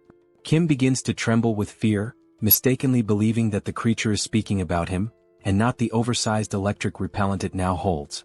While he remains paralyzed with terror, Lancelot shouts out to Mordred, urging him to act quickly and strike at the hand that is still guarding the gate core, while the fly remains distracted. Using his stealth skills, Mordred advances toward the enormous arm shielding the core. He gets close and then leaps in the direction of the core. Maintaining his stealth, he strikes with his dagger, aiming directly at the core that had been under the creature's protection. The blow lands cleanly, slicing the gate core in half. In that very instant, the system displays a notification indicating that the dimensional account's ownership has been transferred, though there are no details available about the previous owner. The account now holds 48,881 mana stones, totaling 74,616 in Kim's possession. Additionally, the system reports that the dimension associated with Beelzebub has lost all commercial rights. The Beijing region is restored to Earth's territory. At that moment, while the fly is still holding the repellent, visibly mesmerized by it, the creature is suddenly pulled backward, sucked into the portal, and sent back to its own dimension. Following this, the dark and oppressive atmosphere that had enveloped the area begins to fade, and daylight returns. One of the Chinese men, noticing that everything appears to have returned to normal, asks if it's really over. The sunlight breaks through once again, shining over a landscape that had, just moments earlier, been completely blanketed in toxic gas. All the men shout in celebration. At last, they have successfully cleared the Chinese gate. In a moment of relief, Kim collapses into a sitting position on the ground. Lancelot approaches and asks if he's alright. Kim replies that he is, even though his legs gave out and he nearly got eliminated by a giant fly. He explains that when the creature got that close to him, there was nothing he could do. The panic was so overwhelming and immediate that he couldn't even think about entering the subspace. In other words, this time he came back from the dead. He adds that what is most shocking is the fact that even a monster like that is afraid of the multidimensional Chamber of Commerce, the same organization behind the ongoing war. And if they wish to return to their former lives, they will have to confront that very group, to stand against something that even terrifying monsters fear. Seeing Kim so drained, Lancelot asks Mordred to remain on alert. Kim can only think about how he needs more allies, and how he must become even stronger. Sometime later he is seen speaking with Anyang. The Chinese warrior asks why Kim had requested to borrow the martial arts manuals. Anyang remains in disbelief, especially because when Kim mentioned that he could copy the manuals, he never expected it would happen instantly. With the help of Pax, Kim manages to compile all the manuals into a single, extremely thick volume. Anyang expresses that he still feels he hasn't thanked Kim properly, and says it's a shame that Kim has to leave so soon. Kim tells him not to worry as he is already configuring a portal to this location and will be visiting regularly. He adds that if they ever need help, they should not hesitate to reach out because he will be there. Anyang then asks what Kim plans to do next. Kim responds that his next destination will be Japan. And so, the scene transitions, revealing what awaits Kim and his companions in Japan. Sometime later, Kim had already returned to Korea and was now in conversation with the colonel, who began by congratulating him on successfully closing the gate in Beijing. The colonel, clearly concerned, asked if Kim had been injured or suffered any harm, to which Kim promptly responded that he was fine. However, Kim turned the focus back onto the colonel, noting that the commander himself did not appear to be in good shape. That was when Kim noticed a woman seated beside the colonel and asked who she was. The woman, visibly enthusiastic, introduced herself cheerfully as Park Seo-yeon, the representative of Busan. She added that it was a pleasure to finally meet Kim and mentioned that she had heard a great deal about him from the commander. Outside, one could clearly see the identification tags of both representatives, visible even from a distance. At that moment, the system displayed a notification. A declaration of war had been issued between Fukuoka and Busan. This time, the duration of the conflict would be 7 days, and the condition for victory was to eliminate the opposing representative. Everyone in the room was caught off guard, surprised that Fukuoka had declared war against Busan. The colonel then turned to Kim, asking if he remembered what had previously been said about Japan, that the situation over there was not looking good. Kim affirmed that he remembered, though he noted that China had been the more urgent matter at the time.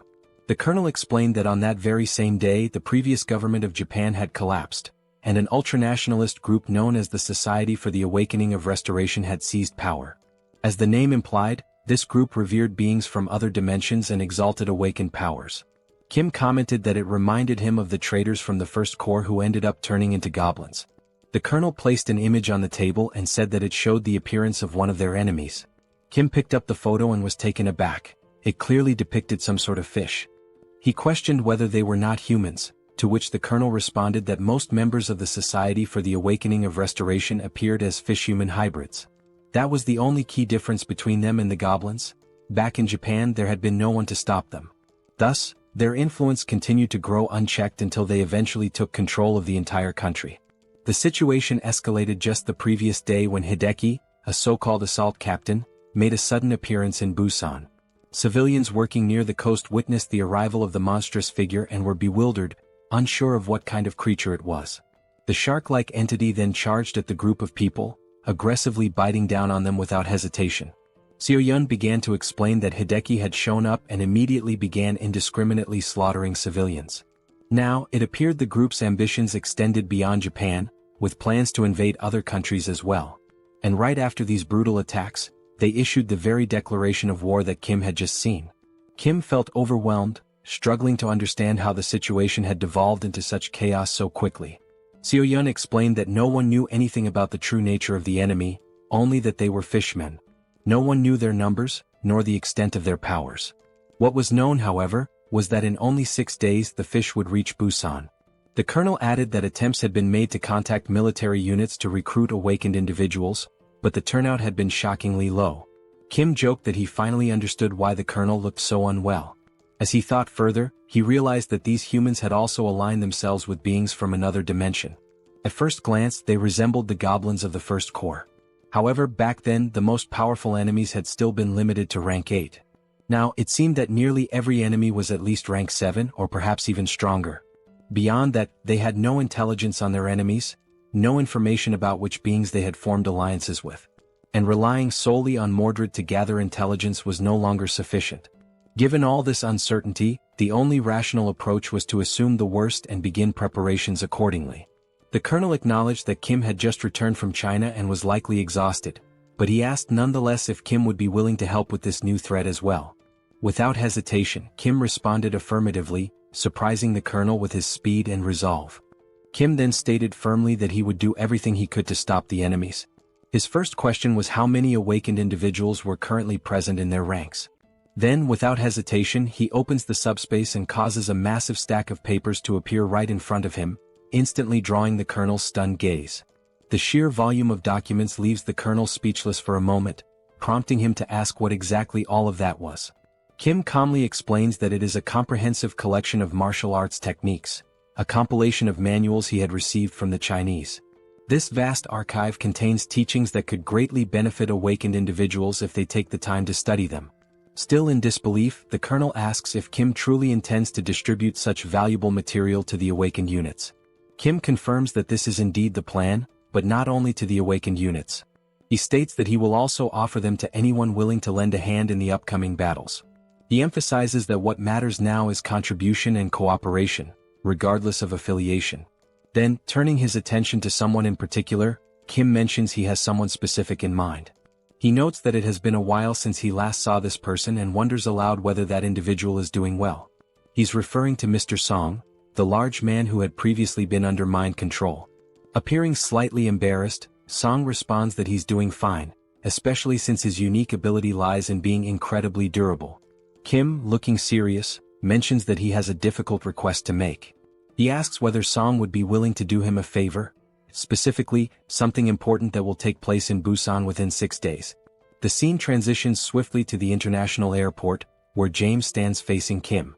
James tells him not to worry and assures him that this upcoming task will be easy for someone like him. He also mentions that he had been waiting for Kim.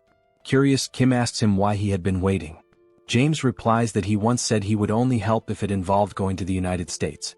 But after witnessing Kim's capabilities, James realized he had been mistaken about him all along. James then admits that he had never truly understood the nature of Kim's ability and, intrigued, asks just how many machines Kim currently has connected to it. Sometime later, Kim finds himself walking through the area, deep in thought. He reflects on how the earlier misunderstanding with James had been resolved and shifts his attention toward evaluating their current combat strength. At the moment, their forces consist of 200 awakened troops and 20 awakened fighters, in addition to James himself. Kim wonders if the people of Murim are still occupied with clearing out Beijing and notes that he intends to reach out to them soon. He considers that he might need additional help in order to move forward with his current strategy. His thoughts drift toward the Camelot facility, a base he had constructed to house the knights. Realizing that it has been quite some time since he last used a strengthening stone, he checks the system and sees that a considerable number of enhancement stones have now accumulated. Unable to recall the last time he used any of them, Kim decides it's the perfect moment to put them to use and allocate them wisely to increase his force's capabilities. He immediately uses the stones and initiates the summoning of the other Knights of Camelot. The system promptly displays a notification that all 12 knights are being summoned. And then, almost instantly, the knights begin to emerge one by one, each appearing with purpose and presence. They gather slowly, walking with quiet strength as they come together to regroup. Witnessing this, Kim feels a surge of excitement. It truly feels as though he is reuniting with family after a long time apart. Now, at long last, as everyone has waited for, all 12 knights of the Round Table have been named, assembled, and are fully prepared for the approaching confrontation. After that, on D5 in Busan, a thorough and detailed meeting took place to discuss the approaching battle. However, given the complete lack of intel regarding the enemy's composition, strength, and tactics, the gathering ultimately served more as a damage control session than a strategic planning one. Based on the points covered in the meeting, both the father and James immediately began working on their assigned responsibilities. The father took charge of constructing a fortified base designed to withstand enemy assaults, while James focused on modifying a warship capable of engaging the enemy at sea. In particular, James's role proved to be of extraordinary importance in this operation. Though there was initial concern among the others about the weight of responsibility placed on his shoulders, it quickly became evident that James was nothing short of a technology fanatic. Rather than feeling burdened, he welcomed the challenge with excitement. As time grew short, Kim made the decision to request reinforcements from the martial artists as well. Anyang and his men reported that they had managed to get things in order back in China, just in time to lend their assistance in Busan. Unfortunately, not everyone could leave China, so only the strongest among them came to help. They dedicated themselves to training the awakened troops by using martial arts manuals to enhance their capabilities in combat. While watching the intense training sessions unfold, Kim expressed his gratitude for their support. However, Anyang replied that there was no need for thanks. What Kim had done for China was far greater and could never be repaid so easily. Anyang added that there was something he had been unable to say the last time they met, and now, he had a favor to ask. Curious, Kim asked what kind of favor it was. Anyang pulled something out and showed it to him, a sword of remarkable beauty and significance. He explained that he had used an enhancement stone on the weapon, which had significantly amplified its power. He then asked Kim if it would be possible to duplicate this sword, completely catching Kim off guard. Anyang went on to say that if such a sword could be shared with others who needed it, it would surely make a difference on the battlefield. And he emphasized that this was something only Kim had the power to accomplish. Still stunned by the request, Kim asked him to wait a moment, pointing out that it was such a valuable weapon. Duplicating something so rare felt like a big decision. Nevertheless, Kim accepted the sword and sincerely thanked Anyang for entrusting it to him. Eager to test its potential, Kim promised to treasure the sword and ensure that it would be shared with those who needed it most. The system then displayed the sword's stats. It was a rare-grade weapon with wind attributes and included piercing and acceleration options, an extremely powerful and well-rounded blade. Afterward, Kim opened his portal and summoned Manhwa, telling him that he had brought a gift. Manhwa, exhausted from continuous training, didn't even manage to ask what the gift was. He could only wonder what Kim had in store. A few minutes passed. Manhwa began to speak, saying that once he reached skill level 10, he learned that with 1,000 mana stones, he could obtain a classification and a dimensional account. He had since gone monster hunting to gather stones. Manhwa continued, explaining that he had been the only one left out of the recent battle against the insects due to his lack of official classification. That exclusion left him deeply frustrated. Kim was surprised by Minwo's frustration and began to wonder whether raising one's skill level truly helped elevate their classification. It was at that moment Kim realized that the majority of martial artists were already at rank 8. He speculated that perhaps some of them had received registration forms from dimensional entities to increase their rank. However, the more likely explanation was that they had simply advanced their level in tandem with their abilities, especially since those registration forms were so difficult to obtain. Then Kim thought about Seoul. She hadn't said much about her own progression, despite always staring at the system screen and muttering that it kept asking for more mana stones, leading her to suspect the system itself was trying to scam her. Kim came to a harsh realization: it would take 100,000 mana stones just to reach rank 6. He turned to Minwo and asked how many stones he had managed to collect so far. Minwo answered that he had only gathered 314. Kim then said he would provide the rest of the stones, but only if Minwo agreed to do him a favor.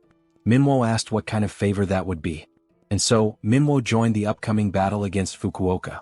As preparations progressed, time seemed to accelerate. Finally the day arrived. The day of the battle. Gradually the enemy began to approach from the sea. The waters, calm just moments before, suddenly erupted as the invaders emerged without warning. The fishmen began shouting as they arrived, claiming that nearly 1,000 merfolk were on their way. They boldly declared that human weapons would be useless against them. Furthermore, they offered what they called a bloodless solution: surrender the representative and they would spare the rest. Observing their arrival, Kim noted how articulate the fishman was. The creature had spoken the perfect words to earn himself a punch. Then a magical barrier opened. The fishman, convinced that the humans were about to surrender their representative and capitulate, let out a loud command, ordering the merfolk to attack. From beneath the waves, a vast number of fishmen surged forward. But before the lead fishman could continue his proclamation, something pink came flying toward him. It was a whip. The strike landed squarely, launching him through the air and leaving the rest of his kind stunned in fear. That powerful attack came from the newly appointed knight, who addressed the fishman with absolute contempt, calling him a filthy piece of trash. She was flanked by 3 other knights, standing firm as she boldly declared that those damned fish wouldn't be allowed to take even a single step closer to Lord Kim. The 4-knight formation immediately exuded an intense aura of pressure, striking fear deep into the hearts of the invading fishfolk. Amid the mounting tension, a new figure emerged from among the enemy ranks, a fish-like creature who introduced himself as Lord Makio. His presence marked a shift in the battlefield's atmosphere. Observing the resistance before him, Lord Makio remarked that this scene was quite different from what had previously been described by another of their lords, Lord Hideki. A hammerhead-headed subordinate of his stepped forward, ordering the other fish to stand back as he alone would break through the enemy's defenses. Wearing a confident smile, Lord Makio stated that he would now show them the vast difference in power between their forces. But despite his posturing, the hammerhead fishman was swiftly intercepted and utterly defeated by Percival in a decisive, brutal counter. The blow left him crumpled and motionless, showcasing the sheer gap in strength between them. Witnessing one of their commanders fall so easily, the rest of the fish warriors charged in desperation. They shouted that the mighty Lord Hideki was still with them, and they had far greater numbers. Surely they still stood a chance. Joining the battle's frontline was Anyang, wielding his sacred sword with unshakable determination. Fighting at his side was his trusted aide, delivering a relentless flurry of punches against the enemy. Also present on the battlefield was Seoul, effortlessly taking down wave after wave of fish soldiers. Her strikes were sharp and well coordinated, drawing from the new combat techniques she had recently mastered through rigorous training. A bright smile played on her face as she fought with poise and strength. Amidst the chaos, the second Lord Hideki finally made his entrance. Commanding his troops to charge, he stepped forward with a declaration of power, claiming that even among fishfolk, there existed a hierarchy of strength, and they were about to witness it firsthand. But his confidence was abruptly shattered. Out of nowhere, a Virga beam shot through the air at blinding speed and struck him square in the chest, throwing him back violently and halting his advance in an instant. The ordinary fish warriors gasped in horror, eyes wide as they watched their powerful commander being flung through the air like nothing more than debris. Seconds passed as confusion turned into panic. Suddenly, cries broke out among the enemy ranks, urging everyone to retreat. Something was clearly wrong. One of the fish soldiers, now frantic, shouted that they couldn't see any human ships nearby. If there were no ships, there should be no threat. The sea, by all logic, should be a safe haven for them. From the rooftop of a nearby building, Kim silently watched as the fish forces scattered in retreat. There was no celebration in his expression, only observation. He wondered to himself why they were fleeing in such a disorganized manner. Unlike the lizard men or the insect hordes, the fish folk had yet to display any truly formidable power. It left Kim questioning whether this was really the full extent of their strength. Out in the ocean, as the enemy tried to escape, Kim opened a portal high in the sky above the retreating fish. From it, a massive ship descended, an imposing war vessel engineered with unmatched precision and technological enhancements. The fish had plans, no doubt, but against this masterpiece that James had constructed, any strategy would prove meaningless. Inside the ship, Kim gave a direct order to Yangso to set course for Fukuoka. Yangso replied with certainty, affirming that he would take them there, especially now that they had a fully equipped and masterfully modified warship at their disposal. While they sailed on the newly modified ship, Yongsu was excited to be steering the vessel, while Kim thought about how it had already been 2 hours since they had set off for Fukuoka. Besides having escaped earlier, no monsters had appeared. In other words, it had been 2 hours without any incidents or disturbances, completely silent. Kim wondered if perhaps they were being lured somewhere, but he considered that he would have to be extremely careless to be used as bait, which would be far too obvious. He realized that Lancelot and the other knights must be busy defending the base, except for Mordred. As Kim contemplated what could possibly go wrong, and prepared to enter the subspace to protect himself if something did, he suddenly heard an unusual sound.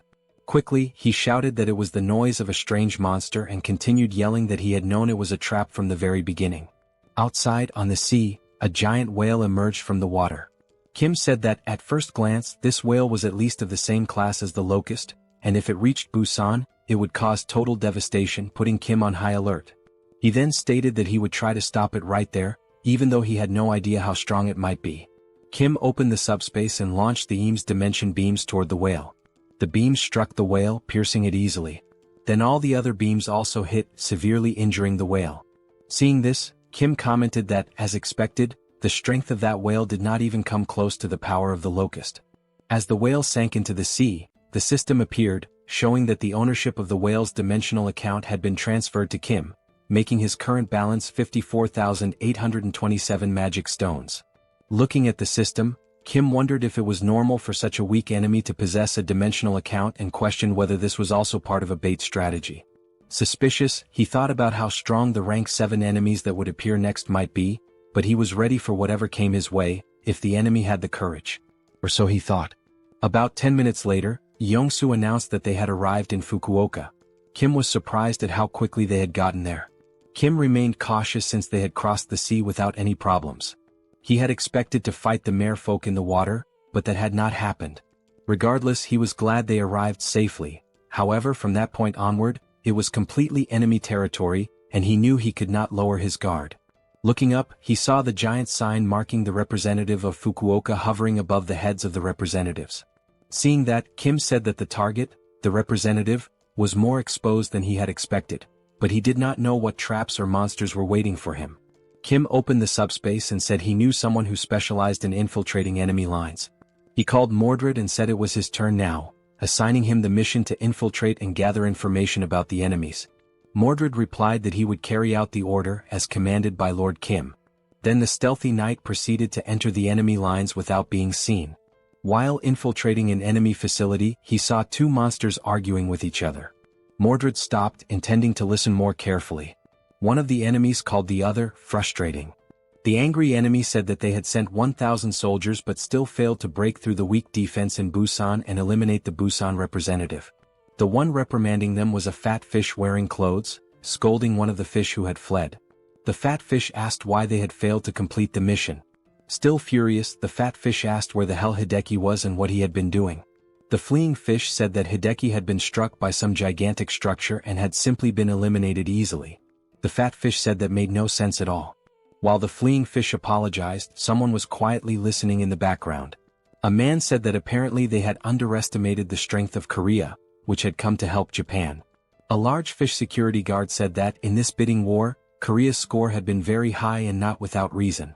The big fish apologized and told the man not to worry, assuring him that even if they lost Fukuoka, he would ensure there were no losses on their investment. The man then called the big fish's attention, addressing him as chairman, and asked who had given permission to lose Fukuoka. The chairman said that the situation in Busan was not going as expected, but the man responded that, indeed, they had not been able to simply eliminate the Busan representative, but that did not necessarily mean defeat. The director then said that if it was very difficult to confront Busan, they still needed to plan better for the future. Then the director said he would delete the hologram of the regional representative at his own discretion. He gave the command for the president to lock him in the basement. The large man, who was the president, continued walking toward the fat fish and said that, as expected from the director, he had thought of everything and would imprison the representative immediately. The fat fish was the representative, who became frightened and begged the president to wait a little, saying that he was just a rank 8 regular and that the basement was only for monsters like Madagwi. At that very moment, the representative was grabbed by the head by the president, who said he didn't know how long this would take, but he promised. Meanwhile, the representative struggled to free himself but eventually fainted from lack of air. The president then continued, saying he promised that once they eliminated the Busan representative, he would be freed. Secretly, Mordred watched all of this without the enemies noticing. Then Mordred returned and reported everything he had witnessed to Kim, who responded that it was all very insane. Kim then reflected that maybe it wasn't really a trap but rather their firepower. He thought that, besides that, the merman called the president had locked the Fukuoka representative in prison and, moreover, the being from another dimension called the director was the one who ordered it.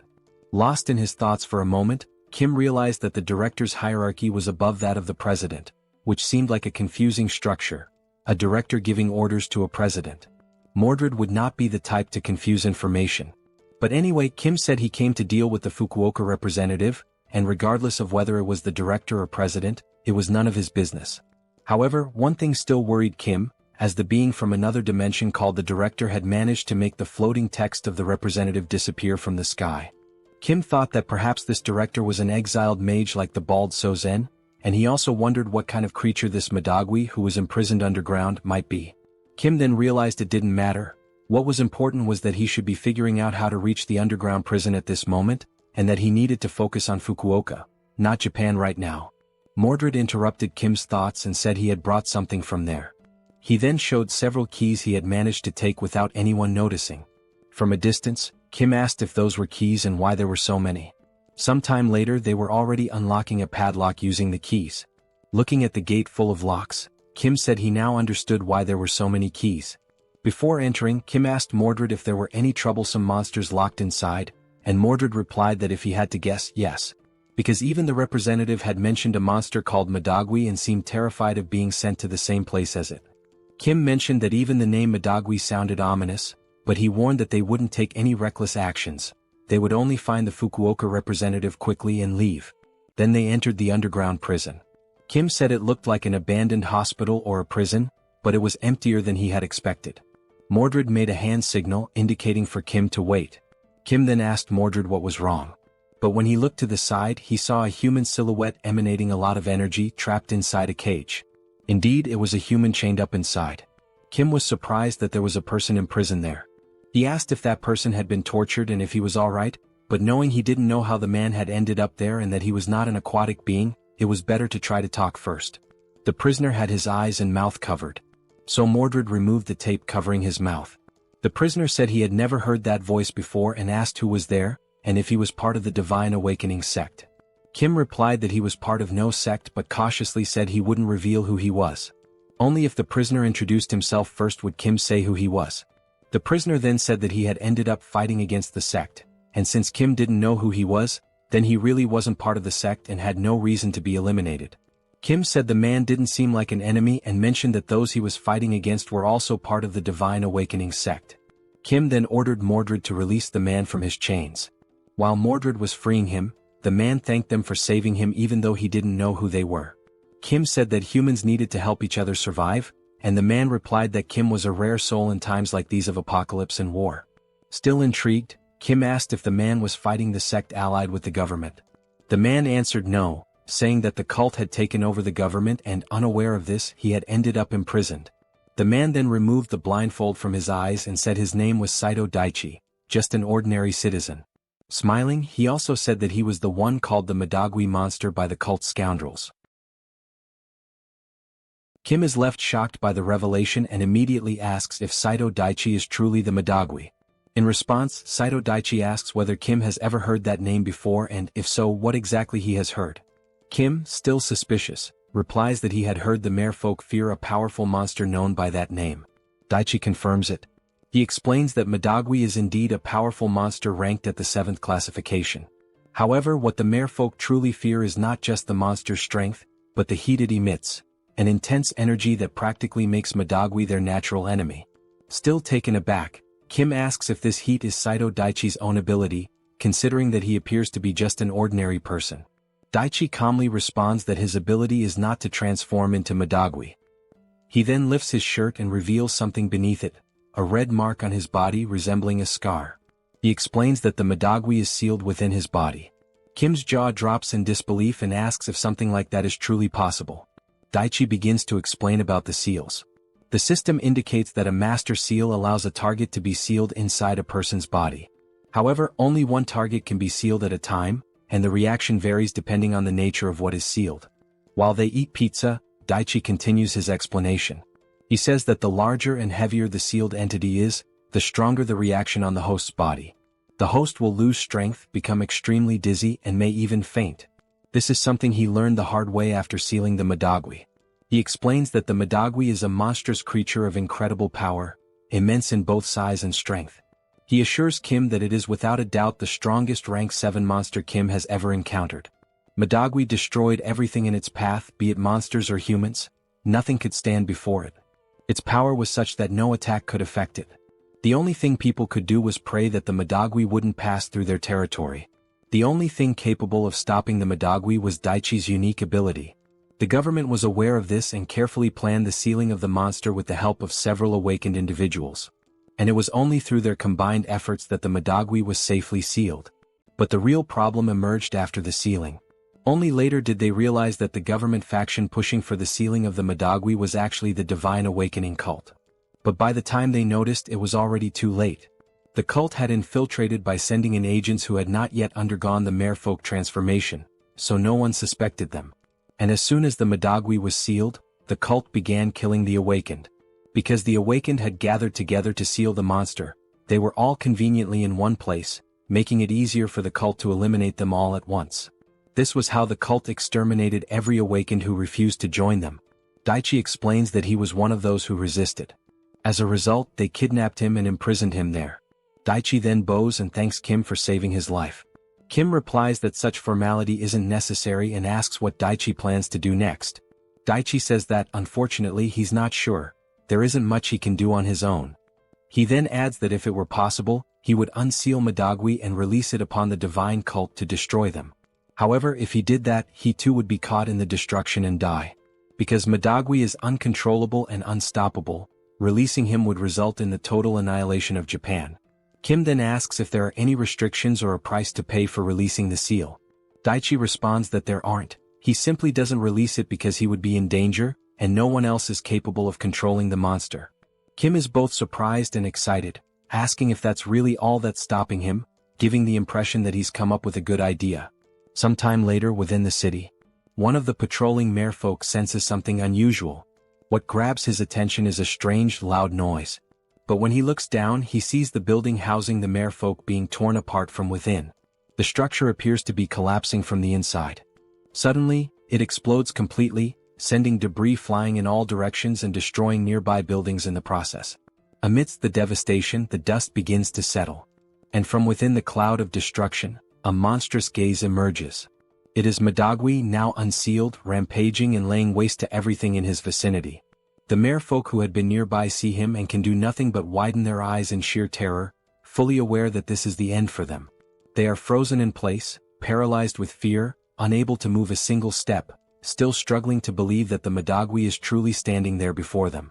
Meanwhile, the Madagwi continued to advance, and with every step it took closer, the merfolk began to feel as if they could no longer breathe. A suffocating sensation overcame them, as though the very air was being burned away. The monster pressed forward, destroying everything in its path without mercy. As it walked, the merfolk nearby began to melt, unable to withstand the sheer heat radiating from its body. From within the subspace, an emergency shelter Kim had created to protect Daichi from Madagwi's wrath, Kim carefully observed the destructive force of the beast outside. At that moment, a notification from the system appeared, stating that the representative of Fukuoka had been eliminated. As a result, Busan had officially won the territorial conflict. Kim acknowledged the representative's elimination and told Daichi not to worry about the rebound effect from the unsealing. Turning to Daichi, Kim assured him that he would take care of everything properly, instructing him to focus only on resealing the monster. Upon hearing those words, Daichi realized this was not the moment to be impressed. But even so, he couldn't help but think Kim was a genuinely admirable person. And it wasn't just because of his strength. It was the way Kim simply did what needed to be done, helping others without hesitation, as if it were the most natural thing in the world. Moved by Kim's resolve, Daichi felt that he too had found someone to look up to, someone who inspired him to do what must be done. Steeling himself, he began removing his shirt. Yes, that's right, just like anyone else would when preparing to bear a scar of such power. Daichi gathered his courage, stood before the portal, and faced the approaching monster. He shouted that the beast's brief moment of freedom was over, it would now be sealed once again. Upon hearing that familiar voice, the Madagwi instantly recognized it as belonging to his natural enemy. Panic struck and it turned to flee. But Daichi had already begun channeling his sealing power. In desperation, the monster grabbed onto a nearby building in an attempt to resist. But the structure was no match for its strength and crumbled entirely beneath its grasp. Soon after, the sealing process was complete. The Madagwi was drawn back into Daichi's body, once again forming the distinctive scar-like seal upon his skin. Daichi, now drained of strength, collapsed backward. But Kim caught him just in time, preventing his head from hitting the ground. He calmly told Daichi that he had done a great job. Daichi, barely conscious, looked at Kim and thought that he had indeed done what needed to be done. With the last bit of strength he had, he gave Kim a thumbs up. At that moment, Yongsu came running over and asked who the man was. Kim explained that the man was from Japan and was suffering heavily from the aftereffects of his ability. For now, it would be best to move him somewhere safe. As Kim carried Daichi, he told Yongsu not to be surprised if more people appeared in the subspace, since this likely wouldn't be the last time. Suddenly, something caught Kim's attention. When he looked, he saw a new system message.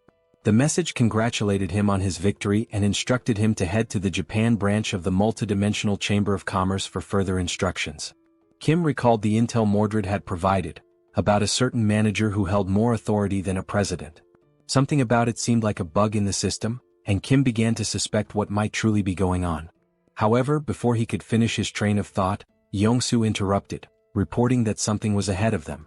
Kim looked up and saw two monsters peering intently into the subspace.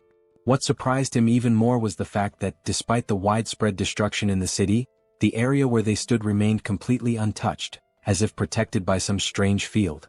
Kim realized with a jolt that this place was none other than the accursed Multidimensional Chamber of Commerce, the Japanese branch. Yongsu, recognizing the monsters as enemies, said he would take care of Daichi and told Kim to handle the remaining business. Kim expressed his thanks.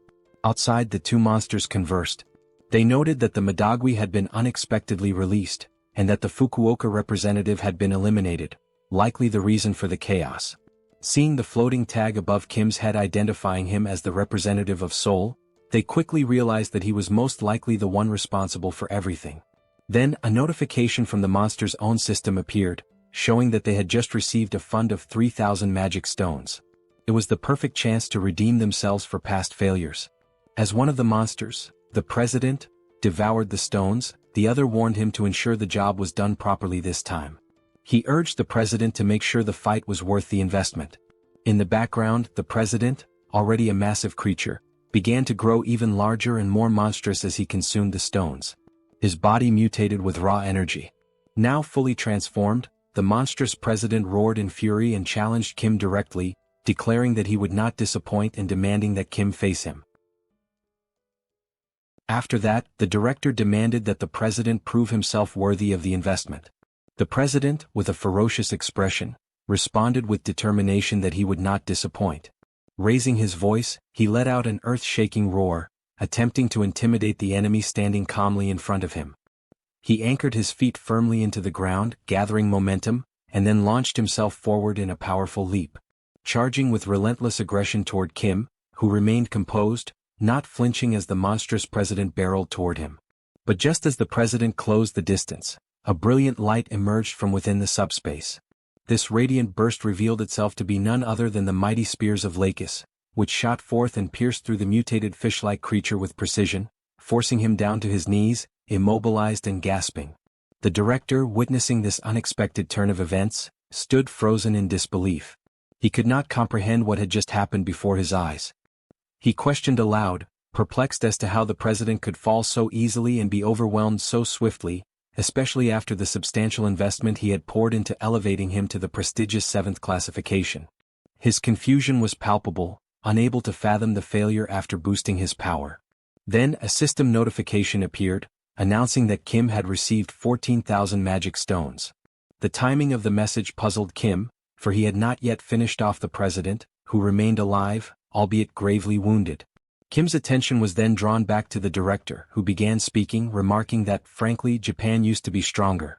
But as everyone could see, Korea had now become prime real estate in the world of awakened powers. Continuing his monologue, the director revealed his original plan. He had intended to establish Japan as his primary base and from there, proceed to conquer neighboring countries, expanding his influence step by step. However, in light of recent events, he admitted that perhaps his strategy had been flawed from the start. The director, adjusting his tone to a more businesslike offer, turned to Kim and proposed a new alliance. He asked whether Kim would be interested in using Korea as the new staging ground to dominate other nations. Should Kim accept the investment, the director promised Korea would reap numerous benefits. For example, Kim would gain the authority to declare war on regions such as Osaka or even Tokyo itself. Hearing these words left the president, still bleeding and crouched on the ground in utter shock. He could not believe what he was hearing. His eyes widened as he questioned what the director truly meant by this sudden shift in allegiance. But the director, showing no interest in the president's disapproval, continued as though uninterrupted. He added that, beyond the political power, Kim would also gain access to more magic stones, with the only condition being that it would be rewarded as a prize for victory and for claiming the Fukuoka Gate. He raised his hand, pointing his thumb toward the surroundings, stating that if Kim accepted this offer, he would like him to eradicate this pitiful place filled with losers. He expressed his distaste for working in such a public and exposed office, complaining that it hindered his ability to operate effectively. By eliminating it, he claimed, Kim's classification would increase significantly. Kim couldn't help but wonder silently if this monster truly had the power to raise his classification. The director then, in a seemingly casual manner, asked whether there were any awakened buildings in Korea as well, hinting at his intricate knowledge of awakened infrastructures. At that moment, the president, writhing in pain on the floor, showed signs of deep frustration. Glaring with fury, he gripped the spears lodged in his chest, yanking one free while speaking through clenched teeth. He accused the director of telling a completely different story from the promises he had originally made. Fuming with rage, the president rose to his feet and with all his remaining strength, hurled the spear toward the director, aiming for a lethal strike. However, as the weapon approached, a green aura enveloped the director's body. Despite the force behind the throw, the spear was completely repelled. No matter how much force the president applied, he was unable to breach the director's defensive field. Observing this from a distance, Kim identified the power as repulsion, but something about it felt off. Regardless of how strong a repulsion ability was, there should at least have been some slight impact or recoil, but the director remained perfectly still, unaffected. It was in that moment that Kim came to a realization. The director's power level might not be of a mere 6th rank, it was something beyond. The director then addressed the president sharply, telling him not to interfere when he was in the middle of an important discussion. Turning his attention back to Kim, he requested that Kim eliminate the president first, remarking that while the president excelled at avoiding attacks, he utterly lacked defensive capabilities. But the scene quickly shifted as the president began losing a tremendous amount of blood. Observing this, the director nonchalantly stated that there was no longer a need for Kim to finish him off. The president's end was near, his life slipping away due to his severe blood loss. Curious, Kim inquired about the director's exact classification. With a smirk, the director explained that members of the Chamber of Commerce handled matters differently. He suggested Kim should consider him a rank 0 existence, the highest possible classification. Since they operated on Earth, after all, they needed certain privileges and benefits to manage affairs efficiently. Abruptly shifting the conversation, the director asked Kim if he would accept the proposal or not. His tone left no room for evasion. Kim, now sweating profusely from the sheer pressure of the situation, thought to himself about the nature of the proposal. It was essentially an offer to switch sides, to stop being the invaded and instead become the invader, with a range of perks attached. Nervousness mounting, Kim hesitated, asking for a moment to consider. But the director quickly pointed out that throughout the vast universe, there were countless beings with abilities similar to Kim's. He even mentioned the man Kim had just rescued recently, hinting that he too possessed a comparable power. The director continued, saying that if there were already many like that in the places Kim had been, one could only imagine how many more existed across the entire world. At that moment, the director stated firmly that he was merely offering an investment. He emphasized that this did not give Kim the right to become arrogant or presumptuous about his strength. However, within that very instant, Kim's thoughts revealed his conviction. This being clearly had no understanding of his real powers. The director mistakenly believed that Kim's abilities were limited to sealing alone. It became evident to Kim that the director truly had no clue about his actual potential. Now, with a growing sense of certainty, Kim internally confirmed that the director was completely ignorant of his true power. Kim then confronted the director with a direct question, asking what would happen if he were to refuse the offer. The director, without hesitation, responded that if Kim refused, it would simply be over. In the very next breath, without a moment of doubt, Kim declared his refusal. The abruptness of this answer sent a shockwave through the director, who questioned in disbelief whether Kim was truly being serious. Kim, with a composed demeanor, confirmed once again that his refusal was absolute and unwavering. The director, now visibly frustrated, remarked that he had no idea what Kim was relying on. He urged Kim to reconsider, warning him to think carefully as there were no other options available to him. But Kim, remaining steadfast, turned toward the director and stated that his decision had already been made. He further added that he had accomplished what he came here to do and was now leaving. This bold attitude left the director completely dumbfounded. He had just been blatantly rejected, despite being a high-ranking member of the multidimensional Chamber of Commerce. The director, bound by the organization's strict policies of neutrality, knew that making direct investments was absolutely forbidden. And yet, there he stood, so brazenly discussing an illegal investment, only to be outright refused. His initial plan was to keep everything hidden. No one was ever supposed to find out about this, which was precisely why he resorted to subtle coercion and manipulation, intending to corner Kim into accepting the investment. It was practically blackmail masked as a business deal. But as Kim began to walk away, the director's thoughts raced, questioning whether that man was truly doing this. Was he really just walking away from an offer of this magnitude? Perhaps Kim was a fool, or maybe he had a hidden strategy up his sleeve. Regardless, the director concluded that it wouldn't be too difficult to select a capable individual who could eliminate Kim quietly, thus preserving his secret. It would be a simple matter to erase Kim without causing a scene. On the other hand, Kim, while leaving, contemplated his next move. Given how the Chamber of Commerce had harassed them relentlessly, he was determined to retaliate in some way. However, the director's repulsion ability was overwhelmingly powerful. Not knowing the full extent of the director's strength and understanding that having an enemy within the Chamber of Commerce who could wield such potent repulsion would be unwise, Kim decided that for the time being, the best course of action was to retreat discreetly, or at least pretend to. Kim whispered quietly, issuing a command to PX to begin storing the office. A portal silently opened behind them, swallowing the entire office space into its dimensional void, vanishing it without a trace. The director, oblivious to the sudden disappearance, remained unbothered at first. But when he finally turned around, perhaps sensing a shift in the atmosphere, he realized the office that had once stood behind him was now completely gone. Kim then began to explain, though more to himself than to anyone present, that after defeating the lizard men, he had leveled up before heading to China. As a result, he had gained a special save point as a level-up bonus. However, until now he had never found the right opportunity to make use of it. Given that the director had no knowledge of Kim's hidden abilities, this had been the perfect moment to execute his plan and turn the tables on the Chamber of Commerce, using their own space against them. Meanwhile, still paralyzed by shock, the director struggled to comprehend what had just transpired. His mind raced to understand the implications of the vanished office. But as he raised his head to look toward the portal, ready to curse Kim with a furious insult, his words were abruptly silenced.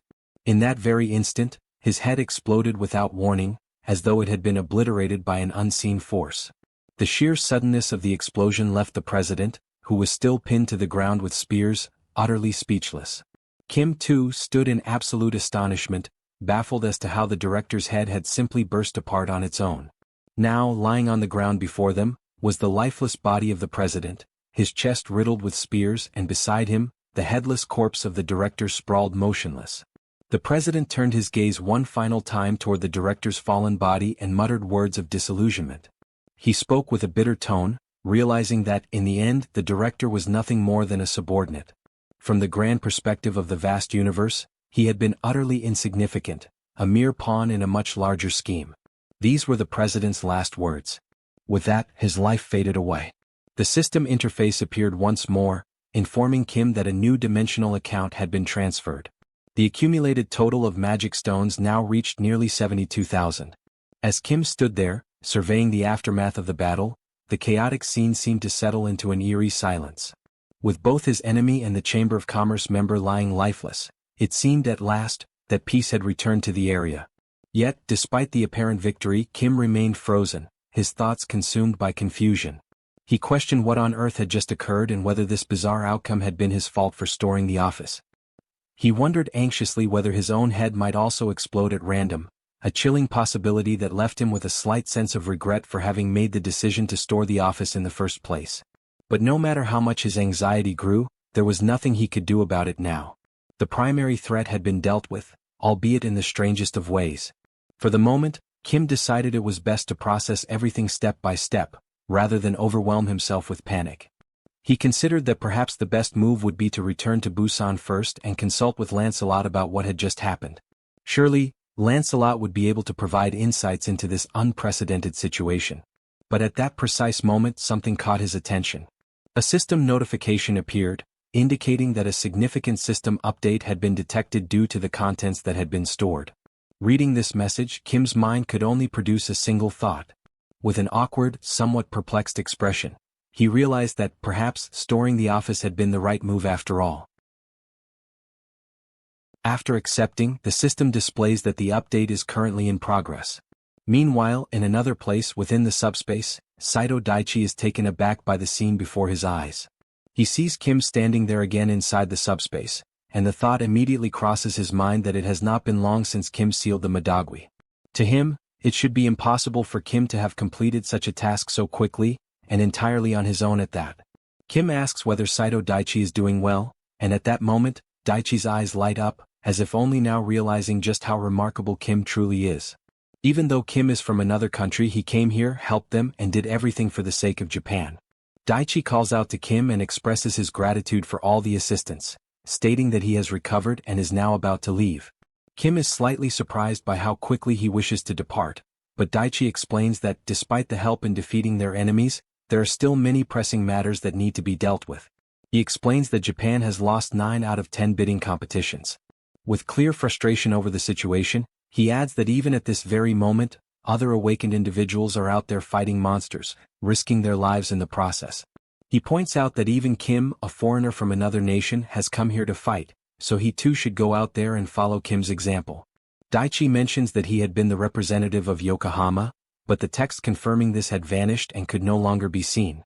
If he can announce the news that they have succeeded in defeating the fishmen, it should be possible to recruit several awakened fighters to their cause. Kim remarks that, unfortunately, such is the reality they face. Still, he would have preferred Daichi to stay at least until the next meal. Yet, since Daichi has made his decision, insisting any further would not be appropriate. Saito Daichi says that if they make it quick, it will be fine. They then share a brief meal together, and afterward, Kim tells him that if he ever needs any assistance, he must not hesitate to reach out. Even though Daichi does not like depending on help from others, Kim also mentions that he had been planning to set up a subspace portal in the area. Kim asks whether Daichi ate well and if there is anything else he needs. Daichi promptly replies that he is fine and expresses his gratitude once again for all the help. With that, he begins walking toward the exit, turns back to face Kim, and says that if Kim ever needs help, he only has to say the word. Daichi will certainly come and will also make sure to release the Madagui. Watching his new ally leave, Kim feels pleased to have learned more about the regional representative, especially since Mordred had previously mentioned that the branch leader holds the authority to sign off on the title of regional representative. Looking at the system display, Kim notes that it is good that this new feature has arrived. The system then confirms that the update is complete. Inside the newly updated room within the subspace, Kim walks forward, remarking that everything seems so ordinary, with no documents or unusual objects in sight. Suddenly, something appears and announces that it has been waiting for him. The entity has the form of a cube, with small propellers that allow it to hover in the air. Recognizing the voice, Kim is taken aback and asks if this is now Pax. With his updated appearance, Pax confirms that it is indeed him. Kim asks what has happened to his appearance, noting that he looks somewhat different. Pax explains that he has acquired a proper form after the system update and that, along with this, new functions have been added. He asks Kim if he would like to see them. Kim, astonished by how much more human-like Pax sounds now, agrees that he certainly wants to check out the new features. With a cheerful tone, Pax announces that he will go over the newly added functions, which amount to 4 major updates. The first is the message transmission system, which can only send messages to targets within a designated area, with certain limitations on the formats that can be used. The second function is the satellite observation system, similar to the first in that it only works within the designated zone. These capabilities leave Kim even more impressed, but Pax continues. The third feature is the hologram adjustment system, a visual interface that allows the modification and customization of holograms. Finally, the fourth addition is the dimensional lifeform registry application. However, due to low hardware capacity, there are limitations on the classification level that can be registered, with the current maximum being level 7. Hearing this fills Kim with delight. His eyes light up at the possibilities and he remarks that Pax is practically a god. With more portals across the world, the range of observation could expand dramatically, and now, on top of that, messages could be sent as well, turning his ability from merely a logistical hub into a fully unified logistics command center. Kim's eyes gleam, and then he forms a mischievous smile, hinting that he has just thought of something. He tells Pax that he wants to display a message. Meanwhile, elsewhere in Japan, Seoul is sighing out of sheer boredom.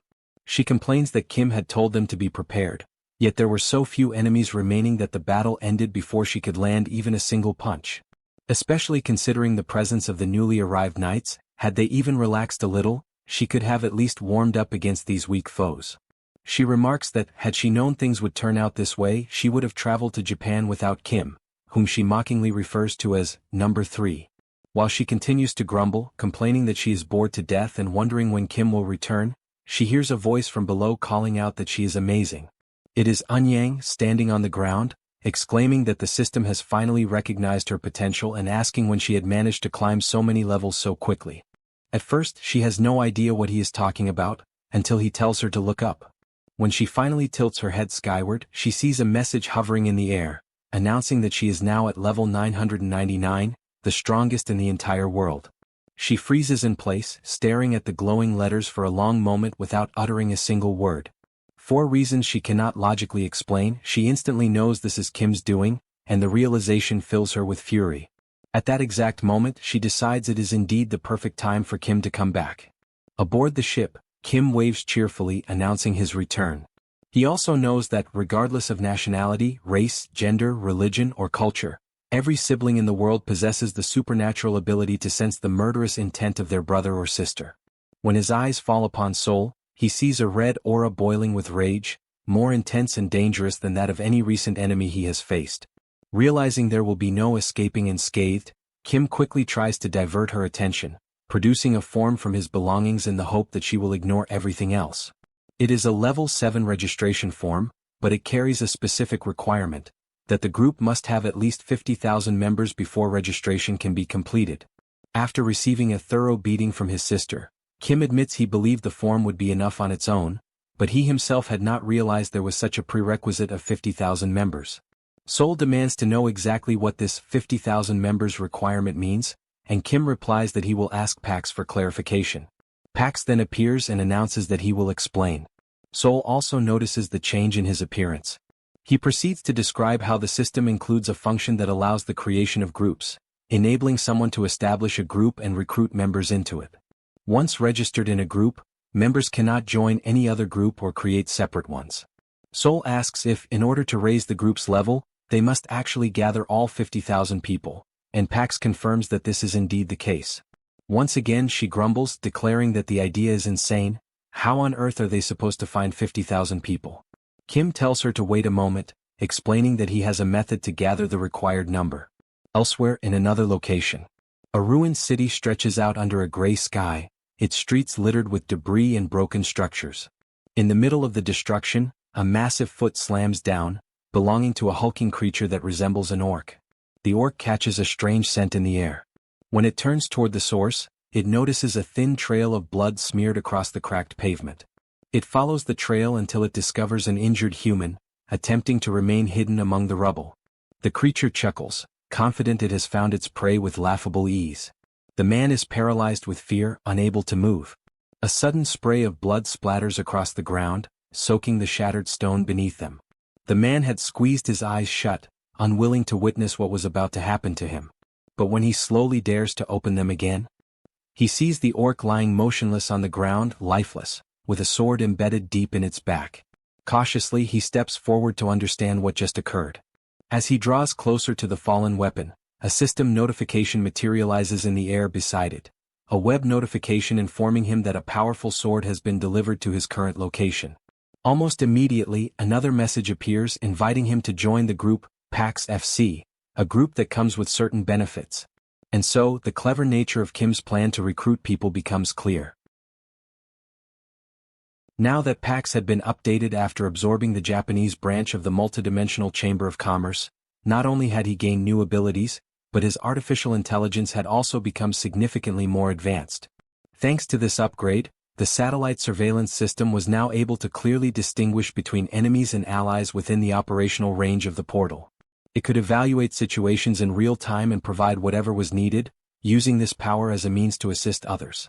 Kim, upon realizing this, also conceived the idea of using that same system as a method to promote PAX FC. After some time, the system displayed that more than 10,000 members had already joined PAX FC. This discovery filled Kim with excitement, for his brilliant idea was not only working but flourishing. Wanting to recruit even more people, he decided to update the ability once again. The latest update allowed the broadcast range to be expanded, enabling PAX's messages to reach areas that previously would have been inaccessible.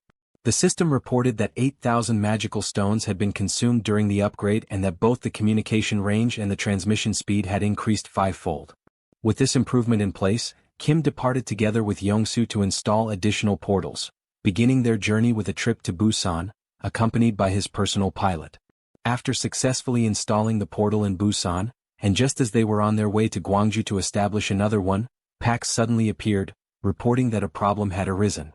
Indeed, an unexpected situation had occurred. People had begun to gather in large numbers around the portal. Many did not truly understand what it was.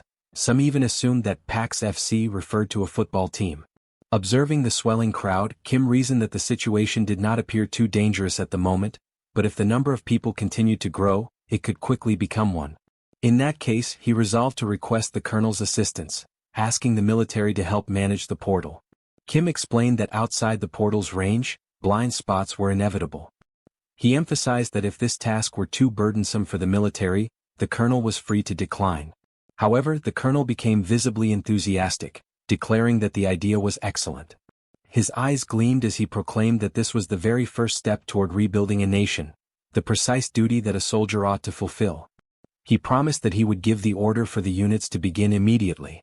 Kim then explained that for the moment the active portal sites were located in Incheon, Busan, and Gwangju, though many more were still to come. The colonel responded by saying that he would require a great number of people. At that moment, Kim realized he had not considered the matter of manpower. Yet the colonel reassured him, stating that if manpower was the issue, he knew someone who could help. The scene then shifted to Kim speaking with the representative of Busan, asking her to take responsibility for managing that area. He explained that while the military would be in charge of the portal itself, blind spots beyond its operational reach would remain, and manpower shortages would make them difficult to monitor.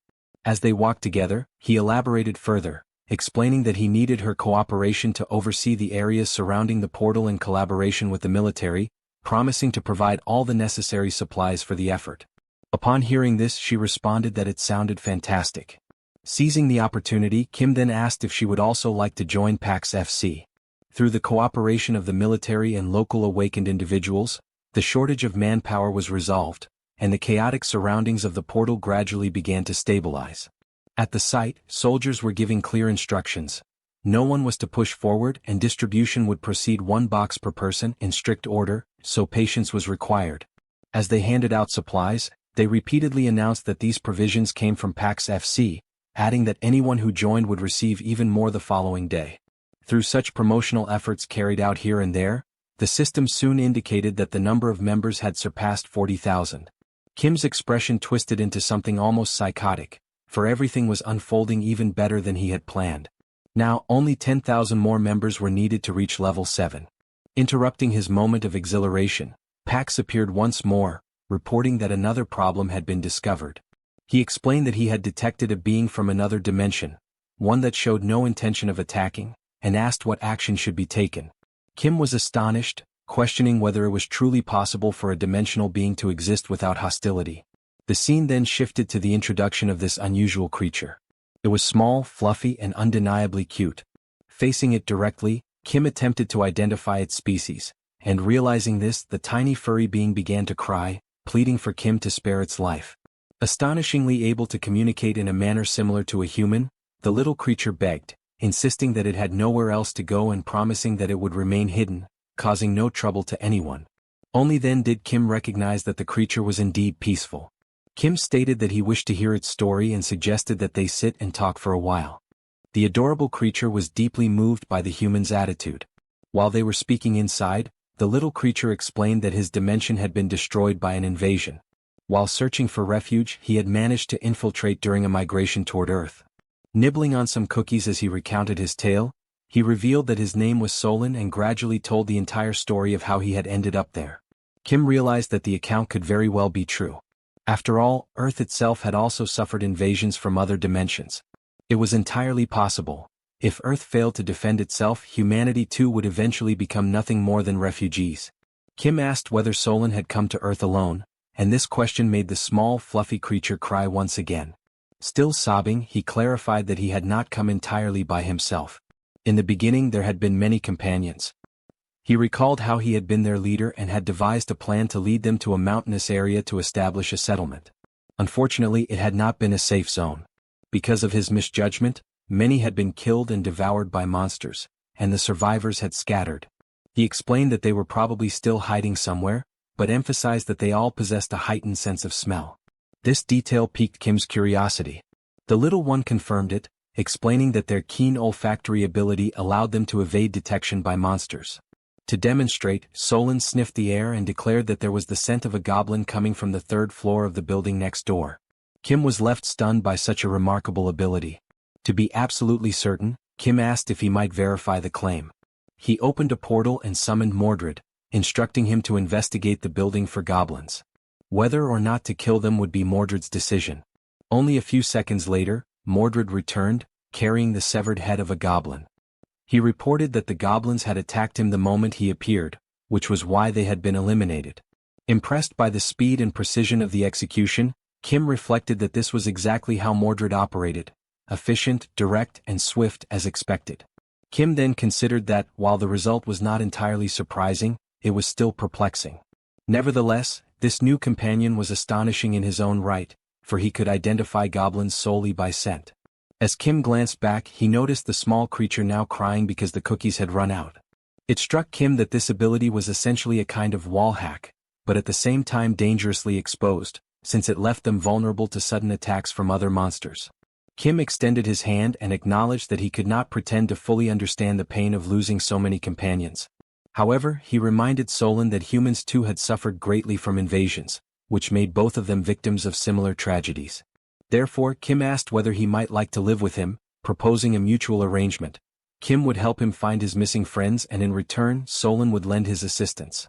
The system then displayed that an invitation had been sent to join PAX FC. Looking at the notification, the furry creature saw that Kim was the leader of the group and asked if he might pose a question. He identified himself as Manong and explained that, throughout his entire life, he had never once eaten so well.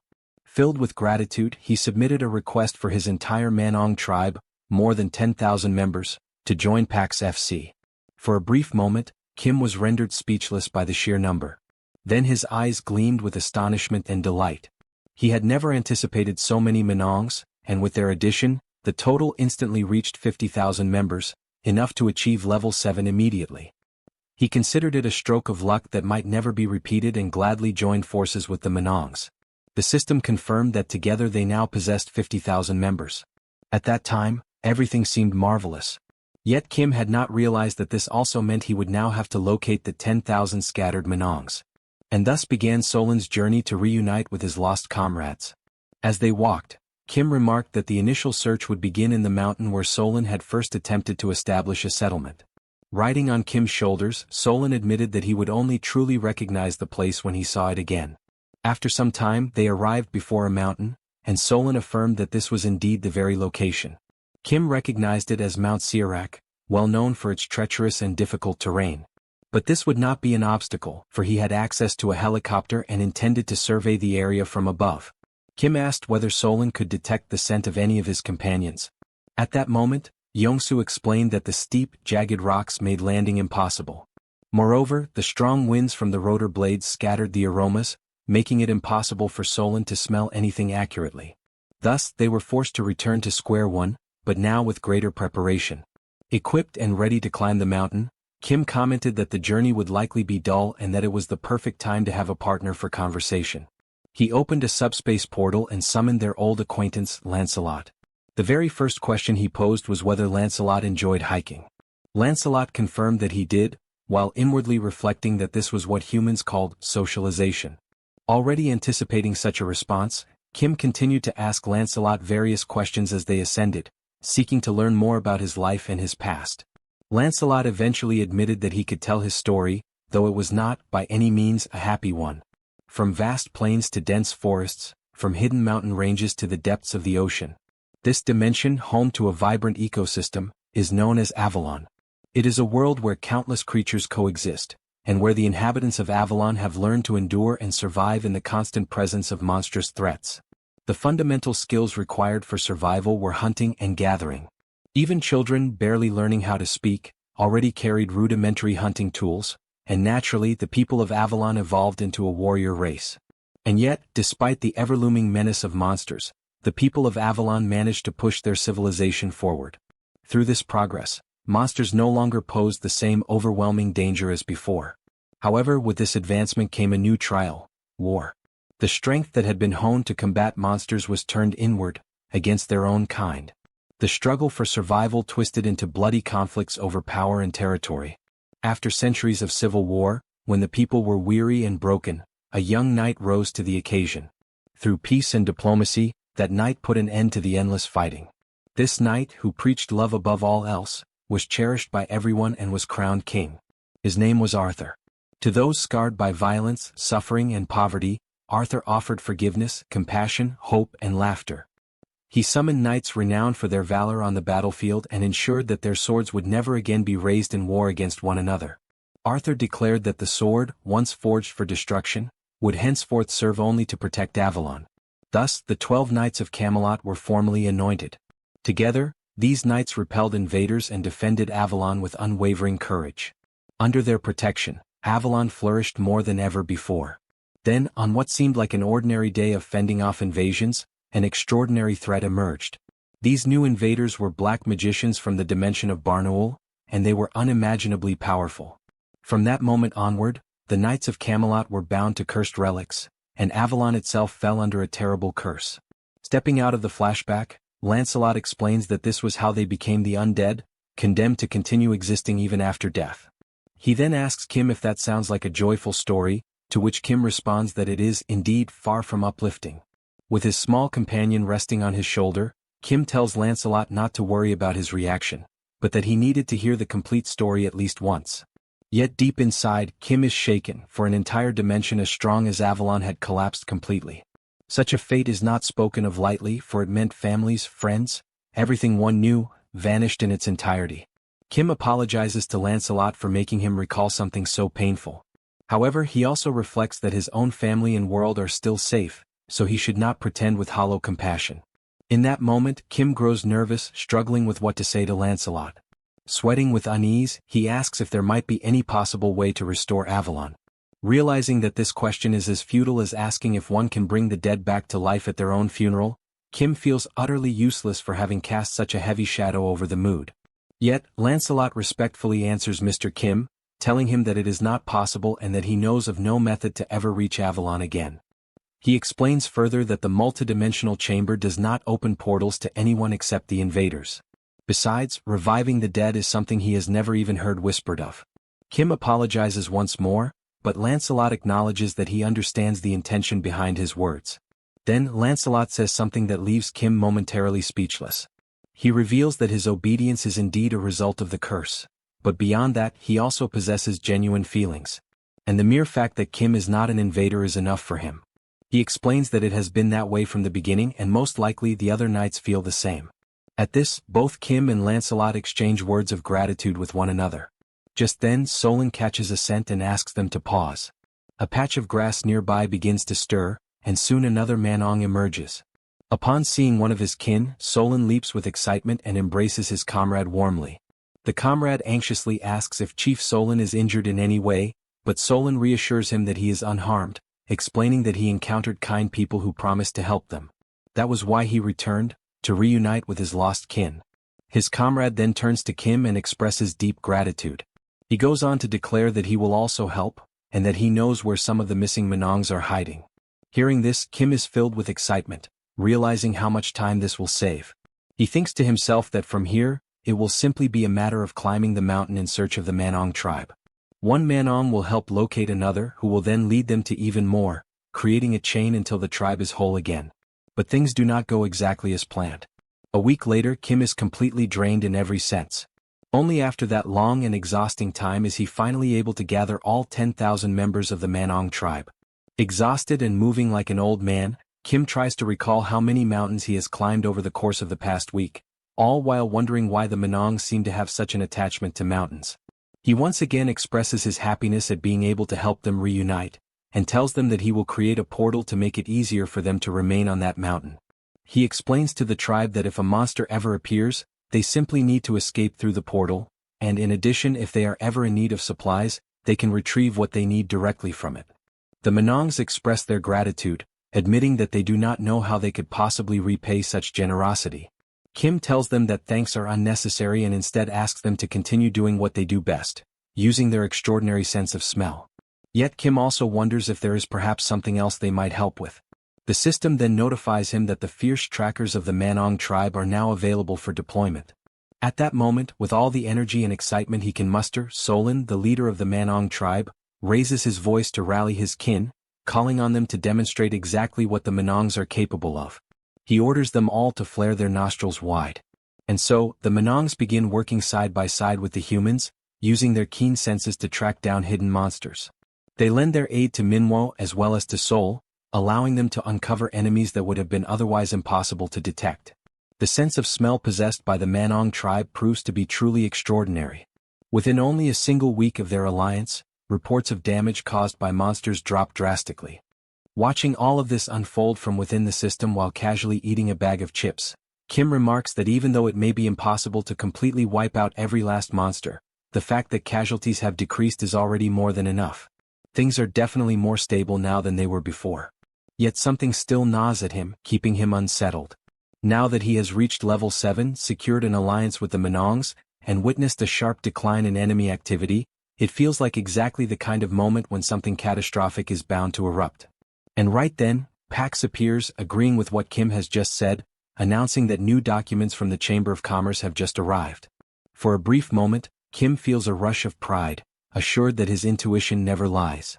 The new document reveals that due to falling profits in the Korean and Japanese regions of Earth's dimension, measures of consolidation will be implemented with other dimensions.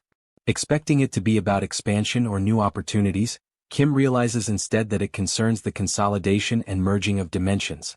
He immediately asks which dimension will be merged, and Pax hands him another document. This one, however, is long and tedious, spanning more than 20 pages filled with dense text.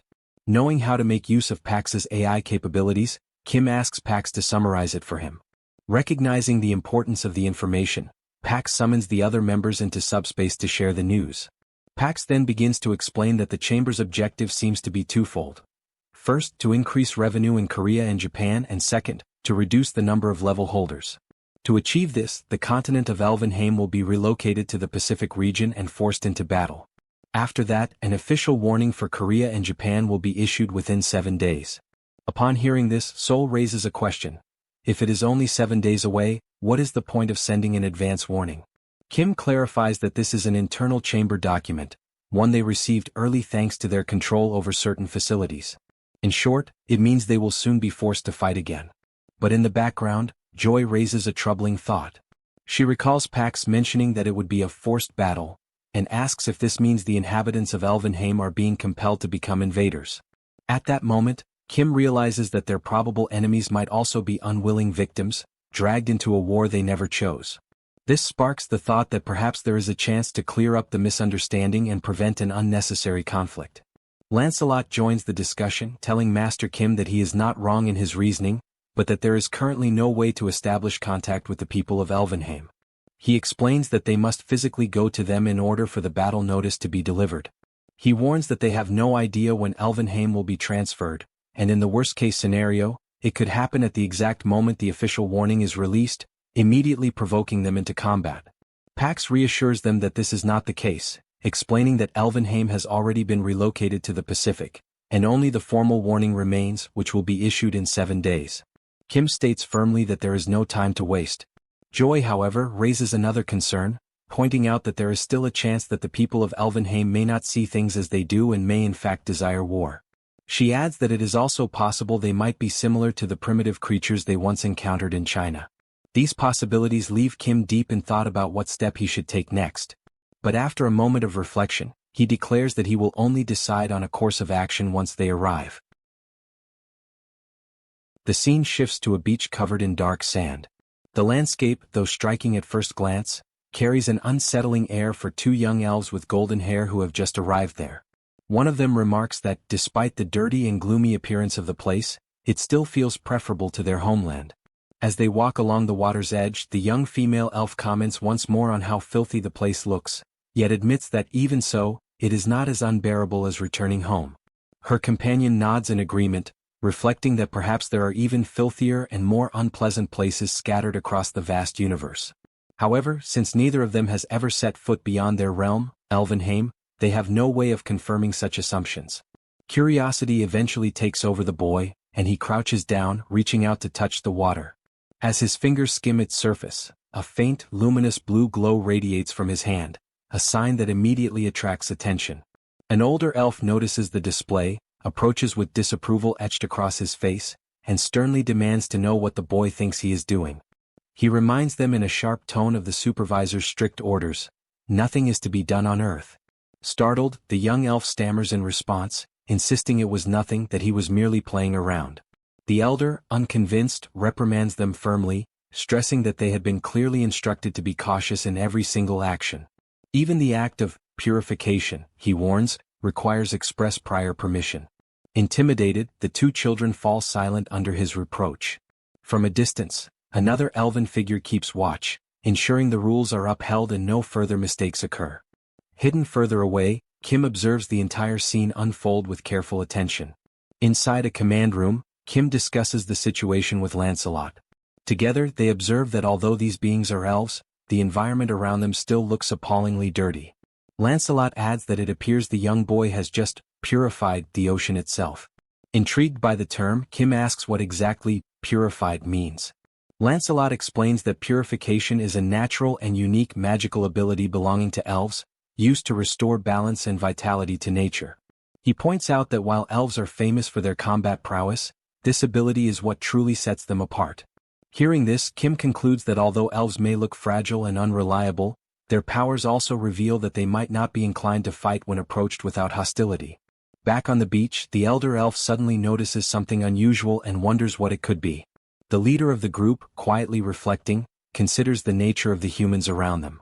Without warning, she senses a presence drawing near and questions whether enemies have arrived, perhaps after detecting the surge of their mana. A dazzling blue energy manifests before their eyes, condensing into a large glowing cube.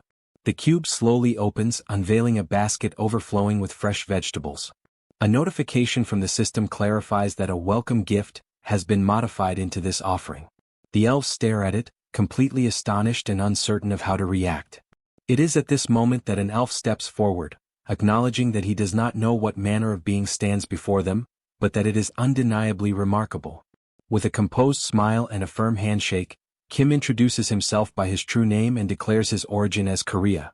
The elf responds by introducing himself as Ethan, and offers greetings in the dignified manner of the noble elves, who, in their belief, live under the blessings of God. The tone of the meeting soon shifts into seriousness. The female elf's expression changes to one of surprise, her eyes widening at the sound of the word Korea, as though the name carries weight and familiarity. Kim notices the reaction and deduces that they must already have received alarming war reports. He immediately seeks to reassure her, urging her not to be distressed. He explains that although the current situation appears to signal the outbreak of war, the truth is far different. It is nothing more than a carefully orchestrated scheme by the Chamber of Commerce. He firmly asserts that there is no genuine reason for them to fight, since they are all merely being manipulated into conflict. Now calmer, the elder elf picks up one of the vegetables from the basket, tastes it, and comments that at last they have found someone who thinks in harmony with the elf's own values. Jong-woo advises her not to rush into speaking further, suggesting instead that she eat more slowly and carefully. He then informs them that their leader, President Ellie, resides in the capital, a destination that lies about 3 days' journey from their current location. Given the urgency, the elf apologizes for the delay, but Kim cuts him off, declaring that there is no time to waste. Without hesitation, Kim summons a massive military vehicle and invites the elves to board, suggesting that traveling together will help them avoid unnecessary misunderstandings and allow conversation along the way. Upon arrival near their destination, however, the elf insists that they continue the journey on foot in order to prevent further misinterpretations. Inside the vehicle, Kim turns to Yongsoo, instructing him to remain behind and deal with any potential enemy attacks while he and Lancelot continue forward to speak directly with the elves. As they enter the town, Kim notices children at play and other elves arguing about watering and fertilizing their plants. He observes that the materials look worn and that nobody appears particularly powerful. The place resembles a cozy rural village, yet he wonders how far the capital can possibly be. Ethan announces that they have arrived, and Kim had not expected the destination to be like this. The place is almost entirely ruined. One elf who had been sleeping is nudged awake by another, who jokes that the sleeper had drooled. The embarrassed elf grumbles while the other laughs, remarking that some odd sound escaped him. The elves approach Kim to confirm that this is indeed the capital they must reach. Kim studies a building that looks like an old asylum and wonders to himself whether this could possibly be the so-called Galactic Council. Stunned, Kim realizes that the capital he had pictured is in fact a small, picturesque hamlet. His surprise is interrupted by the arrival of a stern, braided elf who berates the litter scattered about and scolds the children, warning that if they keep behaving this way they will grow up as filthy as the elders. Her scolding stops abruptly when an elder announces that Mother Nature will take care of the mess, and then informs her that guests have arrived. Startled, she turns and sees Kim's group for the first time. Led into a council hall, Kim and Lancelot receive a formal welcome. A noble-looking elf apologizes to Kim, explaining that the children apparently caused some trouble and that Kim's assistance eased their journey. Kim replies that it was no bother at all. The conversation shifts toward the future. The braided elf makes clear that they do not want war either and insists she has no intention of leaving Elvenheim. Their only desire is to discover what happened to their people. Kim agrees to maintain peaceful relations and coexistence, but the elf interrupts him coldly, declaring that they do not mingle with outsiders and warning, to eliminate any doubt, that piety does not equal naivete. Whoever dares to invade their people in Elvenheim will be killed. Kim smiles confidently, certain of his previous words, and asks what she means by whoever. The elf confirms bluntly that she means exactly what he heard. Anyone who threatens them will be eliminated.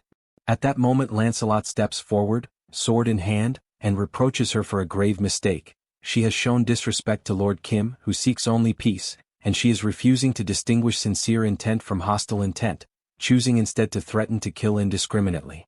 The fragile calm shatters when the braided elf lunges at Lancelot in fury, spitting insults as she attacks. She sneers that the sight is repulsive and that she does not intend to soil her eyes with the sight of a human. Those are her last words before striking. Kim cries out his knight's name in shock as he watches Lancelot be brutally overpowered. Victorious, the elf begins to explain the nature of her people. She says that while humans live roughly 100 years, for elves that span hardly marks the beginning of adulthood. Their long lives have exposed them to innumerable battles and hardships across many worlds, forcing them to fight for survival for ages. As a consequence, most adult elves have reached at least level 6 in power, and even elders who sweep the courtyard are often level 5 or higher. Turning to Kim with fragments of what is left of Lancelot in her hands, she mocks him. Apologize? You come here armed to the teeth and expect us to beg forgiveness. She continues, declaring that they have confronted countless sinners like him before. Surrounded by a menacing green aura, she presents a grim offer. Bow your head and apologize. If you do, perhaps I will let you live. Realizing how swiftly and effortlessly the elf had defeated Lancelot, Kim remarks that her response was far too extreme, given that Lancelot had merely carried a sword on his back. Panic grips him, and he asks if it is truly as simple as lowering his head and apologizing. Without hesitation, he does exactly as instructed, declaring that such an act is no hardship for him. Bowing awkwardly, he expresses deep regret and begs for her mercy. The elf then questions why Kim lowered his head so quickly, especially considering that he is the master. Kim answers that he did so because one of his comrades was on the verge of death. Opening the subspace, he recalls Lancelot back inside. Lancelot, battered and holding his own arm, apologizes as he disappears. Observing the interaction between the humans, the elf finds Kim peculiar, yet she resumes the earlier discussion, emphasizing that the elves will not invade them, but they will show no mercy to any who attempt to invade Elvenheim. She repeats that anyone who approaches will be considered an intruder. Kim can only remark that they are incredibly reclusive. The elf responds that whether reclusive or not, humans should at least be grateful that elves are not the ones invading them. Furthermore, she explains that the elves are prepared to die in silence, and so she sees no issue in maintaining such isolation. Kim counters that he cannot understand why the elves would prefer death over accepting aid, suggesting that perhaps their pride is too great, and insists that they ought to accept help when it is freely given. The elf watches him silently, her aura of intimidation beginning to radiate once more. Kim, sensing the tension, tries to ease the atmosphere with humor, remarking that she could speak less since his own words seem to slip away from him. The elf then declares that she has an idea, one that will be faster than endless talking, and instructs him to follow her. Caught off guard by her sudden decisiveness, Kim can only wonder whether she has been offended by his earlier words. Cold sweat trickles down his face as grim possibilities flood his mind. She might kidnap, imprison, and torture him. Resolved not to overthink, he decides to follow, reassuring himself that if anything happens, he can retreat into the subspace and look for an opportunity to escape with the helicopter. After all, she does not possess wings to chase him through the skies. Suspicious but determined to endure, Kim clings to the thought that as long as he maintains his composure, he can survive even within the den of a tiger, though this elf is both swift and overwhelmingly strong. As they walk, he notices in the background elves training with bows and arrows. Watching them, he comforts himself with the notion that arrows could never bring down a helicopter. That fragile reassurance vanishes instantly when the elf fires an arrow. The shot is so powerful that a helicopter would be obliterated effortlessly if struck. Horror grips him as he realizes that escape is impossible. The elf explains that the child who fired the shot possesses little skill, which is why she trains separately. Her power cannot compare to that of her peers and she lacks composure, but even so, she must prepare for the possibility of war. If this is the strength of a weak elf, Kim cannot begin to imagine the might of a strong one. Trying to mask his fear, he jokes that he finally understands the saying, when one tries to keep composure in the tiger's den, one simply dies with a clear mind. The elf turns and declares that they have arrived. Already resigned, Kim asks where exactly the den is in which he is expected to lie. But instead of danger, he is met with an unusual sight, a small tree enveloped in a glowing aura. The elf identifies it as the World Tree. She explains that within Elvenheim, a land steeped in curse, the tree has endured until now, allowing them to survive. Kim asks if it truly is a curse and she confirms it. She recalls how the tree was once unimaginably vast, radiating a brilliance so bright it could overwhelm the eyes. But after the elves were defeated in a battle against a particular dimension, the World Tree began to shrink. Not only were the elves cursed, but the entire continent of Elvenheim as well. Since then, the tree has resisted the curse, though it has been slowly dying all this time. Thanks to its resistance, the elves are still able to harvest a small amount of crops. Yet the elf warns that it will not last much longer. At last, Kim understands what she meant earlier about dying in silence. She falls silent once more, prompting Kim to ask who cast the curse. She questions his sudden curiosity, and he responds that perhaps he can help. The elf insists that his level is far below that of the elves, but he counters that he might help in other ways. She dismisses the notion, telling him that he cannot comprehend the scope of the problem, as Earth's dimension was only open to the multiverse less than a year ago. Finally, she reveals the truth. This curse was the work of the black mages of Barnaul. Kim's expression changed instantly as he remembered that Barnaul were the same ones Lancelot had mentioned, and he began to question who exactly these dark mages were, spreading destruction wherever they went. The elf gathered energy in her hand and declared that this was natural power. She explained that Barnaul had been careless with the natural energy radiating from the World Tree, a power belonging to the elves. She further explained that even among elves, there are those born with the talent to wield natural power, and they are marked by horns on their heads, beings known as superior elves. Distracted, Kim remarked that perhaps he had seen a few earlier. The elf quickly responded, telling him that most of them had already been killed by the dark mages. She confirmed that only a few superior elves were still alive, but they had disappeared when transported to Earth. Then she asked if he had seen any horned elves on Earth. At that moment, Kim realized he should have kept silent and hastily said that he must have been mistaken. She then requested that if he ever did encounter one, he should inform her immediately. Kim understood that he had nearly walked into his own grave by pretending to know something. The elf concluded that she had nothing more to say to him and suggested that perhaps it was time for him to return to Earth. She said she would accompany him to the plaza, and that Ethan would guide him to the exit. Kim thanked her and followed along. As he gazed at the World Tree, he wondered if the tree was constantly struggling against the curse, and whether he might be able to resolve the situation by replicating it. The system interrupted, informing him that the corresponding category did not exist. Kim realized then that, although it was indeed a tree, it belonged to a category different from ordinary trees. This left only one possibility: the special storage spaces available at each level of the subspace. Since the current subspace was at level 5, and he had already managed to store the branch of the Chamber of Commerce within it, perhaps the World Tree could only be stored at level 6. He checked the requirement. The cost for level 6 was 100,000 magic stones, yet he had only 68,000. At that moment, the elf announced that they had arrived at the plaza. She asked him to wait while she went to call Ethan, and she added that although their time together had been brief, she was glad to have spoken with him for the first time. Kim then said that before leaving he wanted to give her a gift. He opened the subspace and summoned forth a massive pile of crops and food for the elves. He clarified in advance that he was not asking for anything in return. It was simply a gift, and they could eat as much as they wanted, promising that he would return soon. At that instant, someone emerged from the subspace. It was Saito Daichi, stating that he wanted to speak with Kim. Kim asked whether there were still fish left and whether Saito needed help.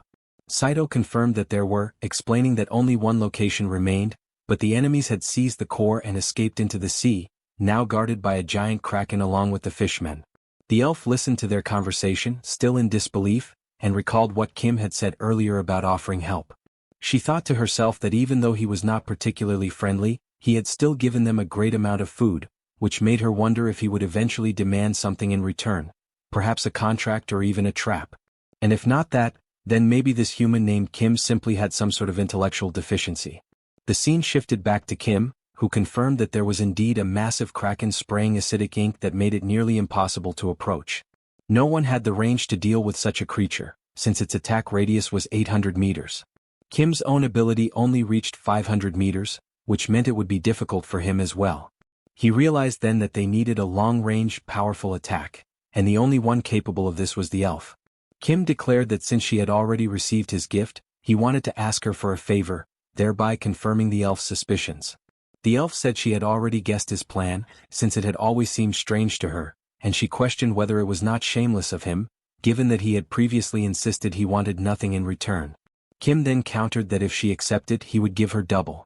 The scene shifted again, showing the kraken spraying its acidic ink in several directions. From a distance, the elf observed everything. Slowly, she began to gather her hair and tie it back. Kim handed her a bow, jesting lightly and asking her to take good care of it. The elf then focused her energy, preparing to unleash an overwhelming attack powerful enough to defeat the kraken at a range of 800 meters.